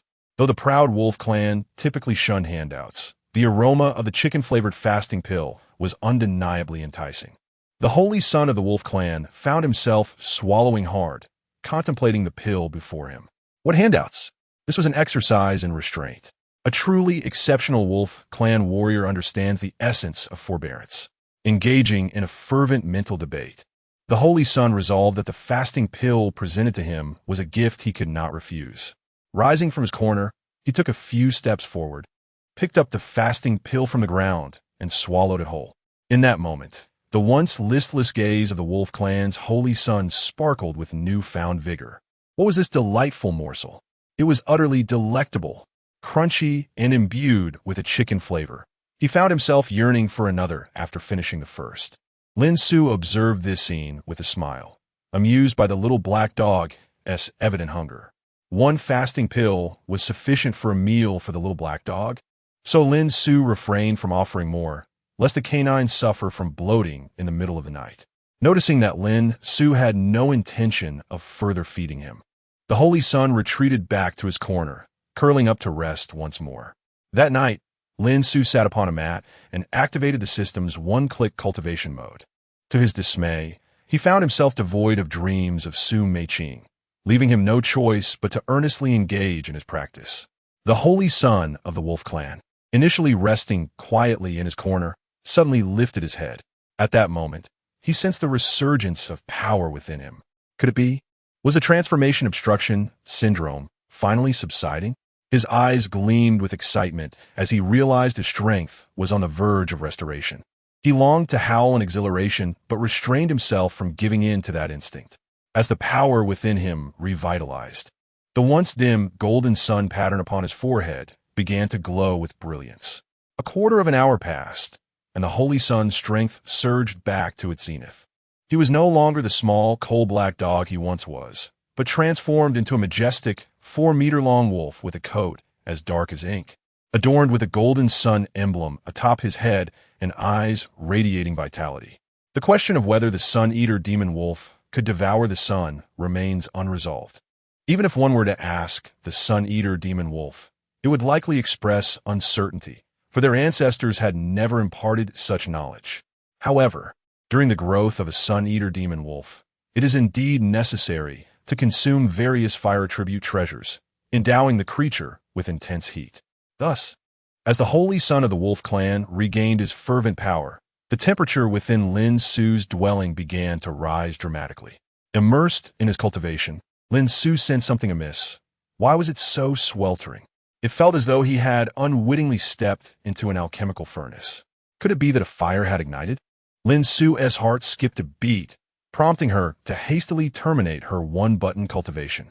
With a sudden jolt, she opened her eyes. The moment Lin Su regained her sight, she spotted a dark creature crouching in the corner. After all, it was a 4-meter-long wolf. If she failed to see it, that would indeed be a sign of blindness. The sun-devouring demon wolf? Lin Su fixed her gaze on the pitch-black demon wolf reclining not far away, instinctively speaking up as the prominent golden sun emblem was unmistakable. "Good evening," she greeted, drawing the attention of Chi Chun, who awkwardly acknowledged her presence in return. Lin Su felt a twinge of speechlessness. Rising from her cushion, she focused on the sun-devouring demon wolf and inquired, "Are you the lost scion of the wolf clan?" Chi Chun nodded vigorously in response.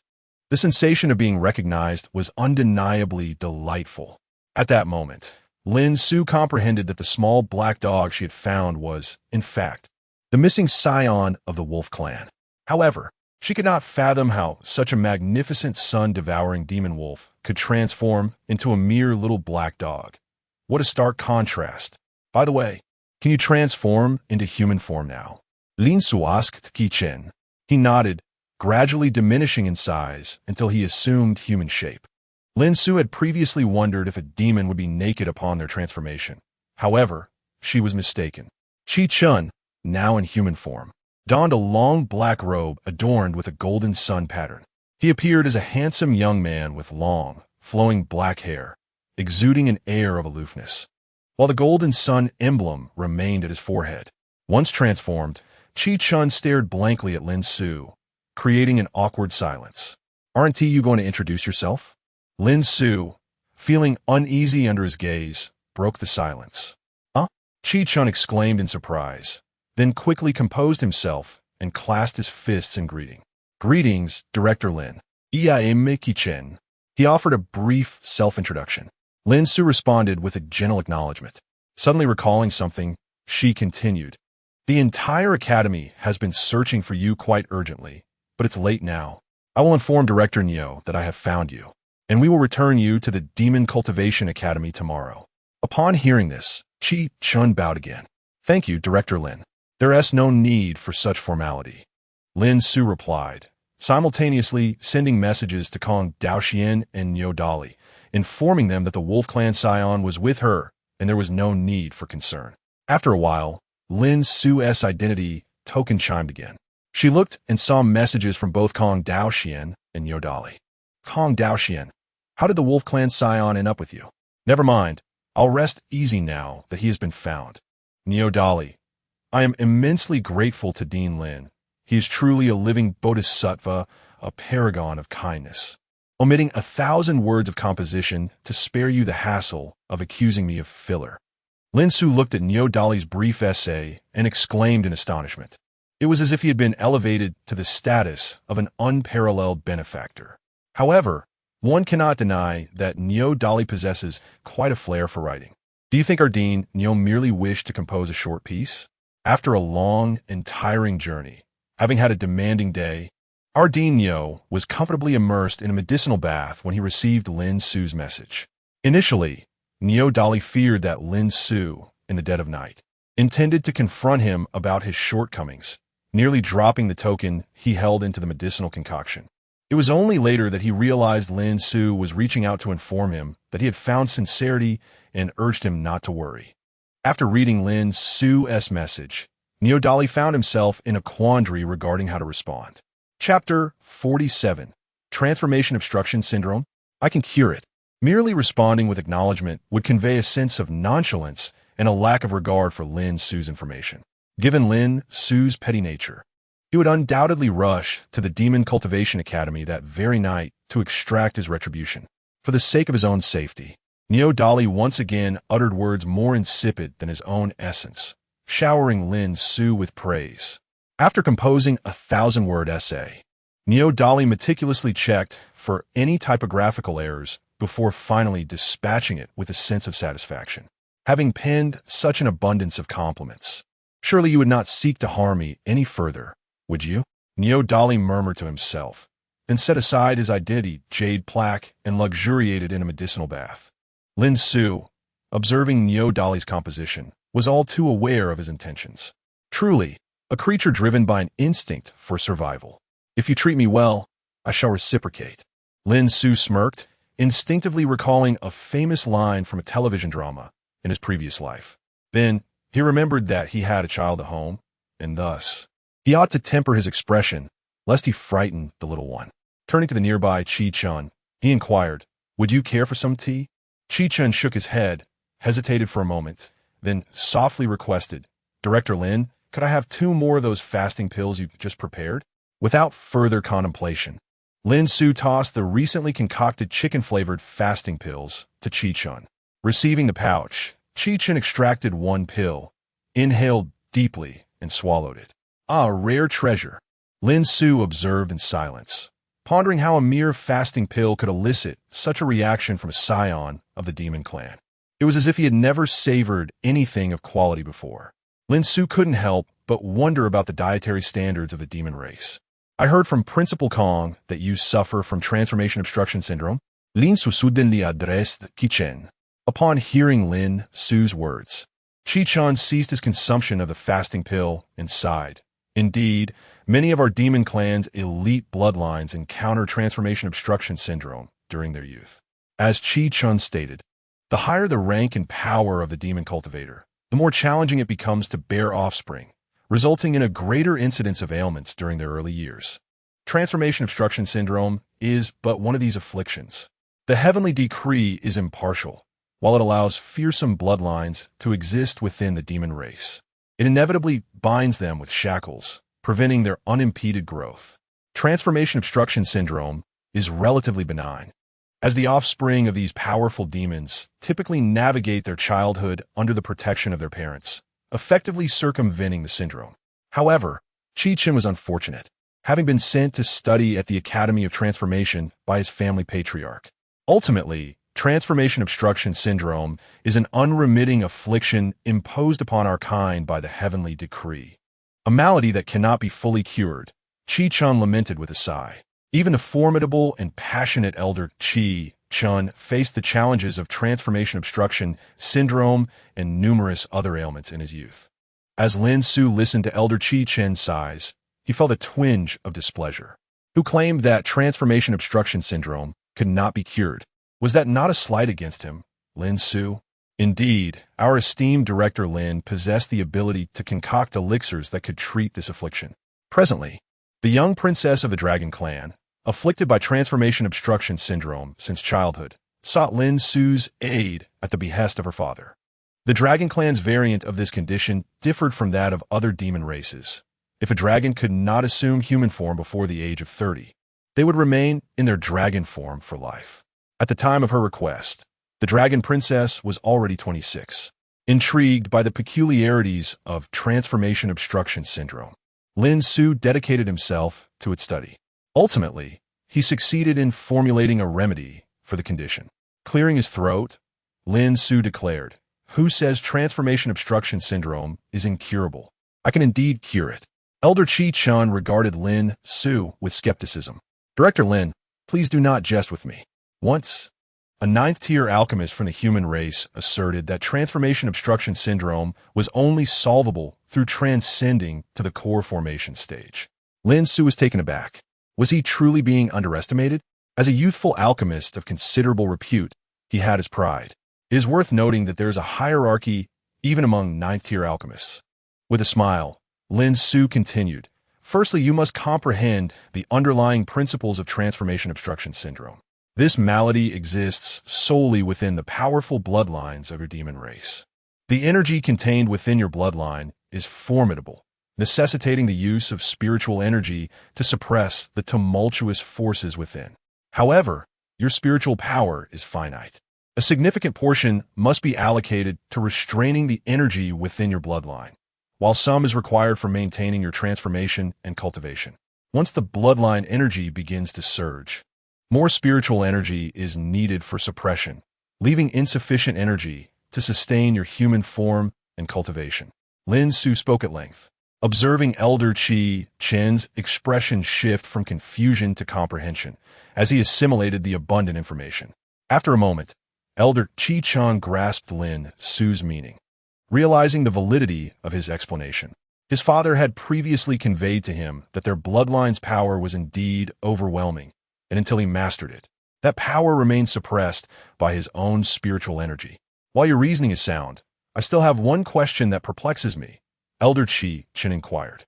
"Why does transformation obstruction syndrome resolve on its own upon reaching the core formation stage?" Upon hearing this inquiry, Lin Su smiled broadly, for he had anticipated such a question from Elder Chi-chun. This phenomenon can be attributed to two primary factors Lin Xiu began to elucidate. The first point is that upon reaching the core formation stage, both demonic cultivators and human practitioners experience a remarkable acceleration in their spiritual energy recovery, often several times over. While it is true that suppressing the power of one's bloodline requires spiritual energy, the rate of recovery far exceeds the rate of consumption, thus allowing the obstacles of transformation to self-heal. The second reason is that the core formation stage transcends the realm of the lower tiers. At this level, demonic cultivators begin to gradually harness the powers inherent within their bloodlines. Consequently, there is no longer a necessity for excessive spiritual energy to suppress the bloodline's force. After listening to Lin Xiu's explanation, Qi Chun was taken aback. The words of the esteemed speaker completely transformed his understanding of demonic cultivation. Although it was Qi Chen's first encounter with Lin Xiu's theories, he could not shake the feeling that every word spoken was imbued with profound truth. He found himself surprisingly inclined to trust Lin Xiu's insights. Chapter 48. The Primordial Creation Flame and the Pseudo-Emperor Rank Alchemical Fire. Ultimately, the Palace of Creation is not situated among your demon kin. Thus, your studies and cultivation here, while burdened with the affliction of transformation obstruction, are indeed rather inconvenient. Lin Xiu's words were sufficiently clear, indicating his willingness to assist Qi Chun in concocting a remedy for the transformation obstruction affliction. Upon hearing this, Qi Chen's eyes glimmered with surprise. He had grown weary of the unpredictable days of suddenly reverting to his original form. Just as Qi Chun was about to speak, Lin Xiu interjected once more. I can assist you in crafting the elixir, but it would be prudent to discuss this matter with your father. After all, Qi Chun was still young, and Lin Xiu felt it necessary for his father to be informed. Simultaneously, Lin Xiu harbored a personal motive. He wished to leverage this opportunity to have the formidable, sun-eating demon wolf, Qi Chun's father, owe him a favor. After reflecting on Lin Xiu's words, Qi Chun spoke up. Director Lin, may I confer with my father? Lin Xiu remained silent, merely nodding in acquiescence. Subsequently, Qi Chun produced a crimson orb, not particularly large, roughly the size of an egg. He then recited an incantation, causing the red orb in his hand to intermittently emit a brilliant glow, only to fade again. A bloodline resonance orb? Observing que Chenese actions, Lin Xiu quietly speculated. This was merely conjecture, as he was aware that the demon race possessed a type of treasure known as a bloodline resonance orb, though he had never witnessed one firsthand.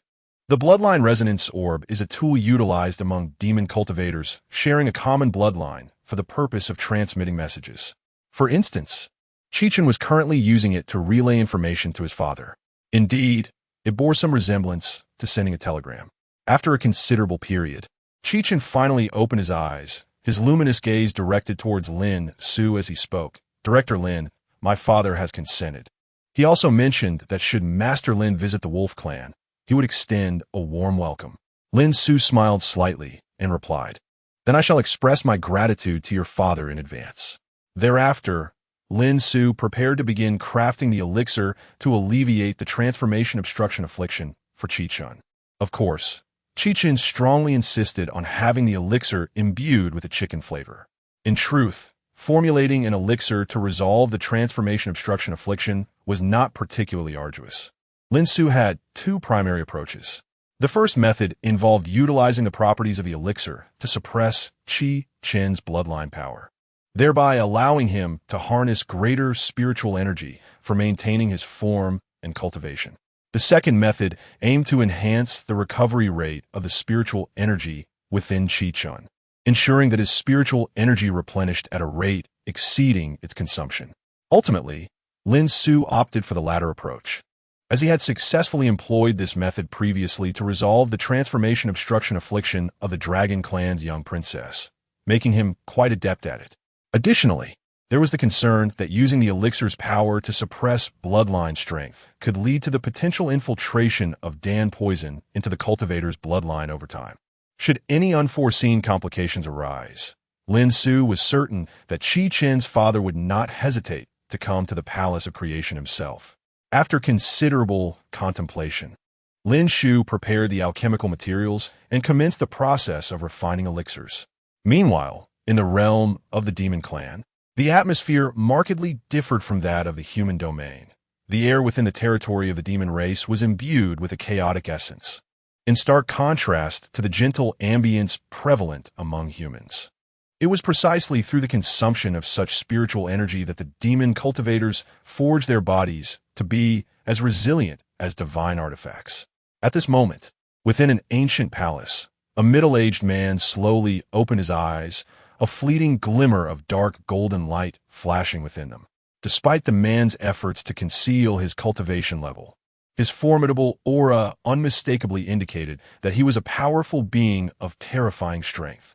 His visage bore resemblance to the transformed Qijin, and their temperaments were strikingly similar.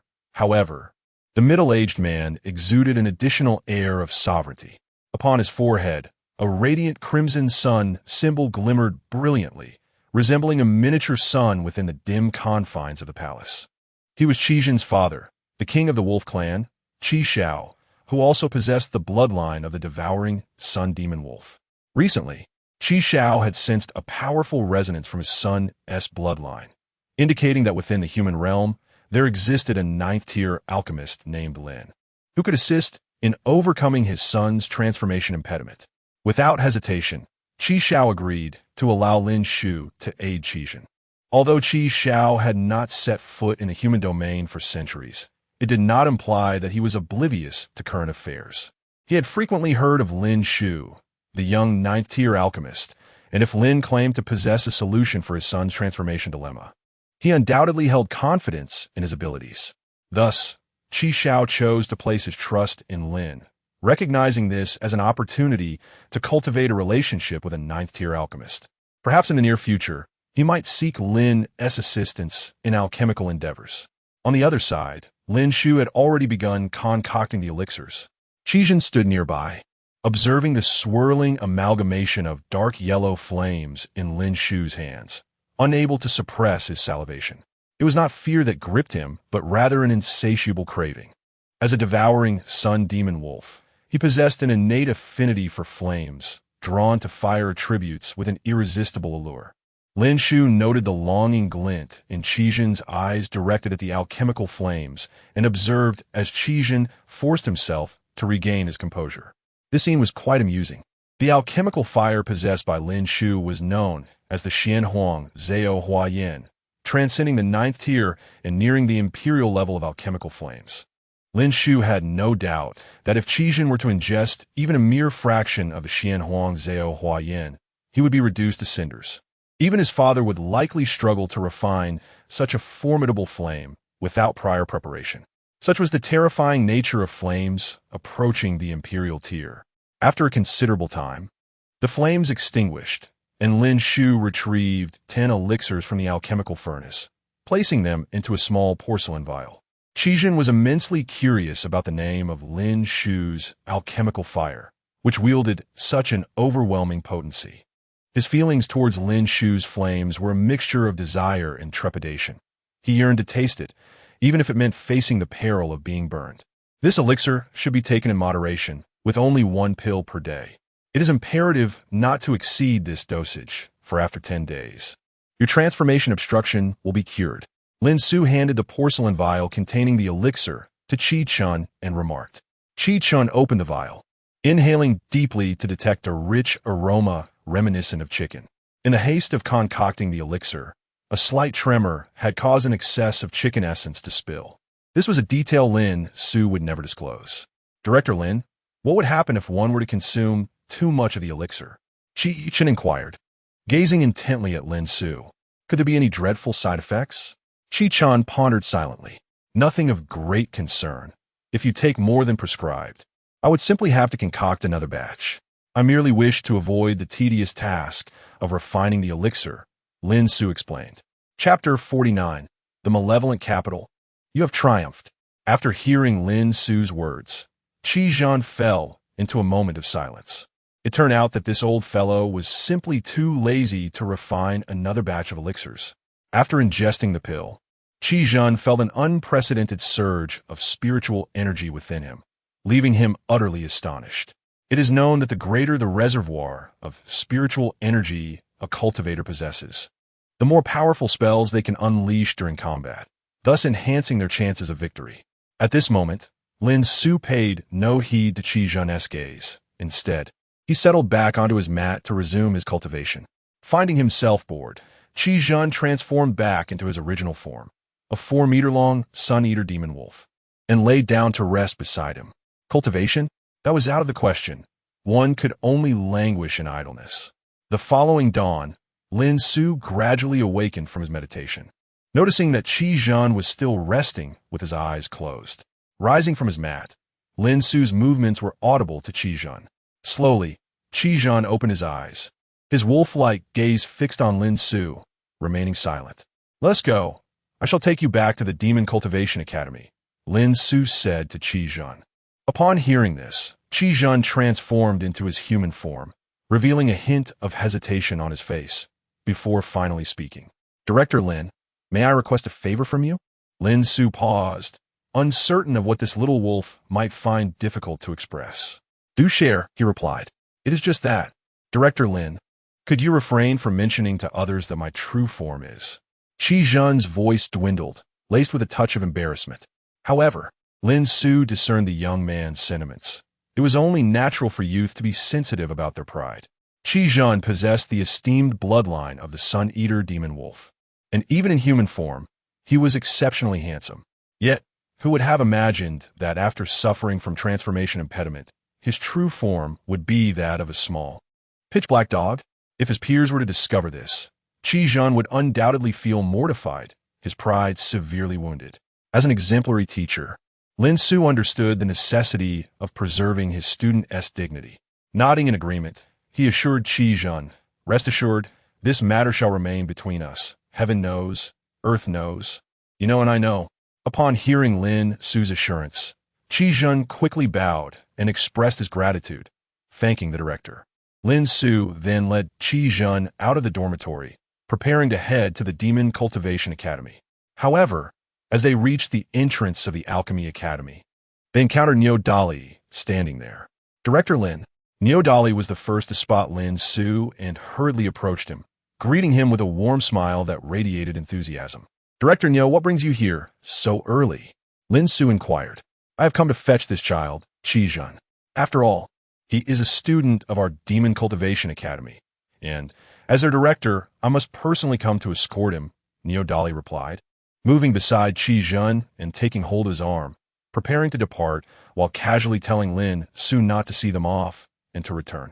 "Lin Su, is Niu Dali truly so fearful of me? How could he not be?" Niu Dali internally lamented, wishing to evade Lin Su's presence for even a single moment. His trepidation towards Lin Su was at an all-time high. Last night, Lin Su mentioned that he would escort Qi Chan back to the Demon Cultivation Academy today. Would Niu Dali dare to actually allow Lin Su to take Qi Chan there? To prevent Lin Su from seizing this opportunity to create trouble, Niu Dali arrived at the entrance of the Alchemy Academy at dawn. Before Qi Chan could comprehend what was happening, he was already whisked away by Niu Dali. "Qi Chan, how do you find being with Director Lin these past few days?" Niu Dali inquired with a smile, observing Qi Chan's expression. "I think Director Lin is quite a good person," Qi Chan pondered before responding. Lin Su not only concocted delicious chicken-flavored fasting pills, but was also willing to assist him in overcoming his transformation obstacles. Wasn't that the mark of a truly benevolent individual? Upon hearing Qi Chen's answer, Niu Dali sighed inwardly once more. Another young demon cultivator ensnared by Lin Su's superficial charm. As their esteemed director, it was imperative that he guide Qi Chan back onto the righteous path. Qi Chan, however, noticed the concern etched on Niu Dali's face, oblivious to the turmoil brewing within him. Time swiftly passed, and the end of the holiday approached, marking the day when students from various disciplines would return to the academy. Each returning student bore a distinct expression. Some were elated while others appeared dejected. For some, the holidays spent at home yielded no allowance, leaving them idle and vulnerable to reprimand from their parents for even the slightest misstep. Upon returning to the academy, The spirit-gathering array in the dormitory activated, and with their living expenses, they would purchase inexpensive elixirs, perhaps even daring to flirt with their desired fellow cultivators. Was that not a life well lived? Yet, some cultivators wore frowns, their grievances palpable. Others grumbled as they walked back to their dorms. What the hell? How could a month-long holiday end so swiftly? Someone must be plotting against me. I truly wonder whose cake I have inadvertently spoiled. If this is the nature of capitalism, then I can only lament the malevolence of it. You have triumphed. While some rejoiced and others mourned, the reality remained unchanged. The holiday had concluded, and classes would resume tomorrow. For Dan Xiu, it was also the time for reckoning. Those who had fled early, threatened him with their absences, sought substitutes, or simply intended to skip classes. Dan Xiu would ensure they faced the consequences. Corporal punishment? Our esteemed teacher, Lin, a remarkable educator from the 21st century who traversed from Earth, would never resort to such measures. Dan Xiu had devised alternative methods to address their misbehavior. The night before the commencement of classes, he brewed various peculiar fasting pills. Consuming even one would leave them in discomfort for several days. Perhaps one flavored akin to the scent of old socks? Teacher Lin could only express that this was merely the simplest of flavors. My foolish students, prepare yourselves for the punishment that awaits from Teacher Lin. Hee hee hee. The dim candlelight elongated Dan Xiu's shadow as he cackled ominously. Those unaware might mistakenly believe that Dan Xiu was the head of the sinister cultivation academy next door. Shortly thereafter, Dan Xiu prepared to commence his training. Chapter 50. Group Task. Collaborative Alchemy on the second day, within the Crimson Alchemy Pavilion of the Alchemist Academy. Dan Xiu had taken his place early on the podium at the front of the hall, a bag of nourishing pills prominently displayed before him. Each pill was perfectly round, exuding an air of high quality. However, the thought of consuming them brought forth a sense of dread. A peculiar smile played on Dan Xiu's lips, causing every student entering the pavilion to tremble at the sight, as if his smile heralded an unpredictable fate. The Crimson Alchemy Pavilion served as an auxiliary classroom, equipped with imposing alchemical furnaces that could not be encircled even by a dozen individuals. Such furnaces were typically employed for concocting elixirs that required prolonged heating. While smaller furnaces offered portability, their heat retention was inferior to that of their larger counterparts, which pose a risk of explosion with extended use. In contrast, the larger furnaces provided superior heat distribution and stability. However, utilizing them presented a significant challenge to alchemists, not only in terms of technique, but also in the substantial consumption of spiritual energy. Dan Xiu's intention for the day was to instruct the students in the use of these large furnaces while fostering teamwork through collaborative alchemical practices. Within the Alchemist Association, lower-tier alchemists often worked in unison to produce 7th or even 8th grade elixirs using colossal furnaces. Once all the students had gathered, Dan Xiu retracted his enigmatic smile and addressed the assembly. Before we commence today's lesson, I would like to share a few important announcements. Firstly, we have received a number of exchange students from the demon race who have come to study at our academy, including several new classmates in our alchemy department. I invite the new students to introduce themselves.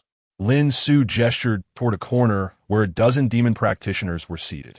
The demon students, displaying an outward disposition, gracefully stood to introduce themselves. After their introductions concluded, Dan Xiu continued, I hope our established students will engage positively with their demon counterparts, fostering mutual assistance and benefits. He then proceeded to his second announcement. Prior to the holiday, some students resorted to threats to secure leave from classes, while others sought substitutes or even chose to skip classes altogether. As he spoke, those students who had fled early lowered their heads, anxious to avoid Dan Xiu's scrutiny. He surveyed them with a knowing gaze, a peculiar smile returning to his lips. Those students' names have been duly noted. Mistakes have consequences, and thus, we shall administer a fitting reprimand. I will call out the names of those involved. Please come forward to receive a pill and consume it in my presence. With that, Dan Xiu began to call names from his meticulously recorded list. The students who had absconded felt a chill run down their spines as they glanced nervously at the pills on the podium, a sense of apprehension enveloping them. The first to be called upon was our class representative, Jean Daba. He glanced nervously at Lin Xiu, swallowed hard, and reluctantly approached the podium. Each step Jean Daba took felt laden with gravity, yet he ultimately found himself before Lin Xiu. Hee, Teacher Lin, you've become even more handsome after a month apart. Jean Daba began, attempting to flatter Lin Xiu in hopes of rekindling the sparse teacher-student bond they shared. Oh, isn't this our class representative? Skipping out early for a break and having your uncle fill in for you. Quite the clever lad you are. Lin Xiu chided Jean Daba for his transgressions and gestured towards the pouch of fasting pills on the podium, commanding him to retrieve one. Jean Daba stared at the bag containing the pills, swallowing hard once more before inquiring, Teacher, what kind of pills are these? Do not fret, they're merely fasting pills. Lin Xiu replied gently, his words directed not only at Jean Daba, but also at the others present. He deliberately emphasized the term fasting pills. Based on Jean Daba's understanding of his teacher, he knew these pills were not so straightforward. This was no ordinary fasting pill. It was a concoction crafted by Lin Xiu himself, undoubtedly enhanced with additional ingredients. Teacher, I've been trying to lose weight lately. May I skip this one? Jean Daba suddenly recalled his mother's insistence on his weight loss during the holiday and hastily presented it as his excuse. One couldn't deny that this chubby boy was quick on his feet. However, he was up against Lin Xiu. The formidable Lin Xiu. Trying to lose weight. Are we?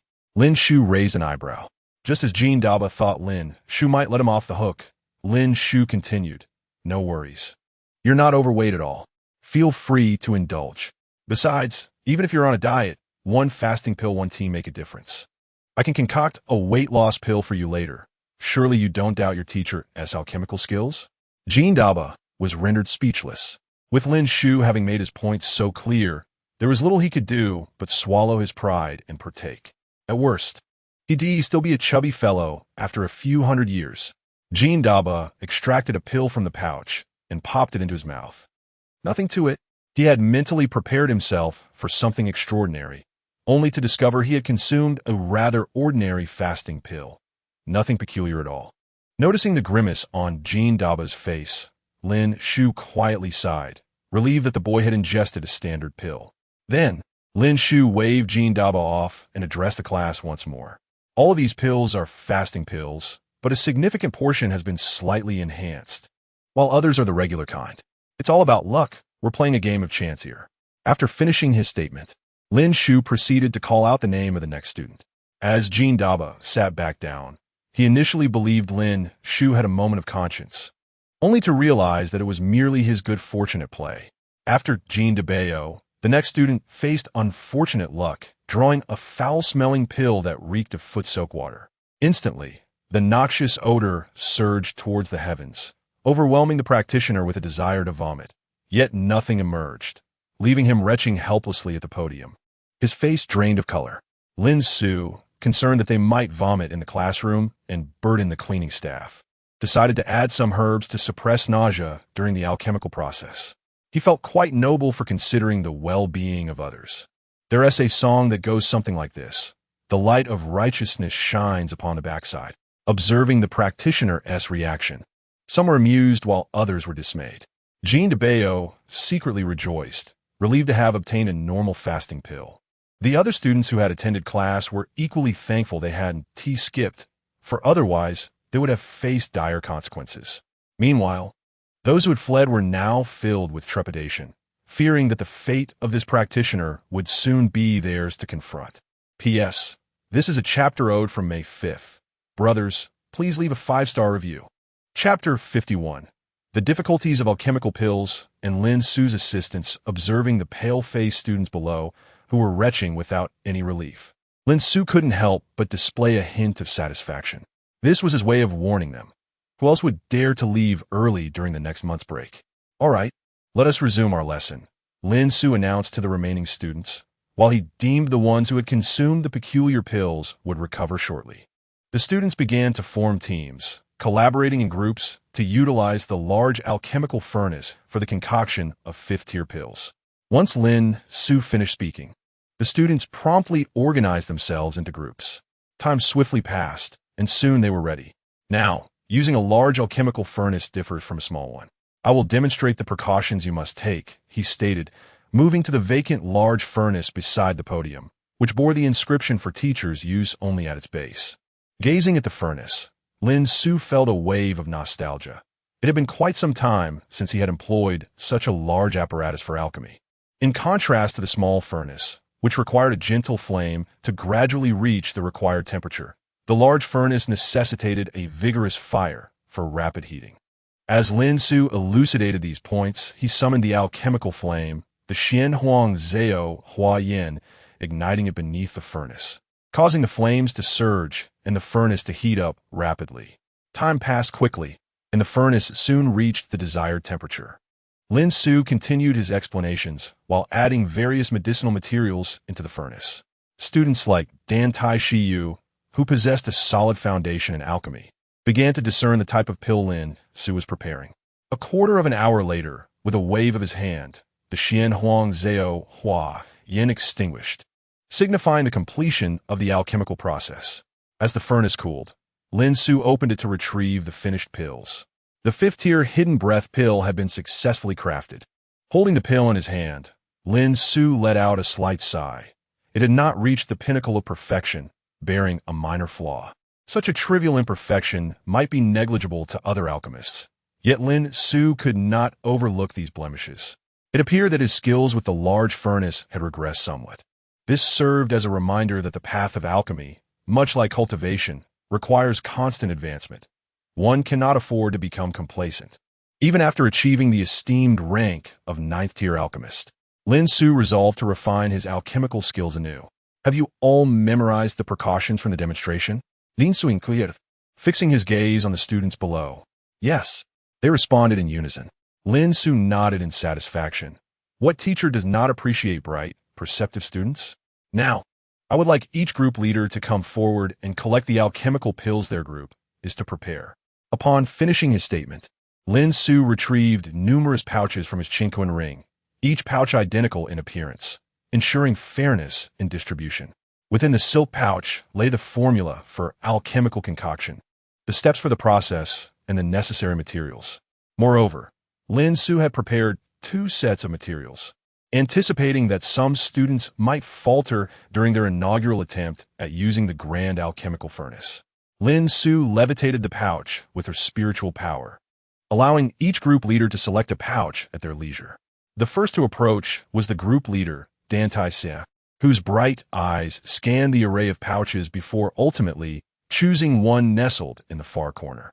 Upon opening her selection, a smile of relief graced her lips, for she had drawn the 5th-grade healing elixir, a relatively straightforward concoction among 5th-grade potions. In truth, the various potions Dan Xiu had selected bore similar levels of difficulty, ensuring no excessively challenging methods would impede the students' progress. Once all the pouches were distributed, each group began to gradually heat their alchemical furnaces. Dan Xiu descended from the podium, embarking on a thorough inspection of each group, offering guidance whenever she noticed a misstep in their process. Ultimately, she found herself at the station of the demon race's exchange students. Observing the tiny flames flickering beneath their furnace, Dan Xiu fell into a contemplative silence.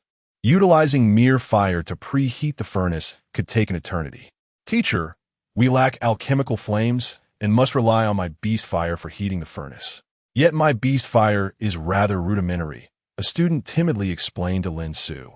The physical structure of demon practitioners diverged from that of human cultivators, as the latter could awaken alchemical flames, while demon alchemists were limited to those possessing a fire attribute lineage.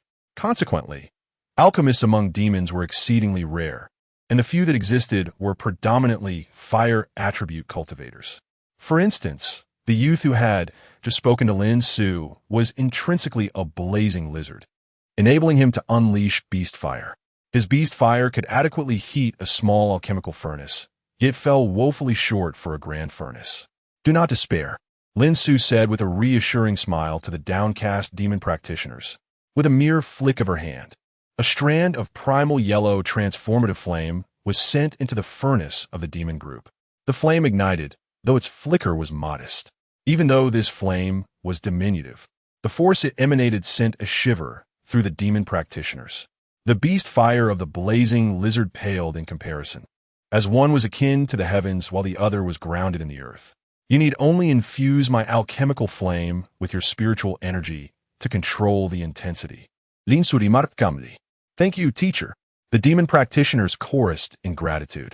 After Lin Xiu departed, they began to channel their spiritual energy into the primal yellow, transformative flame she had left behind, causing the temperature of their furnace to rise at a visibly accelerated pace. Lin Xiu conducted another round of inspections before returning to the podium, content with the progress. However, before long, a chorus of anxious shouts reached her ears. Hastily, she sought the source of the commotion, discovering it emanated from the demon group. Employing her swift footwork, she arrived before them in an instant. What has transpired? She inquired. Lin Xiu furrowed her brows slightly and inquired of the demon cultivators. Teacher, I feel unwell, spoke a rather ordinary-looking demon cultivator in a green robe, raising his hand weakly. Observing his pallid complexion and the beads of sweat dotting his body, Lin Xiu felt a twinge of concern. Classmate, what seems to be the matter? Would you like me to take you to the school infirmary? Lin Xiu offered. Teacher, I feel so hot. I can hardly bear it, the demon cultivator replied feebly. Glancing at the blazing Su Nu Ing Zi Ohu flame beneath the alchemical furnace. Chapter 52. Everyone turns the child into popcorn. The demon cultivator was not speaking in jest. He was genuinely nearing his demise, roasted by the Xianhuang creation flame. This particular demon cultivator was quite unique, being one of the rare plant entities among the demon race to have awakened intelligence and thus attained a humanoid form. Plant-based demon cultivators are inherently vulnerable to the most potent flames, and Lin Xiu's Xianhuang creation flame is indeed a supreme divine fire. Initially, the flames were merely flickering, posing little threat to the plant demon cultivator. However, as they infused their spiritual energy, the Xianhuang creation flame began to blaze fiercely, causing the cultivator to feel the moisture within his body evaporating at an alarming rate. If this continued, he would certainly perish. Lin Xiu noticed the dire condition of the plant demon cultivator and, disregarding the latter's explanations, swiftly led him to the school infirmary. You all focus on alchemy, class monitor. Maintain order. The teacher will return shortly, Lin Xiu instructed while guiding the demon cultivator toward the medical room. In the corridor, Lin Xiu grasped the hand of his fellow demon cultivator, hastening their pace with remarkable agility. Teacher, I think I might not be all right, cried Bao Sangu, the demon cultivator trailing behind Lin Xiu. Upon hearing Bao's words, Lin Xiu turned back to look. The sight left him momentarily speechless. Astonishingly, Bao Sangu began to pop out popcorn. Indeed, the audience had not misperceived. Popcorn began to materialize from Bao Sangu's form, cascading to the ground. Goodness, is your true form corn? Lin Xiu exclaimed in disbelief. Yes, my true form is Tianlan corn, Bao Sangu replied weakly. Lin Xiu couldn't help but reflect on just how formidable his Xianhuang creation flame must be to transform this child into popcorn. Watching as Bao Sangu continued to produce popcorn, Lin Xiu almost instinctively plucked a piece and popped it into his mouth. Oh, your true form is indeed a sweet glutinous corn kernel. This popcorn is quite delightful, he remarked after tasting it. Bao Sangu, at a loss for words, could only respond with a silent stare. Teacher, is this really appropriate? He seemed to convey. Lin Xiu, noticing Bao's bemused expression, offered a sheepish smile and said, just a jest to lighten the mood. Bao Sangu felt that the jest was far from humorous. Observing the popcorn littered on the floor, Lin Xiu felt a pang of regret and retrieved a box from his chinko ring, beginning to collect the fallen popcorn. After all, wasting food is a disgrace, and Lin Xiu had always upheld the virtue of frugality. Before long, Lin Xiu had gathered half a box of popcorn. Why only half a box? Because Bao Sangu had ceased producing popcorn altogether.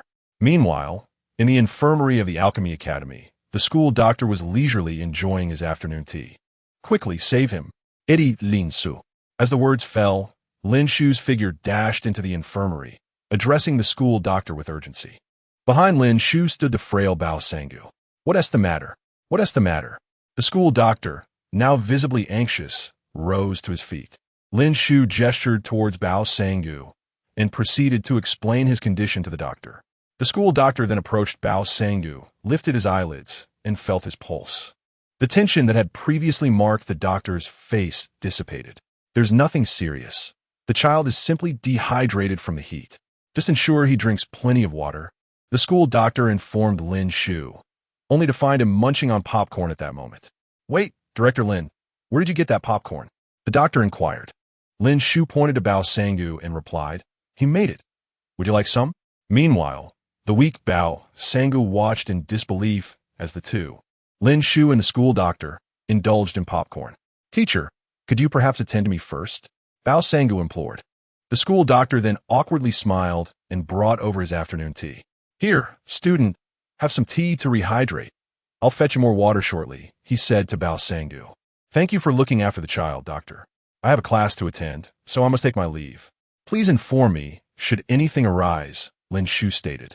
Certainly. Director Lin, take care, the school doctor replied, waving him off. Lin Xiu then turned and returned to the classroom. Upon his arrival, he was heartened to observe his students diligently practicing alchemy. He took a seat at the podium, watching them intently. Just as he thought the class would pass quietly, a ruckus erupted from outside the classroom. Lin Xiu, your brother has come to see you, boomed a robust voice, followed by the entrance of a formidable figure, Mei Wuda, the dean of the Body Cultivation Academy. What brings you here, Dean Mei? Lin Xiu inquired, rising from his seat. Oh, I noticed the chimney of your alchemy pavilion puffing smoke and deduced that you were using the grand alchemical furnace, Mei Wuda remarked, gesturing outside with a casual air. So, I brought along some students from our department. Following Mei Wuda's gesture, Lin Xiu observed a lineup of muscular men outside, alongside female body cultivators with angelic faces and titan-like physiques, resembling living embodiments of Barbie dolls. However, Lin Xiu still could not grasp how their alchemical endeavors related to his own. Brother Lin, is the furnace still hot? Mei Wuda asked, his gaze fixated on the glowing alchemical furnace. It has just reached the preheating temperature and is currently very hot. It can be utilized shortly, Lin Xiu responded. Lin Xiu could only respond truthfully, yet he found himself increasingly perplexed, unsure of the purpose behind Mei Wuda's inquiry. At that moment, each alchemical furnace was ablaze with extreme heat, signaling that it was time to add the medicinal ingredients and commence the alchemical process. Ha ha, splendid indeed, Brother Lin. Would it be permissible for our Body Cultivation Academy to utilize these furnaces as teaching tools? Mei Wuda exclaimed with boisterous laughter.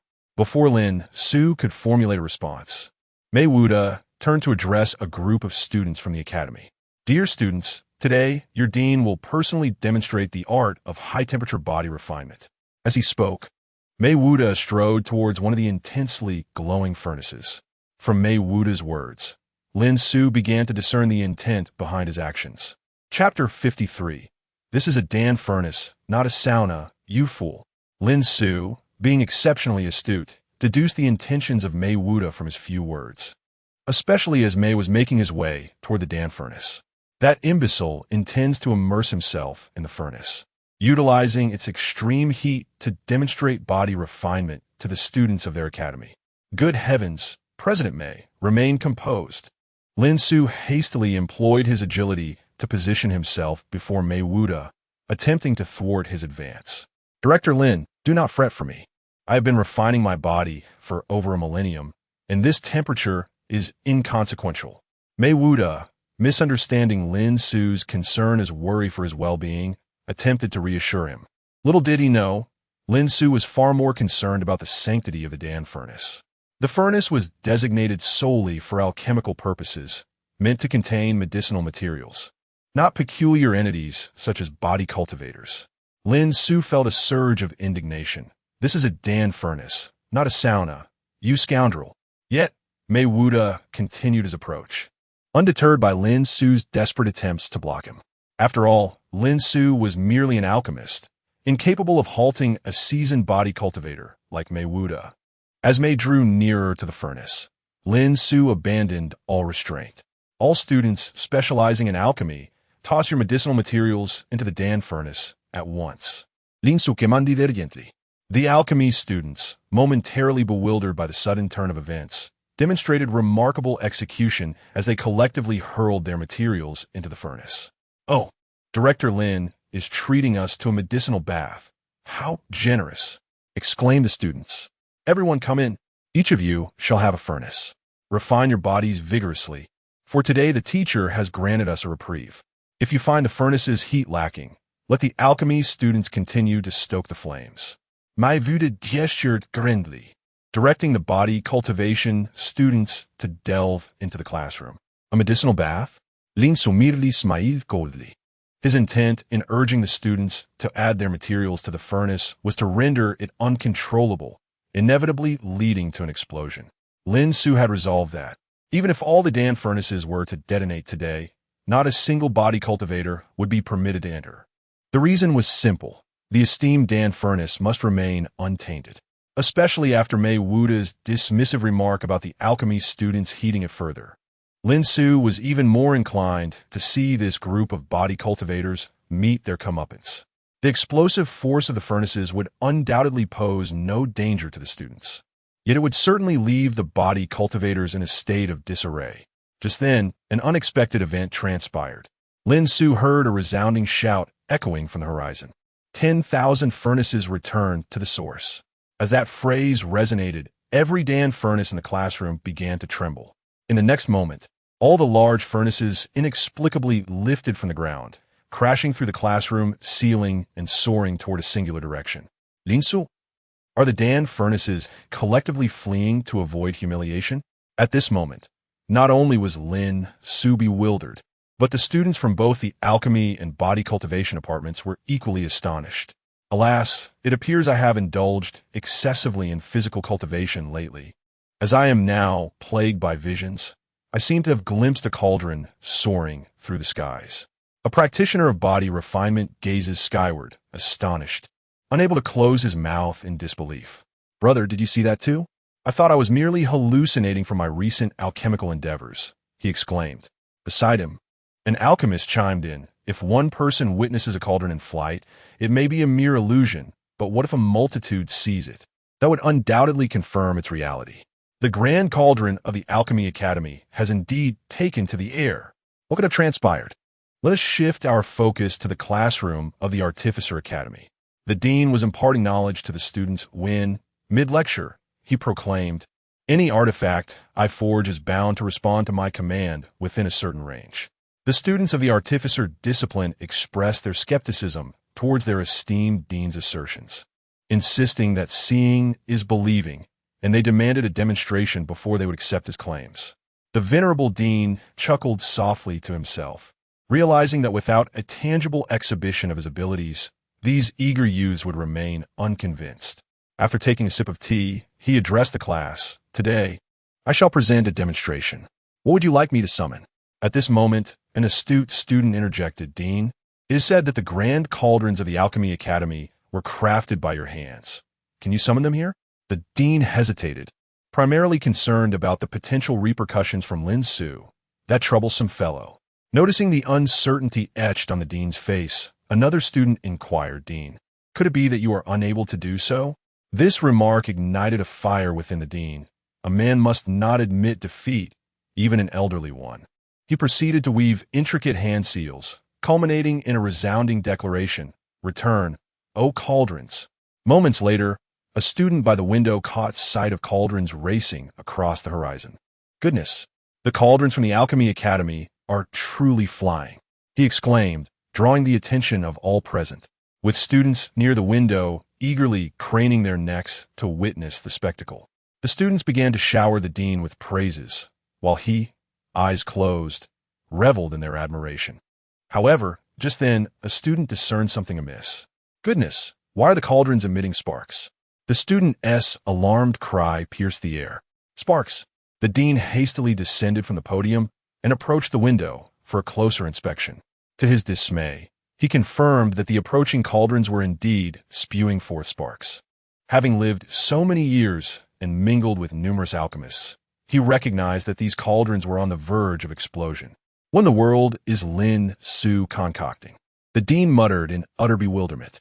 In the next moment, he finally realized the gravity of the situation and hurriedly urged the students to flee. If the alchemical furnace were to explode entirely, they would face dire consequences. Upon hearing the old dean's words, the students understood the seriousness of the matter and swiftly employed their agility to escape, fearing for their very lives. Fortunately, the old dean led the students to safety in a timely manner, preventing any casualties. However, the very building they had occupied moments before was now reduced to mere ruins. The old dean could only observe a mushroom cloud slowly rising into the sky.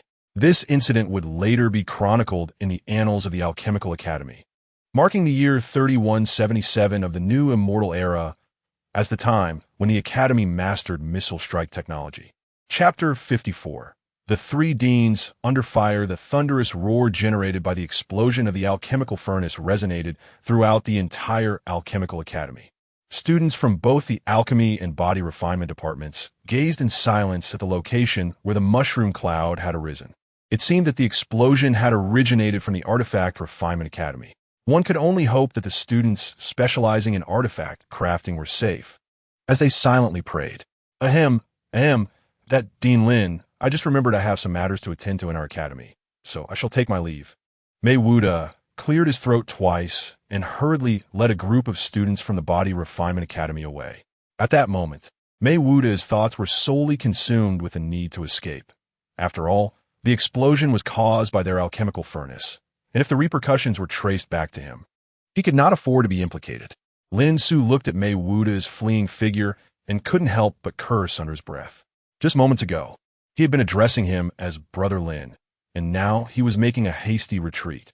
Truly, it seemed that the saying, "a dead comrade," is preferable to a living companion, rang true. Meanwhile, Kong Daoxian, who had been busy reviewing documents in his office, was already feeling irritable when the sudden blast startled him further. What the heck? An enemy attack, he instinctively uttered, but upon reflection, he dismissed the notion.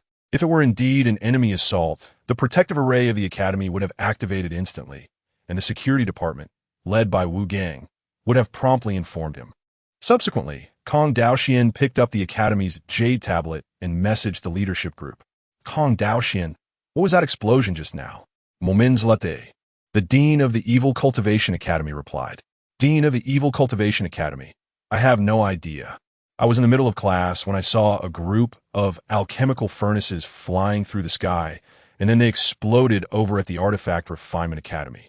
Upon reading this message, Kong Daoxian immediately grasped the crux of the matter. Flying alchemical furnaces? It was evident that this incident was somehow related to Lin Su.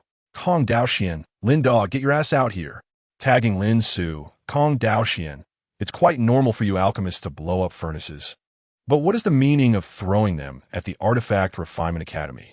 Kong Daoxian, you scoundrel, if you dare to blow up the Artifact Refinement Academy today, are you planning to confront me in the principal's office tomorrow? Winner takes the position of principal?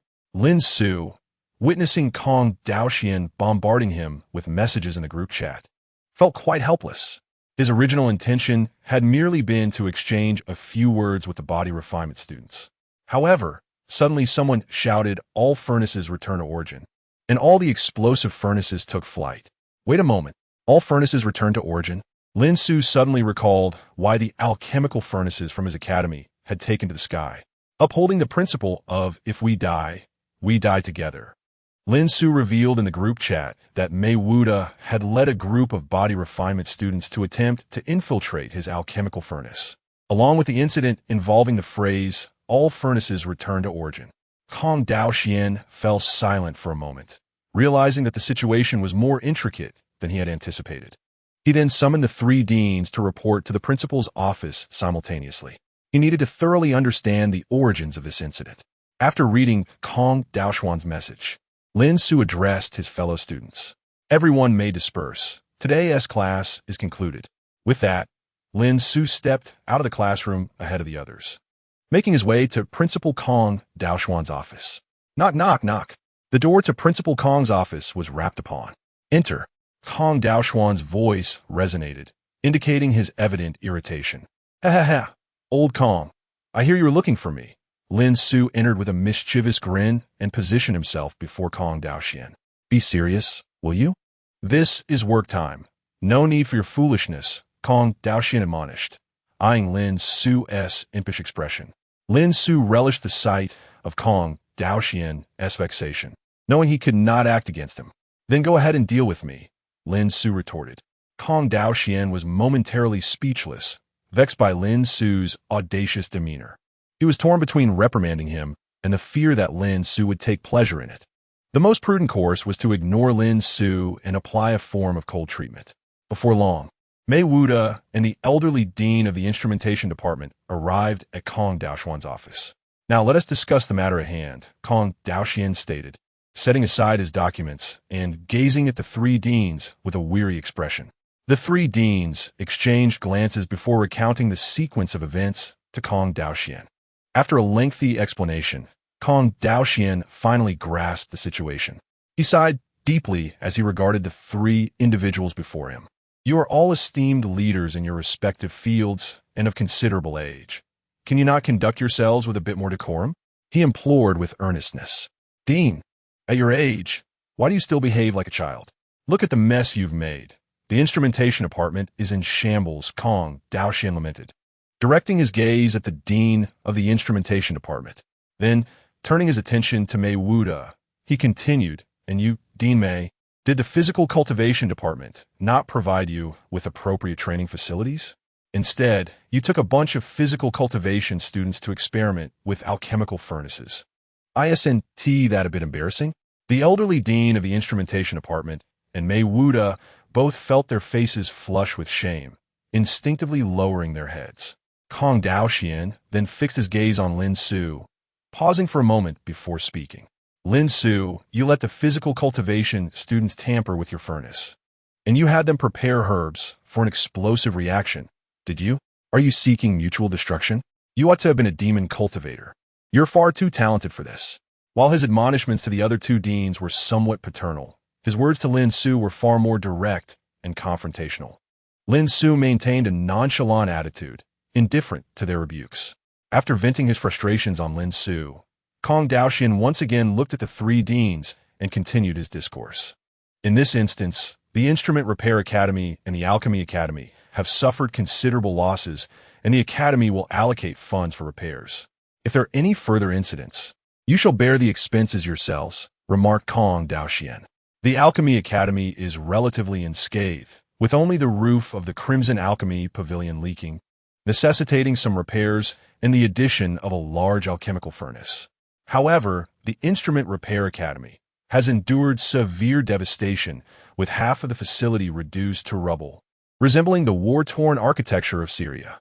Fortunately, half of the teaching area remains intact, ensuring that students in the instrument repair program can continue their studies without interruption. Nonetheless, all three of you bear responsibility. Each will have 3 months' salary deducted and will receive a formal reprimand. Upon hearing the term reprimand, Lin Su couldn't help but smirk. Before his transmigration, he had been subjected to reprimands as a student. Now, as a teacher in this new realm, he finds himself facing the same fate. Has his journey through time been for naught? Chapter 55. The confession wall of the Academy makes its grand entrance in truth. The punishment meted out by Kong Daoxian was rather superfluous, deducting 3 months' salary. Let us be candid. These three deans are all distinguished figures in their respective fields. Who among them truly lacks a few spirit stones? Take Lin Su, for instance. Although he currently possesses scant spirit stones, as soon as he refines a batch of elixirs, he will effortlessly amass a considerable fortune. As for receiving a formal reprimand, that holds little significance. No student would ever say you have been reprimanded by the Academy. Thus I shall not accept you as my teacher. A reprimand is merely a fleeting shadow of adversity. Once the matters concerning Lin Su and the others were resolved, Kong Daoxian dismissed them. Simultaneously, he sent a message to Jin Miao, the head of logistics, instructing him to dispatch a batch of large alchemical furnaces to the Alchemy Academy and expedite the ongoing renovations of the Artifact Refinement Academy. Following this, Kong Daoxian resumed his perusal of the documents on his desk. Before long, a knock resounded once more at the door of his office. "Come in," he called, his gaze still fixed on the papers. Having just vented his frustrations on Lin Xiu, his heart was now unburdened, and fortune seemed to smile upon him. Entering Kong Daoxuan's office was a young male cultivator clad in a white robe adorned with the Bagua pattern. "Greetings, Dean Kong," the young man said with a respectful demeanor. "Ah, it is you, Zhang Daoyu," Kong Daoxian replied, lifting his eyes to meet the visitors and offering a faint smile. The newcomer was Zhang Mo, a steward from the Bagua Palace, which is responsible for disseminating news within the cultivation world, be it serious or frivolous. They report on all trending topics. Cultivators affectionately refer to the Bagua Palace as the gossip community of the edge of the sea. Zhang Mo, once merely a junior reporter at the Bagua Palace, had risen through the ranks to now occupy a mid-level position, while many higher-ups at the Bagua Palace navigated the waters cautiously. Zhang Mo had adeptly advanced by leveraging Lin Xiu's controversies to enhance his visibility. Should Lin Xiu discover that Zhang Mo's ascent was built upon his misfortunes, he would undoubtedly quip, "Ah, the leader of my detractors," and then bestow upon him a playful pat. The Alchemy Academy and the Bagua Palace had entered into a business collaboration to establish a platform dubbed the Confession Wall of the Academy. This platform would allow students to post inquiries about their cultivation challenges or share insights related to their practices. Zhang Mo was appointed as the overseer of the Confession Wall, tasked with regularly posting content and gathering student feedback. Dean Kong, the Confession Wall is nearly complete and is expected to be operational by the day after tomorrow, Zhang Mo stated earnestly as he sat across from Kong Daoxian. Kong Daoxian, with a peculiar expression, responded, "I appreciate your hard work, Daoyu Zhang. However, could you kindly turn off your recording stone?" Zhang Mo was taken aback and then glanced at his hands, realizing that an activated memory stone had appeared there without his knowledge. Zhang Montak. The atmosphere between Zhang Mo and Kong Daoxian suddenly grew somewhat awkward. "My apologies, Principal Kong. I had a habit of covertly taking photos during my days as a paparazzo. It's a professional flaw," Zhang Mo remarked to Kong Daoxian, before silently channeling his spiritual energy to destroy the stone. What an unfortunate quirk of the profession. Kong Daoxian could only mentally rate as 6. The two then resumed their conversation regarding the Academy's Confession Wall, after which Zhang Mo took his leave. 2 days later, all the students and teachers gazed with curiosity at their Academy Jade tokens, now featuring the newly introduced Academy Confession Wall. They wondered what this Academy Confession Wall was intended for. Only Lin Xiu, upon seeing the Academy Confession Wall, fell into a contemplative silence. It was he who had suggested the concept to Kong Daoxian, proposing that students needed a platform for entertainment to alleviate the monotony of their cultivation. At that time, Kong Daoxian had sternly criticized Lin Xiu for being unprofessional and misleading the students. Yet, here was Kong Daoxian, having brought the Academy Confession Wall to fruition. Lin Xiu was taken aback. It seemed that Kong Daoxian possessed a duality of character. Truly, he was one to present a faade while harboring ulterior motives. How hypocritical. As noon approached, Zhang Mo released the inaugural post on the Academy Confession Wall. The post read, "The Academy of Creation collaborates strongly with the Bagua Academy to jointly develop this platform. The Academy Confession Wall aims to enhance students' cultivation experiences while allowing them to share their various queries." Upon reading the information, students and teachers soon understood that the Academy Confession Wall was indeed a collaborative effort between the Academy and the Bagua Academy. Did this not imply that they could indulge in gossip freely in the future? Within half an hour, the Academy Confession Wall published another new post. Being a novel and intriguing feature, the cultivators of the Academy of Creation were filled with curiosity and eagerly clicked to explore the posts on the wall. Lin Xiu, too, out of curiosity, ventured into the posts. However, he instantly regretted it. The post in question pertained to the incident that had occurred 2 days prior involving the Equipment Repair Academy, wherein Kong Daoxian had issued sanctions against the 3 deans. The sanctions themselves were inconsequential, as Lin Xiu was indifferent to his reputation. Yet, he could not fathom why the announcements for the other 2 deans featured their usual flattering portraits, while his was represented by an unflattering picture. Zhao Ritian commented, "Wow, Our teacher Lin looks striking in this picture. I'm saving it for later to create a meme. Lin Xiu scrolled through the comments beneath the Academy confession wall and immediately spotted Zhao Ritian's message. Ah, so you're planning to turn my unflattering photo into a meme? Are you? Lin Xiu replied to Zhao Ritian. So, you're browsing posts during class, are you? Your homework just doubled, death smile emoji. Meanwhile, Zhao Ritian, in class with Xiao Qingdai, was thoroughly enjoying his time on the Academy confession wall. In the next moment, Lin Xiu's message arrived, causing the previously cheerful expression to vanish. Was it due to his wandering around the confession wall during class that resulted in extra assignments? Zhao Ritian suspected that Lin Xiu was seeking personal revenge. Yet he dared not voice his thoughts. The evidence against Lin Xiu had initially been legitimate photographs. However, Zhang Imo, as Lin Xiu's foremost adversary, had swapped them for unflattering images. I apologize, Dean Lin. I never intended to tarnish your image, but my desire for improvement is overwhelming. Zhang Imo murmured as he replaced the formal photograph with the unsightly one, resolutely clicking the publish button. Simultaneously, he felt a peculiar thrill within, for in the past, he had to tread cautiously when criticizing Lin Xiu, but now he was brazenly disparaging him through an official account.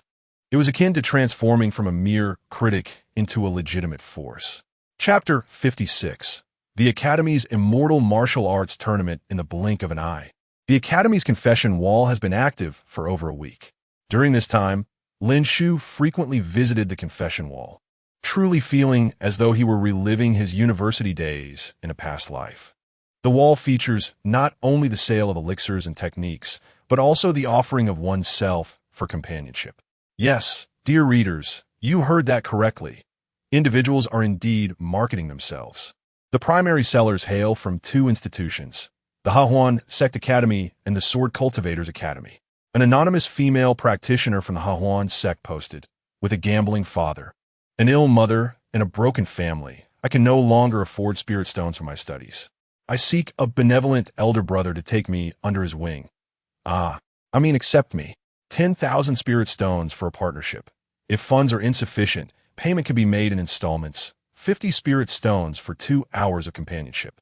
Due to the anonymity of the poster, the responses below are also anonymous. A robust body cultivator commented, Dear student from Hahuan Academy, we must cherish ourselves. How can you resort to such measures? To which a Tsundra alchemist retorted, If you want mooch off her, just say so. Yet, the majority of comments expressed disapproval. Where is your morality, your bottom line, your address? On the confession wall, a sword cultivator openly offered himself for sale, causing quite a stir. Niu Zhixiao from the Sword Cultivators Academy proclaimed, It's the end of the month, I'm out of spirit stones, so I'm selling my services. Any and all actions available for spirit stones. Upon seeing this studentess name, Lin Xiu sensed that this individual was quite the character. Subsequently, Niu Zhixiao was advised to withdraw from the academy, while the fate of the anonymous female practitioner from the Hahuan sect remains unclear. Indeed, sword cultivators will go to great lengths for spirit stones.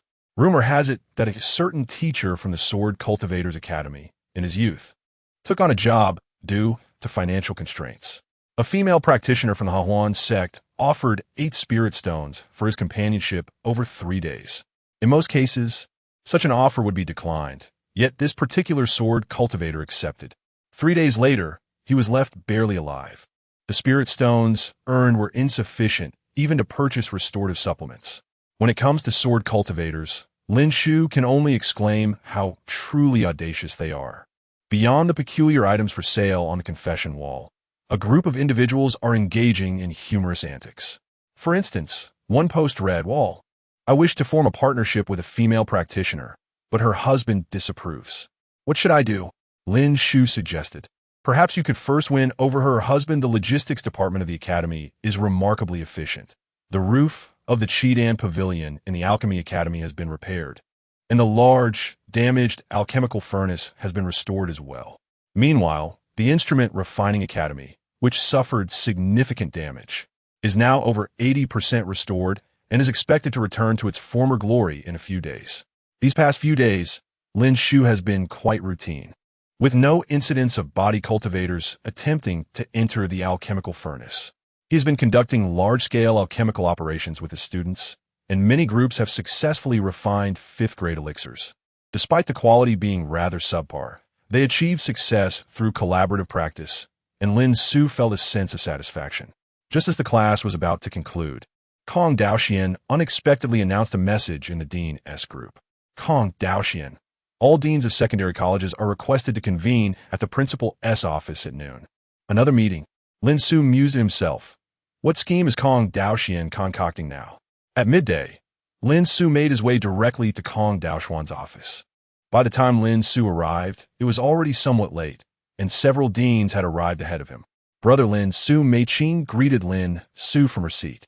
Upon seeing her, Lin Su couldn't help but recall their friendly matches in his dreams. Friendly matches are wonderful. They must be played often. Why? Because Su Meiqing is so gentle. Lin Su exchanged pleasantries with the other deans of secondary colleges and then took a seat beside Su Meiqing. Inhaling the delicate fragrance emanating from her, Lin Su felt a stir of emotions. Su Meiqing, too, was not at ease. The thought of Lin Su often crossed her mind during her cultivation, and such thoughts made her heart race. It was unavoidable. Although she was the dean of the Hahuan sect, she was still a maiden. Once everyone had gathered, Kong Daoxian began to speak. The sudden assembly was prompted by a message from the higher-ups. The higher-ups referred to the eminent figures of the human race who founded the Academy of Creation. Upon hearing that it was a message from the powerful figures of the human race, the deans straightened in their seats. I will briefly outline the main points of this meeting. In order to enhance the combat skills of the students, the Academy is preparing to hold the inaugural Academy of Immortal Martial Arts competition. Subsequently, Kong Daoxian elaborated on the specific details and requirements of the competition. The Academy of Immortal Martial Arts competition is open to all students of the Academy of Creation, adhering to a voluntary registration principle. It is divided into individual and team competitions, with each team comprising 3 members who may form cross-disciplinary teams. The competition will adopt an elimination system to determine the top 3 in both individual and team categories. The top 3 will receive generous rewards from the powerful figures of the human race, while those placing 4th to 10th will receive accolades from the Academy. In essence, it is a contest of martial prowess. After hearing this, Lin Su fell into a contemplative silence. The competition was decidedly unkind to their alchemists. Principal Kong, may our Alchemy Institute withdraw? We are willing to serve as logistical support for this event. Lin Su raised his hand to speak. This competition was exceedingly unfavorable for their alchemists. A group of fragile potion makers pitted against sword cultivators, spear practitioners, and body cultivators, all of whom excelled in offensive combat. Wasn't it that simply offering themselves as fodder? Lin Su wished to prevent his students from being compelled into a situation where they would be subjected to harm. Thus, he prepared to formally request a withdrawal. Dean Lin, every institute must cooperate in this Academy of Immortal Martial Arts competition. Withdrawal is not permitted unless no students from your discipline participate, Kong Daoxian responded, shaking his head at Lin Su.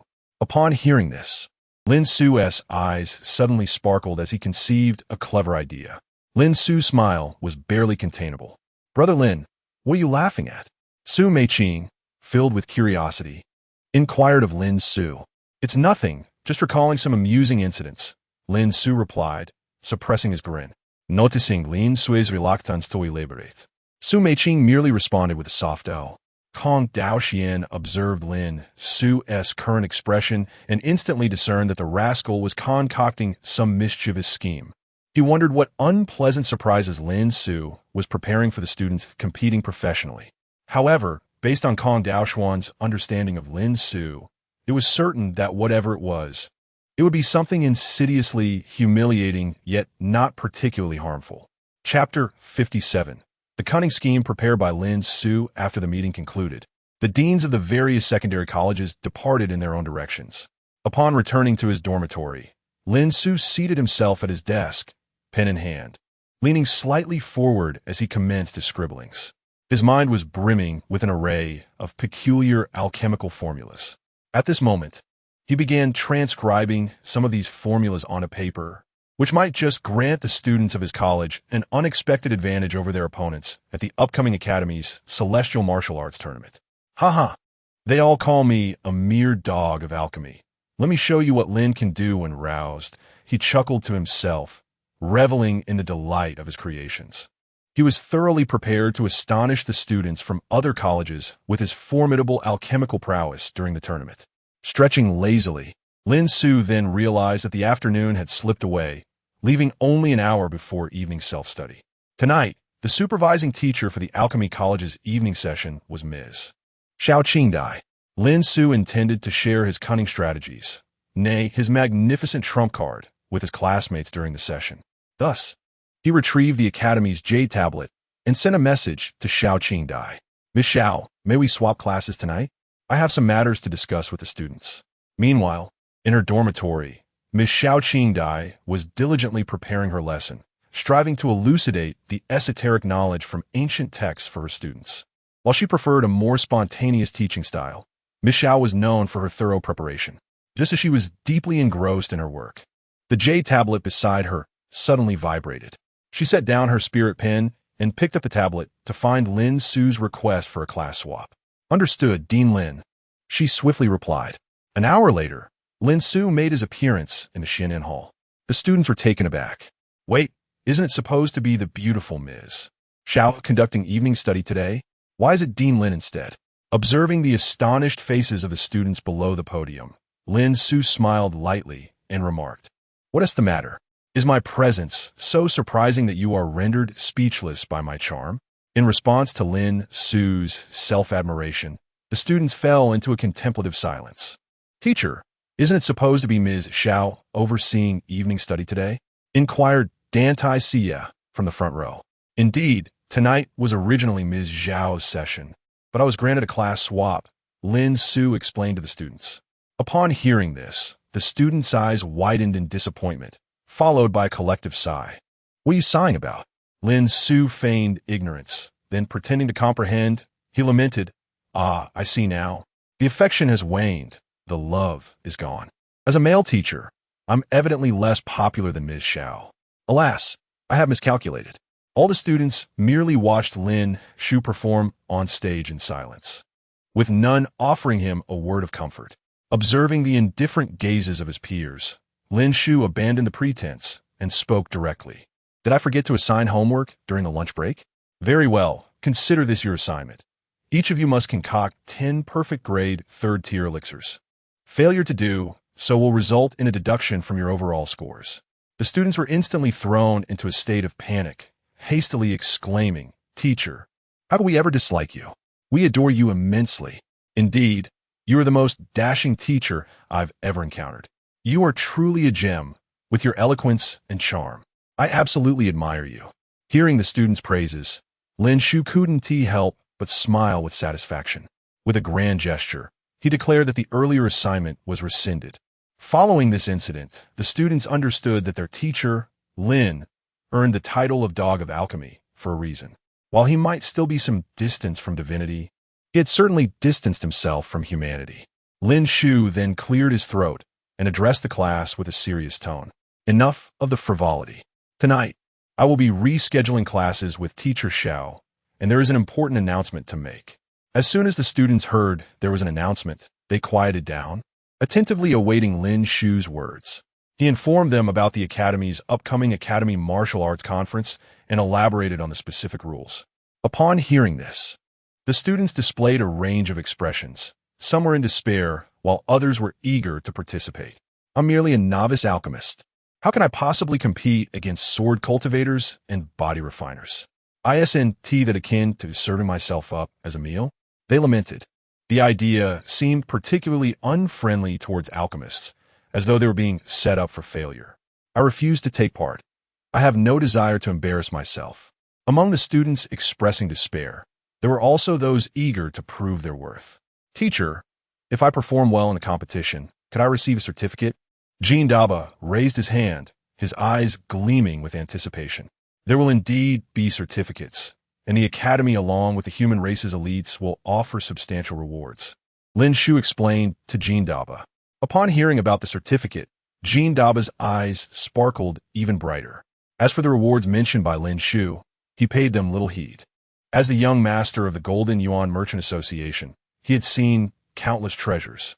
To him, Lin Xiu's promised rewards were nothing but trifles. In Jean Daba's eyes, the certificate was of paramount importance. Before the start of the semester, his father had told him that if he could achieve 20 honor certificates before graduation, a page would be dedicated to him in their family genealogy. Originally indifferent to accolades, Jean Daba's eyes turned red upon hearing this news. What man could resist the allure of having a page exclusively devoted to him in the family lineage? Thus, Jean Dabo had quietly resolved to participate in the upcoming competition and to achieve remarkable results. The reason was simple. He yearned to turn a new page in his family lineage. Equally eager was Dan Xiu. Being adept in both swordsmanship and alchemy, she had enrolled in the alchemical studies at the Academy of Creation, yet she had not neglected her sword training. She was also eager to showcase her prowess and to discern the disparities between herself and her peer swordsmen.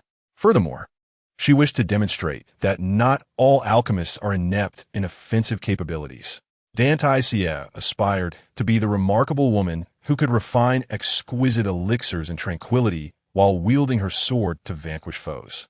Little did Lin Xiu expect that these two were also equally enthusiastic about the endeavor. Chapter 58. The Two Fierce Competitors. Sister Chaoxiong and Brother Daipai, two individuals who left a profound impression on Lin Xiu, were Sister Chaoxiong and Brother Daipai, whom he encountered at the beginning of the school term. For those who may have forgotten, a glance back at Chapter 8 would suffice. It is worth mentioning that these monikers were coined by Lin Xiu, while their actual names appear to be Xiaoning and Zhouyi. The female cultivator, Xiaoning, is the daughter of a martial artist, which perhaps explains her fiery temperament, a trait she seemingly inherited from her father. Zhouyi, the male counterpart, is a dual cultivator of both alchemy and body refinement, boasting an exceptionally robust physique that renders him nearly impervious to the attacks of ordinary practitioners. It is perhaps this very quality that has cultivated his penchant for the thrill of combat. Teacher Lin, I wish to sign up for the Academy's Immortal Martial Tournament. My temper has been rather foul lately, and I need to engage in a brawl to release some pent-up frustration, Xiaoning proclaimed, raising her hand while simultaneously regulating her breath. Lin Xiu found himself apprehensive that Xiaoning might soon approach him with the intent to spar. Xia, if you're feeling irritable, you can certainly take it out on me. I would be quite honored to receive your blows, Zhouyi interjected, his gaze brimming with a fervent desire for her to indulge in a spirited exchange. I'd rather not. Get away from me, you masochistic fool, Xiaoning retorted after a brief silence, launching into a tirade directed at Zhouyi. Yes, that's right. Your insults only fuel my exhilaration. Zhouyi absorbed her verbal onslaught with closed eyes, reveling in the experience. At this juncture, Lin Xiu remained silent, recognizing the unmistakable dynamic between Sister Chaoxiong and Brother Daipai. As Xiaoning rolled up her sleeves, clearly poised to deliver a few punches to Zhouyi, Lin Xiu swiftly interjected, "Everyone, please quiet down. Is it appropriate to cause such a ruckus in the classroom?" Following his admonition, Xiaoning reluctantly settled back into her seat, though her beautiful eyes remained fixed on Zhouyi with an intense glare. Zhouyi, now seated, exhibited a flicker of sorrow and disappointment in his eyes. How unfortunate, he lamented inwardly. I finally had the chance to face Xiaoning's fists, and Teacher Lin interrupted. This is truly disheartening. Yet, he bore no resentment towards Lin Xiu. Instead, he raised his hand once more. Teacher, I also wish to enroll in the Immortal Martial Tournament. I am certain I will encounter numerous formidable practitioners who can truly satisfy my cravings for combat. Such is the world of masochism, Lin Xiu thought. Compelled to respect, yet unable to comprehend it, he dutifully inscribed the names of Zhouyi and Xiaoning on the registration sheet. Frankly speaking, Lin Xiu found himself rather fond of the dynamic between the two. One yearned to fight while the other longed to be struck. Was this not a mutual pursuit? Nonetheless, Lin Xiu would never intervene to facilitate their relationship, as he firmly believed in allowing his students the freedom to navigate their own romantic endeavors. He also added the names Jean Daba and Dan Xiu to the list. Are there any other students who wish to participate in the Academy's Immortal Martial Tournament? Lin Xiu inquired, lifting his gaze to the students before him. One by one, numerous students raised their hands, and Lin Xiu diligently recorded their names. Enrollment would remain open for the next 3 days. Any student wishing to register or withdraw could approach me, Lin Xiu concluded, allowing the students to commence their self-study. Below in the classroom, the students were engaged in hushed discussions. Ri Tian, do you wish to participate in the Academy's Immortal Martial Competition? Shindong inquired of his companion, Zhao Ri Tian. Shindong, the fair-skinned male cultivator from Zhao Ri Tian's dormitory, looked expectantly at Zhao Ri Tian. What is up, Dongzi? Are you considering joining? Zhao Ri Tian asked, his brow furrowed in curiosity. Shindong simply nodded with a slight smile and replied, Indeed, I have entertained such a thought. But do you have confidence in defeating those sword and body cultivators? Zhao Ri Tian remarked, observing Shindong's delicate features, which bore a somewhat timid expression. Why not give it a try? What if I achieve a commendable ranking? Shindong responded earnestly. After a moment of contemplation, Zhao Ri Tian declared, well, one might as well partake. It's not like we have anything better to do. I'll join as well. He then turned his gaze towards Kong Zimo and added, Zimo, Dongzi, Xiaopeng, and I are gearing up to enter the Academy's Immortal Martial Competition. Care to join us? Upon hearing his name, Kong Zimo looked up in confusion. Huh? He exclaimed, initially bewildered before responding, I'm not sure yet. I'll see if Ling Xian decides to participate. If she does, then I will as well. Following Kong Zimo's words, Jin Debo, Chen Dong, and the others exchanged disdainful glances at him. Those with partners should vacate the dormitory. Since Kong Zimo began courting Na Lan Ling Xian, he had been spending his evenings chatting with her, clutching an identity jade pendant.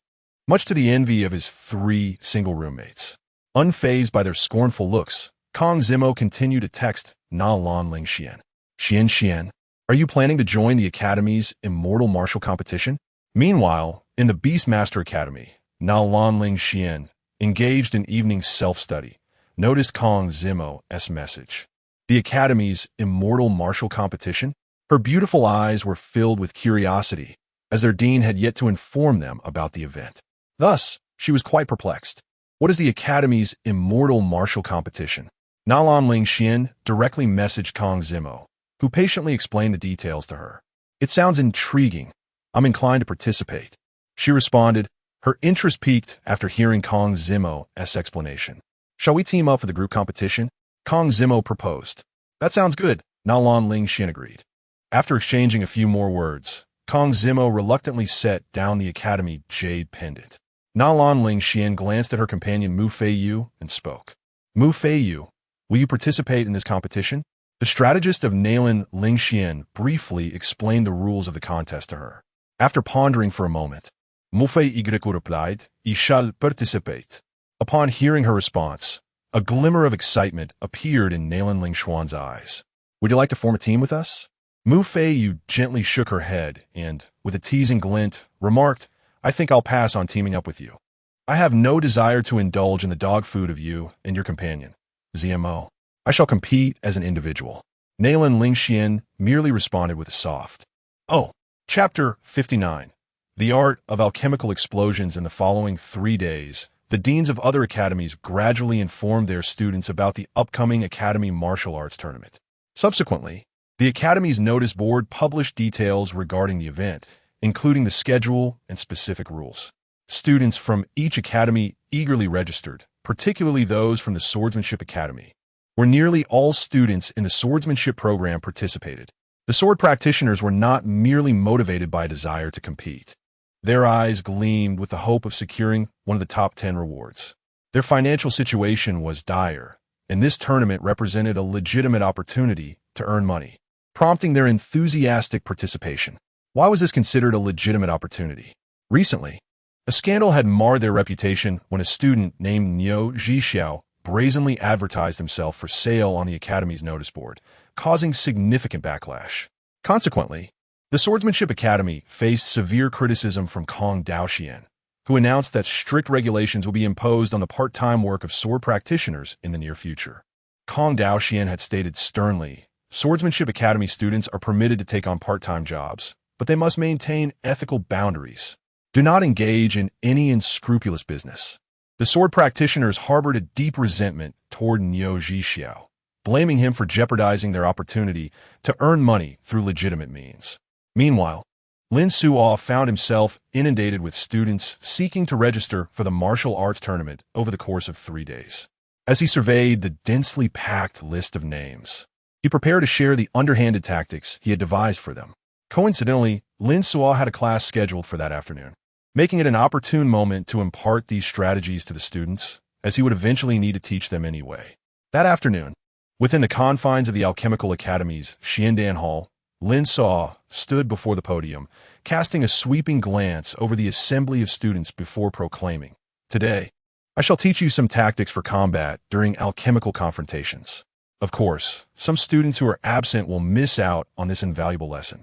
Instantly, the eyes of the students sparkled with anticipation. They knew that what they lacked most as alchemists was a means of self-defense. Thus, everyone listened intently, fearing they might miss even a single word. Pay close attention to what I teach you today, especially those preparing to participate in the upcoming Academy Martial Arts Tournament. Lin Suo emphasized once more, noticing the students' full attention now fixed upon him. He then posed a question. What do you believe are the common combat techniques employed by alchemists? The students internally grappled with answers, hesitant to voice their thoughts. Observing their uncertainty, Lin Suo swiftly interjected, "Indeed, it is the explosion of the alchemical furnace. While it may be deemed a mere workplace accident, an explosion remains one of the simplest and swiftest offensive tactics available to alchemists. You may recall that not long ago, our academy's grand alchemical furnace reduced the neighboring Mechanic Academy to ruins. The power of an explosive furnace is indeed formidable," Lin Suo began to elucidate to the crowd. "However, utilizing our exquisite alchemical furnaces for such a purpose incurs exorbitant costs. Even though we alchemists may possess wealth, we cannot afford such extravagance. Thus, it is advisable to retain our frequently discarded, semi-defunct furnaces for the purpose of detonation." Upon hearing Lin Suo's words, the students' eyes brightened. Repurposing a dilapidated alchemical furnace for a second chance at utility truly exemplifies the last vestige of its value. At this juncture, one might hear a student exclaim, Teacher, is there not a more economical method of employing our furnaces for detonation?" A few alchemists nodded in agreement, acknowledging that even using old furnaces still incurs significant costs. Lin Suo, with a smile, expressed, "There are indeed many more cost-effective methods for detonation." He continued, "At the nearby Artificer Academy, they have recently been practicing the crafting of alchemical furnaces. From what I gather, their failure rate is rather high. Those failed furnaces they produce are, in fact, excellent substandard products, affordable and functional." He added, "And you all are aware of the online platform Pinduoduo, where the quality of the alchemical furnaces is indeed lacking. Yet they are appealing due to their low prices." The students diligently committed Lin Suo's words to memory, with some resolving to visit the Artificer Academy after class to acquire their discarded furnaces. Others promptly placed orders on Pinduoduo for 10 furnaces at an astonishingly low price of 9 yuan, inclusive of shipping, a veritable bargain. Subsequently, Lin Suo inscribed on the blackboard a method to augment the explosive power of the furnaces. The theoretical students hurried to transcribe this approach, eager to experiment later. Meanwhile, the practical students had already retrieved their old furnaces, preparing to add sodium and ignite the fire. Were it not for Lin Suo's quick reflexes in halting these eager practitioners, they might have inadvertently caused an explosion. "Good heavens, you truly are my dear children," Lin Suo exclaimed, wiping the cold sweat from his brow, glaring at the practical students as he scolded them. Continuing, Lin Suo remarked, "Detonations, after all, have a delay, making it quite easy for the opponent to evade them. However, I possess another technique devoid of post-casting recoil. Would you care to learn it?" Observing the sinister smile curling at the corners of Lin Suo's lips, the students sensed that this good thing he referred to was likely nefarious, yet undoubtedly effective. "Yes," they chorused enthusiastically, particularly Dan Xiu. who sat in the front row, her voice resounding. Little did she realize that she had unconsciously transformed from a practitioner resistant to such underhanded methods into one who embraced them. Had you not been my excellent students, I would not impart this technique to you, Lin Xiu teased, deliberately heightening their curiosity. What I shall teach you is the crafting of explosive pills. He then proceeded to write a formula on the blackboard. The Danfeng is a type of elixir known as the explosive Dan, a potion of formidable power, rivaling even that of an explosive furnace. Furthermore, the explosive Dan is more compact, making it less detectable and thus ideal for ambushes. This particular elixir is exceptionally effective against sword cultivators. At this moment, Lin Xiu spoke. Master, what do you mean by that? Jean de Bayo, clearly perplexed, raised his hand to inquire. It is well known that sword cultivators are impoverished, whereas we alchemists are affluent. During a battle, if you were to throw an elixir at a financially constrained sword cultivator, given their tendency to stretch a single spirit stone to its utmost limit, would they not rush to retrieve the explosive Dan you discarded? Lin Xiu elucidative. Chapter 60. The commencement of the Academy's Celestial Martial Arts Tournament and the arrival of powerful figures as the days slipped by. The long-anticipated Celestial Martial Arts Tournament at the Academy was finally upon us. Recognized as a significant event for the institution, preparations for the tournament had commenced several days prior. 100 arenas were meticulously constructed in the Grand Plaza at the heart of the Academy, each crafted from materials of no less than 6-tier celestial treasures. Thus, there was no concern regarding students inadvertently damaging the arenas. The Academy's security department was tasked with maintaining order throughout the tournament. Additionally, each arena was overseen by a referee, also appointed from a security department, to avert any unforeseen incidents. The guiding principle of this tournament was friendship first, competition second. It was strictly forbidden to harm fellow students during the matches.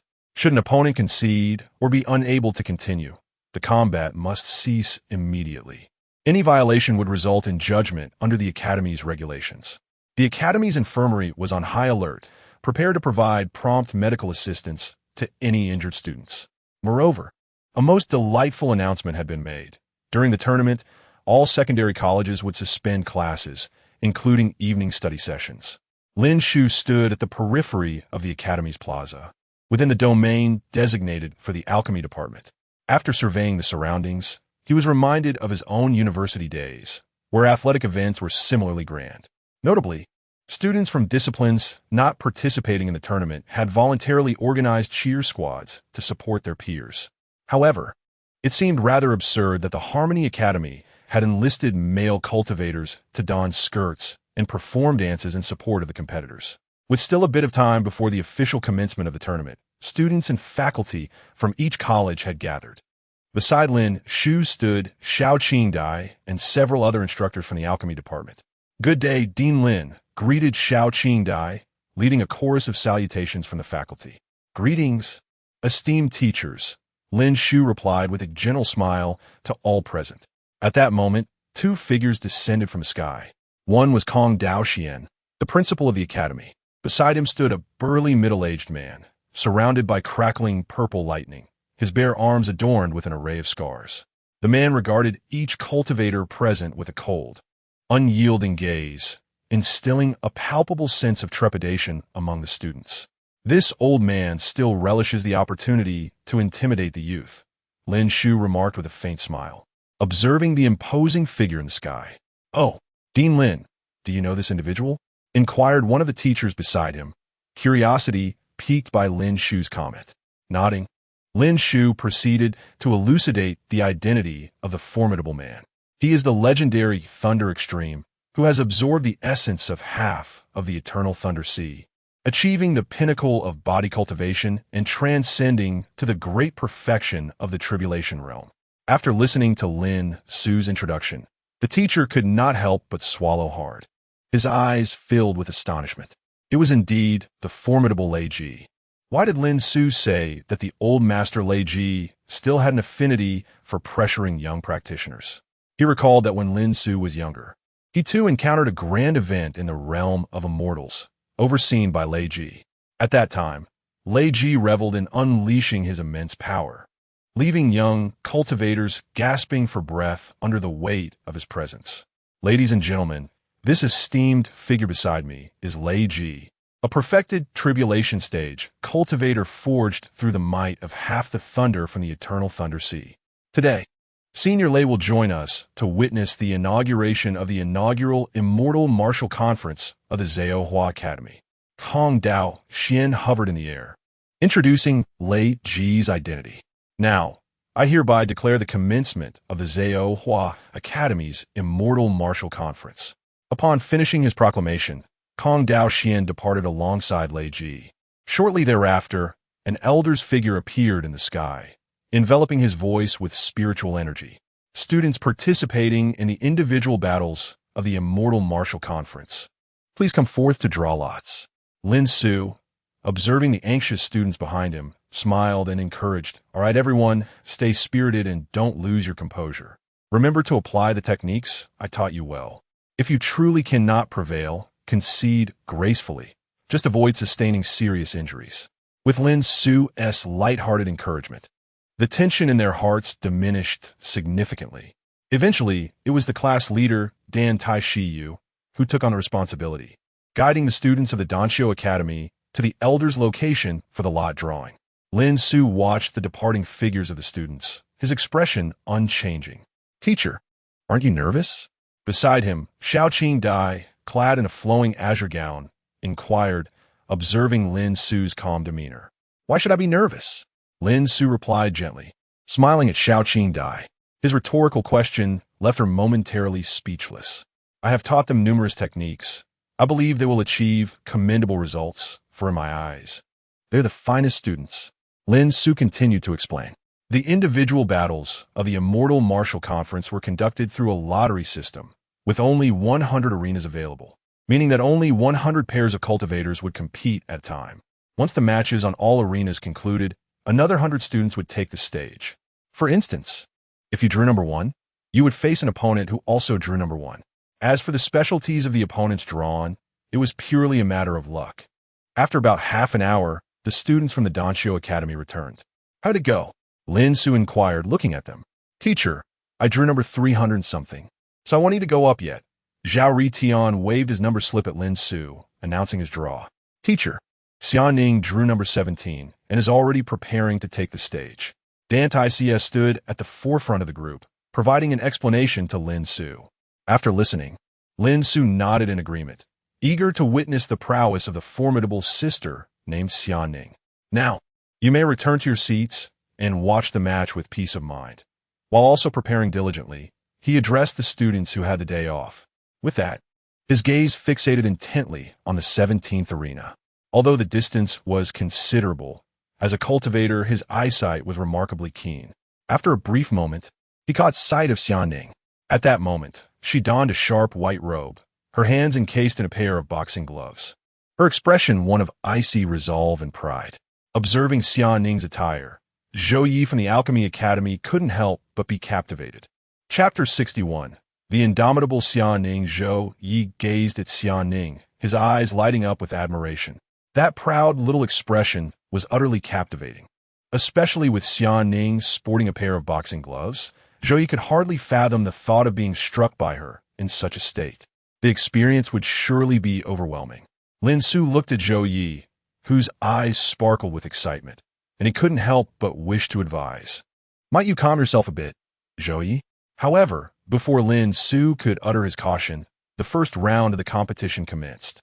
Lin Xiu's attention swiftly shifted to the arena numbered 17.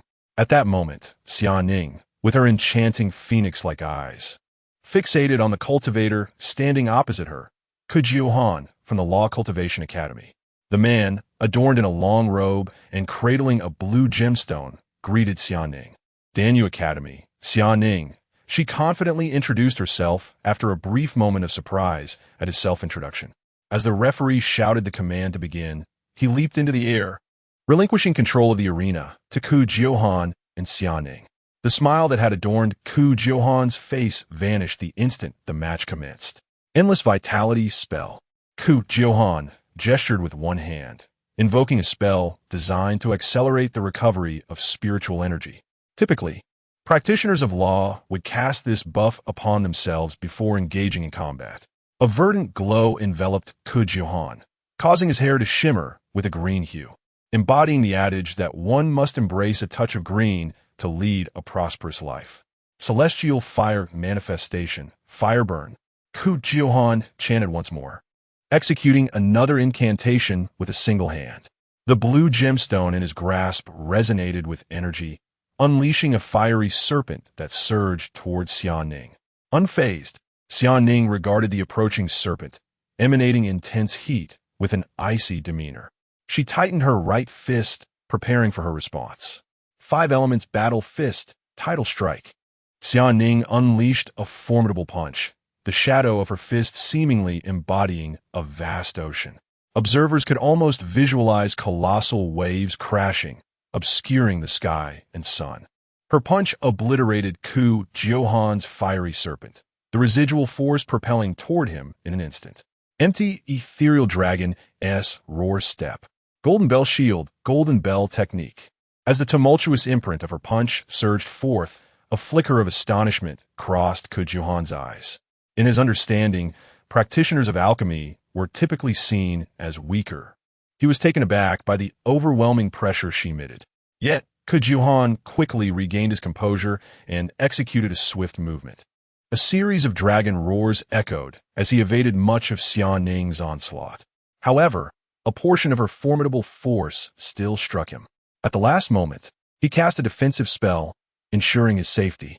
The outcome of this clash was unmistakably clear. Ku Jiuhan found himself subdued by Xiaoning. Of course, this did not exclude the possibility that he was merely testing her after the recent attack. "Xia, you are quite impressive. You are the most formidable alchemist I have encountered," Ku Jiuhan remarked, unable to restrain his admiration. "You are quite noisy. Just watch the fight," Xiaoning retorted, feeling increasingly irritated by the man's incessant chatter. She swiftly executed her footwork, advancing towards Ku Jiuhan. Ku Jiuhan thought to himself, "What, can I not compliment you? If you cannot handle it, then don't engage." This sentiment lingered in his mind, known only to the students and teachers of the Alchemist Academy. Super Sister is truly angry now. Despite her anger, Xiaoning remained clear-headed, ever mindful of Lin Su's advice. At the commencement of the Academy's Xianwu tournament, Lin Su had instructed them on how to confront spellcasters. Spellcasters, being fragile in their primary focus on incantations, required ample time to cast their spells. Therefore, one must not afford them that opportunity. Instead, engage them in close combat. Moreover, if one could prevent them from uttering their incantations, they had already secured a significant advantage. Xiaoning had diligently committed Lin Su's words to memory, unaware that she would apply them in her very first match today. As she swung her fist, an ethereal crimson flame converged upon it. The 5 Elements Battle Fist. Lava Style. With a punch that surged forth, imbued with searing molten energy, she shattered Ku Jiuhan's defensive spell. Sensing the dire situation, Ku Jiuhan attempted to create distance between himself and Xiaoning through footwork. However, Xiaoning was relentless, mirroring his movements and refusing to grant him respite. He found himself on the defensive, absorbing one powerful blow after another. Each time he attempted to cast a defensive spell, it was instantly obliterated by Xiaoning's relentless assault. With each strike, Xiaoning grew bolder, her fist becoming increasingly formidable. The 5 Elements Battle Fist, Earth Style. As the earthy glow coalesced around her fist, she delivered a direct blow to Ku Jiuhan's face, resulting in a torrent of blood and dislodged teeth. Immediately following, Xiaoning struck again with the Earth Style, this time targeting Ku Jiuhan's arm, the sound of cracking bones resonating in the air, eliciting a pained roar from him. On the sidelines, Lin Su observed Xiaoning's performance with a satisfied nod, recognizing that she had indeed internalized the combat techniques he had imparted. She was a promising student. Not far behind Lin Su, Zhou Yi watched the scene with a mixture of excitement and envy. He was thrilled by Xiaoning's terrifying power, knowing that should it land upon him, it would certainly be devastating. Yet, he was envious of Ku Jiuhan for being at the mercy of Xiaoning on the battlefield. He truly desired the same experience. Meanwhile, within the Spellcaster Academy, the headmistress, a strikingly beautiful woman, wore a grim expression. Through this battle, she discerned that Xian Ning possessed considerable experience in combating spellcasters. How could a mere girl of just over 180 years possess such a wealth of combat expertise? Could it be that there is a hidden master guiding from behind? The elegant woman pondered for a moment and then noticed Lin Xiu sitting calmly within the Dan Xiu Academy. Ah, so it turns out there's indeed a despicable person offering guidance from the shadows. That makes sense. Yi Han, conseil de default. The head of the Female Cultivation Academy enveloped her voice with spiritual energy, addressing Ku Jiuhan. Yi Han. He too wished to surrender. Yet having just received a punch that knocked out several of his teeth, speaking had become a strenuous endeavor. Moreover, his opponent did not afford him the opportunity to concede. It was simply a relentless barrage of punches. Ku Jiuhan felt a profound sense of despair. In truth, he had already desired to concede the moment he was struck, but there had been no chance to do so. Chapter 62. Am I a greedy person? Mr. Jin, your judgment of character is truly remarkable. Ultimately, Xian Ning unleashed another punch, forcefully sending Ku Jiuhan crashing off the stage. The outcome was indisputable. Xian Ning had defeated Ku Jiuhan with a display of overwhelming prowess.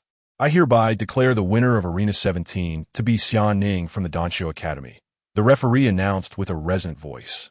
Xian Ning then removed her boxing gloves and gradually descended from the stage. Meanwhile, the defeated Ku Jiuhan was being carried away for treatment by two medical staff clad in white. Upon returning to her designated area at the Dan Xiu Academy, Xian Ning first bowed respectfully to Lin Xuxing and then spoke, Teacher Lin. Lin Xuxing smiled and nodded, saying, You performed splendidly. You applied all the techniques I taught you. Now, go and rest well to recover your internal energy. After finishing her words, Lin Xuxing casually tossed Xian Ning a small porcelain bottle containing medicinal pills. Xian Ning caught it with one hand, noticing the label that read 5th Tier Gathering Qi Pill. She graciously accepted this small gift, thanking Lin Xuxing before making her way to a vacant spot to rest. Xia classmate, you are so impressive. Could you give me a good beating? Suddenly, as Xian Ning passed by Zhou Yi, he exclaimed. Observing the eager expression on his face, Xian Ning fell silent.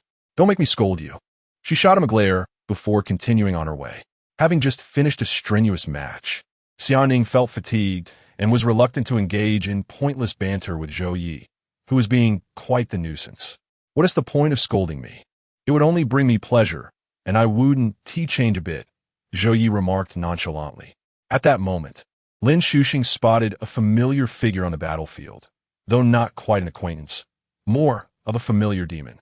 It was Qi Chun, the holy son of the wolf clan, the sun-eating demon wolf. Now, Qi Chun had transformed into his true form, a magnificent demon wolf with a coat as dark as ink, adorned with a radiant sun totem upon his forehead, appearing on the battlefield. His opponent was a cultivator from the Demon Cultivation Academy. Relying on the innate strength of his demon lineage, Qi Chun endured the magical techniques of his adversary, ultimately harnessing flames to send the demon cultivator off the stage, securing victory for himself. The winner is Qi Chun from the Demon Cultivation Academy, the referee proclaimed. Wow! A woo! Qi Chun's wolf-like eyes glared fiercely as he let out a roar, nearly misfiring his battle cry. But fortunately, his quick reflexes saved him from being humorously called a big puppy. He then shifted back into human form and descended from the stage. The first group of matches swiftly concluded, leading into the second group, which consisted of students numbered from 101 to 200. Teacher, I'm up. Jean Dabayat approached Lin Xuxing and declared, Do your best. Lin Xuxing encouraged him with a gentle smile. After nodding in acknowledgement, Jean Dabayat proceeded towards the stage, where he would face a dual sword-wielding cultivator from the Sword Cultivation Academy, Chen Yu. The swordsman faced Jean Dabayat, introducing himself before swiftly drawing the twin sword from the scabbard on his back, adopting a combat stance. Jean Dabayat, the academic committee member of the Dan Xiu Academy and the vice president of the Jin Yuan Merchants Association, also introduced himself. Upon hearing Jean Dabayat's announcement, the swordsman Chen Yu raised an eyebrow. Ah, a wealthy second-generation heir. Today, It is he, Chun Yu, who shall contend with the affluent. Regardless, this swordsman, who hails from a lineage of poverty, has developed an aversion to the rich. As the match commenced, the referee moved outside the arena. Chun Yu gripped his twin swords tightly, preparing to engage. At that moment, Jean Dababeo suddenly interjected, "Classmate, I have something to say." Chun Yu paused, puzzled, before responding. "What? Are you conceding?" To Chun Yu, such an interruption could only signify surrender. Jean Dababeo shook his head and proposed, "How about you concede instead?" Chun Yu was taken aback, thinking, has this little chubby fellow had too much to drink before stepping onto the stage? Is he mocking me? Chun Yu's voice turned sharp with irritation. Jean Dababeo, maintaining a serious demeanor, reiterated, "I am serious. Why not concede?" This declaration only confirmed Chun Yu's suspicion that he was being ridiculed, igniting his fury. "You're finished, kid. Today, unless I drive my twin swords into your backside. I, Chun Yu, do not share your surname." With that, Chun Yu lunged at Jean Dababeo, sword drawn. Seeing this, Jean Dababeo swiftly maneuvered, appearing behind Chun Yu in an instant. "What astonishing footwork!" Chun Yu murmured, but soon realized the truth. It was not Jean Dababeo's speed, but rather the exquisite shoes he wore. The shoes shimmered with a soft lunar glow, clearly indicating they were of considerable quality. Damn these affluent individuals. Chun Yu cursed under his breath, his eyes reddening. Ah, envy can indeed lead to one's eyes turning crimson. "My friend, I will offer you 500 spirit stones if you surrender," Jean Dababeo proposed once more. "What do you take me for?" "We swordsmen are not so easily swayed by vanity," Chun Yu declared with righteous indignation, preparing to charge at Jean Dababeo again.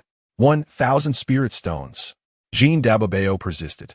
At this, Chun Yu's hands trembled around his sword. "Can we settle this right now?" he asked, his voice hoarse. "Absolutely." Jean Dababeo nodded, retrieving 1,000 spirit stones from his chinquan ring. Upon seeing the spirit stones, Chun Yu's demeanor shifted, and he grinned as he sheathed his swords. "Young Master Jean, you truly have an eye for character. I am indeed a man of avarice." Chun Yu chuckled as he accepted the spirit stones from Jean Dababeo. Looking at the referee, he declared, "Referee, I concede." "I, Jean, you concede." The intricate details of this golden woe are quite remarkable. Earlier, he mentioned that if he did not embed the male and female swords into Jean Daba as posterior, he would share the same surname as Jean Daba. And yet, astonishingly, he actually followed through on his words. "Truly, you are a disgrace to our sword cultivators. You are even more contemptible than that notorious vendor, Niu Xiao." The disciples of the Sword Cultivation Academy glared at Chun Yu, hurling a barrage of invectives his way. Yet, Chun Yu paid no heed to their vitriol. Their envy over his easy acquisition of 1,000 spirit stones was palpable. Indeed, jealousy can distort one's very appearance. As the battlefield unfolded, an even more astonishing scene emerged. Jean Daba and Chun Yu shook hands, both expressing their satisfaction with the outcome of their collaboration. A delightful partnership, indeed. They both proclaimed earnestly, indicating a mutual contentment with the transaction. P.S. 1 chapter is the baseline, 2 chapters signify a lifestyle, and 3 chapters denote productivity. A wave of 5-star reviews and complimentary gifts would be most appreciated. Chapter 63. If you have the ability, come in. In response to the outcome of the match, the students and teachers watching were engulfed in profound silence. Is there truly such a maneuver? The referee, observing the events unfolding in the arena, found himself at a loss for words. Meanwhile, Jean Daba and Chun Yu were exceedingly pleased. For Jean Daba, any issue that could be resolved with spirit stones was hardly an issue at all. Chun Yu's readiness to concede stemmed from 2 factors. Firstly, the substantial sum Jean Daba had offered him. As a sword cultivator who would gladly part with 10 spirit stones for just 1, this was an extraordinary windfall. Although the rewards for the top 10 in the Academy's Immortal Martial Tournament were enticing, Chun Yu was well aware that he had no chance of breaking into that elite circle. It was far wiser to concede now and secure the spirit stones. "Referee, why haven't you announced the result yet? It doesn't affect my advancement, does it?" Chun Yu hastily called out to the referee, who seemed to be lost in thought. Upon hearing his name, the referee finally snapped back to reality. He shot Xinyu a glance, internally muttering, "What are you rushing for? If I didn't know better, I think you've won. How dare you, a surrendering coward, urge me?" Clearing his throat a couple of times, the referee proclaimed loudly, "The victor of this arena battle is Jin Daba from the Alchemy Academy." Once the referee declared the results, both Jin Daba and Chunyu descended from the stage. The Sword Cultivation Academy erupted with continuous shouts of disapproval directed at Chunyu. Some participating sword cultivators were in a frenzy, lamenting why they weren't matched against Jin Daba. Otherwise, that 1,000 spirit stones would have been theirs. Truly, the pairing mechanism was unfathomable. Simultaneously, they silently prayed that in the next round, they would encounter Jin Daba. When that time came, they would show him what it meant to be a sword cultivator, where there were no warriors willing to fight to the death, only those who surrendered. In the blink of an eye, the matches of the second group concluded, followed by a brief intermission of half an hour. During this break, Zhao Ritian stepped away from the audience and returned with a mysterious smile. The third group match was about to commence. It was time to give it their all.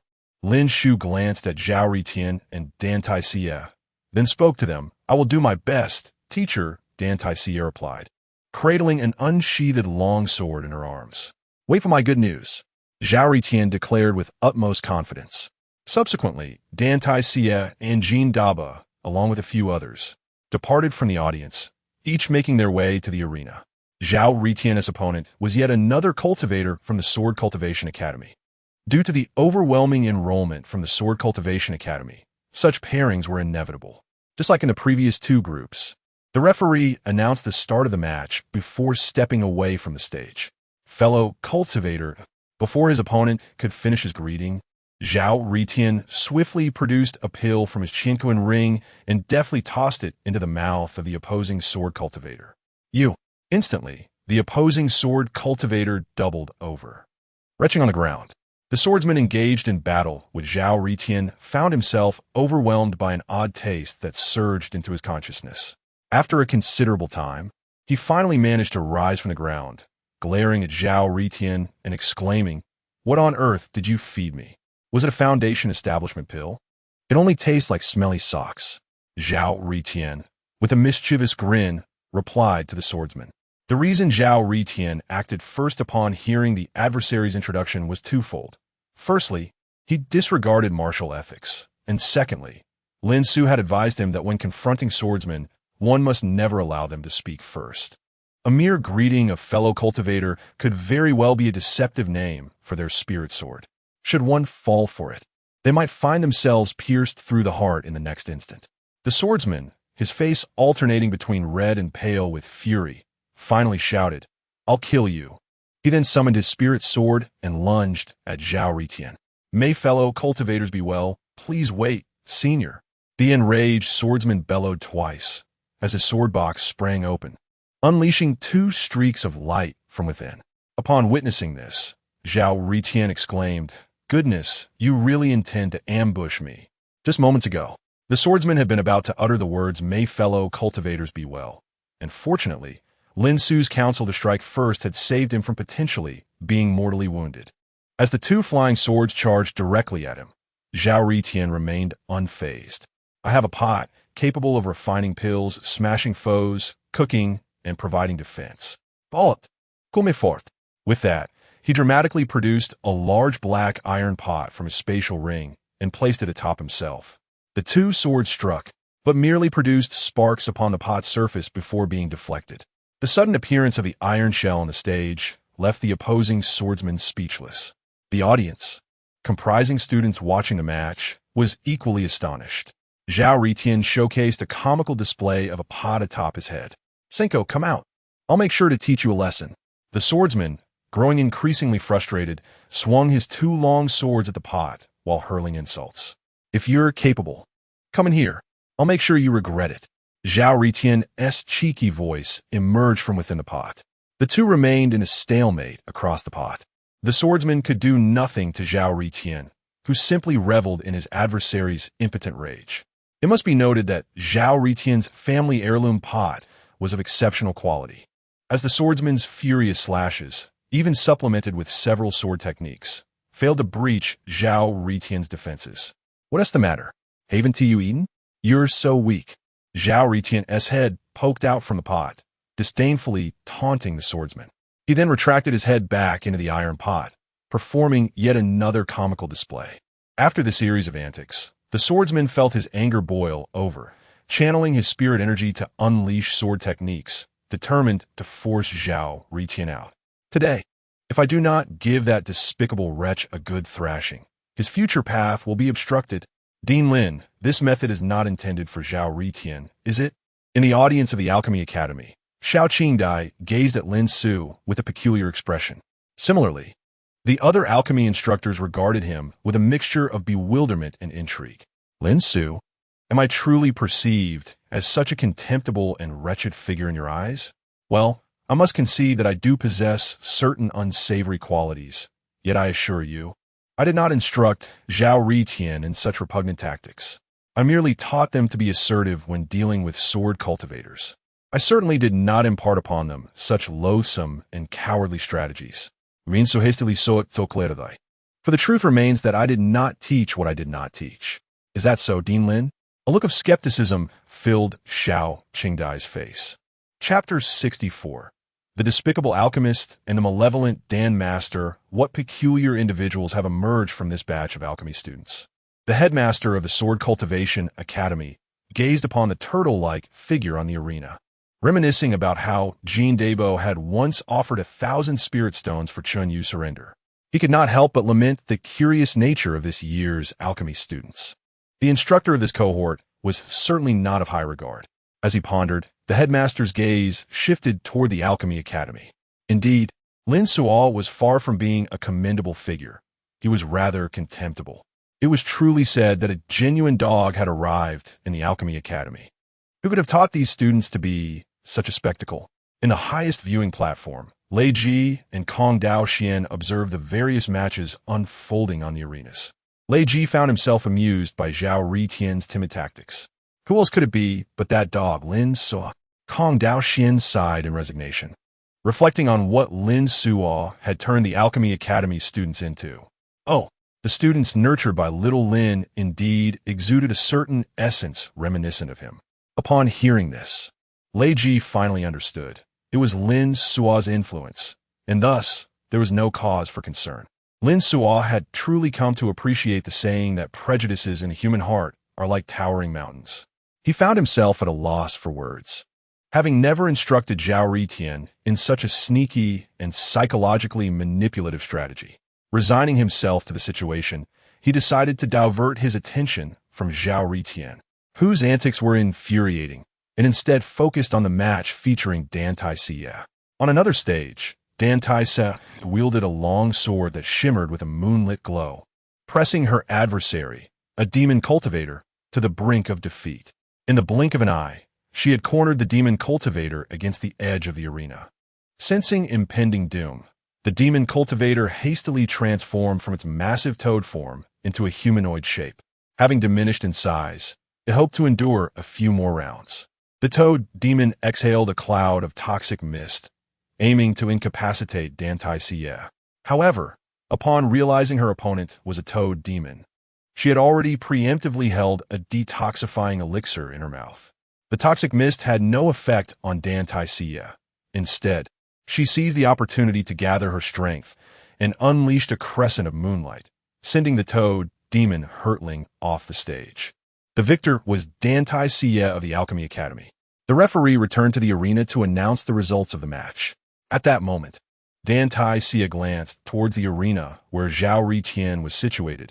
Unable to contain herself, she transformed into a turtle-like figure as well. "Look at the soldiers you have trained, Teacher Lin." Yet, she understood Zhao Ritian's strategy, relying on his cunning and psychological manipulation. He had insufficient manpower to breach the defenses of the opposing sword cultivator, thus resorting to a frenzied use of sword techniques.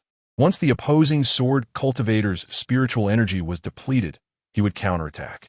The arena occupied by Zhao Ritian was conveniently adjacent to Dan Xiu's. Subsequently, she chose not to linger on the stage and turned to depart. "Teacher Lin," she smiled as she returned to the viewing platform of the Alchemy Academy. "Truly, My esteemed class leader, your prowess is commendable, far surpassing that of a certain young man, surnamed Zhao. As Lin Xiu extolled the virtues of Dan Xiu, he cast a glance at Zhao Ritian, who was cowering in the arena, and muttered in frustration. Very well, go rest now. Lin Xiu produced a fifth-tier elixir and urged Dan Xiu to take her leave.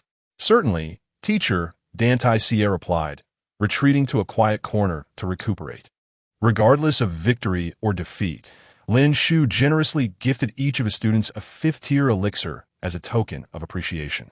After all, participation was what truly mattered. Their courage to perform was commendable, and the outcome was secondary. Moments ago, several alchemists who had faced defeat in the arena returned, their heads bowed in embarrassment, unable to meet Lin Xiu's gaze. After offering them words of comfort, Lin Xiu presented each one with a fifth-tier elixir and encouraged their peers to accompany them to the school physician. With Lin Xiu's reassurance, the spirits of the defeated students lightened somewhat. As the duel progressed, the sword cultivator who had faced Zhao Ritian began to wane in strength. Zhao Ritian, from within his iron pot, let out a sinister chuckle and retrieved several talismans from his spatial ring. Behold the might of the divine fire talismans I have procured. Suddenly, Zhao Ritian lifted the lid of the pot and hurled 3 talismans. The sword cultivator was taken aback and quickly raised his sword in defense. Having expected Zhao Ritian to remain hidden within the pot, he was unprepared for such a sudden counterattack, especially one employing talismans. What treachery!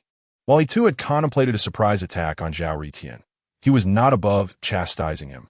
However, the divine fire talismans Zhao Ritian unleashed did not erupt in a grand conflagration, but instead produced a mere flicker of flame that extinguished almost instantly, accompanied by a wisp of green smoke.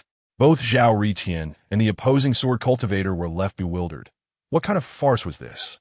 Wretched talisman cultivator! Zhao Ritian snapped back to reality, realizing he had been duped with faulty talismans.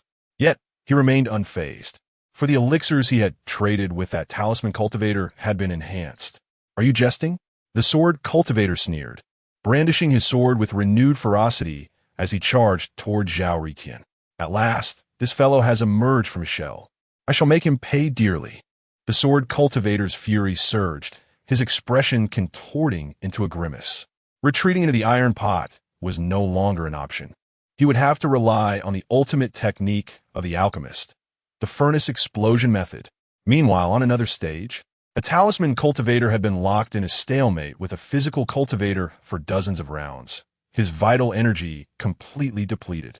Yet, the talisman cultivator remained unperturbed, cackling as he produced a medicinal pill. Allow me to demonstrate the potency of the vitality restoration elixir I acquired in exchange for those 3 worthless talismans from that foolish alchemist. With that, he swallowed the pill whole. However, in the next moment, the talisman cultivator abruptly realized that the spiritual energy within him had not replenished. Instead, his stomach began to gurgle painfully. Damn it! This pill cultivator deceived me with laxatives disguised as elixirs. Cursed be this pill cultivator. At that moment, the talisman cultivator understood that his opponent was also quite cunning, and he could only crouch in place, clutching his stomach in agony. The opponent, a body cultivator, paid no heed to such matters, swiftly executing a series of fluid moves that sent the talisman cultivator tumbling off the stage. As he fell, the last words of the defeated talisman cultivator were, "I shall never engage in private transactions again. Purchasing elixirs must be done through reputable establishments." Chapter 65, Fellow Taoist. It seems that misfortune has recently befallen you. Originally, Zhao Ritian intended to reserve the explosive furnace for the next round of the competition. However, he was unexpectedly thwarted by the despicable and scrupulous talisman, leaving him no choice but to employ the explosive furnace now. Little sword cultivator, allow me to demonstrate the ultimate secret of alchemy, the art of the explosive furnace. Zhao Ritian confidently declared as he gazed at the opposing sword cultivator.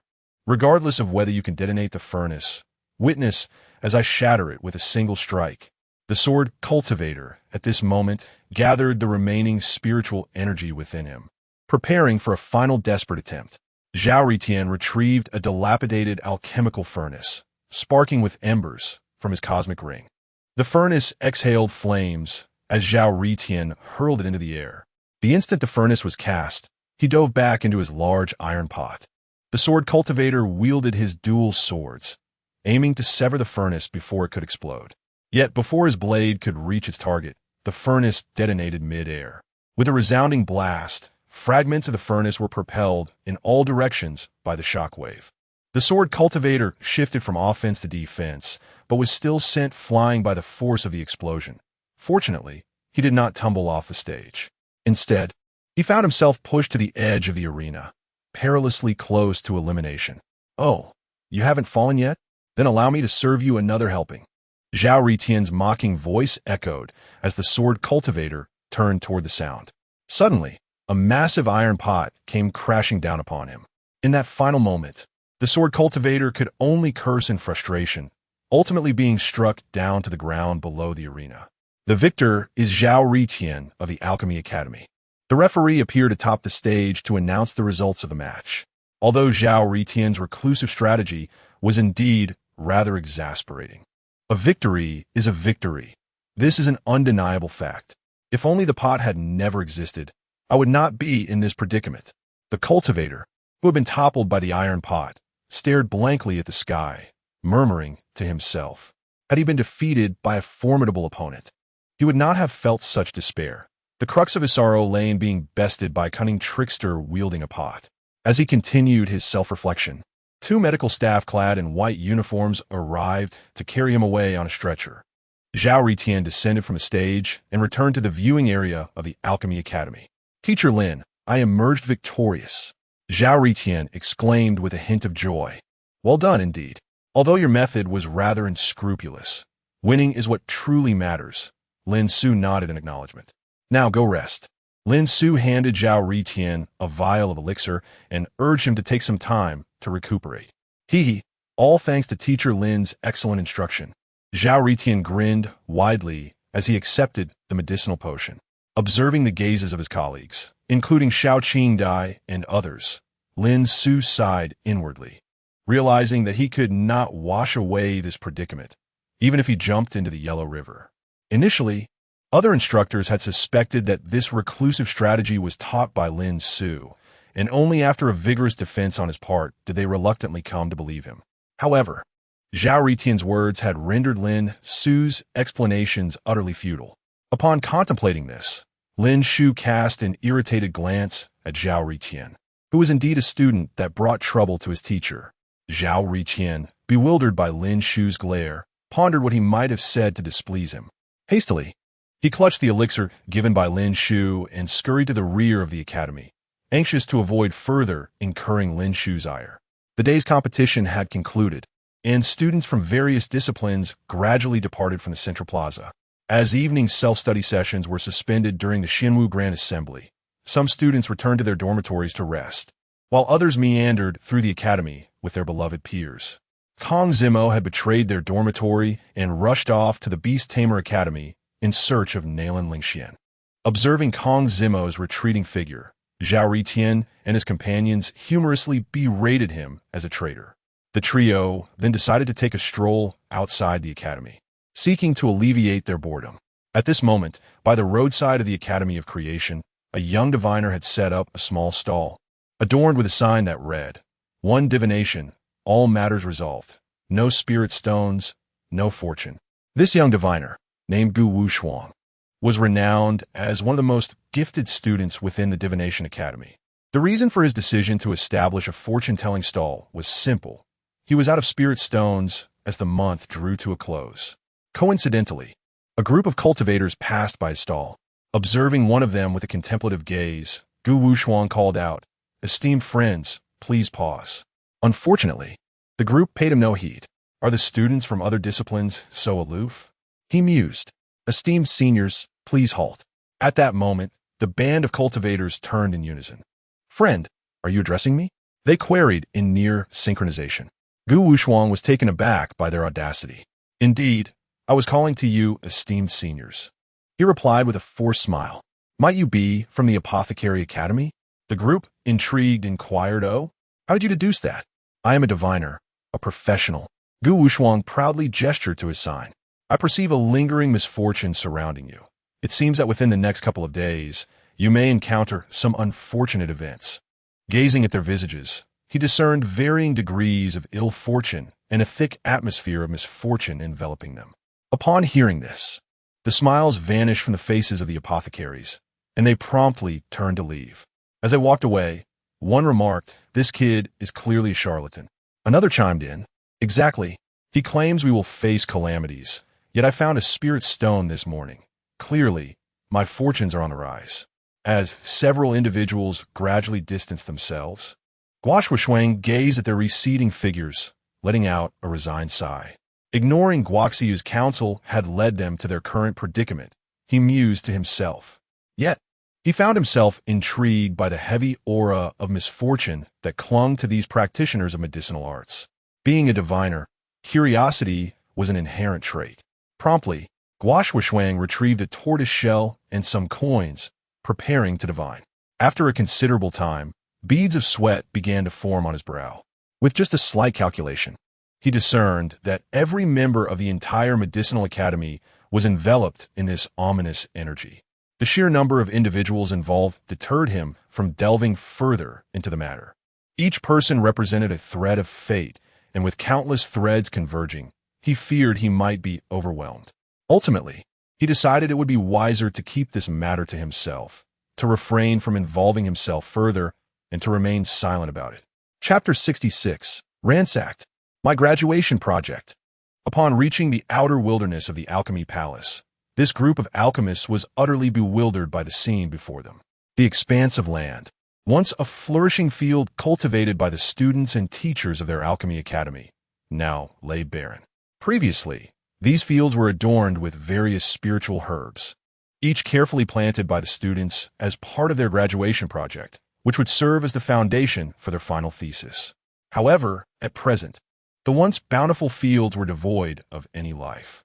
Not a single herb remained, nor even a stray weed. "Where have all my plants gone?"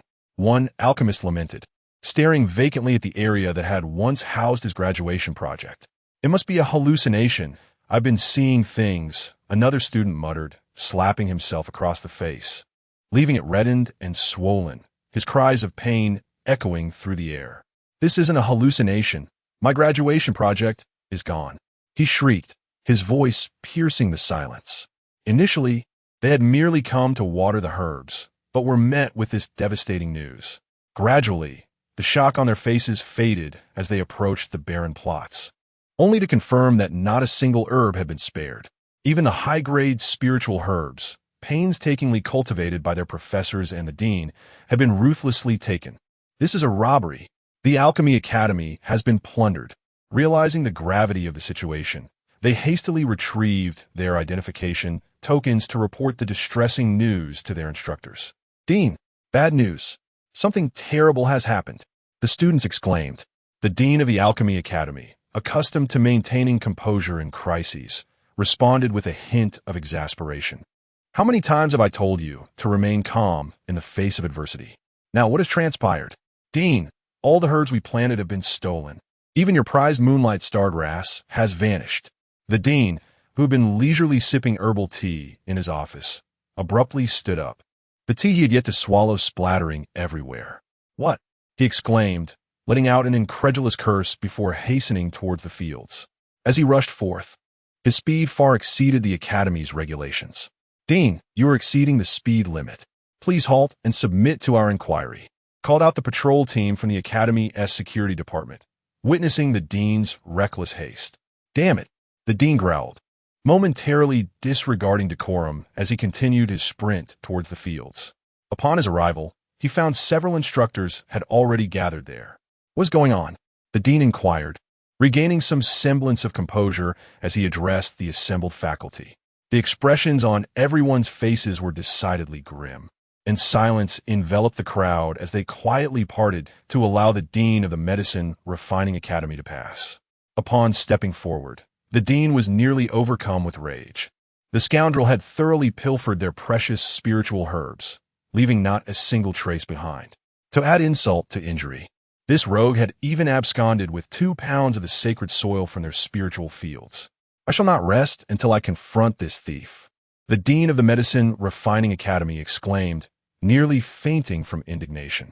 That day, the bulletin board of the academy became inundated with posts from the students of the Medicine Refining Academy. The dean posted, "Which rascal has stolen my moonlit stargrass? I shall pursue him to the ends of the earth." Li Si from the Medicine Refining Academy chimed in. "We are offering a reward for information leading to the capture of the herb thief." Meanwhile, Lin Suo sat in his staff dormitory, perusing the posts on the bulletin board for quite some time before tossing his identification badge onto the bed. It appears that in such a vast world, there exists every manner of creature, he mused.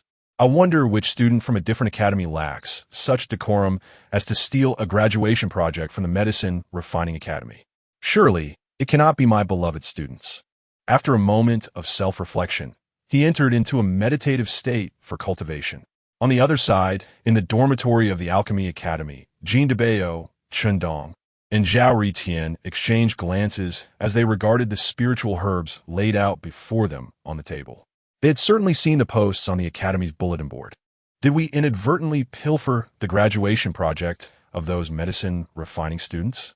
Chen Dong ventured to say, It seems, perhaps, that is indeed the case. Zhao Ritian replied, Indeed, the trio before them were the very culprits for whom the Medicine Refining Academy was now offering a bounty. The events that led to this predicament began that afternoon when Kong Zimo had gone to the Beast Taming Academy to seek out Nalan Lingxian, leaving the other 3 to explore. Suddenly, Jean Debao suggested that they venture to the wilds west of the academy, a place he had never visited. The other 2 readily agreed, and thus the trio set forth towards the vast grasslands. Upon reaching the western grasslands, they stumbled upon the spiritual fields meticulously cultivated by the Medicine Refining Academy, replete with various spiritual herbs. Look, brothers, there are spiritual herbs everywhere, Zhao Ritian exclaimed, astonished by the abundance of herbs ranging from 1st to 8th rank. Our academy truly boasts a splendid ecological environment, with herbs flourishing in great numbers. Brothers, I have an idea. As is well known, when 3 or more young men gather, an idea's king emerges, and in this instance, it was Jean Debao. His proposal was to harvest all the spiritual herbs in the area for their alchemical endeavors. Zhao Ritian, upon hearing Jean Debao's suggestion, enthusiastically endorsed it. However, Chen Dong hesitated and voiced his concern. Is it possible that these herbs belong to someone? Winter, fret not. It is inconceivable that anyone would cultivate spiritual herbs in this desolate place. Who possesses the time to indulge in such trivialities? With a grand gesture, Jean Debao addressed Chen Dong. Upon hearing this, Chen Dong found Jean Debao's reasoning quite compelling, and thus, the last remnants of his hesitation dissipated. The 3 busied themselves throughout the afternoon, diligently packing all the spiritual herbs into the Chinkoan ring. The astute Zhao Ritian proclaimed that the soil must indeed be spiritual earth, and who knows, it might yield more spiritual herbs in the future. The other 2 found this notion plausible, and so each of them scooped up 3 pounds of soil before they returned, thoroughly satisfied. Chapter 67. Am I not missing Uncle Liu? Within the confines of the dormitory, the 3 individuals exchanged glances, and then Chen Dong spoke up. What shall we do now, brothers? Do you think we can still survive if we return these spiritual herbs? Zhao Ritian chimed in softly. The atmosphere swiftly descended into an uncomfortable silence. Ultimately, the trio unanimously resolved to seek out Lin Xiu to acknowledge their mistake, recognizing that they had wronged him by uprooting a classmate's graduation project. With that, the 3 exited the dormitory, intent on finding Lin Xiu. Meanwhile, Lin Xiu was deeply engrossed in his cultivation within his own dormitory, accompanied only by Su Meiqing. As he observed Su Meiqing's form gradually becoming ethereal in his embrace, he had grown accustomed to this phenomenon.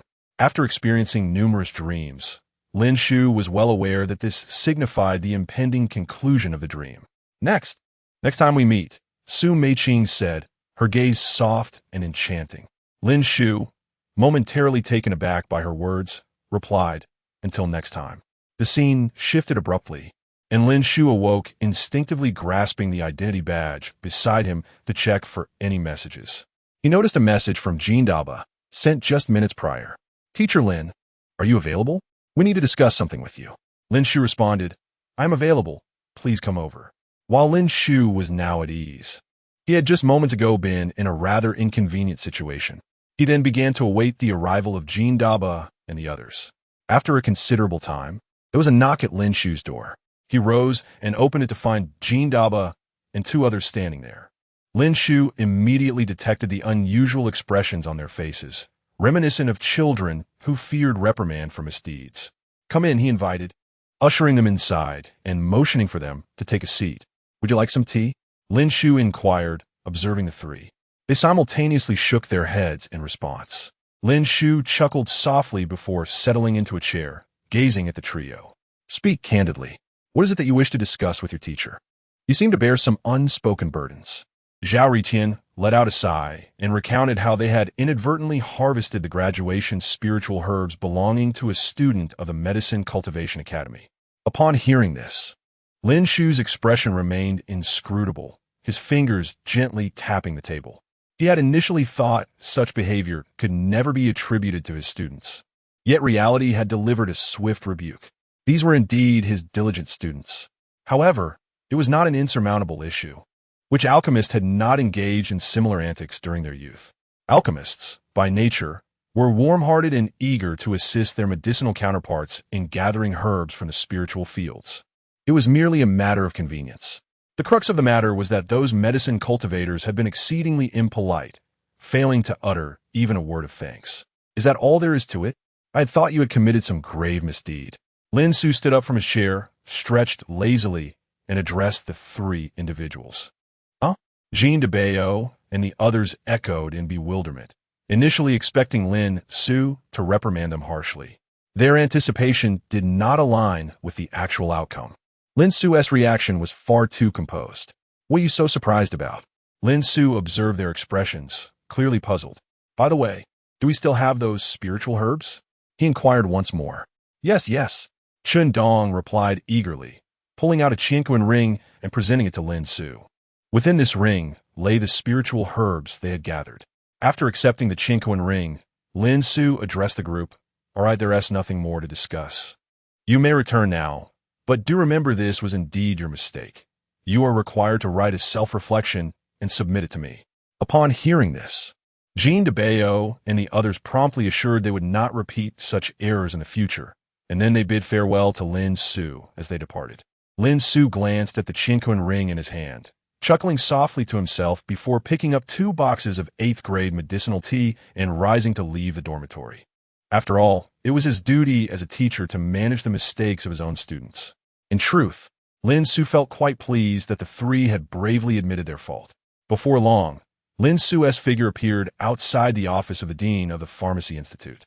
"Hey, Lu Uncle, I come to see you." Lin Xiu grinned mischievously as he entered the office without preamble. At that moment, the dean of the Pharmacy Institute, Lu Xiaosong, was in a state of agitation. Upon hearing the voice, he raised his gaze and saw Lin Xiu's cheeky face. "What wind has blown this little rascal to me?" Lu Xiaosong huffed, though he still poured Lin Xiu a cup of tea and gestured for him to sit down. Lin Xiu chekev. His uncle Lu was as sharp-tongued as ever, pretending to be disdainful, yet he truly held no such feelings toward Lin Xiu. Lu Xiaosong was a close friend of Lin Xiu's master. In the past, Lin Xiu had studied alchemy under his master, Dan Xiu, who had secluded himself alongside Lu Xiaosong in a forbidden area of the Taizu immortal domain. Thus, Lin Xiu had always referred to Lu Xiaosong as Uncle Lu. When Lin Xiu first joined the Academy of Transformation, he was surprised to encounter Lu Xiaosong, not expecting the Academy to summon his reclusive uncle. Since the start of the semester, Lin Xiu had only visited Lu Xiaosong twice, and this occasion marked his 3rd visit on behalf of his students. "Hee, I just wanted to see you, Uncle Lu," Lin Xiu said with a playful grin as he sat beside Lu Xiaosong. He took a sip of the medicinal tea and remarked, "This tea is rather mediocre." Lu Xiaosong, upon hearing Lin Xiu's disparaging remarks about his tea, was on the verge of rebuking him for his insolence. However, Lin Xiu then produced 2 exquisite boxes of ginseng tea from his Chinquan ring. It became evident that the quality of his tea was indeed on an entirely different level. "What is the meaning of this, you rascal?" Lu Xiaosong inquired, glancing at the medicinal tea and then at Lin Xiu. "Did I not mention that I was thinking of you, Uncle Lu?" Lin Xiu replied once more. "Do you expect me to believe that?" Lu Xiaosong retorted, casting a disdainful glance at Lin Xiu. Chapter 68. It's on the ground. "I thought no one wanted it, you, mischievous lad, are always one to seek the 3 treasures hall for trivial matters. Speak, what brings you here?" As an elder who has watched Lin Xiu grow, Lu Xiaosong understood his character well and spoke directly. "I heard that your precious elixir has been stolen, and I feared you might be greatly distressed, so I came to check on you." Lin Xiu expressed with genuine concern. "Just the mention of this infuriates me." Lu Xiaosong's temper flared once more, launching into a tirade against Lin Xiu. "That thief is as audacious as you were in your youth." After a lengthy complaint, Lu Xiaosong took a hearty sip of tea, which momentarily doused the flames of his anger. He glanced at the ginseng tea Lin Xiu had brought and hesitantly remarked, "Little rascal, it wouldn't be you who unearthed my elixir, would it?" It was no wonder Lu Xiaosong harbored suspicions. After all, Lin Xiu had a history of mischief. During his apprenticeship under Dan Xiu, Lin Xiu had once ravaged Lu Xiaosong's medicinal fields. Even now, Lu Xiaosong could vividly recall Lin Xiu's defiant words from that time. "How didn't he know? I saw the elixir lying on the ground, unclaimed, so I harvested it. If you wish to strike me, do so. We are all striving to survive. Go tell my master. I kindly gathered the elixir for you. And you didn't even say thank you."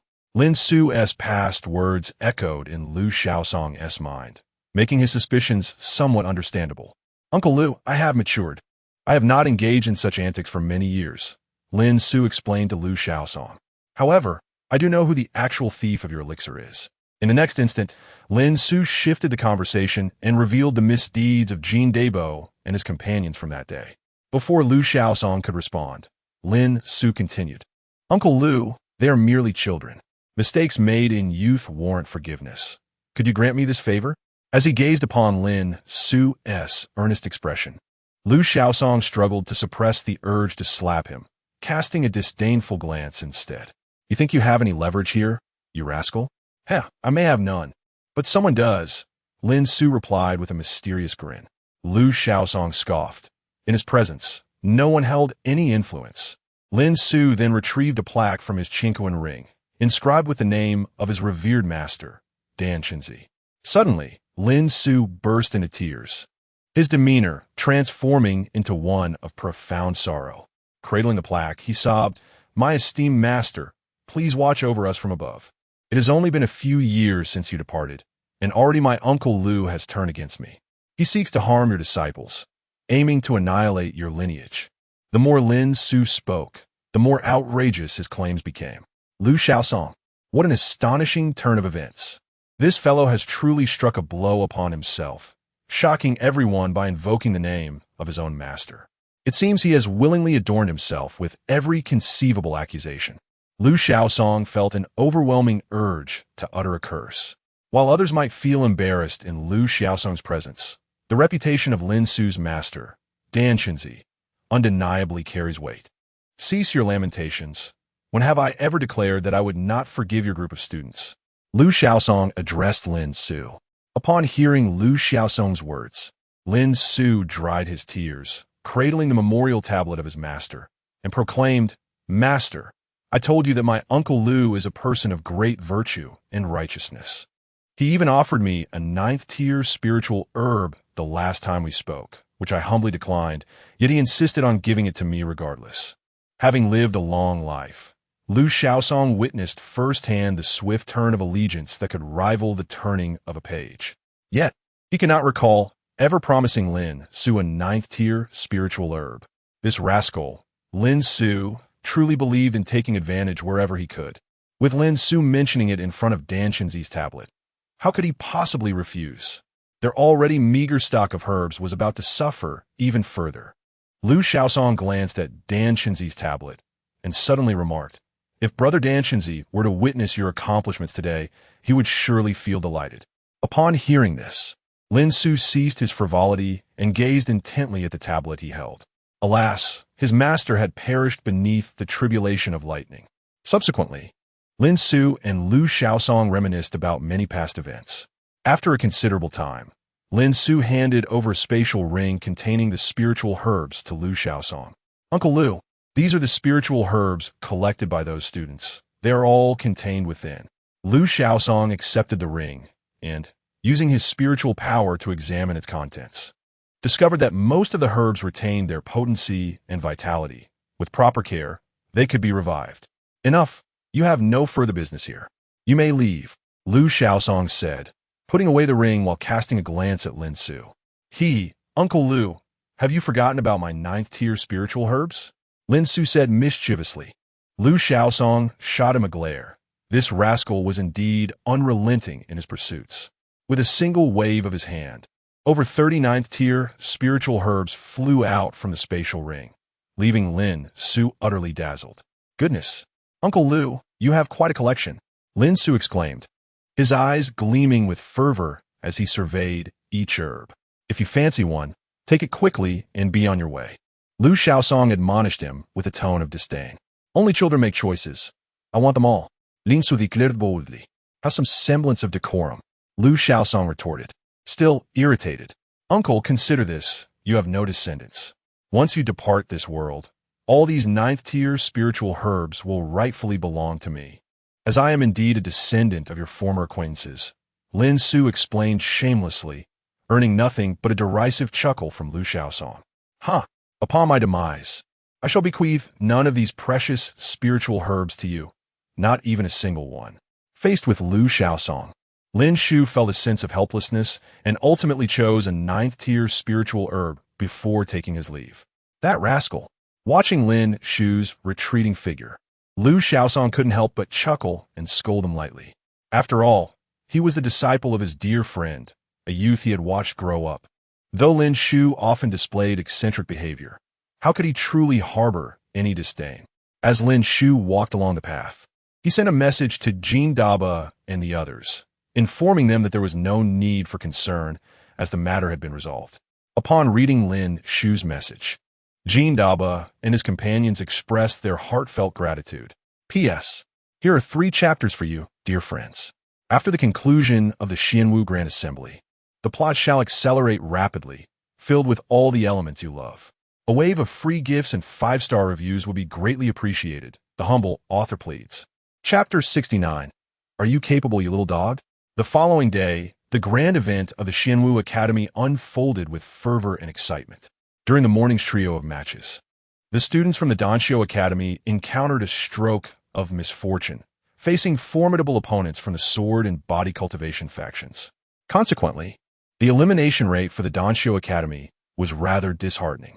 Nevertheless, the alchemists, even in defeat, adhered to their resolve to take down at least one opponent, opting to self-destruct their furnaces or utilize explosive pills at the last moment, inflicting considerable damage upon their rivals. Such occurrences were within Lin Su's expectations, as the individual combat capabilities of alchemists were inherently limited. Not every alchemist possessed the terrifying prowess of either Dantai Xie or Xianing. Despite the high elimination rate, a few from the Dan Xiu Academy managed to advance successfully. Notably, Chun Dong and Zhou Yi stood out. Chun Dong faced a practitioner from the Body Cultivation Academy, and his movements were remarkably elusive, leaving his opponent unable to find any flaws during their duel. Ultimately, Chun Dong unleashed a powerful technique, overcoming his adversary and claiming victory. Lin Su was genuinely surprised by Chun Dong's formidable mastery of the Tao, which likely stemmed from family inheritance. Wow, Dongzi, that was absolutely spectacular. Upon Chun Dong's return to the viewing platform of the Dan Xiu Academy, Zhao Ritian and the others quickly surrounded him, erupting in applause. It was hard to believe that this fair-skinned and seemingly delicate Chun Dong possessed such combat prowess. No, I think I'm rather mediocre, Chun Dong replied, a faint blush gracing his cheeks, his tone filled with humility and shyness. You're still being modest, Zhao Ritian teased, giving Chun Dong a light pat on the shoulder before leading him off to rest. On the other hand, Zhou Ye's battle was quite challenging to assess. His opponent happened to be a female practitioner from the Hahuan Academy, named Hua Wuong. "Please be gentle, handsome," Hua Wuong declared, clad in a pink lotus skirt, her slender legs exposed to the air. As she introduced herself, she shot Zhou Yi a flirtatious glance, attempting to charm him. "From Dan Xiu Academy, Zhou Yi. I shall not make a move. As long as you can shake me, you win," Zhou Yi calmly stated, disregarding her alluring demeanor. Her perplexity was evident. "What do you mean by shake me? Surely you don't have that sort of inclination?" If that were the case, Zhou Yi's talents were indeed wasted at the Dan Xiu Academy. She suggested he should join her academy, where such skills would be highly valued. Hua Wuong shot Zhou Yi an odd look, but quickly resumed her gentle smile. "Forgive me, handsome. I shall do my utmost to please you." As she spoke, she unleashed a palm strike, the force of which drove the winds toward Zhou Yi with a fierce howl. Zhou Yi, as he claimed, remained utterly motionless, bracing himself against the palm strike of Hua Wuong. After receiving the blow, Zhou Yi maintained an expression of indifference. "Such a feeble palm technique. How can you possibly satisfy me?" His words incited irritation in the opposing Hua Wuong, who responded with a cold chuckle, no longer holding back. "Young man, this time, Wuong will surely delight you." In her tone, there was a newfound chill, overshadowing her previous allure. 3,000 illusory palms. An aura of spiritual energy erupted from Hua Wuong, transforming into a tempest that made her garments flutter violently. Subsequently, she unleashed a torrent of palm imprints, densely sealing the space around Zhou Yi. Witnessing this spectacle, Zhou Yi's interest was piqued, and a subtle smile graced his lips. "Now, this is more like it," he remarked casually. As the barrage of 3,000 illusory palms struck Zhou Yi, he remained rooted in place. After a prolonged moment, his expression shifted from intrigue to profound disappointment. "Is this truly your attack? A fa without substance," he said, his disdain palpable. "Are you capable or not, little pup?" Hua Wuong's frustration simmered beneath the surface, nearly shattering her composure. However, she swiftly regained her composure, quietly chastising herself for being so easily provoked. Her true expertise lay not in brute force, but in the art of seduction. Why should she persist in a conflict with him when she could employ her charms? As a top 3 genius of the Hahuan Academy, she refused to believe that Zhou Yi could resist the allure of her enticements. Thus, Hua Wuong tempered her aura, adopting a pitiful demeanor, her beautiful eyes glistening with unshed tears. "I'm sorry, brother Zhou Yi. Wuong feels so inadequate, unable to bring you joy." Her voice was soft and delicate, evoking an instinctual desire to protect her, especially among the straightforward body cultivators who surrounded her. "By heavens, this Wuong truly knows how to mesmerize. If only I could become her Tao companion, I would willingly endure the trials of ascendance," mused one body cultivator, stroking his restless heart. The others regarded him with disdain, their thoughts echoing the sentiment. "With your appearance, do you dare to dream of courting Hua Wuong, and to claim you'd willingly undertake the trials for her? How can any fortune fall to you?" Meanwhile, in the Alchemy Academy, Xian Ning glared at Hua Wuong, her pitiful fa igniting a fury within her. That wretched seductress. Even from this distance, I can smell her fox-like allure. Clenching her fists and gritting her teeth, Xian Ning cursed under her breath, her eyes fixed on the stage. Filled with a burning desire to tear Hua Wuong apart, Xian Ning's frustration grew with each passing moment, culminating in a powerful fist striking the seat beside her, producing a thunderous sound. The force of her blow left a noticeable crack in the seat. The commotion startled Dan Xiu, who was intently watching the match. Turning towards the source of the noise, he spotted Xian Ning not far from him. Hadn't she been seated in the last row all along? How had she moved to the front to watch the game? "How did you end up in the front?" Dan Xiu inquired, his gaze fixed on Xian Ning. I couldn't see clearly from the back." "Yes, that's it," Xian Ning stammered in response to Dan Xiu's question, hastily conjuring a plausible excuse for her sudden change of position. Chapter 70. The Harmonious Academy sets its sights on Zhou Yi. Dan Xiu gazed at the flustered and disoriented Xian Ning before him, merely responding with a casual "Oh. So, how is it? Can you see the match clearly from here?" Dan Xiu inquired with a smile directed at Xian Ning. I still believe the view from behind is better for watching the match, so I'll head back now. Goodbye, Teacher Lin, Xiaoning replied, her cheeks flushed. After casting a glance at Lin Su, she hurriedly retreated to the back row. Watching Xiaoning's panicked departure, Lin Su turned his attention back to Zhou Yi, who remained on the arena, a smile creeping onto his face. It seemed that the couple he was rooting for had a genuine chance to blossom. Back in the rear, Xiaoning felt her face burning, and she quickly lowered her head to conceal her reddened cheeks from others. What was happening to her? Xiaoning fervently questioned herself. Upon hearing that Zhou Yi was about to compete, she inexplicably felt the urge to move closer to witness his performance. However, upon seeing that vixen, Hua Wuwang, casting flirtatious glances at Zhou Yi, her already irritable temperament flared up even more. Could it be that she was developing feelings for Zhou Yi? The thought struck her fiercely, only to be swiftly dismissed. No, it was absolutely impossible. How could she possibly harbor any affection for that detestable fellow? Determined to regain her composure, Xiaoning forced herself to quiet her racing thoughts and focus on the match at hand. On the stage, Zhou Yi regarded Hua Wuwang, who was gazing at him with a feigned, pitiful expression with utmost tranquility. It seems you cannot bring me any pleasure. Thus, I shall be the one to eliminate you, Zhou Yi stated, fixing his gaze on Hua Wuwang with a calm demeanor. Hua Wuwang, sensing the seriousness in Zhou Yi's tone, instinctively wanted to retort. However, before she could utter a word, Zhou Yi swiftly executed a spell, summoning a spectral image of a dragon elephant that charged forth. Zhou Yi, you insensitive brute! Hua Wuwang exclaimed as the spectral dragon approached her, realizing her defenses were inadequate. She could only shout at Zhou Yi with all her might, whatever you have to say, let be addressed to my dragon elephant shattering domain. Zhou Yi responded coolly, then let the dragon elephant claim you. In an instant, the dragon's shadow engulfed Hua Wuwang. Fortunately, she possessed a defensive artifact that shielded her at the last moment, preventing injury. Yet the sheer force of the dragon elephant shattering domain sent her flying off the arena. The victor is Zhou Yi from the Alchemy Academy, the referee announced, declaring the match's outcome. Hua Wuwang, watching from the sidelines, reflected deeply. The seductive techniques she had always taken pride in had utterly failed against him. This man is rather intriguing, Zhou Yi. ISNTE, you have successfully captured my attention. Prepare to become the subject of my graduation project. I shall ensure you are thoroughly satisfied. In her heart, Hua Wuwang had already designated Zhou Yi as her graduation project, vowing to capture his attention at all costs. Meanwhile, the Harmonious Academy was in an uproar.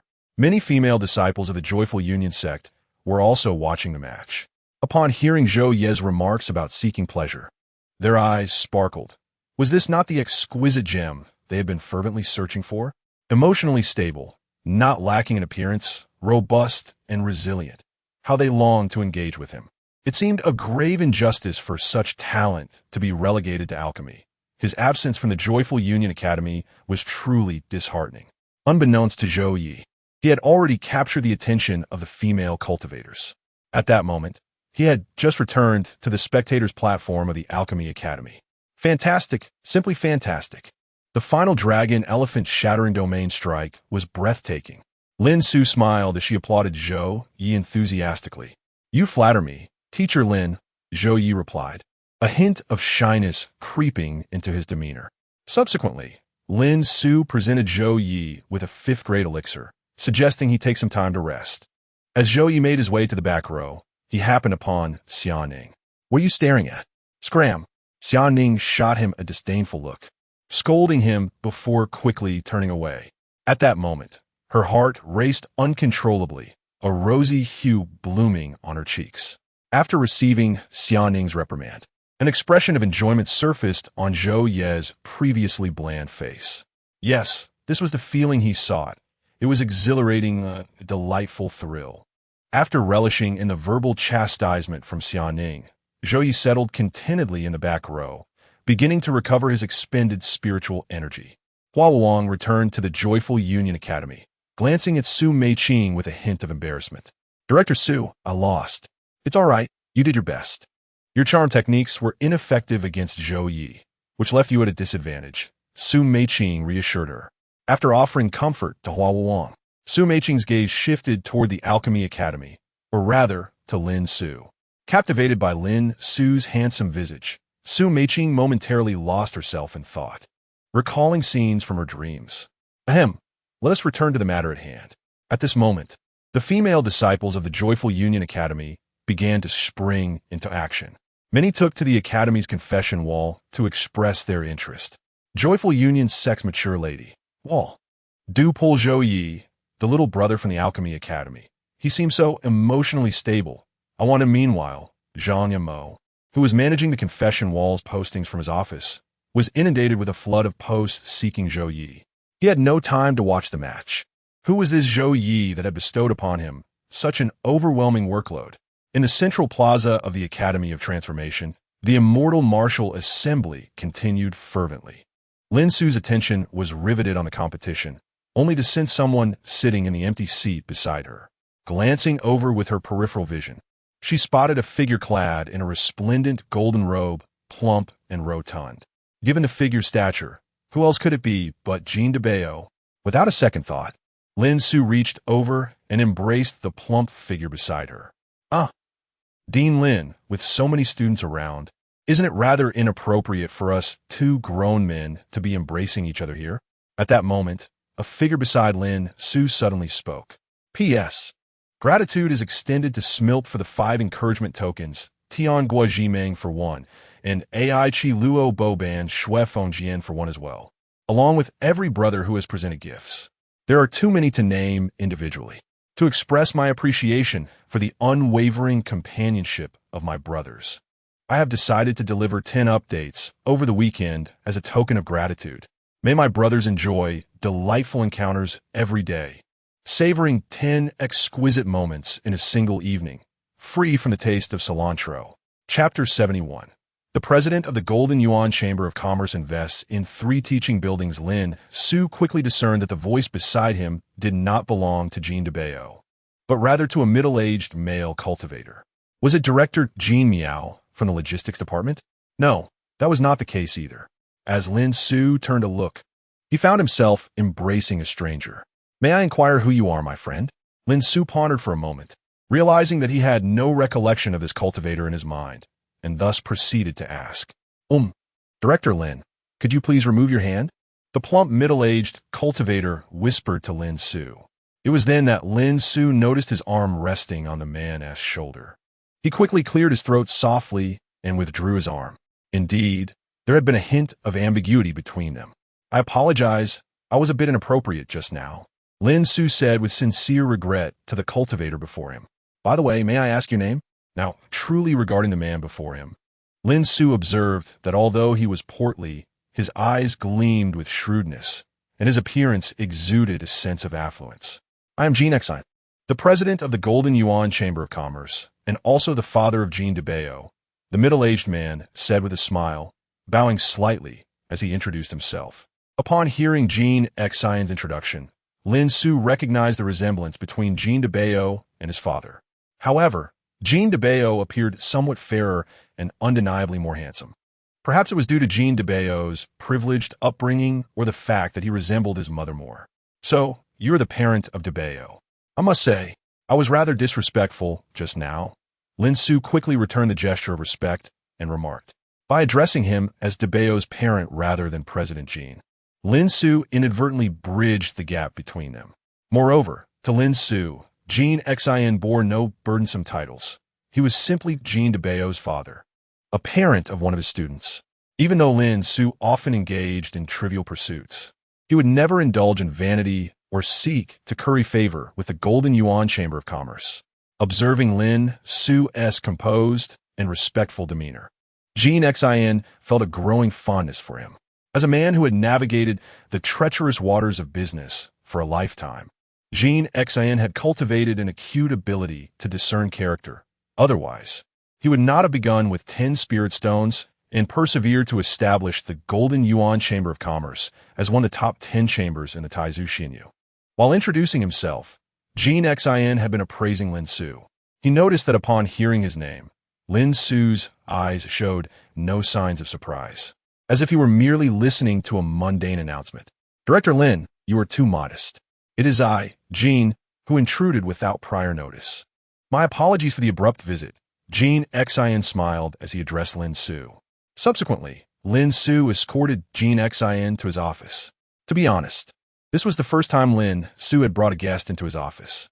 Fortunately, the office had always been kept tidy by the cleaning staff, and the desks and chairs were free of dust, presenting an immaculate sight. Please enjoy some tea, esteemed parent of Debeo. Lin Xiu retrieved a set of exquisite tea utensils from the Chinquan ring and poured a cup of tea for Jean Xin. I hope you won't find this tea unpalatable, Lin Xiu remarked, offering an explanation. Jean Xin, with a cheerful smile, accepted the cup and took a sip. His previously narrowed eyes now sparkled with delight. What a splendid tea, Director Lin. The medicinal tea truly surprised Jean Xin, prompting him to savor another sip.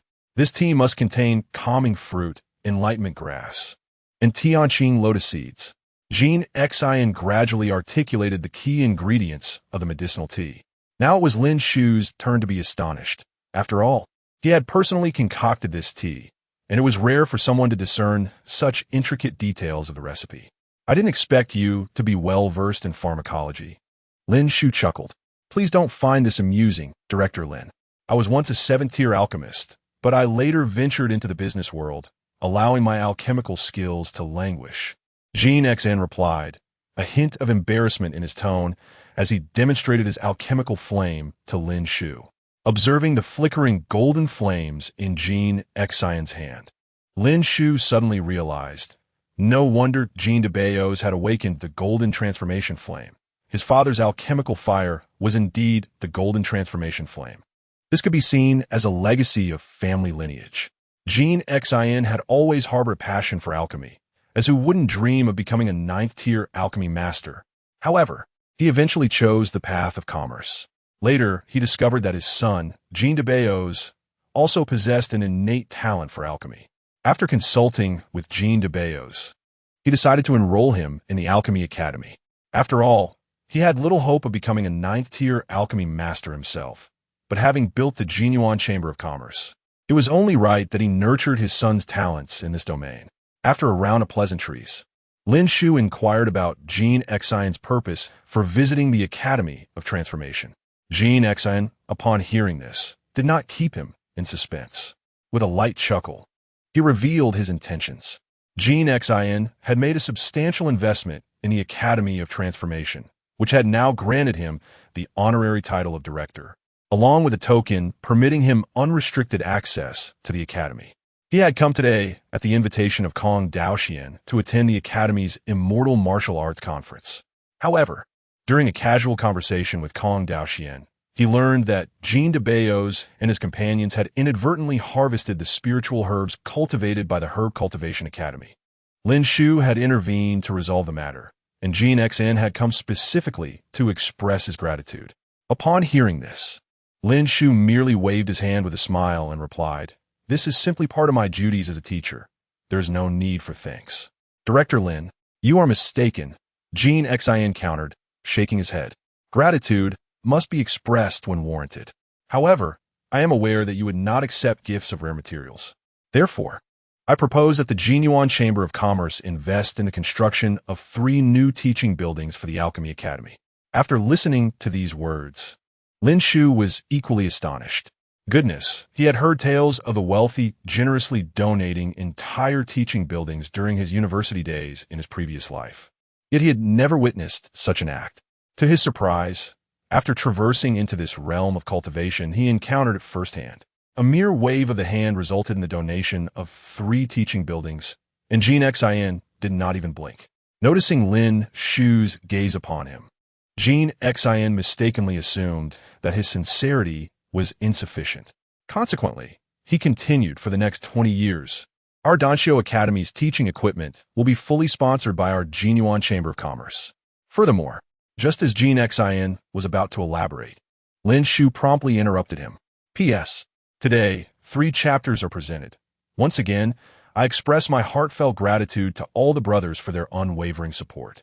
Although there will be no updates over the weekend, prepare for an explosive release instead. Brothers, please take a moment to leave a 5-star review. Chapter 72. a pendant of jade around the neck? Lin Su could only hastily interrupt Jean Exun. Otherwise, who knew what heart-fluttering demands the esteemed President Jean might utter next? Enough, Father de Bayo. Truly enough, Lin Su quickly interjected. No, Director Lin, do not interrupt me. Jean Miao, in a fit of pique, disregarded Lin Su's objections.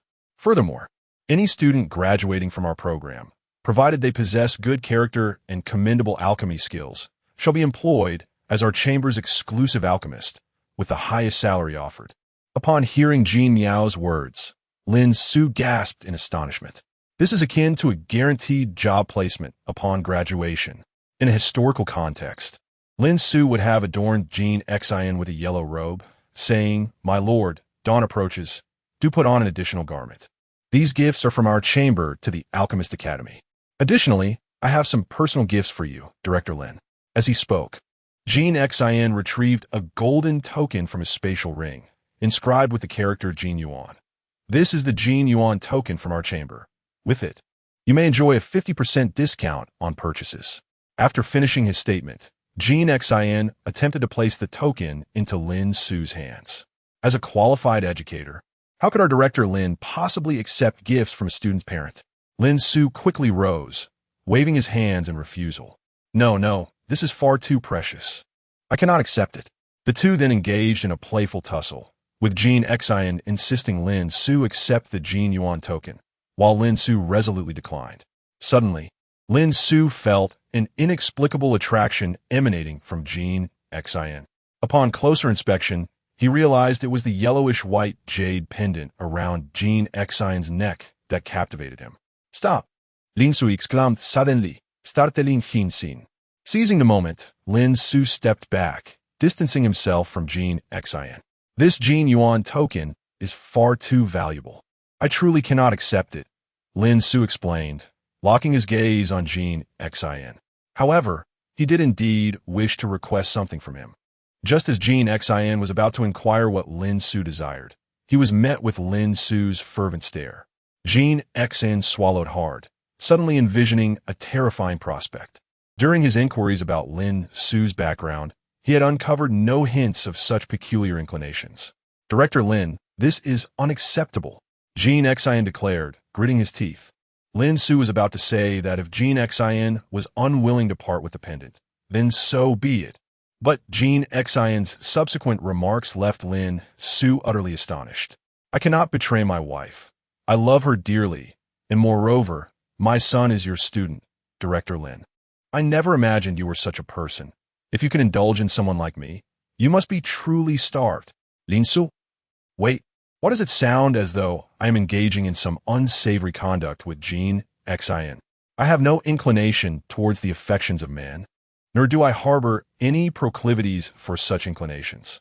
Lin Su almost let loose a curse, but fortunately managed to restrain himself at the last moment. "I am merely intrigued by the jade pendant adorning your neck," he reiterated, enunciating each word with great emphasis, fearful that Jean Xin might misconstrue his intent once more. Upon realizing that he had misinterpreted Lin Su, Jean Xin could only scratch his head awkwardly, then offered a sheepish smile as he removed the jade pendant from around his neck. "It was a misunderstanding, indeed, Director Lin," Jean Xin remarked, as he extended the pendant toward Lin Su. "This jade piece has been passed down through my family for generations. I usually take great care of it, yet for some inexplicable reason, it has developed a noticeable crack." Jean Xin explained to Lin Su. Lin Su accepted the pendant, examining it closely, and indeed discovered a prominent fissure adorning its surface. The pendant exhibited a hue of pale yellow and white. Suddenly, Lin Su was reminded of a popular melody from a previous life, where a certain group of individuals favored wearing jade pendants around their necks. Furthermore, those individuals donned pendants of a similar yellow-white hue. The jade from which this pendant was crafted was of a type unfamiliar to Lin Su, and he felt no fluctuations of spiritual energy emanating from it. Yet, inexplicably, this pendant captivated him. To be more precise, it seemed to be alluring his pristine Dan body. Ninth-tier elixirs could hardly elicit a response from his immaculate Dan body.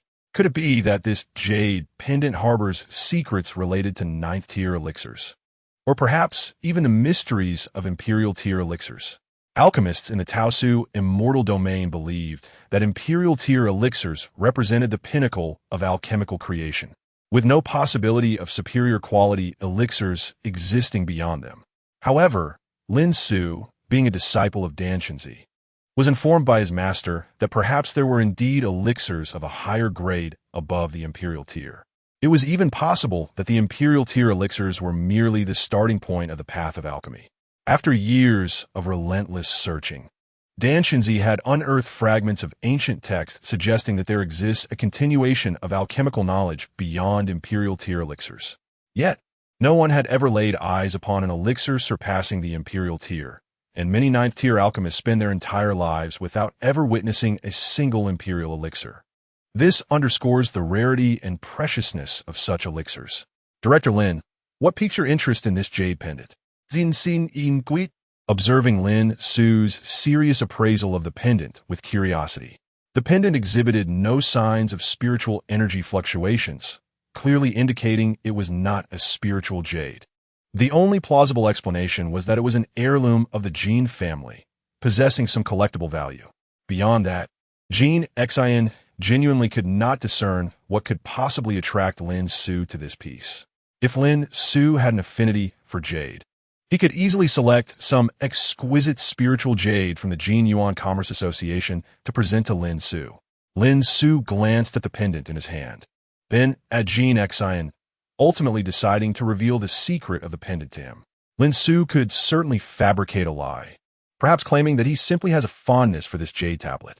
However, with Dan Xiu's keen discernment, he would undoubtedly see through such a falsehood at a glance. Moreover, Dan Xiu is currently the rightful owner of this jade tablet, and he possesses the right to be informed about any significant matters concerning it. If Dan Xiu were to discover that this jade tablet holds the potential to elevate someone beyond the ninth-tier alchemist, he might reconsider his decision to part with it. Dan Xiu would not press the issue. After all, this jade tablet merely represents a possibility for him to transcend the ninth tier. Given Dan Xiu's innate talent, even without this jade tablet, achieving a breakthrough beyond the ninth-tier alchemist in the future is merely a matter of time. Chapter 73. I suspect it holds secrets beyond the ninth rank of alchemy. Dan Xiu was not merely arrogant. Rather, it was his unwavering confidence as a youthful alchemist that fueled his demeanor. After all, achieving the ninth rank of alchemy at the tender age of 200 certainly provides one with ample reason for pride. Moreover, endowed with a unique system, it was inconceivable for Dan Xiu to remain ordinary. The prospect of crafting imperial-grade elixirs was undoubtedly within his reach. Upon the surface of the jade tablet, I sensed an extraordinary resonance, perhaps hinting at a path for my alchemical pursuits to ascend further. I harbored suspicions that this jade tablet concealed secrets surpassing the ninth rank of alchemy. Dan Xiu candidly shared his thoughts with Dan Xiu. In that moment, the atmosphere within the dean's office became profoundly silent. Dan Xiu swallowed hard, incredulous as he addressed Dan Xiu. "Dean Lin, do you truly mean what you say?" At that moment, Dan Xiu refrained from jesting and nodded solemnly. As a fellow alchemist, Dan Xiu recognized the gravity of Dan Xiu's words. Beyond the ninth rank of alchemy lay the realm of imperial elixirs. It is worth noting that throughout history, aside from the nameless alchemy emperor of antiquity, few have been capable of crafting imperial-grade elixirs in the Taizu immortal domain. In that instant, a flicker of desire to claim the jade tablet for himself surged within Dan Xiu, yet he soon regained his composure. Firstly, the jade tablet was a cherished heirloom passed down through his family, and for generations, the Jin clan had failed to uncover the secrets it held. This underscored that the jade tablet was not destined for them, but rather for Dan Xiu. Furthermore, Dan Xiu's willingness to share the possibility of the jade tablet facilitating a breakthrough beyond the ninth rank demonstrated his character and vision. Should Dan Xiu suddenly retract his generosity and seize the tablet for himself, he would forfeit any future standing in the Taizu immortal domain. Considering these factors, Dan Xiu resolved to relinquish the jade tablet. It was far better to extend a gesture of goodwill to Lin Xiu than to hoard it selfishly. Since this jade tablet might provide Lin Xiu with the opportunity to transcend his limits, Jin Xian was determined to present it to him. At that moment, Jin Xian's address towards Lin Xiu had transformed. He sought to forge a deeper bond with him. Had he known earlier that this jade tablet could advance his younger brother's alchemical journey, he would have presented it long ago. Lin Xiu, upon hearing Jin Xian's words, responded with a tranquil smile. Brother Jin, your kindness is deeply appreciated. However, it is merely a possibility that this jade tablet may aid in my advancement. The outcome remains uncertain. As Jin Xian had taken the initiative to extend goodwill, Lin Xiu naturally welcomed him with a warm demeanor. The path of cultivation is not merely one of conflict, but also one of human relationships and social intricacies. The wisdom imparted by Lin Xiu's master, Dan Xiu, resonated even more profoundly at this moment. I hope to hear news of your further progress soon. Jin Xian remarked to Lin Xiu. Then let us borrow Brother Jin's auspicious words. Lin Xiu replied with a gentle smile. After exchanging a few more pleasantries, as Jin Xian prepared to depart, Lin Xiu presented him with several boxes of medicinal tea, placing them into Jin Xian's hands. Lin, what are you doing? Jin Xian hesitated upon their meeting. Brother Jin, please accept this small token of my appreciation. Lin Xiu whispered something into Jin Xian's ear, then gave him a knowing look that only men understand. Ahem, does this tea truly have any effect? Jin Xian inquired, half in doubt. This is a treasure passed down from our sect. You don't trust me, but can you doubt the reputation of my master, Dan Xiu? Lin Xiu, with no other choice, invoked the name of Dan Xiu. Upon hearing Lin Xiu's endorsement, Jin Xian cheerfully accepted the herbal tea and then took his leave. Speaking of Dan Xiu, among the older cultivators who wouldn't acknowledge him as a figure, though not officially titled as the Pill Emperor, acted in accordance with such grandeur. Throughout his life, Dan Xiu selflessly refined pills for impoverished cultivators unable to afford the costs, often bestowing medicinal pills and cultivation resources upon orphaned young practitioners. However, Dan Xiu tragically perished during a heavenly tribulation. Otherwise, he might have ascended to become the new Pill Emperor by now. If one were to consider Dan Xiu's greatest misstep, it would likely be the prodigy he raised in Lin Xiu, a rather disreputable character. After all, the virtues of master and disciple stand in stark contrast. Dan Xiu was known for his uprightness, while Lin Xiu, well, it's better left unsaid. After bidding farewell to Jin Xian, Lin Xiu settled into a chair, pouring himself a cup of herbal tea and sipping it leisurely. Indeed, the adage about middle-aged men resorting to goji berries in thermos cups holds true universally.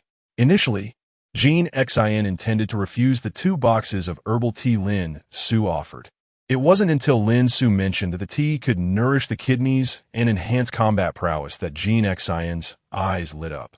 Nourishing the kidneys. This was indeed excellent. He could consume more of it. Furthermore, the prospect of increased combat ability was even more appealing. As a middle-aged male cultivator, Jin Xian bore unspoken burdens, always feeling inadequate in the face of his wife's hopeful gaze. Now, with the herbal tea from Lin Xiu, he was resolute. He would forego attending the Academy's Immortal Martial Tournament and head home immediately, planning to discuss the prospect of a second child that very night. He was determined to have a little daughter to cherish in his lifetime. As night fell, Lin Xiu returned to his abode, still contemplating the jade tablet in his possession. Throughout the afternoon, he had employed various methods to investigate this tablet. Initially, he attempted to infuse it with spiritual energy to discern any changes, but the energy seemed to vanish without a trace. He then tried the method of blood recognition. Yet again, there was no response.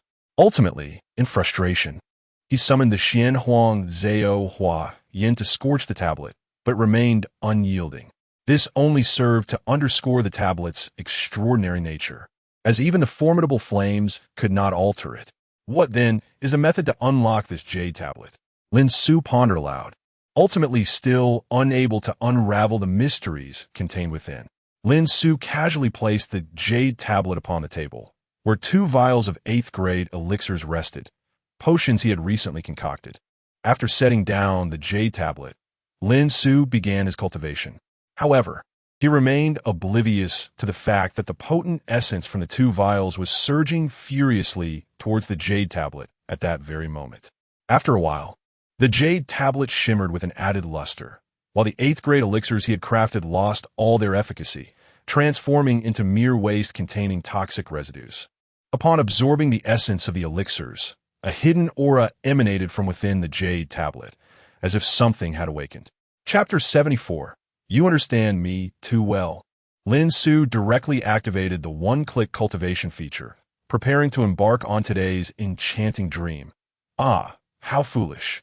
He was actually preparing to engage in a friendly match of dreams with Su Meiqing. Our esteemed director Lin was merely intending to exchange insights regarding educational matters with Director Su, nothing more. Detecting cultivators practicing the Yin-Yang Dan method system searching. At this moment, the system emitted an unusual sound, distinct from its usual notifications. Lin Su? A wave of confusion washed over him.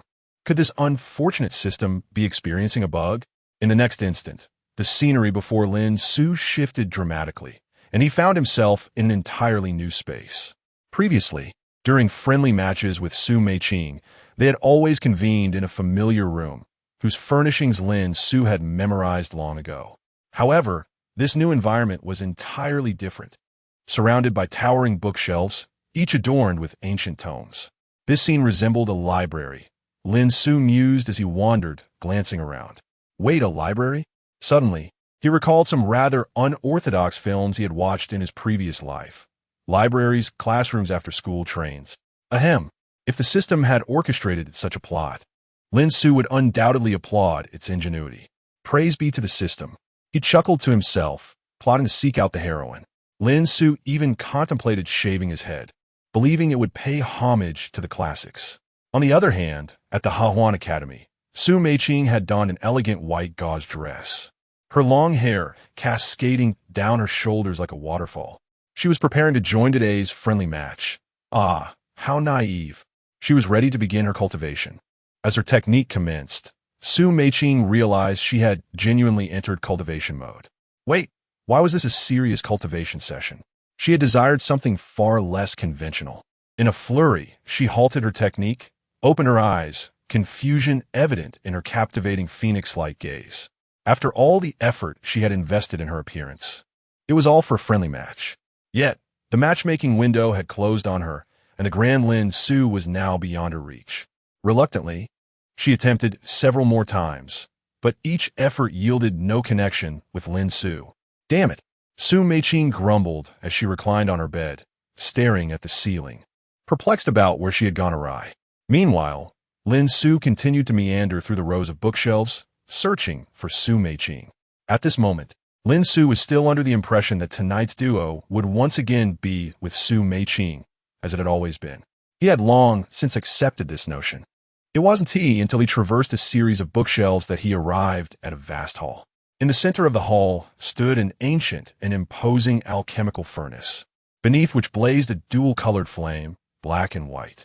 Lin Su was unfamiliar with this peculiar flame, for in his knowledge, he had never encountered a type of alchemical fire that was both black and white. Yet, judging by the formidable aura emanating from the elixir flames, these black and white flames seemed to rival even my own profound yellow transformative fire. However, what captivated Lin Su's attention even more was the presence of an enchanting lady seated on a cushion beside the cauldron. To his surprise, this woman was not Su Meiqing. Could it be the new character had been unlocked? How intriguing!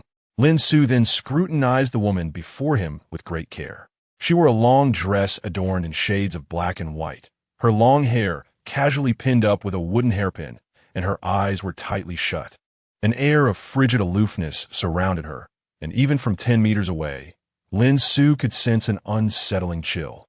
She exuded the essence of a highbrow female professor often depicted in urban literature. Yet, based on her attire and the aura she projected, it was evident that she was a stoic female alchemist. A highbrow female alchemist, you say? Haha, that sounds rather delightful. System, you truly know my taste. A highbrow female alchemist is simply splendid. Haha. as long as the host is satisfied. The system's voice echoed through the air. The woman seated before the cauldron seemed to sense an intruder and gradually opened her eyes. Within those eyes, devoid of any emotion, Lin Xiu momentarily glimpsed the swirling black and white flames. Are you a descendant of my Chaos Alchemy Pavilion?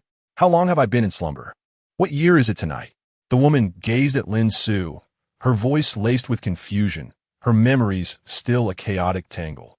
No, you are not a descendant of my Chaos Alchemy Pavilion. You bear no trace of the Chaos Elixir. Who exactly are you? Upon realizing Lin Xiu lacked the essence of the Chaos Elixir, the woman became instantly alert. She swiftly rose from her cushion, her voice as cold as ice. No, I should have perished in the alchemical ruins. How could I possibly be here? Fragments of memories flickered in her mind, and she furrowed her brow. Lin Xiu observed the woman as she spoke to herself, then communicated with the system in his mind. System, is this character slightly unhinged? Host, do you still doubt this system? There is nothing wrong with her. Not unhinged, you say? If she is not unhinged, then why is she talking to herself? Could it be role-playing? A light bulb went off in Lin Xiu's mind. That would explain everything. The system even enjoys orchestrating such elaborate scenarios. It's simply marvelous. As for what the female cultivator mentioned regarding the Chaos Alchemy Pavilion and the Chaos Elixir, Lin Xiu held no relevant memories. The only term he comprehended was the alchemical ruins she had spoken of. Nevertheless, it mattered little. He was eager to uncover the mystery surrounding this newly unlocked character. With a mischievous grin, Lin Xiu approached the female alchemist step by step. What do you intend to do? The woman, perceiving the ill intent in Lin Xiu's gaze, coldly reprimanded him. Should you dare to take another step forward, I shall ensure your demise here. The woman observed Lin Xiu, who continued to advance step by step, and issued her final ultimatum. Do I stand a chance against her? Lin Xiu pondered internally once more. In this realm, you are akin to a deity, the system replied. After hearing the system's words, the last shred of worry in Lin Xiu's heart dissipated. She had initially presumed the woman to be formidable, but it turned out she merely wielded empty threats. It is worth noting that the last person who resorted to such bravado had already been reduced to a pitiful state by Lin Xiu. Gome, let me witness how you intend to make me despair, Lin Xiu remarked with a faint smile, resuming her deliberate approach. Lin Xiu was curious to see what her new duo partner would be like today. You seek your own demise. The female cultivator scoffed coldly. Chapter 75. Shall we try again? The female cultivator regarded Lin Xiu, who was approaching with measured steps, and emitted a frigidly disdainful roar. She then raised her left hand, palm directed towards him. Chaos Dual Flame. Initially, she intended to utilize her alchemical fire to reduce Lin Xiu to mere ashes. Yet her palm emitted naught but a wisp of azure smoke. How could this be? A flicker of astonishment crossed her otherwise impassive visage, while Lin Xiu, standing firm, could not suppress a chuckle. Oh, you don't intend to extinguish me with your alchemical fire, do you? Lin Xiu scoffed, continuing his advance. Shall I demonstrate to you what true alchemical fire truly is? As he spoke, he waved his hand, summoning forth a blaze of dual-colored flames that erupted from his palm, roaring with fervor. What kind of alchemical fire is this, possessing strength that rivals the Chaos Dual Flame? As an alchemist, the woman could clearly perceive the extraordinary nature of the flames in Lin Xiu's grasp. They might undoubtedly comparable to her own. Do you think that without my alchemical fire and with my cultivation diminished, I am but a lamb awaiting slaughter? Her voice remained icy, her stance shifting into one of attack, evidently prepared to engage Lin Xiu in close combat. Lin Xiu, witnessing the situation, chuckled. He had not anticipated that this newly unlocked character would be so intriguing, exuding a delightful contrast. Do you know what it means for words to manifest his spells? Lin Xiu gazed at the woman, his tone languid. Her beautiful eyes were now filled with confusion, unable to decipher the enigmatic utterance. Come here. At Lin Xiu's command, the female cultivator found herself moving uncontrollably towards him. Clenching her teeth, she attempted to restrain her legs, but her efforts were in vain. Stop, you cursed legs! She silently screamed within. Ultimately, she found herself standing directly before Lin Xiu, their gazes locking. In that moment, Lin Su beheld the woman's visage in its entirety, a flawless masterpiece devoid of any imperfections. As she drew closer, she sensed her cultivation technique beginning to operate of its own accord. How could this be? The woman was increasingly astonished, feeling the yin elixir within her stir with fervent intensity at that moment. Could it be? Could this extraordinarily handsome man before her also practice the yin-yang alchemy? And has he already condensed a yang elixir?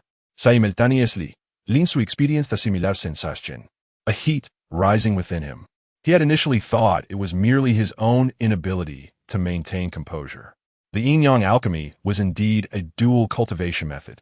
Once the yin and yang elixirs converged, it would be akin to dry tinder meeting blazing fire, igniting without fail.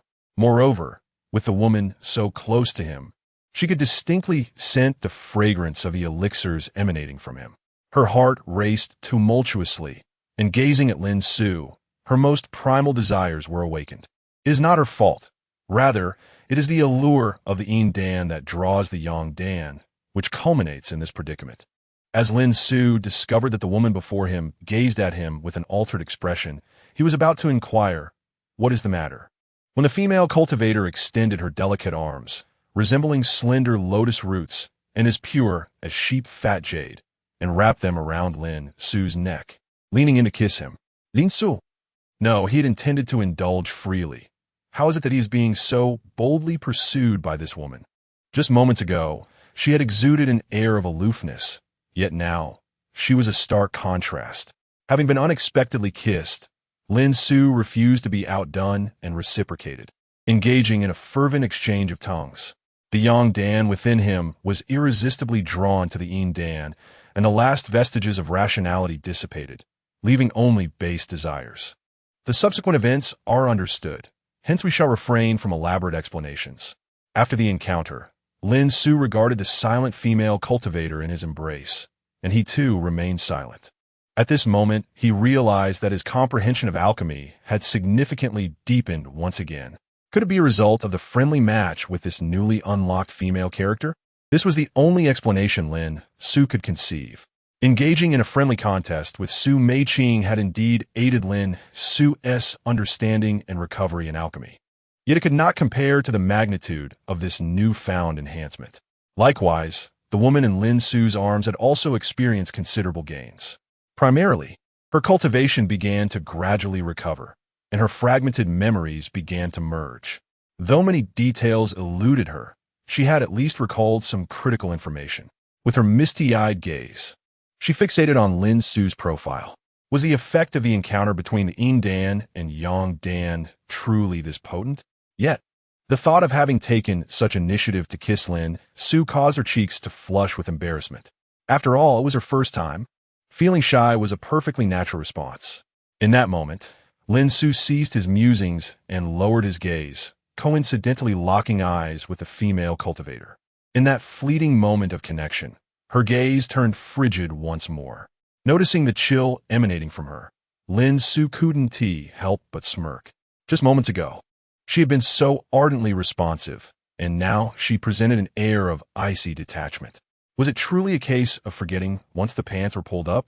Was it merely a transient affection until checkout? Lin Su looked gently at the woman in his arms and inquired, "Does it hurt?" The cultivator shot him a glare, coldly huffing as she turned her head away. "Does it hurt? You, a dog of a man, were merciless just now. Do you not realize? Now you ask me if it hurts?" Lin Su observed her vibrant demeanor and thought that she seemed to be in good condition, at least better than Su Meiqing, who would truly collapse in his embrace, utterly devoid of vitality. "If you are able, shall we indulge once more?" Lin Su leaned closer to the female cultivator's ear and spoke with a magnetic tone. The cultivator? The aloof female cultivator gazed in disbelief, her eyes wide open, questioning whether she had misheard. "Are you even human?" she thought. In such a situation, shouldn't a man be comforting the emotions of a girl? Yet, here you are directly asking if she wants to go again. What insatiable desire drives you? The female cultivator silently vowed that if she ever had the chance, she would surely concoct a sterilization elixir for this despicable man to consume. Get lost. She gritted her teeth and finally spoke with an icy tone. Immediately afterward, she extricated herself from Lin Su's embrace and stood up. As she rose, her black and white gown enveloped her figure.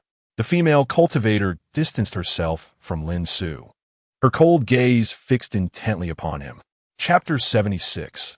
The Imperial Alchemist by Duo Shuang. Having been candid with each other for such an extended period, it was now time to don their garments. Lin Su silently murmured to himself while gazing at the female cultivator before him, before he too began to dress. At that moment, Lin Su noticed the other S form becoming increasingly ethereal, an indication that the dream was on the verge of dissipating. In the eyes of the female cultivator, Lin Su's figure also began to fade. After a moment of silence, she finally spoke. "My name is Duo Shuang." Upon hearing her utter her name, Lin Su reciprocated, "I am Lin Su." In the final moments before Lin Su's consciousness faded, he caught a glimpse of Duo Shuang's lips moving. Although he did not hear her voice, he was able to decipher her words through her expression. "Lin Su, I shall remember you." Indeed, Duo Shuang would not easily forget Lin Su. She harbored a desire to concoct a sterilization pill for him or to resolve matters more decisively. When Lin Su's awareness returned, he found himself still murmuring Duo Shuang's name. Duo Shuang. Yes, she is indeed quite fair, Lin Su mused, referring not only to her complexion. At that moment, Lin Su rose from the meditation cushion and approached the window, gazing out at the moonlit night. After a lengthy pause, he regained his focus. With a single wave of his hand, the Xianhuang creation flame ignited in his grasp. Lin Su sensed that there had been a change in his Xianhuang creation flame. He stared intently at the flickering flames for a long while, but could not discern any clarity. Perhaps, by thoroughly understanding the transformation of the Xianhuang creation flame, he would successfully refine the imperial-level elixirs. There was no need to rush. Success would inevitably come in due time. Lin Su spoke softly to himself, then extinguished the flame. Subsequently, he strode over to the table, intending to collect the 8th-tier elixir he had recently refined. As he picked up the porcelain vial containing the elixir, he immediately noticed something amiss with its weight. He promptly uncorked the vial and poured out its contents. The 8th-tier elixir had lost its original luster and appeared dull and lifeless. Lin Su could sense no medicinal potency emanating from it. What was once a coveted elixir, sought after by cultivators, had now become a useless concoction. He opened another vial, only to find that the elixir within had similarly lost its efficacy, rendered to mere waste. How could this be? Intrigued, Lin Su pulled up a chair and seated himself at the table, beginning to scrutinize the discarded elixirs. Utilizing his spiritual energy, he examined them closely and confirmed that they possessed not a trace of medicinal power. As Lin Su pondered this perplexing situation, a faint glimmer emanated from a yellow and white jade tablet resting in the corner of the table. This brief flash caught Lin Su's attention. He then reached for the jade tablet, bringing it closer for inspection. Lin Su discovered this jade tablet, which seemed to possess an indescribable charm. What was once an inanimate object now appeared to pulse with a hint of vitality. Suddenly, a bold thought crossed Lin Su's mind. Could it be that this jade tablet had absorbed the medicinal essence of the 8th grade elixir? To validate this notion, Lin Su produced a vial of 7th grade elixir from his Qinkuan ring. He gently placed the jade tablet on the table, positioning the 7th grade elixir beside it. Lin Su then sat down, meticulously observing the scene before him. As time passed, just when Lin Su began to feel a sense of ennui and contemplated giving up, a transformation finally occurred. A stream of pure white medicinal vapor surged from the porcelain vial, infusing the jade tablet. In a mere 4 or 5 breaths, the essence of the elixir had been completely absorbed by the tablet. Following this, Lin Su examined the 7th grade elixir and found that all its medicinal potency had vanished, rendering it as useless as the 2 vials of 8th grade elixirs he had just encountered. Before Lin Su lay both a blessing and a curse. The good news: he had discovered that this mysterious jade tablet could devour medicinal power. Once it had consumed enough, the secrets inscribed upon it would likely be revealed. The bad news: he had no idea how long it would take to provide the tablet with sufficient medicinal essence or how many resources it would require. At the very least, Lin Xiu had already fed it 2 vials of 8th grade elixirs and 1 vial of 7th grade elixir, yet the tablet's transformation was almost imperceptible. Feeding you will cost me an unimaginable amount of elixirs, Lin Xiu muttered as he adorned the jade tablet around his neck. Thus, Lin Xiu had unwittingly become a burdened individual within the confines of the jade tablet's unique internal space. The arrangement resembled the very realm where Lin Xiu had previously engaged in double matches. At this moment, Bai Duoshuang sat upon a meditation cushion, her mind filled with visions of a striking male cultivator. That detestable Lin Xiu. When I return, I shall surely subdue you, Bai Duoshuang declared with gritted teeth. In her mind, she had already devised 9 methods of tormenting Lin Xiu, with administering a sterilization elixir being the least cruel of them. Yet in the next moment, Bai Duoshuang let out a helpless sigh. When shall I be freed from this predicament? The answer eluded her. She was unaware of how long she had been trapped, having forgotten much over time. It was only through her encounter with Lin Xiu in a double match that fragments of her past resurfaced. She was the 4th master of the Chaos Alchemy Pavilion, a sovereign-grade alchemist within the Chaos Star Domain. In pursuit of a higher realm of alchemical mastery, she had resolutely entered the alchemical ruins. However, within those ruins, all cultivators had perished amidst an unspeakable horror. It was that terrifying existence that had obliterated every cultivator who ventured into the alchemical ruins. Only she, by employing a secret technique, forcibly shattered a fragment of her own soul and merged it into a jade tablet, thus managing to survive. Within the jade tablet, she succumbed to a deep slumber, completely oblivious to the passage of time. It was only when the potent essence of a medicinal pill surged into the tablet that she absorbed its power and awakened from her trance. Upon her awakening, she found herself face to face with Lin Xiu, who then sought to impose his will upon her. In a state of confusion, she became entranced by the Yang Dan aura emanating from Lin Xiu, leading to a friendly bout between them. Cursed Lin Xiu. At this thought, Bai Duoshuang once again coldly cursed Lin Xiu. Chapter 77. Zhou Yi finally achieves his desire on the other side, at the Hehuan Academy. Su Meiqing attempted several times, yet failed to activate the friendly match mode as she had hoped. This time, our director Su was no longer smiling. Having finally taken a liking to an endeavor, it slipped away from her grasp. The following day, Lin Xiu arrived early at the viewing platform of the Xinwu Grand Tournament. Today marked the commencement of the second round of competitions, where participants were required to draw lots anew and form new groups for the arena battles. Upon witnessing the draw of her students, Lin Xiu was taken aback. What an unexpected turn of events. Xiaoning and Zhou Yi found themselves in the same group, meaning they would face each other in combat. It remained uncertain whether Zhou Yi would finally find satisfaction in being thoroughly defeated by Xiaoning. Before long, the moment arrived for the match between Xiaoning and Zhou Yi. As they approached the arena, Zhou Yi gazed at Xiaoning with fervent eyes and spoke, "Classmate Xia, please do not regard me as a mere opponent once we step onto the stage." Xiaoning, observing Zhou Yi's expression, was rendered speechless by his audacity. "You better prepare yourself for a thrashing," she retorted, her teeth clenched in determination. "I couldn't wish for anything more." Zhou Yi's excitement surged upon hearing Xiaoning's words.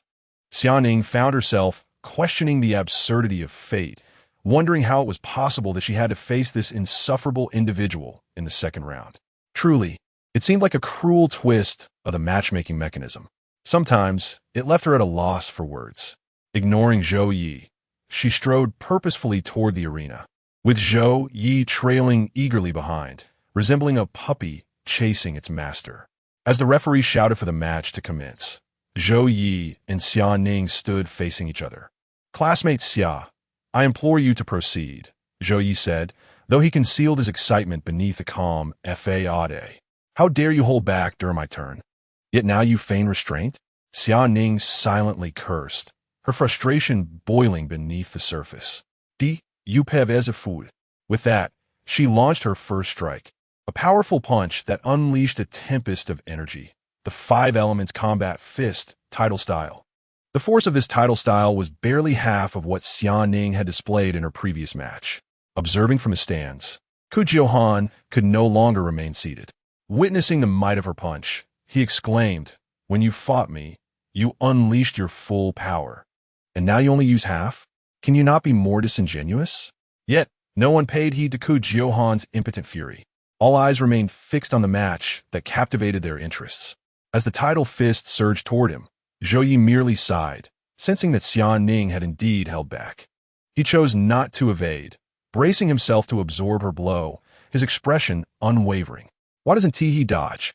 Xian Ning's anxiety grew. She had anticipated Zhou Yi would evade her attack. "Are you all right?" she inquired, unable to suppress her concern. Zhou Yi simply shook his head slightly and turned his gaze towards Xian Ning, preparing to speak. "Xia, I am perfectly fine. Please do not hold back and unleash your true strength. Otherwise, I may become displeased," Zhou Yi explained. Upon hearing his words, Xian Ning's gaze reflected a prolonged struggle.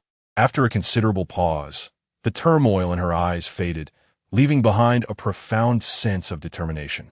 "Very well, brace yourself for this punch." Xian Ning resolved to honor Zhou Yi's decision, preparing to deliver her full power to avoid disappointing him. Taking a deep breath, she unleashed the energy swirling within her. At that moment, the vibrant energy enveloping her was a kaleidoscope of colors. The crimson energy resembled a gently flickering flame, while the deep blue energy mirrored an endless ocean. Each of the 5 hues corresponded to a distinct attribute of the 5 Elements Combat Fist. 5 Elements Combat Fist, Earth Style. Xian Ning initiated the first strike. The Earth Style, characterized by its immense weight, aiming to completely subdue Zhou Yi. This was followed by the Metal Style and the Wood Style. 5 colossal shadows of fists surged forward in the blink of an eye. In that instant, all eyes were drawn to the arena. Some of the teachers stood in astonishment, questioning whether such an attack could truly be executed by a student. Ku Jiohan, witnessing the scene, was utterly dumbfounded. So, Xian Ning had been holding back when she faced him? Observing the overwhelming shadows of fists, he realized that even with all his cards laid bare, he would undoubtedly be unable to withstand such an onslaught. Not only could Ku Jiohan not endure it, but perhaps nearly 30% of the students from the Academy of Creation would also falter against this assault. "Bring it on," Zhou Yi exclaimed, his eyes brimming with excitement as he gazed at Xian Ning's technique. At that moment, he gathered all of his energy to the surface, causing a phantom of a dragon elephant to emerge, roaring fiercely to shield his body.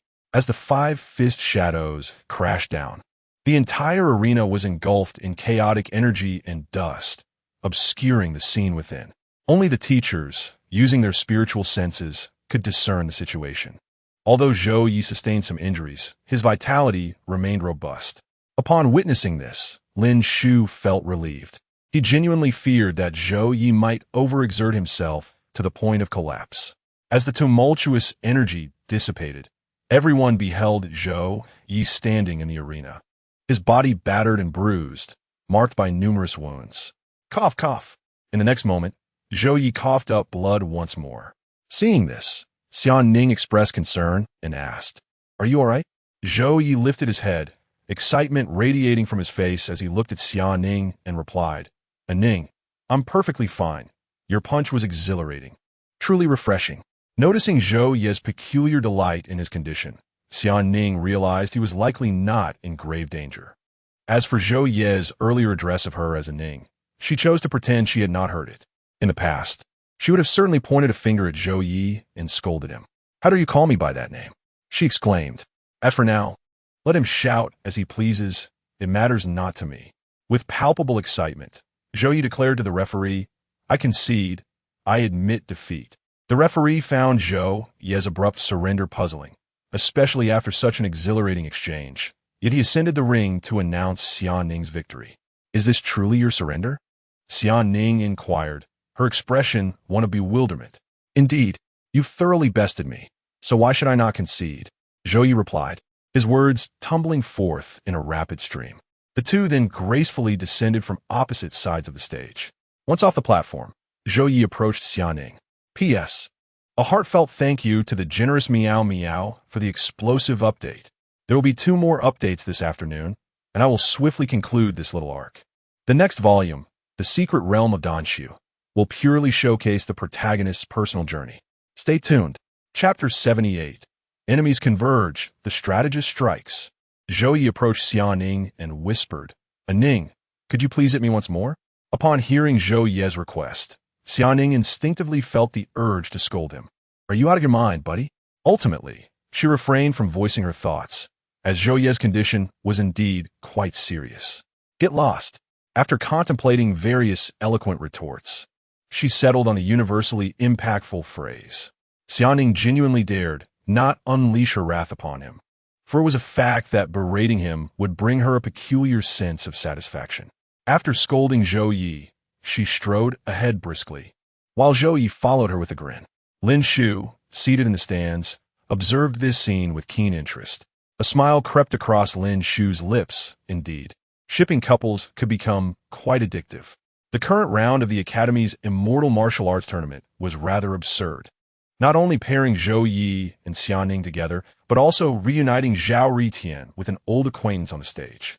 Zhao Ritian stood confidently on the platform, momentarily taken aback by the sight of a young woman in a flowing purple gown approaching him. Although her beauty and figure were striking, they did not captivate him to the point of obsession. Rather, he felt an unsettling familiarity with this female cultivator, though he could not recall where they had met. Dan Xiu Academy, Zhao Ritian announced, bowing respectfully and introducing himself. Mu Feiyu, upon seeing Zhao Ritian, too felt a sense of recognition. After a brief moment of contemplation, her beautiful eyes flared with fury. "You dog of a man," she exclaimed, taken aback by her hostile tone. Zhao Ritian blinked in surprise before turning his gaze back to Mu Feiyu, finally recalling who she was. "I wondered who you might be. Turns out you were the escaping woman," he jested. This female cultivator was indeed the one he encountered at the Beast Taming Academy, who had collided with him and later attempted to flee. "Who are you calling the escaping woman?" Mu Feiyu's anger intensified at Zhao Ritian's words. "Whoever escapes is who I will call." Zhao Ritian, unfazed by her tone, retorted in kind. "You're asking for trouble. You're courting death," Mu Feiyu shouted, swiftly employing her agility to close the distance to Zhao Ritian. With a sudden kick, she aimed to strike at him. Although Zhao Ritian often presented a more laid-back demeanor, one would be mistaken to underestimate his abilities. As Mu Feiyu launched her attack, Zhao Ritian remained composed, raising his arms to shield his head and absorbing her strike. Immediately following this, Mu Feiyu retreated, creating some distance between them.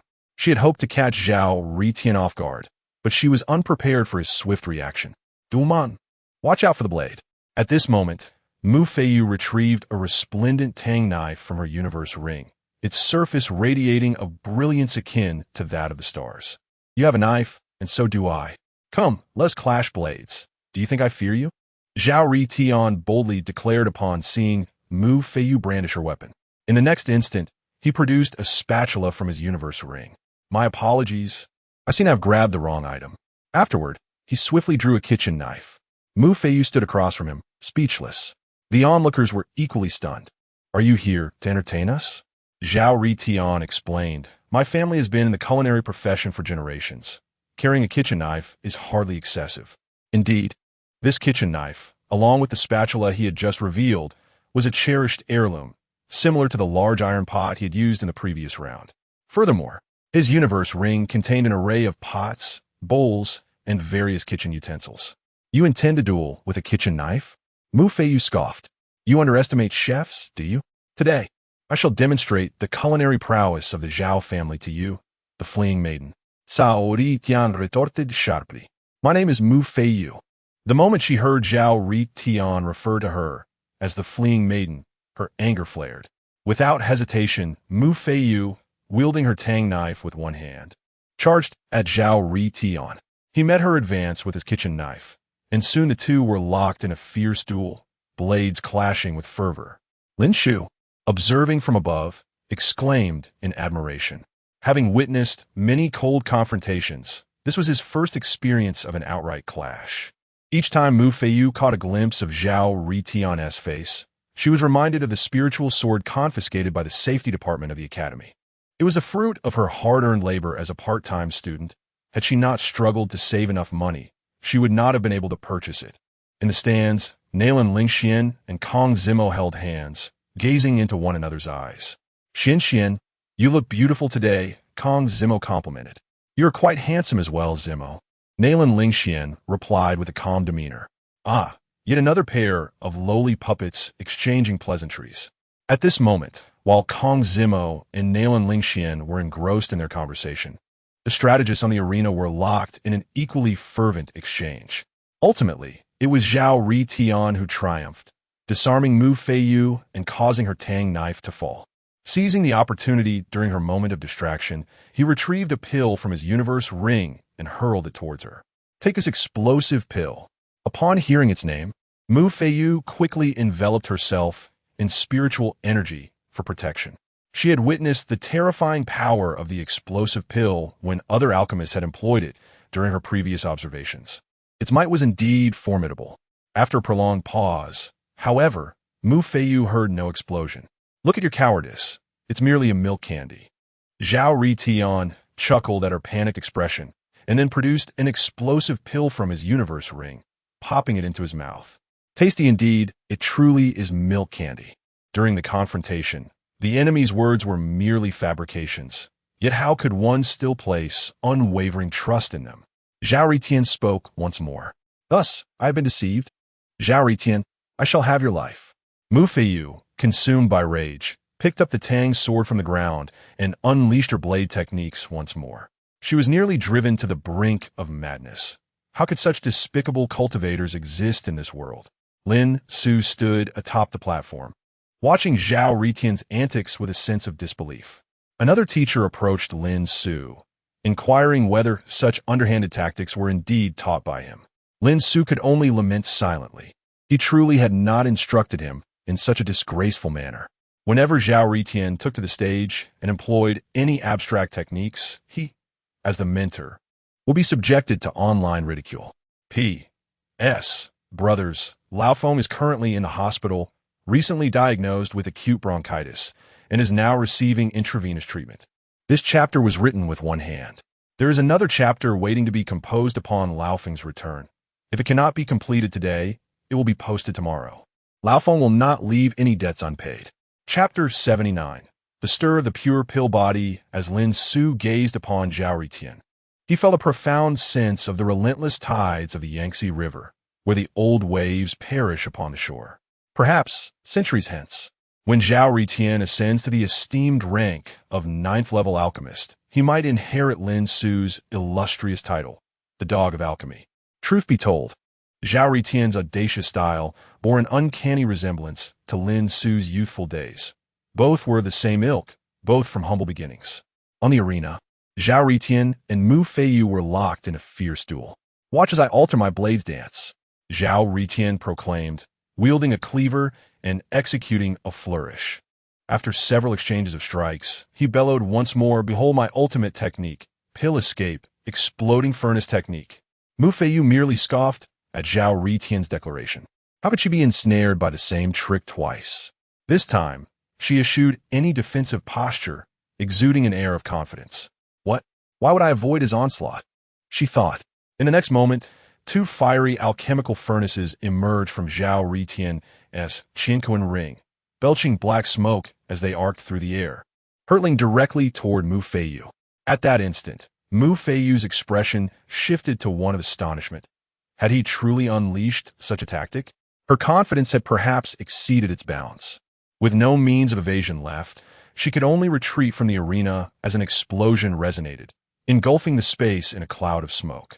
When the haze finally cleared, only shattered remnants of the furnaces remained, and Mu Feiyu's figure had vanished. In that final moment, she was not foolish enough to withstand the explosive force. She had leaped from the platform, thereby sealing her fate as eliminated. Below the stage, a disheveled Mu Feiyu glared at Zhao Ritian, her teeth clenched in frustration. That sly dog, I truly concede, she muttered. Although the explosion had not inflicted physical harm, the pervasive smoke had left her visage resembling that of a calico cat. Zhao Ritian stood atop the platform, a mocking smile gracing his lips as he quietly raised his left hand, forming an internationally recognized gesture. It was not an expression of apology, but rather a reminder that she still had much to learn. I warned you of the explosion.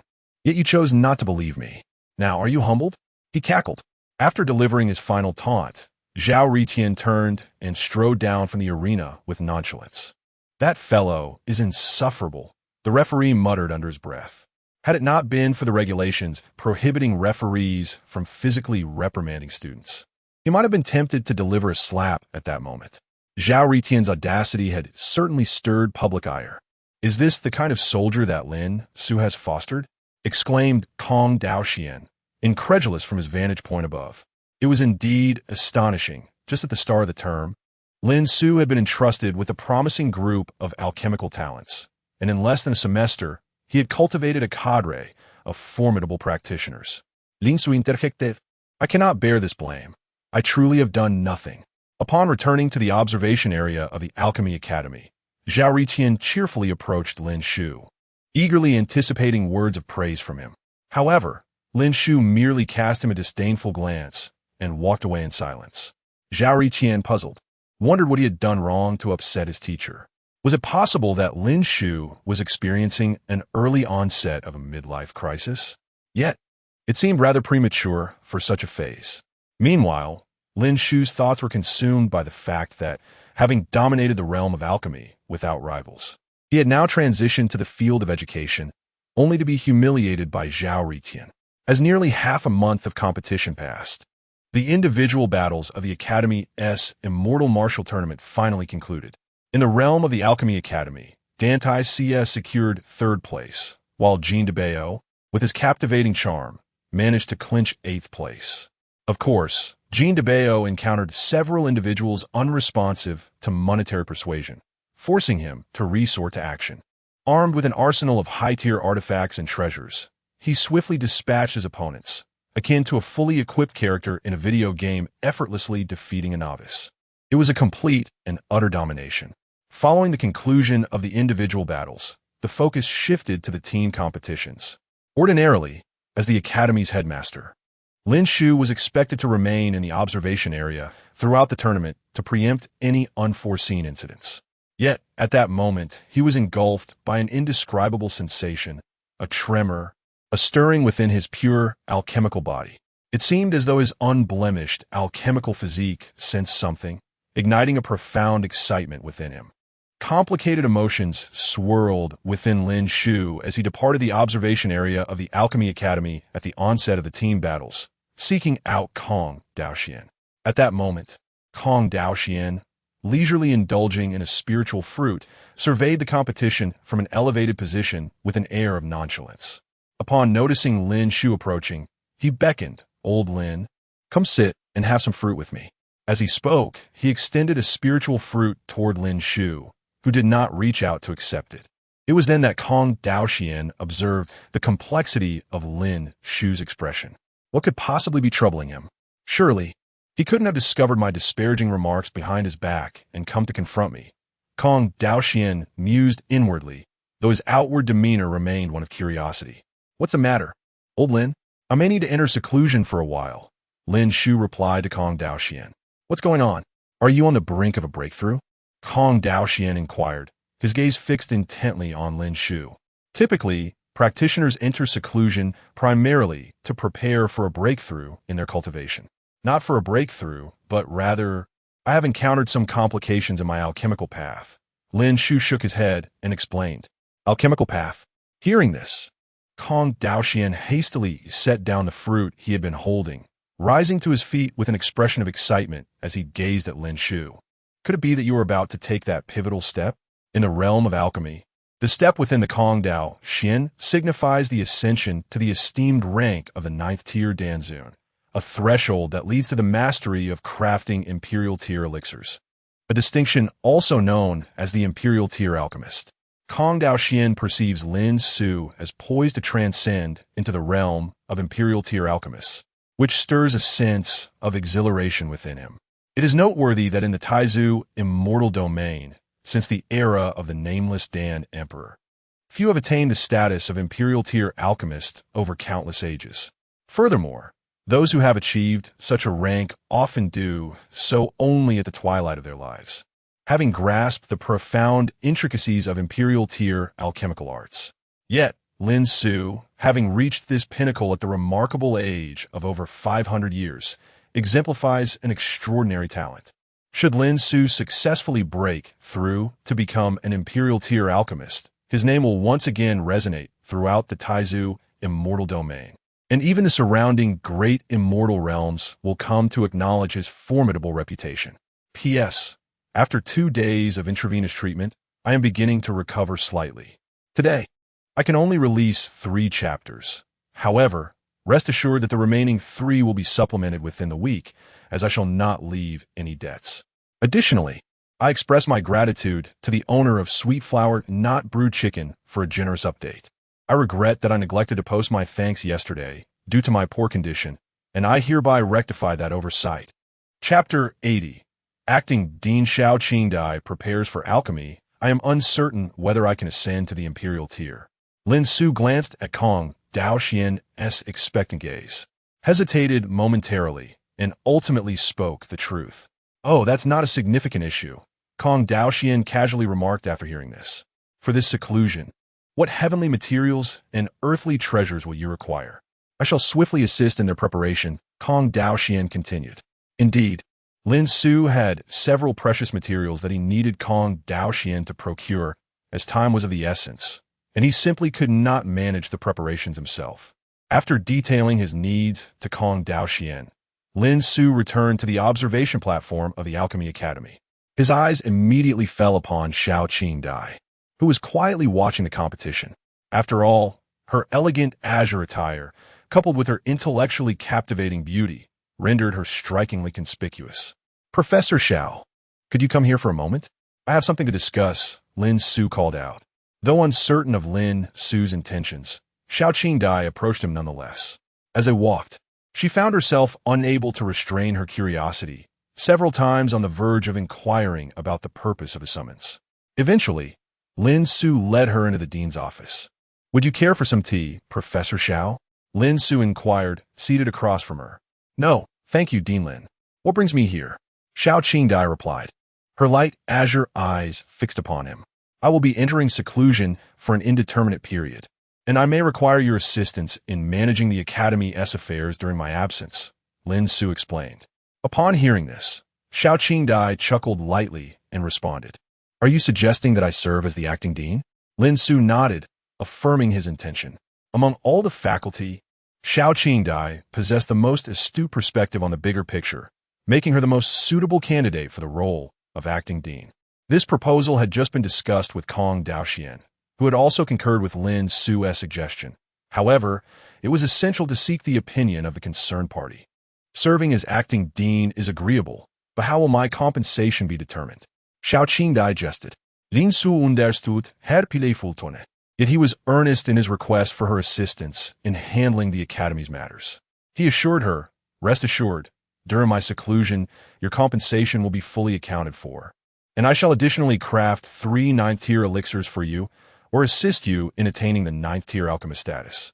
At Lin Xiu's words, Xiao Qingdai's smile faltered momentarily.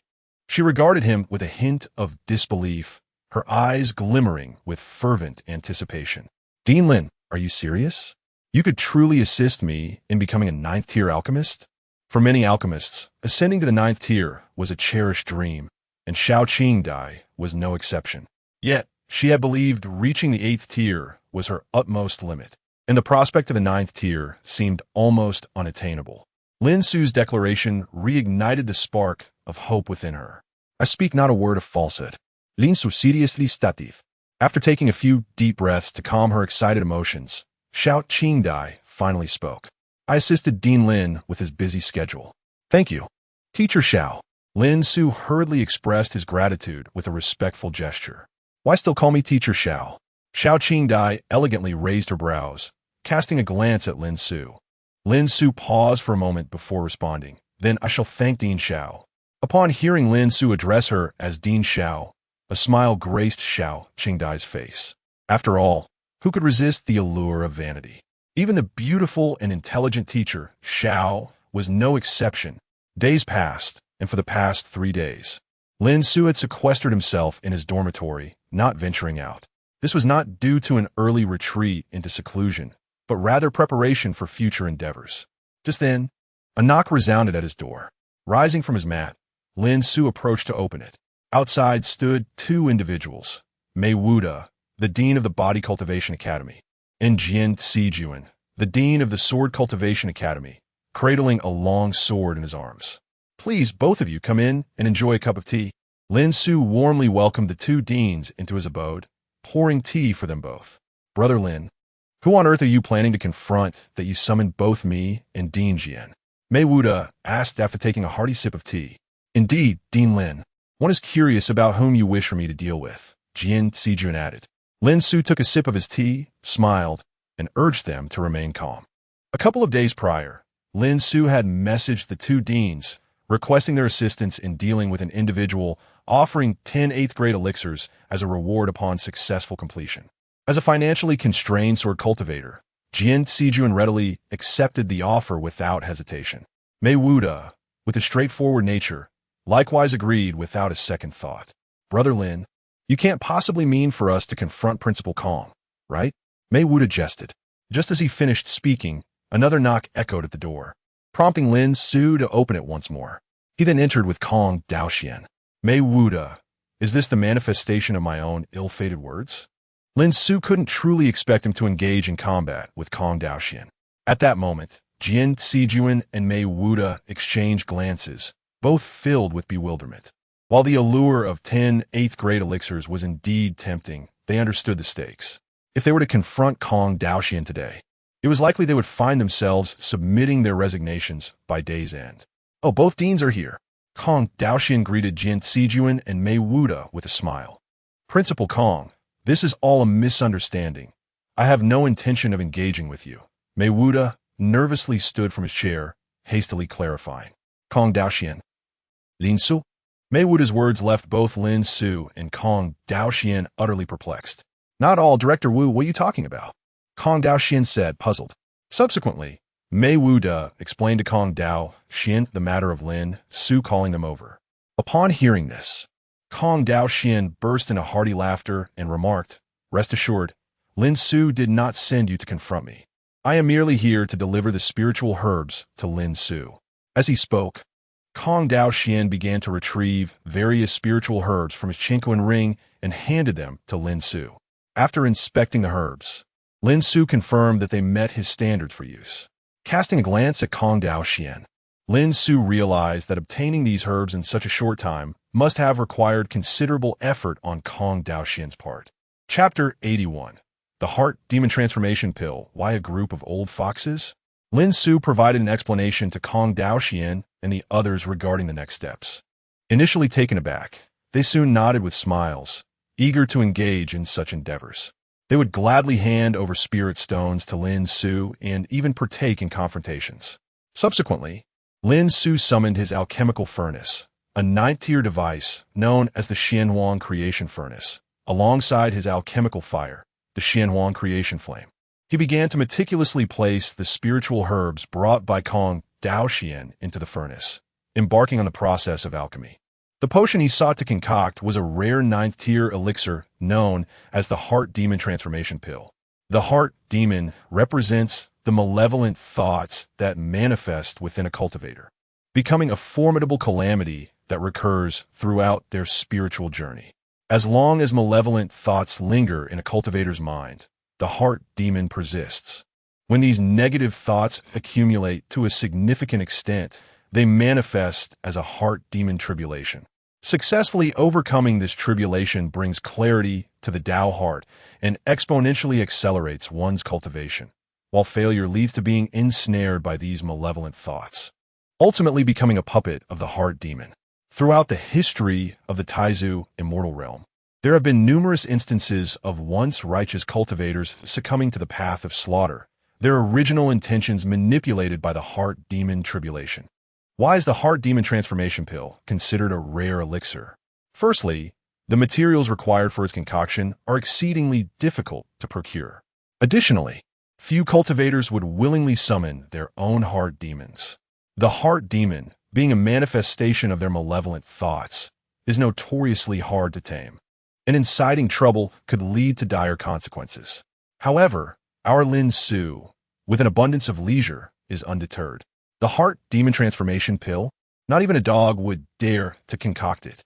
Lin Su's motivation for crafting the heart demon transformation pill stems from two primary reasons. Firstly, he has long harbored the desire to create a doppelganger, but has yet to find the opportunity to do so. In the realm of cultivation, the customary method for creating a doppelganger involves utilizing rare heavenly materials as a Dao embryo and subsequently splitting one's soul to imbue it into said Dao embryo, allowing it to grow into a doppelganger. Lin Su, however, refrained from this method for two reasons. Firstly, the heavenly materials required for crafting a Dao embryo are notoriously elusive. Secondly, the process of splitting one's soul is excruciatingly painful, and our Lin Su, being averse to pain, promptly dismissed this approach. Moreover, Lin Su was uncertain how long he would need to meditate, yet he could not allow his students' education to falter in his absence. At this juncture, an authoritative ninth-tier alchemist was necessary to instruct them. The process of recruiting a ninth-tier alchemist for the Creation Academy is lengthy and does not guarantee success. Thus, Lin Su decided to summon his heart demon using the heart demon transformation pill, allowing it to teach his students. After all, once materialized, the heart demon would inherit Lin Su's cultivation level, understanding of alchemy, and more, making it the most exemplary instructor in his absence. Regarding the heart demon, it is a manifestation of Lin Su's malevolent thoughts, inherently extreme in nature. What if Lin Su cannot subdue this inner turmoil? Do you think Lin Su summoned Kong Dao Xian and Mei Wuda for mere pleasantries? If he cannot tame the heart demon, then he shall overpower it. It is but a trivial task. As time progressed, Lin Su successfully concocted the heart demon transformation pill. The pill in Lin Su's hand radiated a vivid crimson hue, exuding an aura of wickedness. Esteemed ones, I shall commence, Lin Su declared solemnly to Kong Dao Xian and the others. They nodded gravely, their spirits invigorated. Subsequently, Lin Su settled onto his meditation mat and swallowed the heart demon transformation pill whole. He then began to reflect upon his past misdeeds, stirring the malevolent thoughts within him to hasten the emergence of the heart demon. At the age of 117, Lin Su had deceived a male cultivator practicing the path of ruthlessness into believing that a sterilization pill was a love-renouncing pill. At 230, he had sold a concoction of top-grade chili powder as a product to the elders of the Hahuan sect. As Lin Su reminisced about his past transgressions, he inadvertently chuckled. His ability to suppress laughter was commendable, only faltering when truly overwhelmed. After a considerable time, he perceived the sound of sinister, unrestrained laughter resonating in his mind. It was not the voice of the system. Lin Su understood that his heart demon was manifesting. At this moment, Lin Su closed his eyes, diligently guarding his mind against the influence of malevolent thoughts. Simultaneously, his shadow eerily shifted from his side to directly before him, morphing into a dark, ink-like mass. The next instant, ominous laughter echoed from his shadow. Ha ha ha! I shall finally be free. Oh, foolish, benevolent self, I will slay you and take your place in this world. Lin Su's true self represented goodness, while the heart demon embodied his wickedness, hence the emergence of the malevolent entity. Then, hands emerged from the pitch-black shadow, followed by arms. And soon half of the heart demon's form was revealed. At that moment, Lin Su slowly opened his eyes. Gazing at the heart demon, which bore an identical visage to his own, Lin Su greeted it with a smile. Greetings, heart demon. The heart demon, taken aback by Lin Su's audacity to acknowledge it, emitted a series of eerie chuckles. Lin Su swiftly retaliated with a resounding slap across the demon's face. What are you laughing at? Have you lost your mind? The heart demon was momentarily stunned. After all, it was supposed to be the one imposing fear. How could it begin with a slap? News of this humiliation would surely tarnish its reputation. You dare strike me? The heart demon seethed with rage, cursing vehemently. Just wait until I emerge. We shall see what I do to you. Foolish, benevolent self, you truly fail to grasp the gravity of the situation.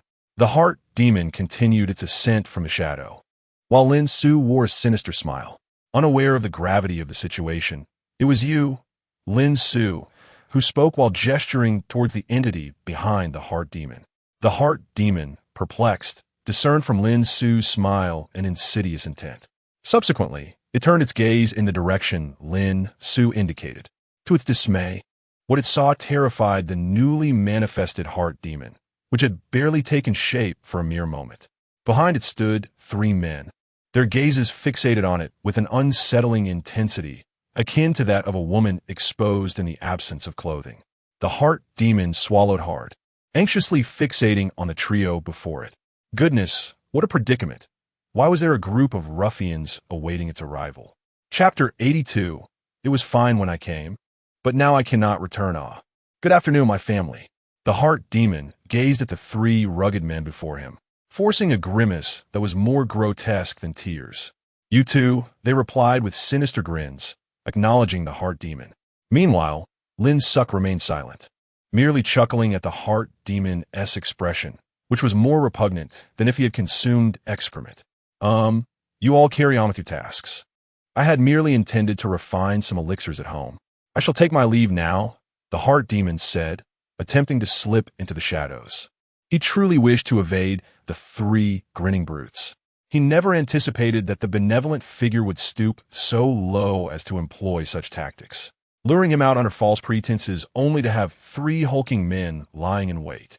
For a moment, he could not discern who was benevolent and who was malevolent. If he could just retreat into the shadows, he would find safety. Simultaneously, the heart demon silently vowed that henceforth, regardless of Lin Suk's methods to lure him out, he would not emerge again. Since you've come, do not leave just yet. Maywood suddenly grasped the heart demon's shoulder and whispered ominously in his ear. The words of Maywood echoed in the heart demon's mind like the whispers of a demon. With a sudden surge of strength, Maywood yanked the heart demon from the shadows, hurling him against the wall, where he became ensconced, unable to extricate himself. Kong Daoxian glanced at the cracks in the wall, contemplated for a moment, and then addressed Lin Suk. The Academy shall not reimburse you for the repairs. You shall bear the cost yourself. Lin Suk fell silent upon hearing Kong Daoxuan's words, but the matter was trivial. How much could it cost to mend a wall? The most pressing concern was subduing the heart demon. After being forcibly extracted from the shadows by Maywood, Lin Suk's shadow swiftly returned to normal. Witnessing this transformation, the heart demon within the wall hurriedly struggled to free himself, desperate to retreat into the shadows, his only hope of escape. Ultimately, he was a step too late. Lin Suk's shadow had fully restored, severing the last flicker of hope in the heart demon's heart. Alas, I wish to return home. The heart demon, in despair, knelt upon the ground, clawing at the earth, his voice a lament devoid of tears. It truly had been fine when he arrived, but now he found himself unable to return. The maniacal laughter that once echoed so fiercely now morphed into profound desolation. This incident served as a reminder to his companions. One should not be overly arrogant, for joy can swiftly turn to sorrow. For Lin Suk, even in the role of a servant, one must not be excessively boastful, lest they meet a grim fate. Having arrived, do not leave just yet. Kong Daoxian and the others loomed over the heart demon, their gazes fixed upon him. Transformed by calamity, the heart demon thought, what fear is there in battle? In that instant, he transformed his despair into resolve, rising from the ground with a fierce determination glimmering in his eyes as he faced the trio. Lin Suk pondered, is the heart demon truly this courageous, or is my own heart demon an anomaly?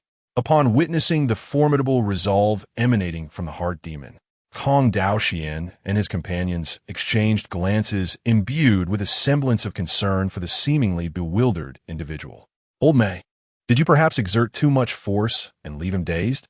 Kong Daoxian inquired of Maywood. I exerted no force at all, Maywood replied, feigning innocence. Is it too much to ask for some respect? The heart demon interjected, his voice tinged with exasperation, feeling neglected. Even the heart demon could hardly withstand such cold indifference. Oh, so you consider yourself quite brave, do you? Kong Daoxian remarked, raising an eyebrow in playful mockery. Of course, the heart demon is exceptionally courageous. The heart demon retorted with an air of pride. However, the next moment, the heart demon found his bravado waning as the formidable powers of Kong Daoxian and his companions were fully unveiled. Two at the late stage of tribulation, and Kong Daoxian himself at the pinnacle. When one is utterly speechless, laughter often ensues, and the assassin heart demon was no exception. This is absurd. Any passerby could easily subdue me, yet here I am, with Lin Su preparing not one, but three of them. The heart demon grumbled, glaring at Lin Su. You think I am truly at a disadvantage? How fortunate it would be to be a dog, he scoffed. Lin Su shrugged nonchalantly, replying, I have been a dog for many years. Encountering someone as unfazed as Lin Su was particularly disheartening. Ahem, Kong Daoxian coughed lightly, redirecting the heart demon's attention. Let's not say we are ganging up on you. I present you with two choices. The first option is for you to fight us three together. The second is for us to take turns dueling you one by one. What difference do those options make? You have no sense of martial ethics. The heart demon lamented, on the verge of tears. Since I have already been dubbed Mei Wuda, what need is there for ethics? Mei Wuda replied with a calm smile. Time is running out. Should you fail to make a choice, I shall choose for you, Kong Daoxian declared. You shall select one of us to face all three of us. As Kong Daoxian concluded his words, he beckoned Mei Wuda and Jian Sijuan to encircle the heart demon. The trio laughed maniacally, their fists cracking ominously. Did you not claim to be brave? Come forth and prove it, Mei Wuda shouted, thus commencing the chaotic melee. Stop! No, this cannot be. Help! Help! I'm falling apart. The heart demon cried out in a harrowing wail, more pitiful than a slaughtered pig. Lin Su, witnessing the spectacle, could not bear to look and covered his eyes, unable to endure the gruesome scene before him.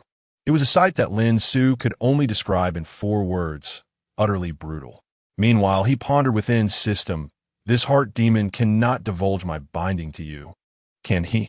Rest assured, host, this heart demon retains only the memories of its original form and is unaware of your existence within this system. Echoed the electronic voice of the system within Lin Su's mind. Upon hearing the system's clarification, Lin Su felt a wave of relief. The system, being his greatest secret, must remain concealed from all others. 2.5 hours later, Kong Daoxian and his companions, content with their exertions, withdrew, leaving behind a pitifully bruised heart demon, which occasionally twitched, a testament to its still lingering existence. One might ponder if Kong Daoxian and his companions felt no pangs of conscience for ganging up on such a wretched being. Yet, Principal Kong would pose a counterargument. Does the term heart demon not imply a connection to the demonic path? As practitioners of the righteous path, is it not reasonable for them to eradicate demons and uphold justice? What appears to be the bullying of a heart demon is, in truth, a righteous 3-on-1 confrontation. Observing the heart demon's plight, Lin Su couldn't help but feel a twinge of sympathy for it. P.S. My comrades, I have just finished class, and soon I must attend a fluid infusion. I will prepare to type with one hand to demonstrate my innocence. Chapter 83. Unconscionable Clauses? Treating the inner demon like a beast, I shall pose but a single question. Are you submissive now? Lin Su, bending slightly, gazed upon the wretchedly beaten inner demon and spoke. No, the inner demon replied feebly, meeting Lin Su's gaze. Still defiant, are we? Continue the assault. Lin Su rose to his full height and issued another command to Kong Daoxian and the others. Very well. Kong Daoxian responded with alacrity, executing a flying kick towards the inner demon. Beside him, Mei Wuda and Jian Sijuan stood in bewilderment, questioning when the genteel Principal Kong had become so combative. They could not fathom Kong Daoxian's current state of mind. For years, Lin Su had been a source of vexation for him, and Kong had long yearned to retaliate against this troublesome friend. Yet, the bonds of friendship and professional camaraderie had restrained him from acting. Now, with an inner demon that bore an uncanny resemblance to Lin Su, he could unleash his frustrations without reservation. If Kong Daoxian did not exert himself in this endeavor, it would be deemed impolite. He relentlessly kicked the inner demon, feeling his own resolve crystallize. What bliss! How exhilarating! As he shouted in triumph, he intensified his assault. Witnessing this, Mei Wuda and Jian Sijuan soon joined the fray. Lin Su, observing Kong Daoxian's fervor, could not shake the feeling that his friend was settling personal scores, though he lacked tangible proof. The most bewildered of all was the inner demon, who wished to plead for mercy, to declare his submission. Yet, before he could articulate his surrender, he was met with yet another blow. Is it truly such a perilous occupation to be an inner demon nowadays? After enduring over an hour of relentless torment, Lin Su finally commanded them to cease. Seizing the last moment, Kong Daoxian did not forget to deliver one final kick. Are you submissive now? Lin Su inquired once more. Yes, I submit. I have long since submitted. The inner demon managed to utter with his remaining strength, fearing that Lin Su might summon 3 burly men to continue the beating. For heaven's sake, this inner demon lacks any backbone, submitting so easily? Hearing the admission, Kong Daoxian's expression reflected a mix of disappointment and frustration as he delivered a slap to the inner demon. Yet, inwardly, he thought with clarity. His resolve was now unwavering. The inner demon quietly noted that the one named Kong Daoxian, the most familiar face, was the one who struck him the hardest. After the inner demon uttered his submission, Lin Su felt an extraordinary connection forming between them. As the inner demon and Lin Su were intrinsically linked, the inner demon's capitulation meant that Lin Su was now the dominant force, capable of controlling the inner demon at will. Any thought that crossed the inner demon's mind was instantly known to Lin Su. Continuing to address the inner demon by such a moniker seems rather unbefitting. Let us bestow upon you a name. Lin Su contemplated before speaking. I am Lin Su, and you shall be called Lin Ming. After a moment of reflection, he named the inner demon Lin Ming. Lin Ming it shall be, for the inner demon had accepted his fate. This name was certainly more dignified than any trivial appellations such as Dog Egg or Big Black. Do you understand why I have conjured you? Lin Su looked at Lin Ming and inquired. Lin Ming, in confusion, shook his head. Subsequently, Lin Su announced his intention to enter seclusion and informed Lin Ming that he would be teaching the students. After a moment of silence, Lin Ming hesitantly inquired whether there would be any remuneration for the classes. Lin Su regarded him with a smile and shook his head. Lin Ming thought to himself about his own foolishness for asking, realizing that in such a brief period he had already discerned Lin Su's nature. Truly, it was a disposition more servile than that of a dog. By the way, here's a contract. Please sign it, Lin Su said, retrieving a pre-prepared document from his storage ring and presenting it to Lin Ming. Upon reviewing the contract, Lin Ming was about to declare an outrageous imposition. But the moment he opened his mouth, he caught sight of Lin Su's sinister gaze. Ultimately, with tears of humiliation, Lin Ming signed his name. To prevent Lin Ming from uttering phrases like, "Why does this concern my inner demons?" Lin Su resolutely insisted that he also sign the words inner demons. It was a meticulous trap, effectively sealing all possible avenues of escape for Lin Ming. Under Lin Su's oppressive influence, Lin Ming was compelled to sign again, tears still glimmering in his eyes. One clause of the contract stated that all cultivation resources acquired by the inner demon would belong entirely to Lin Su, alongside dozens of similarly draconian stipulations. Indeed, Lin Ming felt that even laboring in the dark mines of the immortal realm would be preferable to this arrangement with Lin Su. Work diligently, and if you perform well, I shall grant you your freedom in 300 years, Lin Su said, satisfied as he stored the contract away. Upon hearing this, Lin Ming's eyes sparkled with hope. 300 years of good behavior for freedom. He was determined to strive earnestly. However, what Lin Ming failed to realize was that inscribed on the back of the contract were the words stating that the final interpretation rights belonged to Lin Su. Observing Lin Ming's excitement, Lin Su could not help but smile, inwardly thinking, "Oh, my Navi little Lin Ming, prepare to work under me for a lifetime." Lin Su assigned Lin Ming solely the responsibility of teaching the students, while the affairs of the Alchemy Academy would still be managed by Xiao Qingdai. With the signing of the contract, it meant Lin Ming could now be treated like a beast of burden. His presence filled the historical void of laborers in the Taizu immortal domain. Thereafter, Lin Su presented 10 8th-grade elixirs each to Mei Wuda and Jian Xijuan as compensation for their services. Lin Daoist, remember to call upon me next time there are matters of this nature, Jian Xijuan remarked from the doorway. I certainly will. I appreciate your efforts. And may you all travel safely, Lin Su replied with a smile as he bid farewell to the three. After Jian Xijuan and Mei Wuda took their leave, only Kong Daoxian remained, glancing at Lin Ming beside Lin Su with a sigh of resignation. The outlet I painstakingly found has vanished. Had I known such joy was so fleeting, I should have been harsher today. What will I do if I wish to confront Lin Su again in the future? After bidding farewell to the others, Lin Su led Lin Ming back into the house. Lin Su took out a 9th-tier alchemy furnace from the Chinkoan ring, along with an array of medicinal herbs. After placing them on the table, he turned to Lin Ming and said, "Come, showcase your skills." "What should I showcase?" Lin Ming asked, his expression one of bewilderment. "Display your alchemy techniques," Lin Su replied. "Do you not trust me?"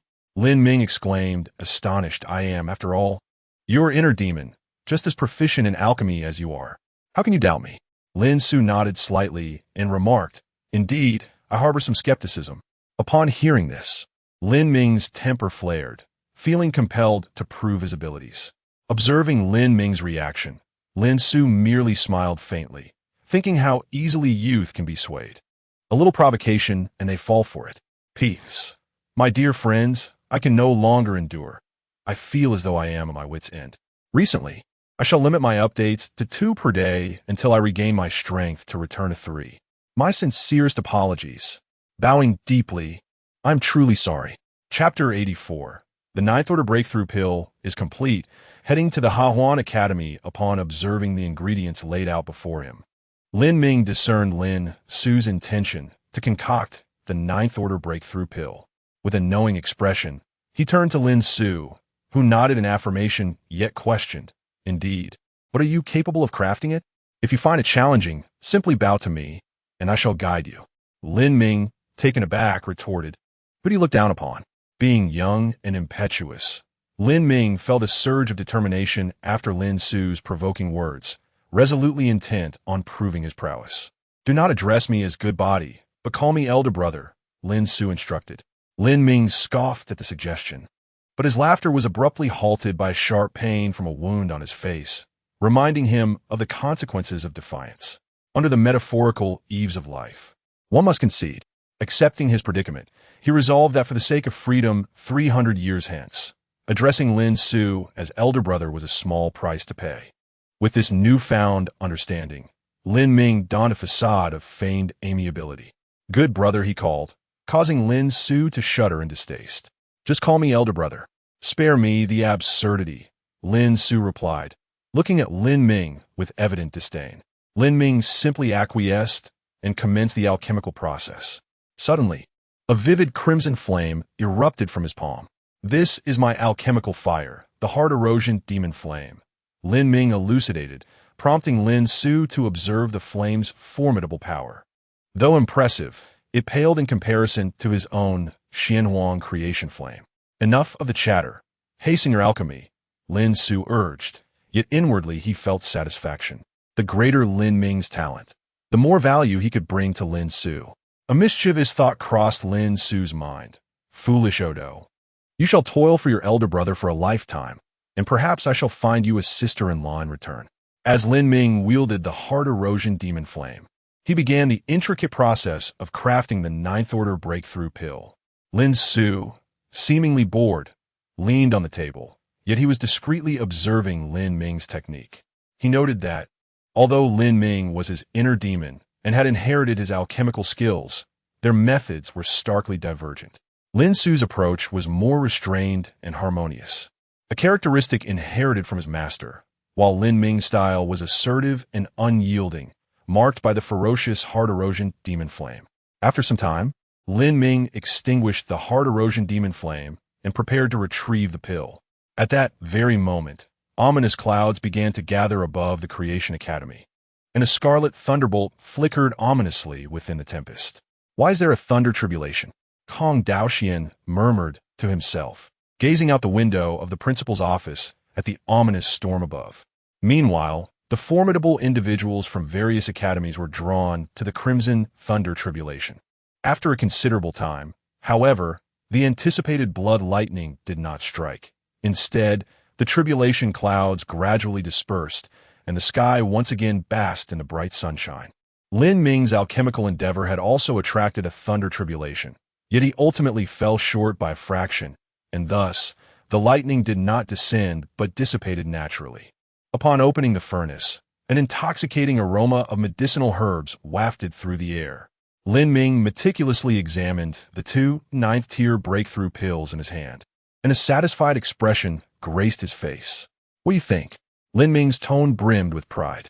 After receiving the two ninth-tier breakthrough pills, Lin Xiu carefully scrutinized them as well.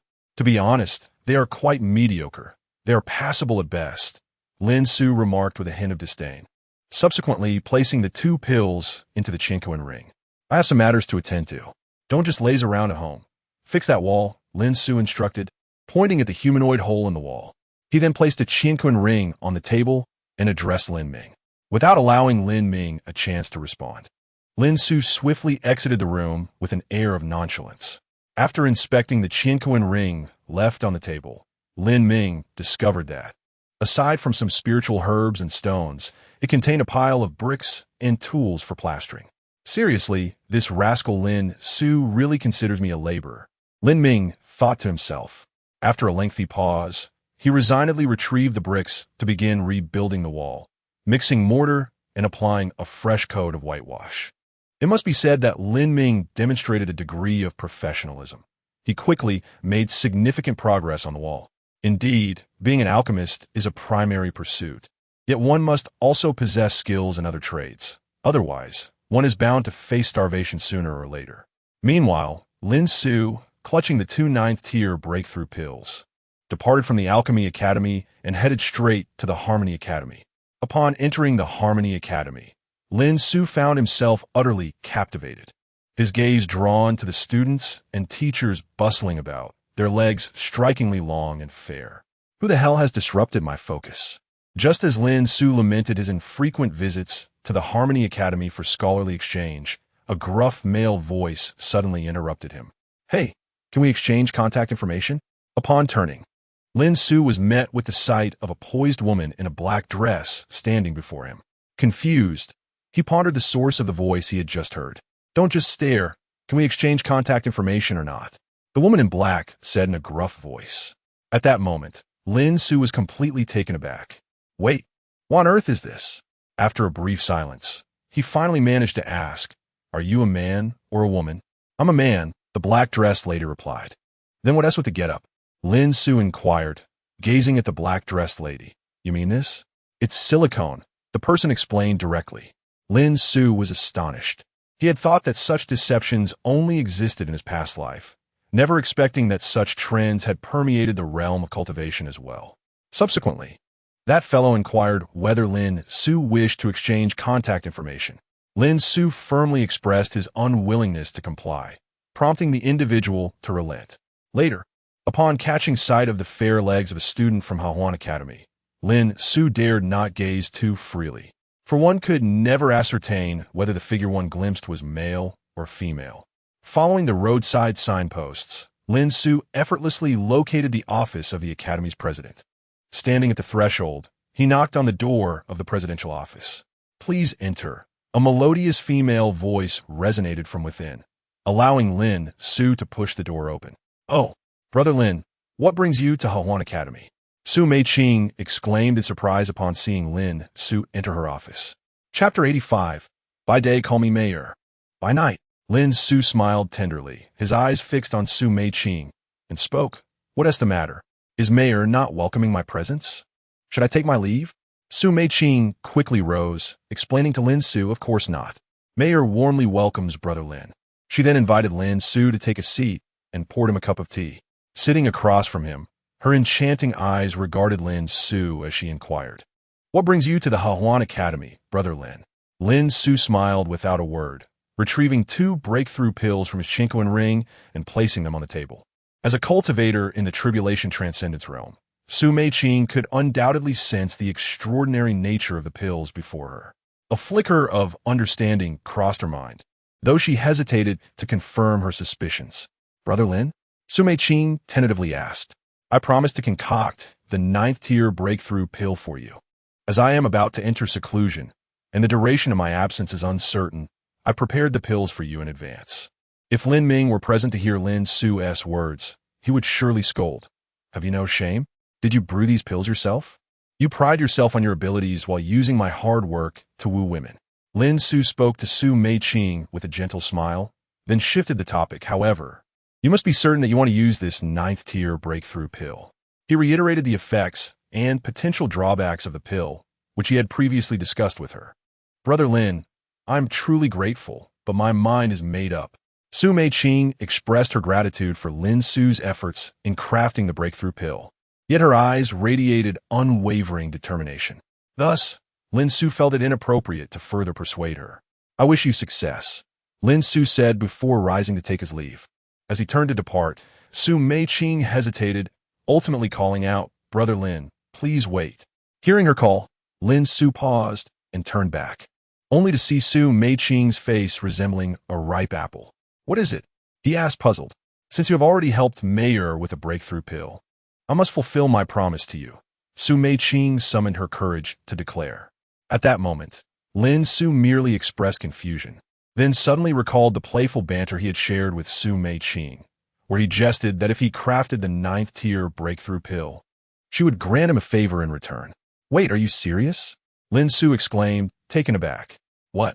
Is Brother Lin afraid or unable? Su Meiqing, still blushing, gazed at him with a teasing allure. Lin Su? How could she dare to utter such words? Wouldn't that bring her trouble? He felt compelled to teach her that one must not imply a man's inadequacy. Right here, Lin Su inquired, a sense of excitement coursing through him. No. How can this be happening here? Su Meiqing hastily shook her head and then continued, let us go to my room. Subsequently, she led Lin Xiu to her abode. Brother Lin, I will go take a shower first, Su Meiqing said, her face flushed with shyness. Shall we go together? Lin Xiu teased her instead. You're so annoying, she retorted as she stepped into the bathroom. The absence of a definitive rejection suggested consent. Lin Xiu smiled slightly and followed her into the bathroom. At that moment, both Su Meiqing and Lin Xiu felt a flutter of nervousness. Lin Xiu recalled her earlier words. During the day, she called him Brother Lin. But at night, it was indeed true. After thoroughly exhausting Su Meiqing, Lin Xiu embraced her tenderly.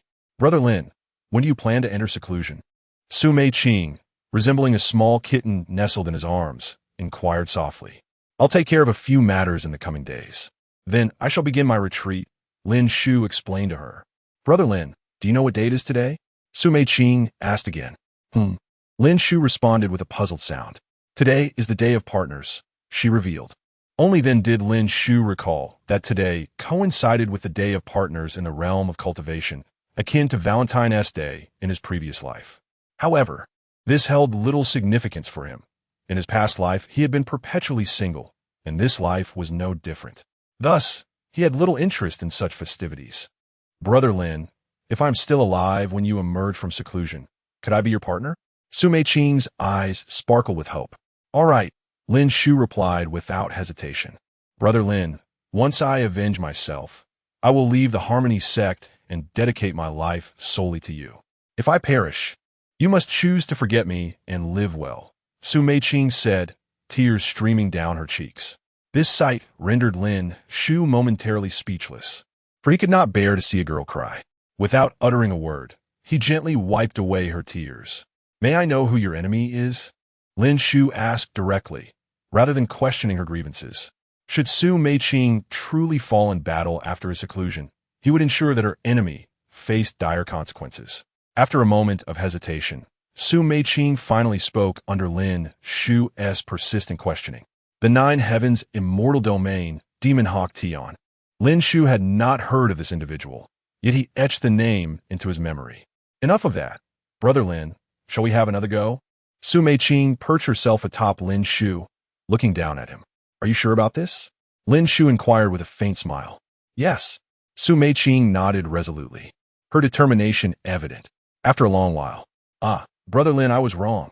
P.S. Alright, my friends, happy May 20th. Today marks the official confirmation of the true female lead's identity. But this story will certainly not be limited to just one heroine. Chapter 86. Did you give it to her? She insisted. After a night of tender moments with Su Meiqing, Lin Xiu returned to his staff dormitory. Upon opening the door, he discovered Lin Ming seated on a chair, gazing at him intently. Where have you been all night? Lin Ming inquired. I went out to handle some matters, Lin Xiu replied, attempting to sidestep the question. However, the curiosity sparked by Lin Ming's inquiry was hard to suppress. Come on, with which woman did you spend the night? Lin Ming, having caught a whiff of perfume lingering on Lin Xiu and noticing the unmistakable hickey on his neck, had already formed a rough guess. Are you interrogating me? Who's the elder brother here? Lin Xiu retorted, feeling a surge of irritation at Lin Ming's accusatory tone. It seemed Lin Ming had lost sight of their hierarchy, forgetting who held the position of authority. I'm just asking out of curiosity. Lin Ming quickly shifted to a more conciliatory tone, realizing the importance of placating Lin Xiu for the excitement that lay 300 years in the future. That is more like it, Lin Xiu responded, his mood lifting slightly. I was with Su Meiqing last night. Did you give it to her? Lin Ming inquired, sensing some disarray in Lin Xiu's demeanor. She insisted. Lin Xiu replied, clarifying that it was indeed Su Meiqing who had taken the initiative. Well, if she wanted it, why not just give it to her? Lin Ming remarked, exasperated. He thought Lin Xiu should be more straightforward about his desires. Oh, and there's something else. Lin Ming continued, shifting the subject. This afternoon, I'll be teaching in your place. Should I adopt your identity for the students or stick to my current one? Just speak honestly, Lin Xiu suggested after a moment of contemplation. Lin Ming nodded in understanding. Although Lin Xiu and Lin Ming shared identical appearances, their temperaments diverged significantly. Lin Xiu exuded a certain brashness, provoking a desire in others to reprimand him, while Lin Ming emanated a chilling aura, his subtly reddish eyes enhancing his enigmatic allure. In the afternoon, Lin Ming took Lin Xiu's place in the classroom. A quarter of an hour into the lesson at the Xiandan Pavilion, Lin Ming strolled leisurely into the classroom. Teacher, you're late again, Dan Xiu, seated in the front row, chided him. Lin Ming merely cast a cold glance at her, remaining silent. Dan Xiu felt a chill run down her spine from his gaze. Sensing something unusual about today, as instructor. What new antics is Teacher Lin up to this time? Allow me to introduce myself. I am Lin Ming. Though I bear a striking resemblance to your director Lin Xiu, I am merely his manifestation of inner turmoil. Due to Dean Lin's retreat, the alchemy class will be conducted by me during this period. After writing his name on the blackboard, Lin Ming surveyed the room from the podium and began his self-introduction. The embodiment of inner demons. No wonder he feels different from Teacher Lin, muttered Dan Xiu to herself. You may also call me Teacher Lin. I shall impart knowledge and wisdom to you. However, I must warn you, I do not possess the same amiable temperament as Lin Xiu. As an embodiment of malevolence, it was indeed peculiar for Lin Ming to exhibit any semblance of good nature. His ability to address the students in such a calm manner was largely due to Lin Xiu's prior admonitions. Today, I will teach you how to concoct the third-tier demonic pill, Blood Fiend Pill. Lin Ming's words echoed in the ears of the students, leaving them in a state of bewilderment. The students collectively thought, are you seriously teaching us to concoct demonic pills, Teacher Lin? Are you attempting to cultivate us into demonic practitioners? One student proficient in both alchemy and demonic arts bore an expression of sheer excitement. Hooray! Concocting demonic pills is splendid. Lin Ming paid no heed to the students' reactions. He simply snapped his fingers, summoning a crimson flame into his palm. Allow me to demonstrate the method for creating the Blood Fiend Pill. Just as he finished speaking, a figure rose abruptly from the seats below. The individual executed a swift maneuver and appeared directly before Lin Ming. Before Lin Ming could react, the student delivered a resounding slap to his face. Lin Ming, the audacity of that student to strike the teacher in class. Did he truly believe that Lin Ming, as an embodiment of inner demons, lacked temper? Just as Lin Ming prepared to retaliate, he discovered Kong Dao Xian standing before him with a furious expression. Principal Kong, what brings you here? Lin Ming felt a profound impression of Kong Dao Xian, as he had once endured the brunt of his harsh discipline. If it weren't for Lin Xiu warning me that you might impart bizarre teachings to the students, I would not have taken it upon myself to monitor your class. Thankfully, I am here. Otherwise, I would have unwittingly nurtured a horde of demonic practitioners. As Kong Daoxian spoke, he unleashed a flurry of strikes upon Lin Ming. Initially, the students at the Alchemy Academy were bright prospects, but under Lin Xiu's guidance, they had begun to stray from their paths. Kong Daoxian could tolerate this to a degree, but he could not allow the students to be led astray into becoming demonic practitioners. This was something he could not bear. The Blood Fiend pill and similar demonic concoctions were too malevolent. They had been stricken from the curriculum of the Academy of Creation. Under no circumstances could these subjects be taught, not even within the realms of the Demonic Cultivation Academy or the Evil Cultivation Academy. The demonic and evil studies at the Academy of Creation differ from traditional demonic practices, as they do not impart excessive traditional knowledge during instruction. This aligns with the ethos of the Human Alliance, aimed at nurturing a new generation of demonic and evil practitioners. Could you impart a modicum of positive and uplifting knowledge to the students? Kong Daoxian exclaimed loudly while delivering a series of strikes to Lin Ming. Yet, unbeknownst to others, Kong Daoxian found immense pleasure in this act, as each slap landed upon the visage strikingly similar to that of Lin Xiu, with the latter unable to retaliate. The clarity of his intentions was astonishingly transparent. Ultimately, after Lin Ming assured him that he would refrain from teaching anything gruesome or brutal, Kong Daoxian ceased his assault. That is more like it. As a teacher, your every word and action is under the watchful eyes of your students. He admonished Lin Ming while straightening his attire with earnestness. Very well, Teacher Lin Ming, I shall not further impede your class. However, do bear in mind that I will conduct unannounced inspections. Remember, the content of your teachings must embody positivity and optimism. Kong Daoxian reiterated as he departed from the classroom. Chapter 87. Commencing seclusion in the secret realm of elixirs should the principal discover that you have imparted such absurd teachings. I would be compelled to administer a light slap to you. Upon concluding his statement, Kong Daoxian joyfully departed. How could he not feel elated?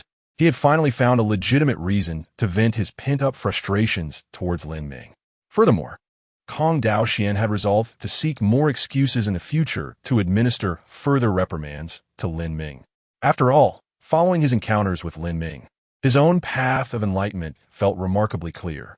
At this moment, Lin Ming found himself at a loss, nearly brought to tears. He was merely a heart demon tasked with disseminating positive, uplifting knowledge. What would become of his identity should word of this spread? Classmates, today we shall learn about the third-grade spiritual recovery pill. Lin Ming sighed deeply, resigning himself to his fate, and decided to teach the lesson as instructed. Meanwhile, in another part of the realm, Lin Xiu was encircled by an array of isolation and spirit-gathering formations within his chamber. He was preparing to enter seclusion, determined to shield himself from external disturbances by employing the isolation array.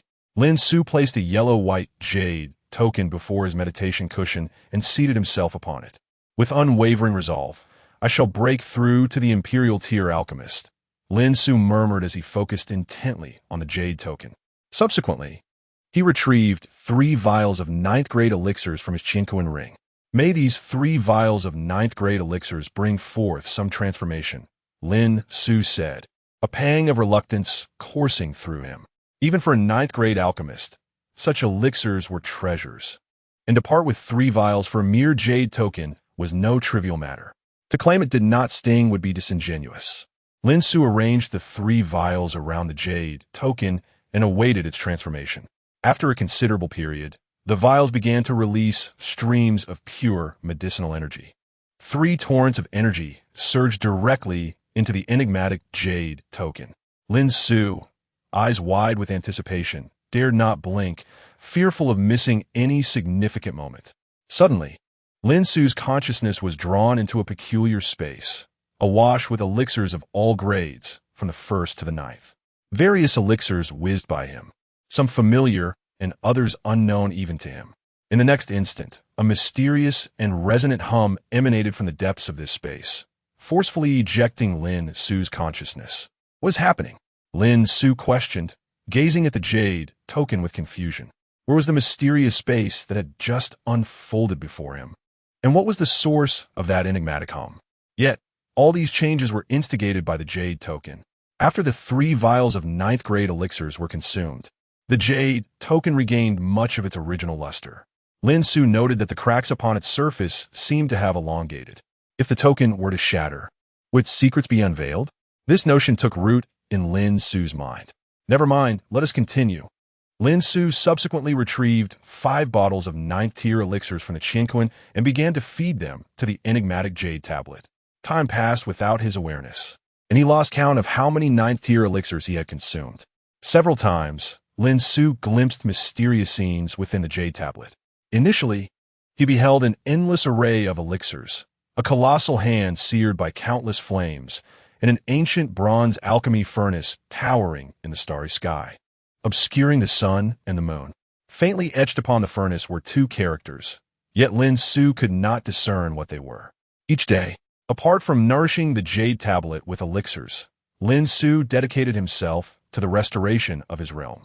When fatigue set in during his cultivation, he would activate the one-click training mode and engage in friendly matches with Su Meiqing in his dreams. Occasionally, however, he would be matched with by Duoshuang instead. Lin Xiu felt a genuine attraction to the aloof female alchemist. Eventually, he noticed that he could no longer match with Su Meiqing, only with Bai Duoshuang. Lin Xiu inquired with the system about this situation, which merely informed him that Su Meiqing was no longer within the service area. Surely, Su Meiqing could not have quit the network? With no other recourse, Lin Xiu devoted himself wholeheartedly to duo matches with Bai Duoshuang. Each time, she cooperated impeccably, yet afterward, her expression resembled that of someone intent on murder. Lin Xiu found himself in a quandary. Had they not been told that a day of marriage equated to 100 days of kindness? After numerous attempts, why did Bai Duoshuang still regard him with such animosity? Meanwhile, Lin Ming resided in an adjacent empty dormitory to Lin Xiu. Today, after finishing a class for his students, he returned to his dormitory to rest, only to be suddenly struck by an unusual sensation. Not only Lin Ming felt this, but Lin Xiu, in his secluded cultivation, also experienced the same phenomenon.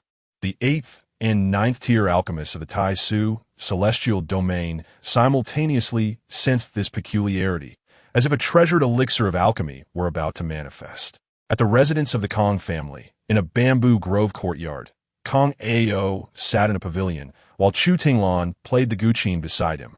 Suddenly, her fingers paused mid-play. As an imperial alchemy spirit, she too could feel this aura. Husband, Chu Tinglan gazed at Kong Ao and spoke. The alchemy ruins are about to emerge. Kong Ao smiled gently at her and replied, Indeed. From the depths of the starry sky, an ancient bronze alchemy furnace sped forth. This bronze furnace blotted out the sun and the moon, bearing marks of time that exuded an ethereal resonance. Upon reaching the void beyond the eastern expanse of the Tai Su celestial domain, it came to a halt, standing silently in place. What on earth is this?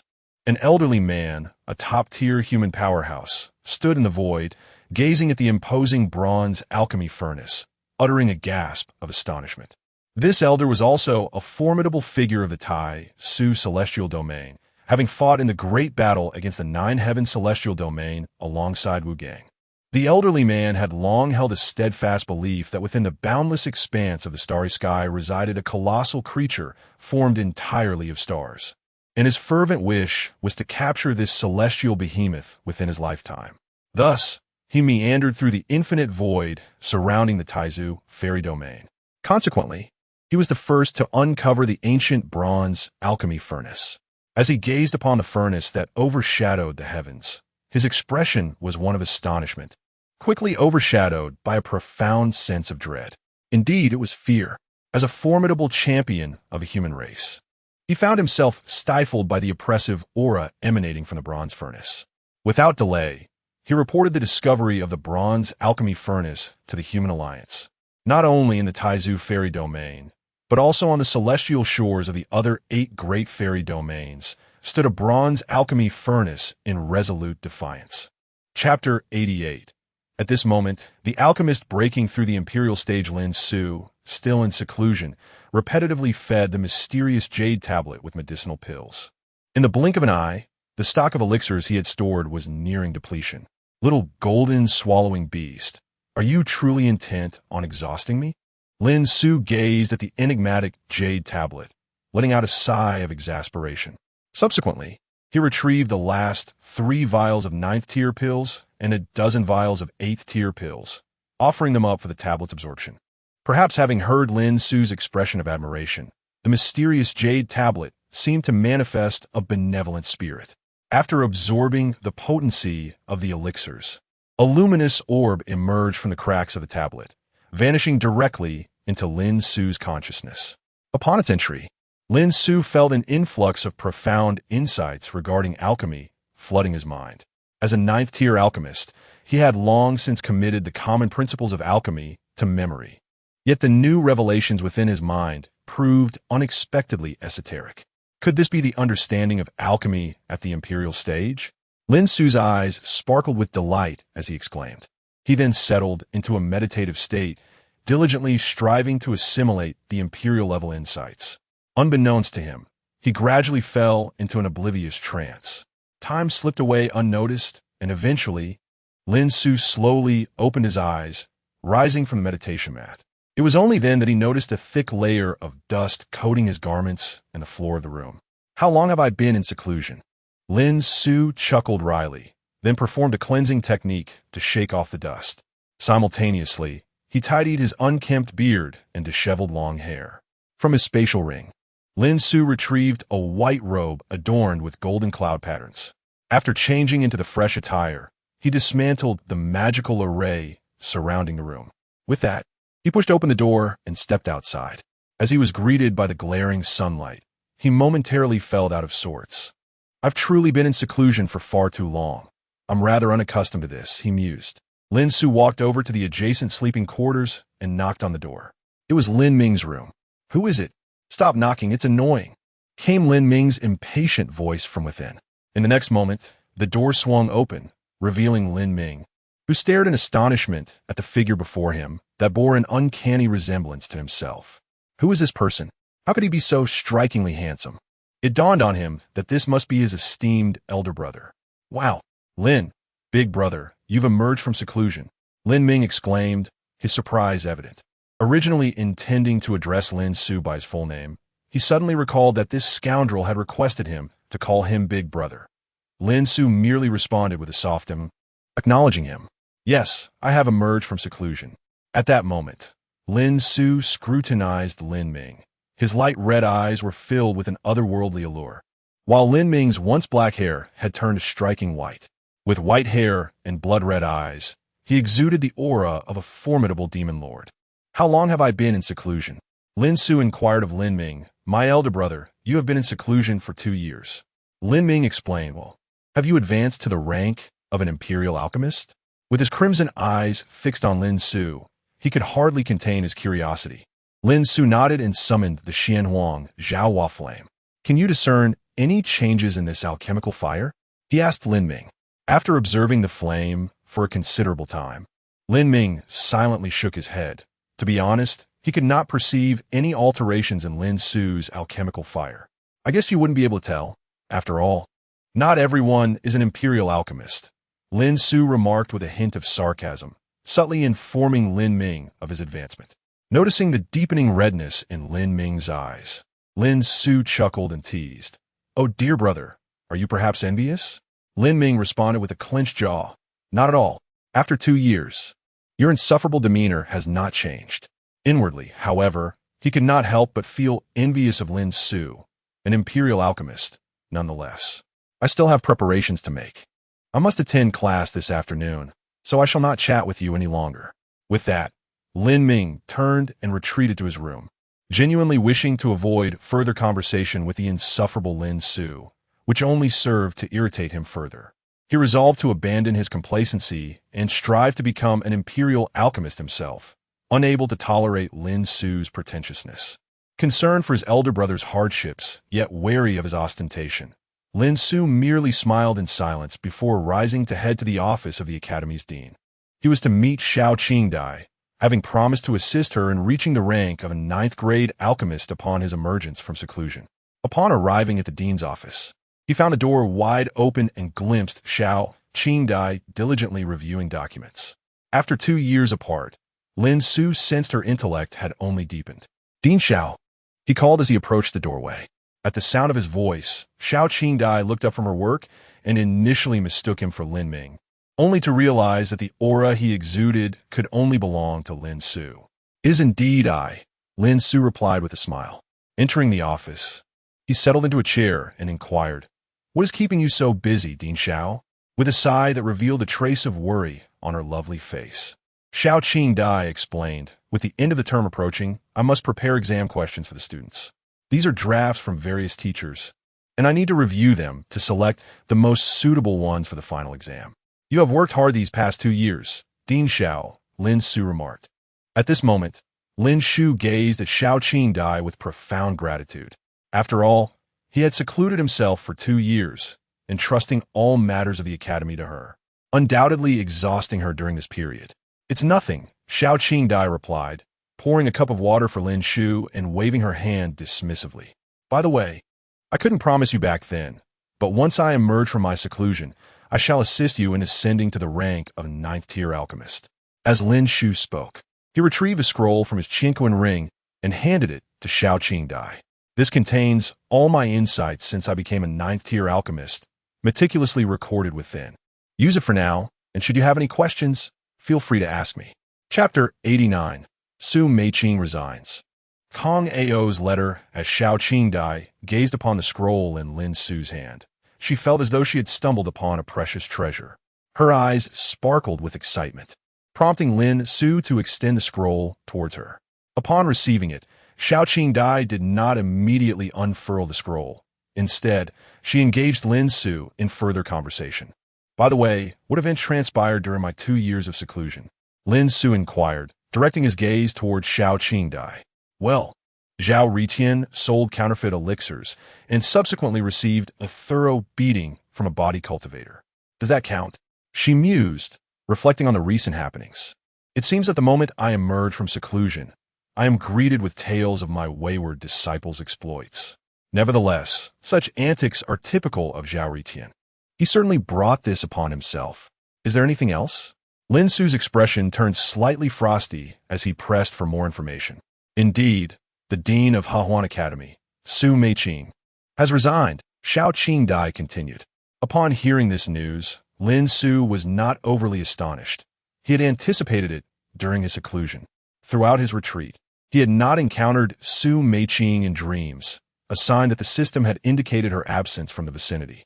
It became evident to him that Su Meiqing must be heading to the Jiuxiao immortal domain to seek vengeance against someone named Mo Xiaotian. In his heart, Lin Su silently prayed for her safety. After conversing with Xiao Qingdai for a while longer, Lin Su departed from the Alchemy Academy, seeking out Kong Daoxian instead. His intention was not to inquire about the reasons behind Su Meiqing's resignation. Instead, during their light-hearted exchange, he had learned of a massive alchemical furnace that had emerged in the void of the Taisu immortal domain. From Xiao Qingdai's description, Lin Su perceived striking similarities between this furnace and what he had glimpsed through the mysterious jade tablet during his seclusion. As the principal of the academy and one of the foremost powerful figures within the human race, Kong Daoxian would undoubtedly possess more information regarding this colossal alchemical furnace. Old Kong, open the door, it's me," Lin Su called out as he arrived at the principal's office, knocking on the door. Upon hearing the commotion, Kong Daoxian immediately deduced the identity of the visitor. "It must be that rascal Lin Su. The moment I hear his voice, my Dao heart becomes muddled." Once the door was opened, Lin Su strode into the principal's office and took a seat in an empty chair, behaving as though he were returning to his own home without a hint of formality. "How goes it? Have you broken through to become an imperial-level alchemist?" Kong Daoxian remarked, observing Lin Su's self-satisfied demeanor, which led him to suspect that Lin Su had indeed achieved a significant breakthrough. "Of course, you ought to consider who I am," Lin Su replied with a smirk before swiftly changing the subject. "But let us not dwell on that. I have important matters to discuss with you." "What is it?" Kong Daoxian asked. I have heard that a bronze alchemical furnace has appeared in the void of the Taisu immortal domain. Could you elaborate on this? Lin Xiu inquired. You seem to be quite informed. Kong Daoxian promptly began recounting the tale of the bronze Dan furnace to Lin Xiu. This bronze Dan furnace appeared approximately 4 months into Lin Xiu's seclusion and has since stood silently in the void. The human faction dispatched cultivators to investigate, yet they uncovered no valuable information. The furnace is protected by a formation exceeding the 9th tier, which they are utterly unable to decipher, rendering them incapable of discovering its internal secrets. Aside from the Taisu immortal domain, the other 8 great immortal domains have also witnessed the emergence of similar colossal Dan furnaces. This is all I know. From your perspective, what significance might this immense furnace hold? After finishing, Kong Daoxian turned his gaze towards Lin Xiu, eagerly anticipating his insights. If I am not mistaken, that object is likely the Dan ruins, though it has yet to be activated. After Lin Xiu articulated his thoughts, Kong Daoxian nodded in agreement, stating, We have perused countless ancient texts and unanimously concluded that the Dan ruins have re-emerged. At that moment, a feminine voice suddenly echoed in Lin Xiu's ear. There lies a great terror within the Dan ruins. Do not approach, do not approach. The voice bore a striking resemblance to that of Bai Duo Xuan. Lin Xiu was momentarily taken aback. It was only when Kong Daoxian called out to him several times that he regained his composure. What is it? Why the sudden daze? Kong Daoxian inquired with a hint of concern. Old Kong, did you hear a woman's voice? Lin Xiu looked at Kong Daoxian and asked. A woman's voice? Kong Daoxian shook his head in confusion. The office was occupied solely by the 2 men. So where could a woman's voice possibly come from? Suddenly, Kong Daoxian broke into an odd smile and teased. You're not thinking of Su Meiqing, are you? Don't say such things. Lin Xiu's face flushed with embarrassment as he hastily defended himself. TSK, what's the matter? We are all mature cultivators here. Kong Daoxian chuckled, then seemed to recall something. Look at my memory. As he spoke, he retrieved a sound recording stone and an unopened letter from his Chinkoan ring. This sound recording stone was entrusted to me by Dean Su Meiqing before her departure, to be delivered to you upon your emergence. The letter is from a cultivator named Kong Ao of the Kong family, asking me to pass it on to you. Upon hearing Kong Daoxian's words, Lin Xiu reached out to accept the sound recording stone and the letter. The sound recording stone functions similarly to the image recording stone, except one captures sound while the other captures images. After channeling his spiritual energy into the sound recording stone, Lin Xiu heard Su Meiqing's voice. Brother Lin, by the time you hear my voice, Mei should have embarked on the path of vengeance. I wonder if Brother Lin has advanced to the level of an imperial-grade alchemist after your seclusion. Unfortunately, Mei will not be able to witness your emergence in person. This journey of revenge is fraught with challenges, and I cannot foresee the final outcome. If I succeed, I shall forever remain by Brother Lin's side. Should I perish, Brother Lin must continue to live well. Su Meiqing's message lingered in the air. After absorbing Su Meiqing's words, Lin Su's emotions became a tumultuous sea, and after a prolonged silence, he merely let out a profound sigh. Are you all right, old Lin? Kong Daoxian stood beside Lin Su.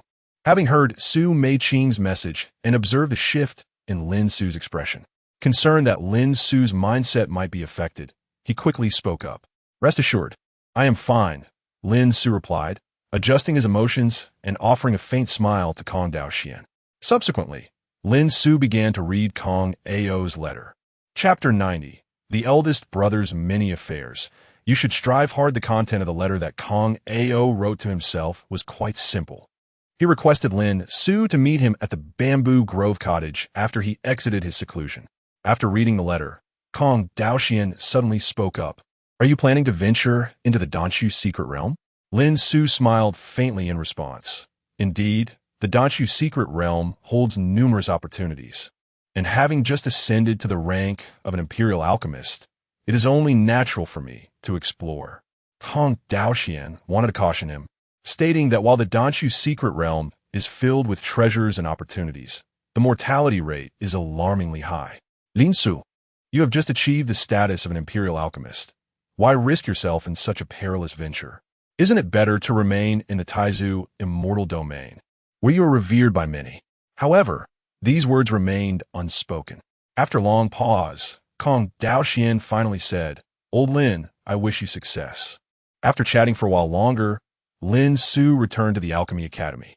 As for seeking out Kong Ao, he could afford to wait another day. After such a long period of seclusion, he was eager to see his beloved students again. As Lin Su walked outside the Xianan Hall, he peered through the windows and saw Lin Ming teaching the students, nodding slightly in approval. It was evident that over the past 2 years, Lin Ming had bonded well with the students. Inside the Xianan Hall, Lin Ming asked, "All right, has everyone remembered what I just taught?" "Yes," the students replied in unison. At that moment, Lin Ming inadvertently noticed Lin Su standing outside the door. "By the way, as we near the end of the class, I have brought an old friend for you all," he announced suddenly. Before the students could comprehend the significance of his words, Lin Ming dashed down from the podium and opened the classroom door. "Come on out, my dear." Outside, Lin Su was watching Zhao Ritian, who was blissfully asleep during the lesson, wishing he could rush in and give him a wake-up call. Just then, he was seized by a pair of large hands and pulled directly into the classroom. "Lin Su?" Before he could react to what had occurred, he found himself inside the classroom. "Everyone, please give a warm welcome to teacher Lin Su," Lin Ming exclaimed, immediately leading the applause. Lin Su glanced at Lin Ming and then at the students, smiling as he greeted them. "It's been a while, students. Did you miss your teacher?" Upon seeing Lin Su's return, the students erupted in excitement. "We did." Thunderous applause accompanied by cheers startled the half-asleep Zhao Ritian in the last row awake. "What's going on?" Zhao Ritian exclaimed, looking at the 2 Lin Ming teachers at the podium, muttering to himself, "I must be sleep-deprived to be seeing double. Never mind. I'll just go back to sleep." With that, Zhao Ritian slumped back onto his desk and resumed his slumber. The scene resembled you dozing off in class. This moment was fortuitously witnessed by Lin Su, who could not help but silently curse that little rascal Zhao Ritian. With a smile, Lin Su gestured for the students to quiet down. Once the students settled, Lin Su swiftly descended from the podium and approached Zhao Ritian, who was drooling in his slumber. A surge of pent-up frustration ignited within him. "Wake up and stop your slumber." Lin Su delivered a sharp slap, causing Zhao Ritian to yelp in pain as he scrambled to his feet. "Ouch, that hurts!" Zhao Ritian exclaimed, clutching his head. "It doesn't hurt. It's merely a nightmare." Lin Su consoled him before turning back to the podium. Zhao Ritian, rubbing his forehead, muttered to himself, "Was it really a dream? Why does this dream come with such intense pain?" His roommates, witnessing the spectacle, stifled their laughter behind their hands. Upon returning to the podium, Lin Su addressed the class. "It's been 2 years since we last met. I trust you have not grown lax in your studies. How have you adjusted to teacher Lin Ming's lessons?" Lin Su reflected nostalgically as he spoke to the students, noting how swiftly time had passed. "All right, it's time to prepare for the next class." With the class concluded, only Lin Su and Lin Ming remained in the Xianan Hall. Brother, since you've emerged from seclusion, does that mean I no longer need to attend class?" Lin Ming queried cautiously, standing beside Lin Su. Lin Su regarded him with an enigmatic expression before smiling and responding, "What is this? Do you not enjoy these students? Or is it teaching that you find unappealing?" Lin Ming hesitated. "To be honest, these students are indeed talented and articulate. I quite enjoy being their teacher and cherish this profession. However, as the saying goes, what can one do with a monthly salary of 3,000? Besides, I am merely a laborer here, teaching daily without any remuneration. Why would I willingly work for free every day? That is not it. Mainly, you are their teacher, so how could I presume to take your place?" Lin Ming continued, attempting to flatter Lin Su. However, Lin Su was not swayed by his flattery. He gently patted Lin Ming on the shoulder and said, "We are brothers. Why fuss over such trivialities? Just do your job well. A brother has many affairs. You ought to encourage him." Upon hearing Lin Su's grandiose words, Lin Ming couldn't help but twitch his mouth. The dream painted was indeed enticing, yet the salary remained non-existent. "Brother, what other matters do you have to attend to?" Lin Ming inquired, focusing on the crux of the conversation.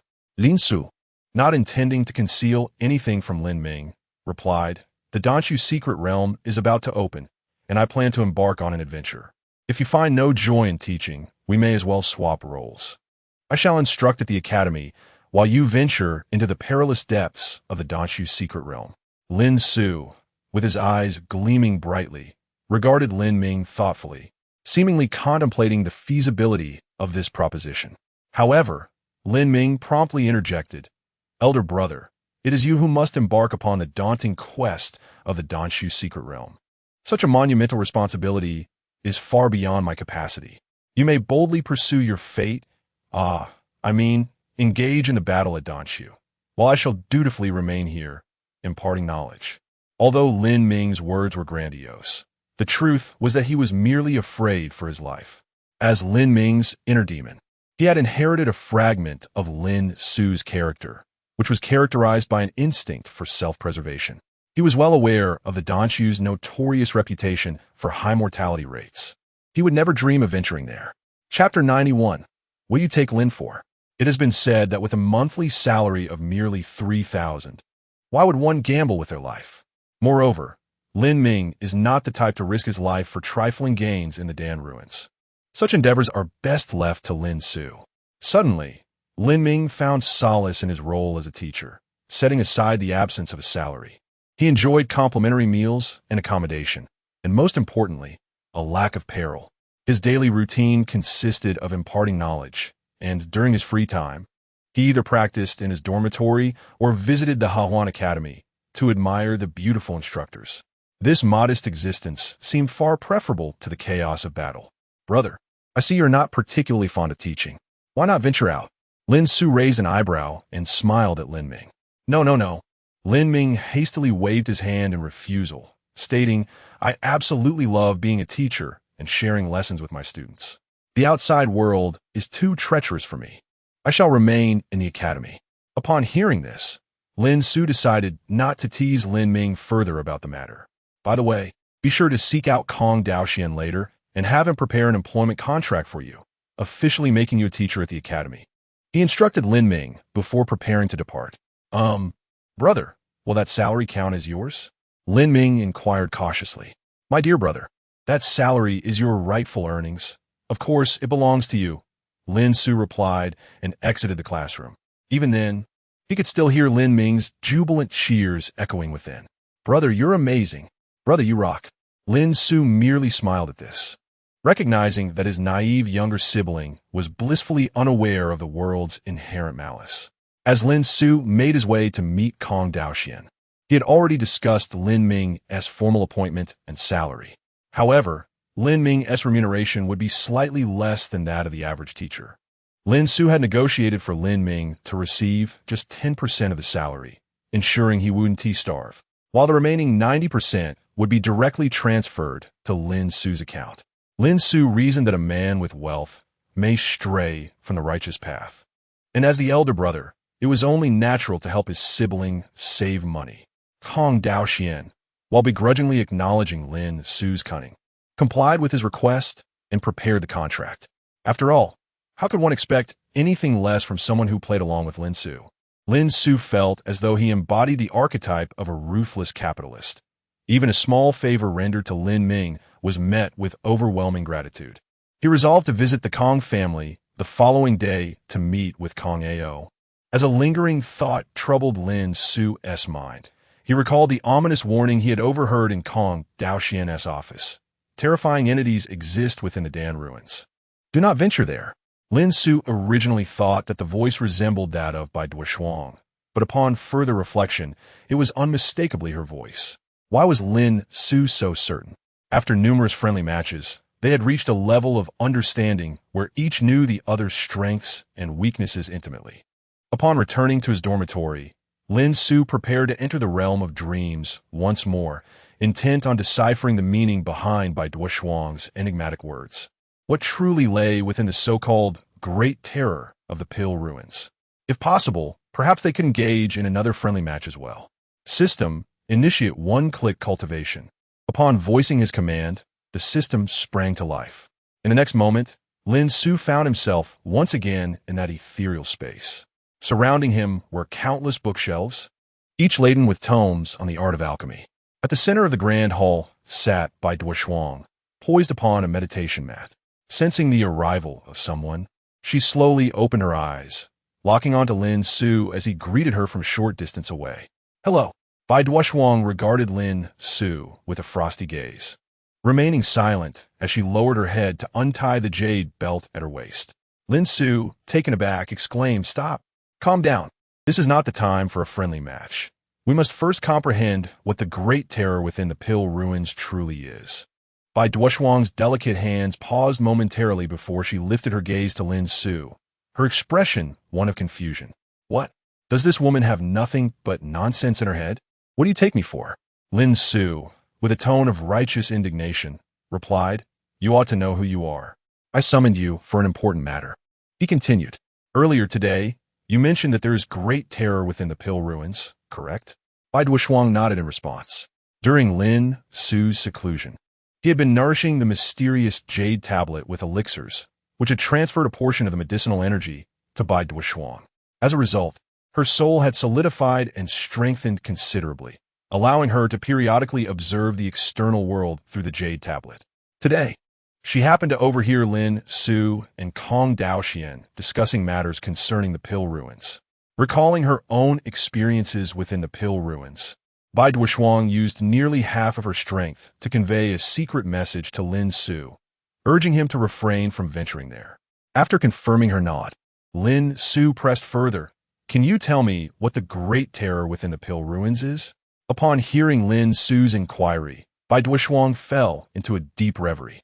Within the Pill Ruins lurked endless, cruel, and bloodthirsty alchemical beasts and medicinal puppets, capable of controlling cultivators and inciting them to turn against one another through insidious elixirs.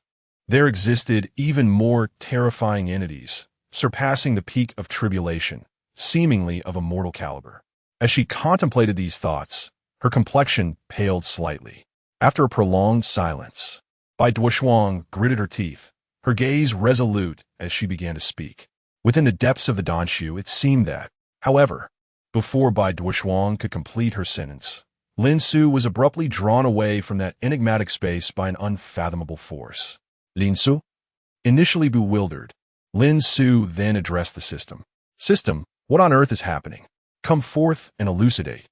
Just now, a power that transcends the rules this system can accommodate surged forth, resulting in the collapse of the dream space. The voice of the system resonated within Lin Su's mind. "Isn't your system supposed to be formidable? How can you be so inept?" Lin Su expressed his exasperation, then continued speaking. "Host, please refrain from conflating the narrative of web novels with the operations of this system." The system's voice echoed once more in Lin Su's consciousness. Chapter 92. Lin has always been this kind of person. The current system is merely version 1.0, incapable of accommodating the rules of power that transcend the tribulation realm. After listening to the system's explanation, Lin Su understood. He had thought he had bound himself to a fully upgraded system, only to discover it was still in its infancy. He surmised that Bai Duoshuang's words must pertain to some higher-order rules, hence the current predicament. This indicates that the dangers within the Pill Ruins might indeed be formidable. "So, how do I facilitate your upgrade, dear system?" Lin Su inquired once more. "The system upgrades in accordance with the host's ascension and realm." The system's voice reverberated within Lin Su's mind. "You mean to say that I'm holding you back?" Lin Su pointed at himself. The system did not state it was the host's fault. However, there are a few words the system wishes to convey. After so long, the system remains at version 1.0. Shouldn't the host reflect upon their efforts in cultivation? Lin Su was momentarily taken aback by the system's words. They seemed reminiscent of a line from a cosmetics vendor from years past. No, this wretched system was indeed chastising him. Upon regaining his composure, Lin Su unleashed a torrent of traditional Chinese expressions at the system, yet it remained unresponsive. Unperturbed by the system's indifference, Lin Su activated the one-click cultivation mode once more and re-entered the space where Bai Duoshuang resided. "Where did you just go?" Bai Duoshuang asked, regarding Lin Su's sudden reappearance. "There was a minor incident. Could you reiterate what resides within the Pill Ruins?" Lin Su prompted by Duoshuang to disclose the terrifying entities lurking within the ruins. However, just as Bai Duoshuang was about to reveal something, Lin Su was once again pulled away by the very rules themselves. After several repetitions of this frustrating cycle, Lin Su was finally convinced of the situation. Soon after, he reappeared before Bai Duoshuang once more. He waved his hand and said to her, "I shall not inquire further." Each time he posed that question, he was unceremoniously expelled, so he decided against asking again. With quickened steps, he approached Bai Duoshuang, offering her a subtle smile. As she gazed upon his strikingly handsome visage, a thought flitted through her mind. This scoundrel Lin Su wouldn't he dare to kiss me? Would he? If he were to do so, should I resist or acquiesce? Lost in her musings, Lin Su began to. Witnessing this scene, a mix of embarrassment and anger washed over Bai Duoshuang. Her beautiful eyes narrowed coldly at Lin Su, her tone laced with displeasure. "Oof. Did you not just declare that you are not that sort of person? Miss Bai, while one may indulge in pills indiscriminately, one ought not to speak flippantly. When did I ever claim I was not that kind of person? I have always been that kind of person," Lin Su replied earnestly, without lifting his gaze. "Lin Su, you truly are insufferable," Bai Duoshuang exclaimed, exasperated to the point of speechlessness. "Must you truly venture to the Dan Xiu?" Bai Duoshuang inquired after a moment of contemplation. "Indeed," Lin Su stated with a calm demeanor. "The dangers within Dan Xiu are considerable," Bai Duoshuang reiterated emphatically. She was acutely aware that revealing the secrets of Dan Xiu would cause Lin Su to be expelled from this realm, which is why she chose to remain silent on matter. "I understand," Lin Su replied, maintaining his placid tone. "Do you still intend to go? Are you aware that during our previous expedition to Dan Xiu, nearly everyone perished?" Bai Duoshuang, sensing Lin Su's nonchalance, felt a surge of anger and extricated herself from his embrace, fixing him with a frosty glare. "By the way, did you just mention base?" Lin Su, gazing at Bai Duoshuang, licked his lips, his eyes igniting with fervor once more. Bai Duoshuang, not comprehending Lin Su's words, instinctively responded with a vague sound. Lin Su, undeterred by her confusion, drew her closer. "What are you doing?" Bai Duoshuang's instinctive foreboding crept in as she stared at Lin Su. "Do not inquire so much." After a prolonged silence, Bai Duoshuang glared at Lin Su, her face flushed with indignation. "Gerst Lin Su, until we meet again." Lin Su offered a parting gesture, completely disregarding the fierce look Bai Duoshuang shot him. "Never mind. It no longer matters." Lin Su's figure vanished from the spot. "Scoundrel, I, Bai Duoshuang, shall ensure your demise." The blush on her face had yet to fade, her eyes ablaze with fury as she vented her exasperation towards the direction Lin Su had departed. The following midday, Lin Su utilized a spatial teleportation stone, arriving within the ancestral grounds of the Kong family. Guided by memory, he made his way to the bamboo grove where Kong Ao resided. Observing the firmly shut gate, he noted that the surroundings had remained largely unchanged from 2 years prior. "Knock, knock, knock."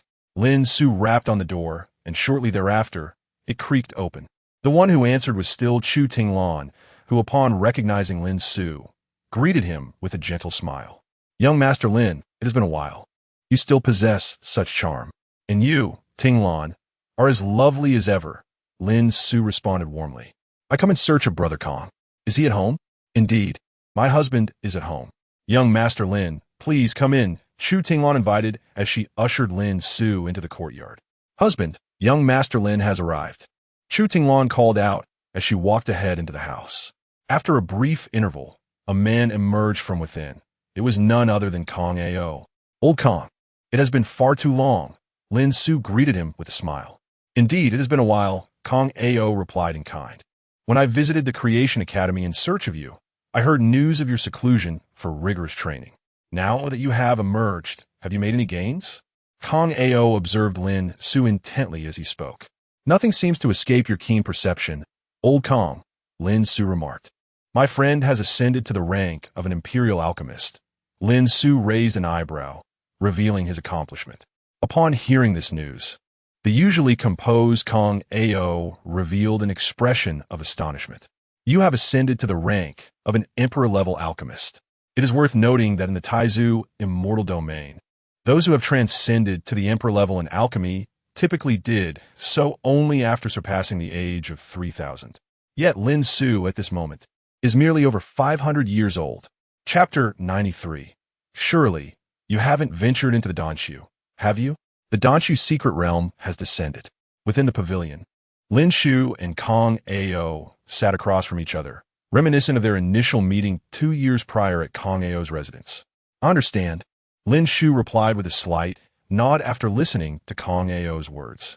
By the way, take a look at this, Kong Ao continued, producing a stack of papers from his Chinkoan ring.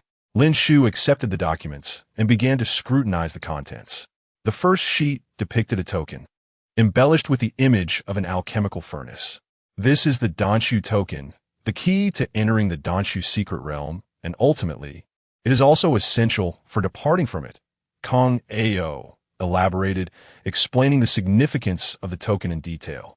In the 6 months leading up to the opening of the Dan Xiu secret realm, the Dan Xiu tokens will be distributed, initially forged for bronze. The secret realm will remain accessible for 1 year, during which cultivators will rely on the Dan Xiu token to enter. Inside, they must confront the inherent dangers of the realm while simultaneously vying for the tokens held by others. Only by merging the bronze Dan Xiu token into a golden one can they secure their exit. Those who fail to transform their tokens into gold will be doomed to remain within the confines of the Dan Xiu secret realm indefinitely. The high mortality rate within this realm is primarily attributable to the fierce competition among cultivators for tokens. Moreover, there exists a significant restriction. Those at the Tribulation Crossing stage are barred from entry. As Kong Ao expounded upon these details, Lin Xiu nodded in acknowledgement, for he was already well-versed in such matters, having perused numerous ancient texts on alchemy that detailed the Dan Xiu. Subsequently, Lin Xiu continued to examine the meticulously compiled information from Kong Ao. It was evident that Kong Ao had invested considerable effort into this endeavor. Old Kong, your information is impressively detailed. One might think you have actually visited the Dan Xiu, Lin Xiu remarked with a smile after reviewing the documents. At that moment, Kong Ao, poised to sip his tea, momentarily displayed an expression of discomfort upon hearing Lin Xiu's comment. However, this unease dissipated swiftly. After setting down his teacup, he chuckled and replied, "Each time the Dan Xiu opens, new dangers emerge. The information I have prepared is merely a broad overview. Do not rely entirely on it." Lin Xiu nodded in understanding. I see. After conversing for a while longer, Lin Xiu bid farewell to Kong Ao and returned to the Palace of Creation. Once Lin Xiu departed, Kong Ao gazed up at the sky, murmuring to himself, "My dear friend, you are correct." After finishing his tea, he rose from the pavilion and returned indoors. "My lord, has young Master Lin left?" Chu Tinglan, who was tending to her flowers, inquired as she noticed Kong Ao's entrance. "Indeed, he has departed," Kong Ao replied, embracing Chu Tinglan gently as he spoke. Upon Lin Xiu returning to his abode, the jade pendant around his neck suddenly emitted a burst of pure white spiritual energy. This unexpected occurrence took Lin Xiu by surprise. He hastily removed the pendant from his neck and cast it onto the table. At that moment, the pendant continued to release a stream of white spiritual essence. Lin Xiu gazed intently at the spiraling energy, perplexed by the cause of this transformation. The energy spilling forth from the crevices of the pendant gradually coalesced into a palm-sized humanoid figure suspended in the air. After a few moments, the figure was fully formed. "Bai Shuang?" Lin Xiu exclaimed in astonishment, looking at the diminutive figure hovering above the table. Having participated in numerous friendly matches, Bai Shuang had previously informed him that her physical form had been obliterated, leaving only a fragment of her soul within the pendant. "Why are you so surprised?" The petite Bai Shuang floated in midair, regarding Lin Xiu with a hint of annoyance. "Wait, how are you able to leave the pendant?" Lin Xiu inquired. Bai Shuang cast a disdainful glance at Lin Xiu before drifting closer to him. Unable to resist, Lin Xiu reached out to touch her. "What are you doing?" "You lecher?"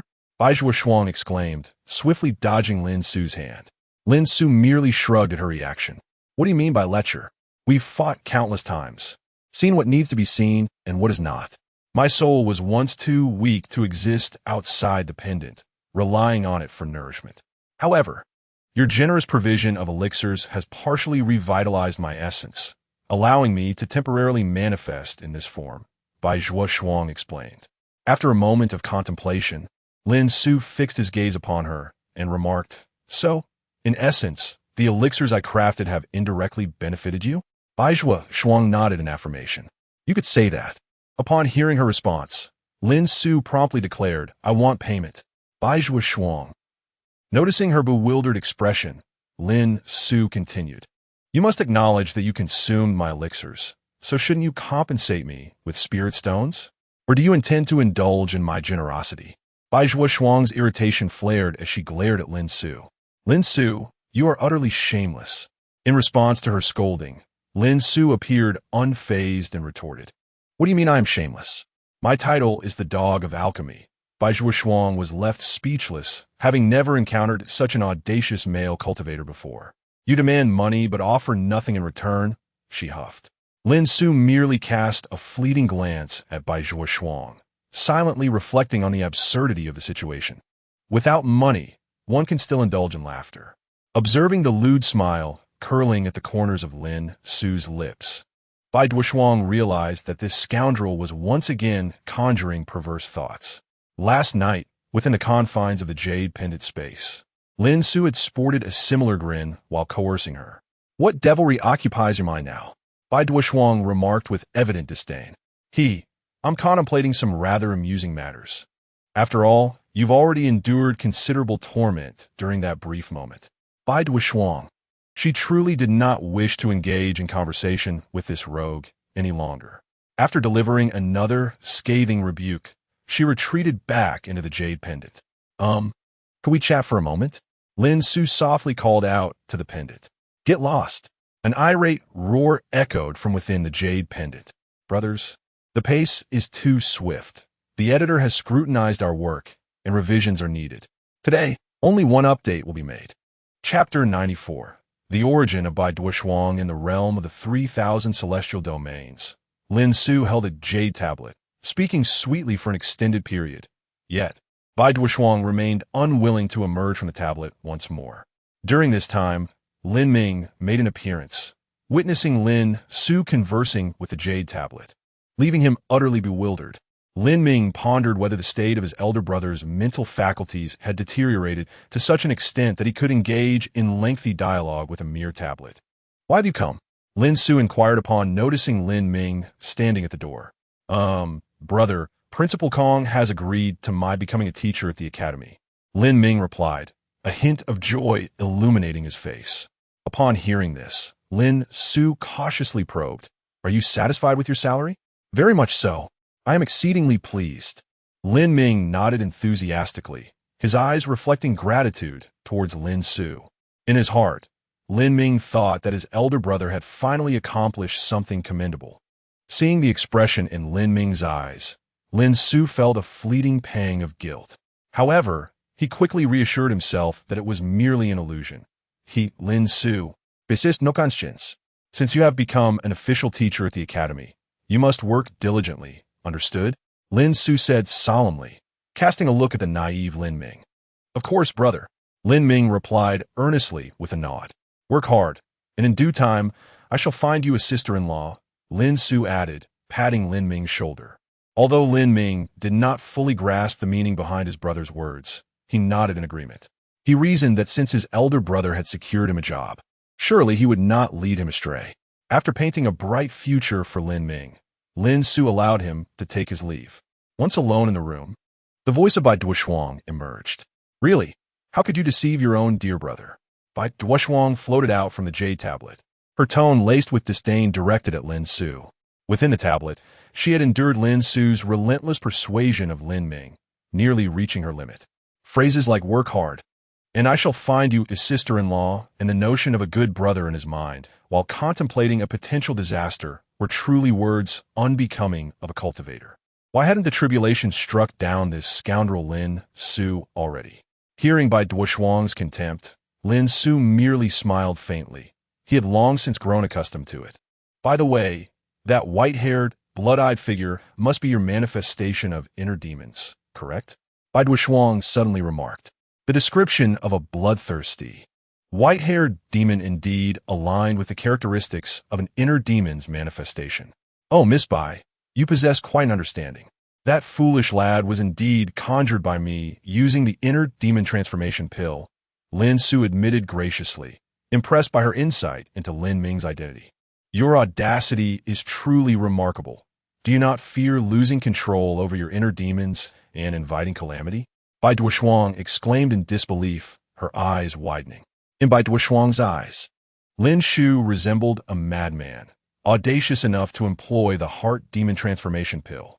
As Bai Duoshuang had shouted this in Lin Xiu's presence, the sudden outburst left his ears ringing. Calm down, Lin Xiu urged, steadying Bai Duoshuang before proceeding to explain, as long as I am here, this foolish lad shall not stir up any troubles. Observing Lin Xiu's earnest declaration, Bai Duoshuang contemplated retorting. Yet the image of Lin Ming's somewhat foolish gaze flashed in her mind. Bai Duoshuang thought to herself, it seems I cannot counter this. Others' heart demons exude an extreme malevolence, rendering them difficult to tame. However, Lin Xiu's heart demon, apart from a hint of wickedness in appearance and demeanor, possessed eyes that seemed akin to those of a university student. For some inexplicable reason, she suddenly felt a pang of sympathy for Lin Ming, burdened by someone like Lin Xiu. Noticing Bai Duoshuang's silence, Lin Xiu spoke again, enough about me. Let us discuss you, Miss Bai. Discuss me? Bai Duoshuang was momentarily taken aback, unable to grasp Lin Xiu's intent. Let us converse about your origins, Lin Xiu continued, fixing his gaze upon Bai Duoshuang. If I am not mistaken, you are not a cultivator from our 9 great celestial domains, are you? Indeed, I'm not from here, but hail from the chaotic star domain, Bai Duoshuang acknowledged with a nod, her tone cool and composed. Chaotic star domain? What manner of place is that? Lin Xiu inquired, filled with curiosity. Are you familiar with the 3,000 star domains? Bai Duoshuang seemed fatigued from hovering in mid-air, gracefully descending onto the table before Lin Xiu. Lin Xiu shook his head, indicating his unfamiliarity with a 3,000 star domain she mentioned. After a moment of silence, Bai Duoshuang continued to elucidate.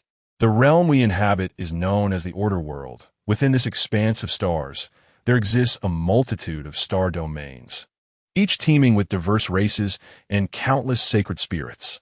We refer to all these star domains collectively as the 3,000 star domains. However, this is merely a designation, for the actual number of star domains in the cosmos far exceeds 3,000. I am from one of these, the chaotic star domain.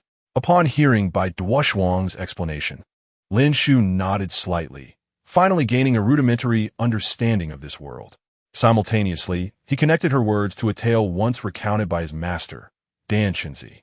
The 9 great celestial domains were not independent entities, but rather parts of a single interconnected world, which at one time bore the unified name of the immortal sacrificial star domain. For reasons unknown, the immortal sacrificial star domain fragmented, and a void separated the 9 shattered continents. After countless years of independent development, each continent acquired its own name, and the designation of immortal sacrificial continent gradually faded into the annals of history. In contemplating this, Lin Xiu's long-held curiosity since his arrival in this realm found resolution at that very moment. Thus, the 9 celestial domains, despite their designation, seem devoid of any true celestial beings. It is likely that this realm was originally named the Celestial Sacrifice Star Domain, and, subsequently, the 9 celestial domains adopted the character Celestial from Celestial Sacrifice Star Domain to bestow new names upon the 9 fragmented continents. Moreover, the Celestial Sacrifice Star Domain was presumably one of the 3,000 star domains. Shortly thereafter, Lin Suk inquired, are there truly celestial beings within the 3,000 star domains? What do you envision a celestial being to be? Bai Duoshuang countered Lin Suk's question. After a moment of contemplation, Lin Suk responded, according to our Taizu celestial domains interpretation, A celestial being transcends the peak of tribulation and has successfully navigated the great tribulation of the celestial path. If this aligns with your definition of a celestial being, I can unequivocally assure you that the 3,000 star domains are home to countless such formidable entities. Bai Zhuoshuang provided a clear answer to Lin Suk, which illuminated Lin Suk's gaze with a glimmer of excitement. Indeed, having traversed realms with great difficulty, how could one possibly arrive in a realm limited to mere tribulation stages? Chapter 95. The Taishu Pill, a pill beyond the Emperor tier? Time flies swiftly, and in the blink of an eye, another fortnight has passed. During this period, Lin Suo attended only 2 classes, spending the rest of his time wandering aimlessly through various academies. He either went to the Demon Cultivation Academy to intimidate Niu Dali or made mischief with Kong Daoxian. As for teaching students, that task was left to the foolish Lin Ming, while the myriad affairs of the academy were managed by Xiao Dai. Our esteemed Dean Lin had transformed into a carefree wanderer of the academy, relishing his hands-off approach. At the entrance of the Alchemy Academy dormitory, Lin Suo reclined in a lounge chair, basking in the sun. Just then, a voice emanated from his jade token, Bai Zhuoshuang's voice. Are you just going to laze around all day? Can't you engage in something more productive? I would like to do something else, but you won't allow it. Lin Suo replied, lazily stretching his limbs. Bai Zhuoshuang. Truly, Bai Zhuoshuang found herself at a loss for words. She was well aware of what Lin Suo referred to as something else, which was nothing more than a variety of frivolous pursuits. However, Lin Suo had conveniently omitted the numerous aspects, leaving only the more lascivious ones. So, you're willing to drive on any road, are you? After muttering a few choice words about the incorrigible rogue, Bai Zhuoshuang chose to ignore him. Every interaction with Lin Suo left her exasperated. Before long, an elderly voice reached Lin Suo's ears. Young lad, you seem to be enjoying yourself rather thoroughly. The tone carried a hint of disdain, and it was clear who it was. Lu Xiaosong, the dean of the Alchemy Academy, Lin Suo's Uncle Lu. Uncle Lu, what brings you here? Lin Suo sprang up from his lounge chair, a smile brightening his face as he regarded Lu Xiaosong. I came to see if you've kicked the bucket yet. Lu Xiaosong remarked with a cold snort. Rest assured, Uncle Lu, I intend to outlive you. After all, who else would take care of your 9th-tier medicinal herbs? Lin Suo grinned mischievously. No. I meant to say that since my master departed early and you have no heirs, I wish to support you in your old age. Indeed, you're a pest, but it won't be so easy for you to depart from this world, considering the mischief you've caused over the years. Lu Xiaosong snorted again, then produced an item from his robe, tossing it to Lin Suo. With playful banter, Lin Suo caught the object Lu Xiaosong had thrown. It was a wooden box, approximately 2 inches square. What is this? Lin Suo inquired curiously, gazing at Lu Xiaosong. Your master left this for you, instructing me to give it to you once you reach the Emperor tier, Lu Xiaosong explained. Something left by my esteemed master? Lin Suo paused in surprise, his hands trembling slightly as he opened the wooden box. Inside lay a solitary white pill, resting quietly, having already ascended to the rank of an Emperor-tier alchemist. Lin Suo recognized the extraordinary nature of this pill at a glance. Simultaneously, within the confines of the jade token space, Bai Zhuoshuang was also drawn in by the aura emanating from the pill. This pill possessed a presence comparable to that of the chaotic pill. Bai Zhuoshuang also gasped, her eyes wide with astonishment as she beheld the elixir in question. The chaotic pill, a prized possession of their chaotic pill pavilion, transcended even the imperial tier.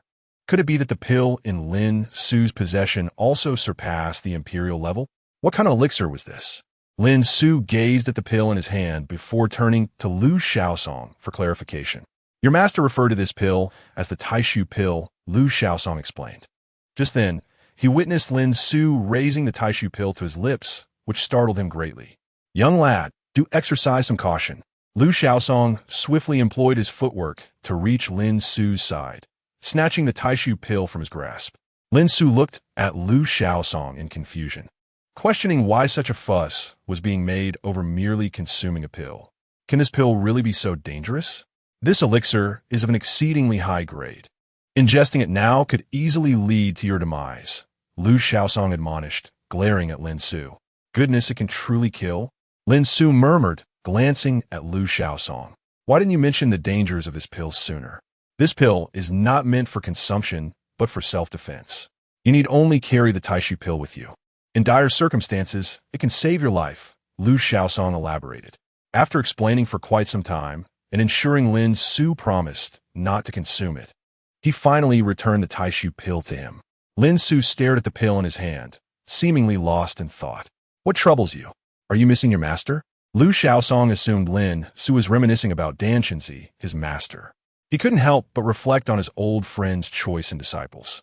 Though Lin Su's character was somewhat lacking, he at least had a good heart, showing concern for his master. Not quite, Uncle Lu. I am merely pondering a question. Lin Su replied, shaking his head. Share it with me. What is it? Lu Xiaosong inquired. I am contemplating the fact that my master was born long before me. Is he simply a wise bird that takes flight early, or is he evading my brilliance? Lu Xiaosong was momentarily taken aback by Lin Su's question, finding it perplexing. You cheeky rascal, how did you come to ponder such matters? After a lengthy pause, Lu Xiaosong finally managed to retort, Get lost with your nonsense. With that, he turned to leave. Why the rush to depart, Uncle Lu? Lin Su called after him. Wouldn't it be nice to bask in the sun for a while? Sunbathing is good for calcium. Who knows, perhaps a little sunlight might even help you grow taller. Noticing Lu Xiaosong's unwavering determination to leave, Lin Su continued. It's beneficial for older folks to soak up some sun.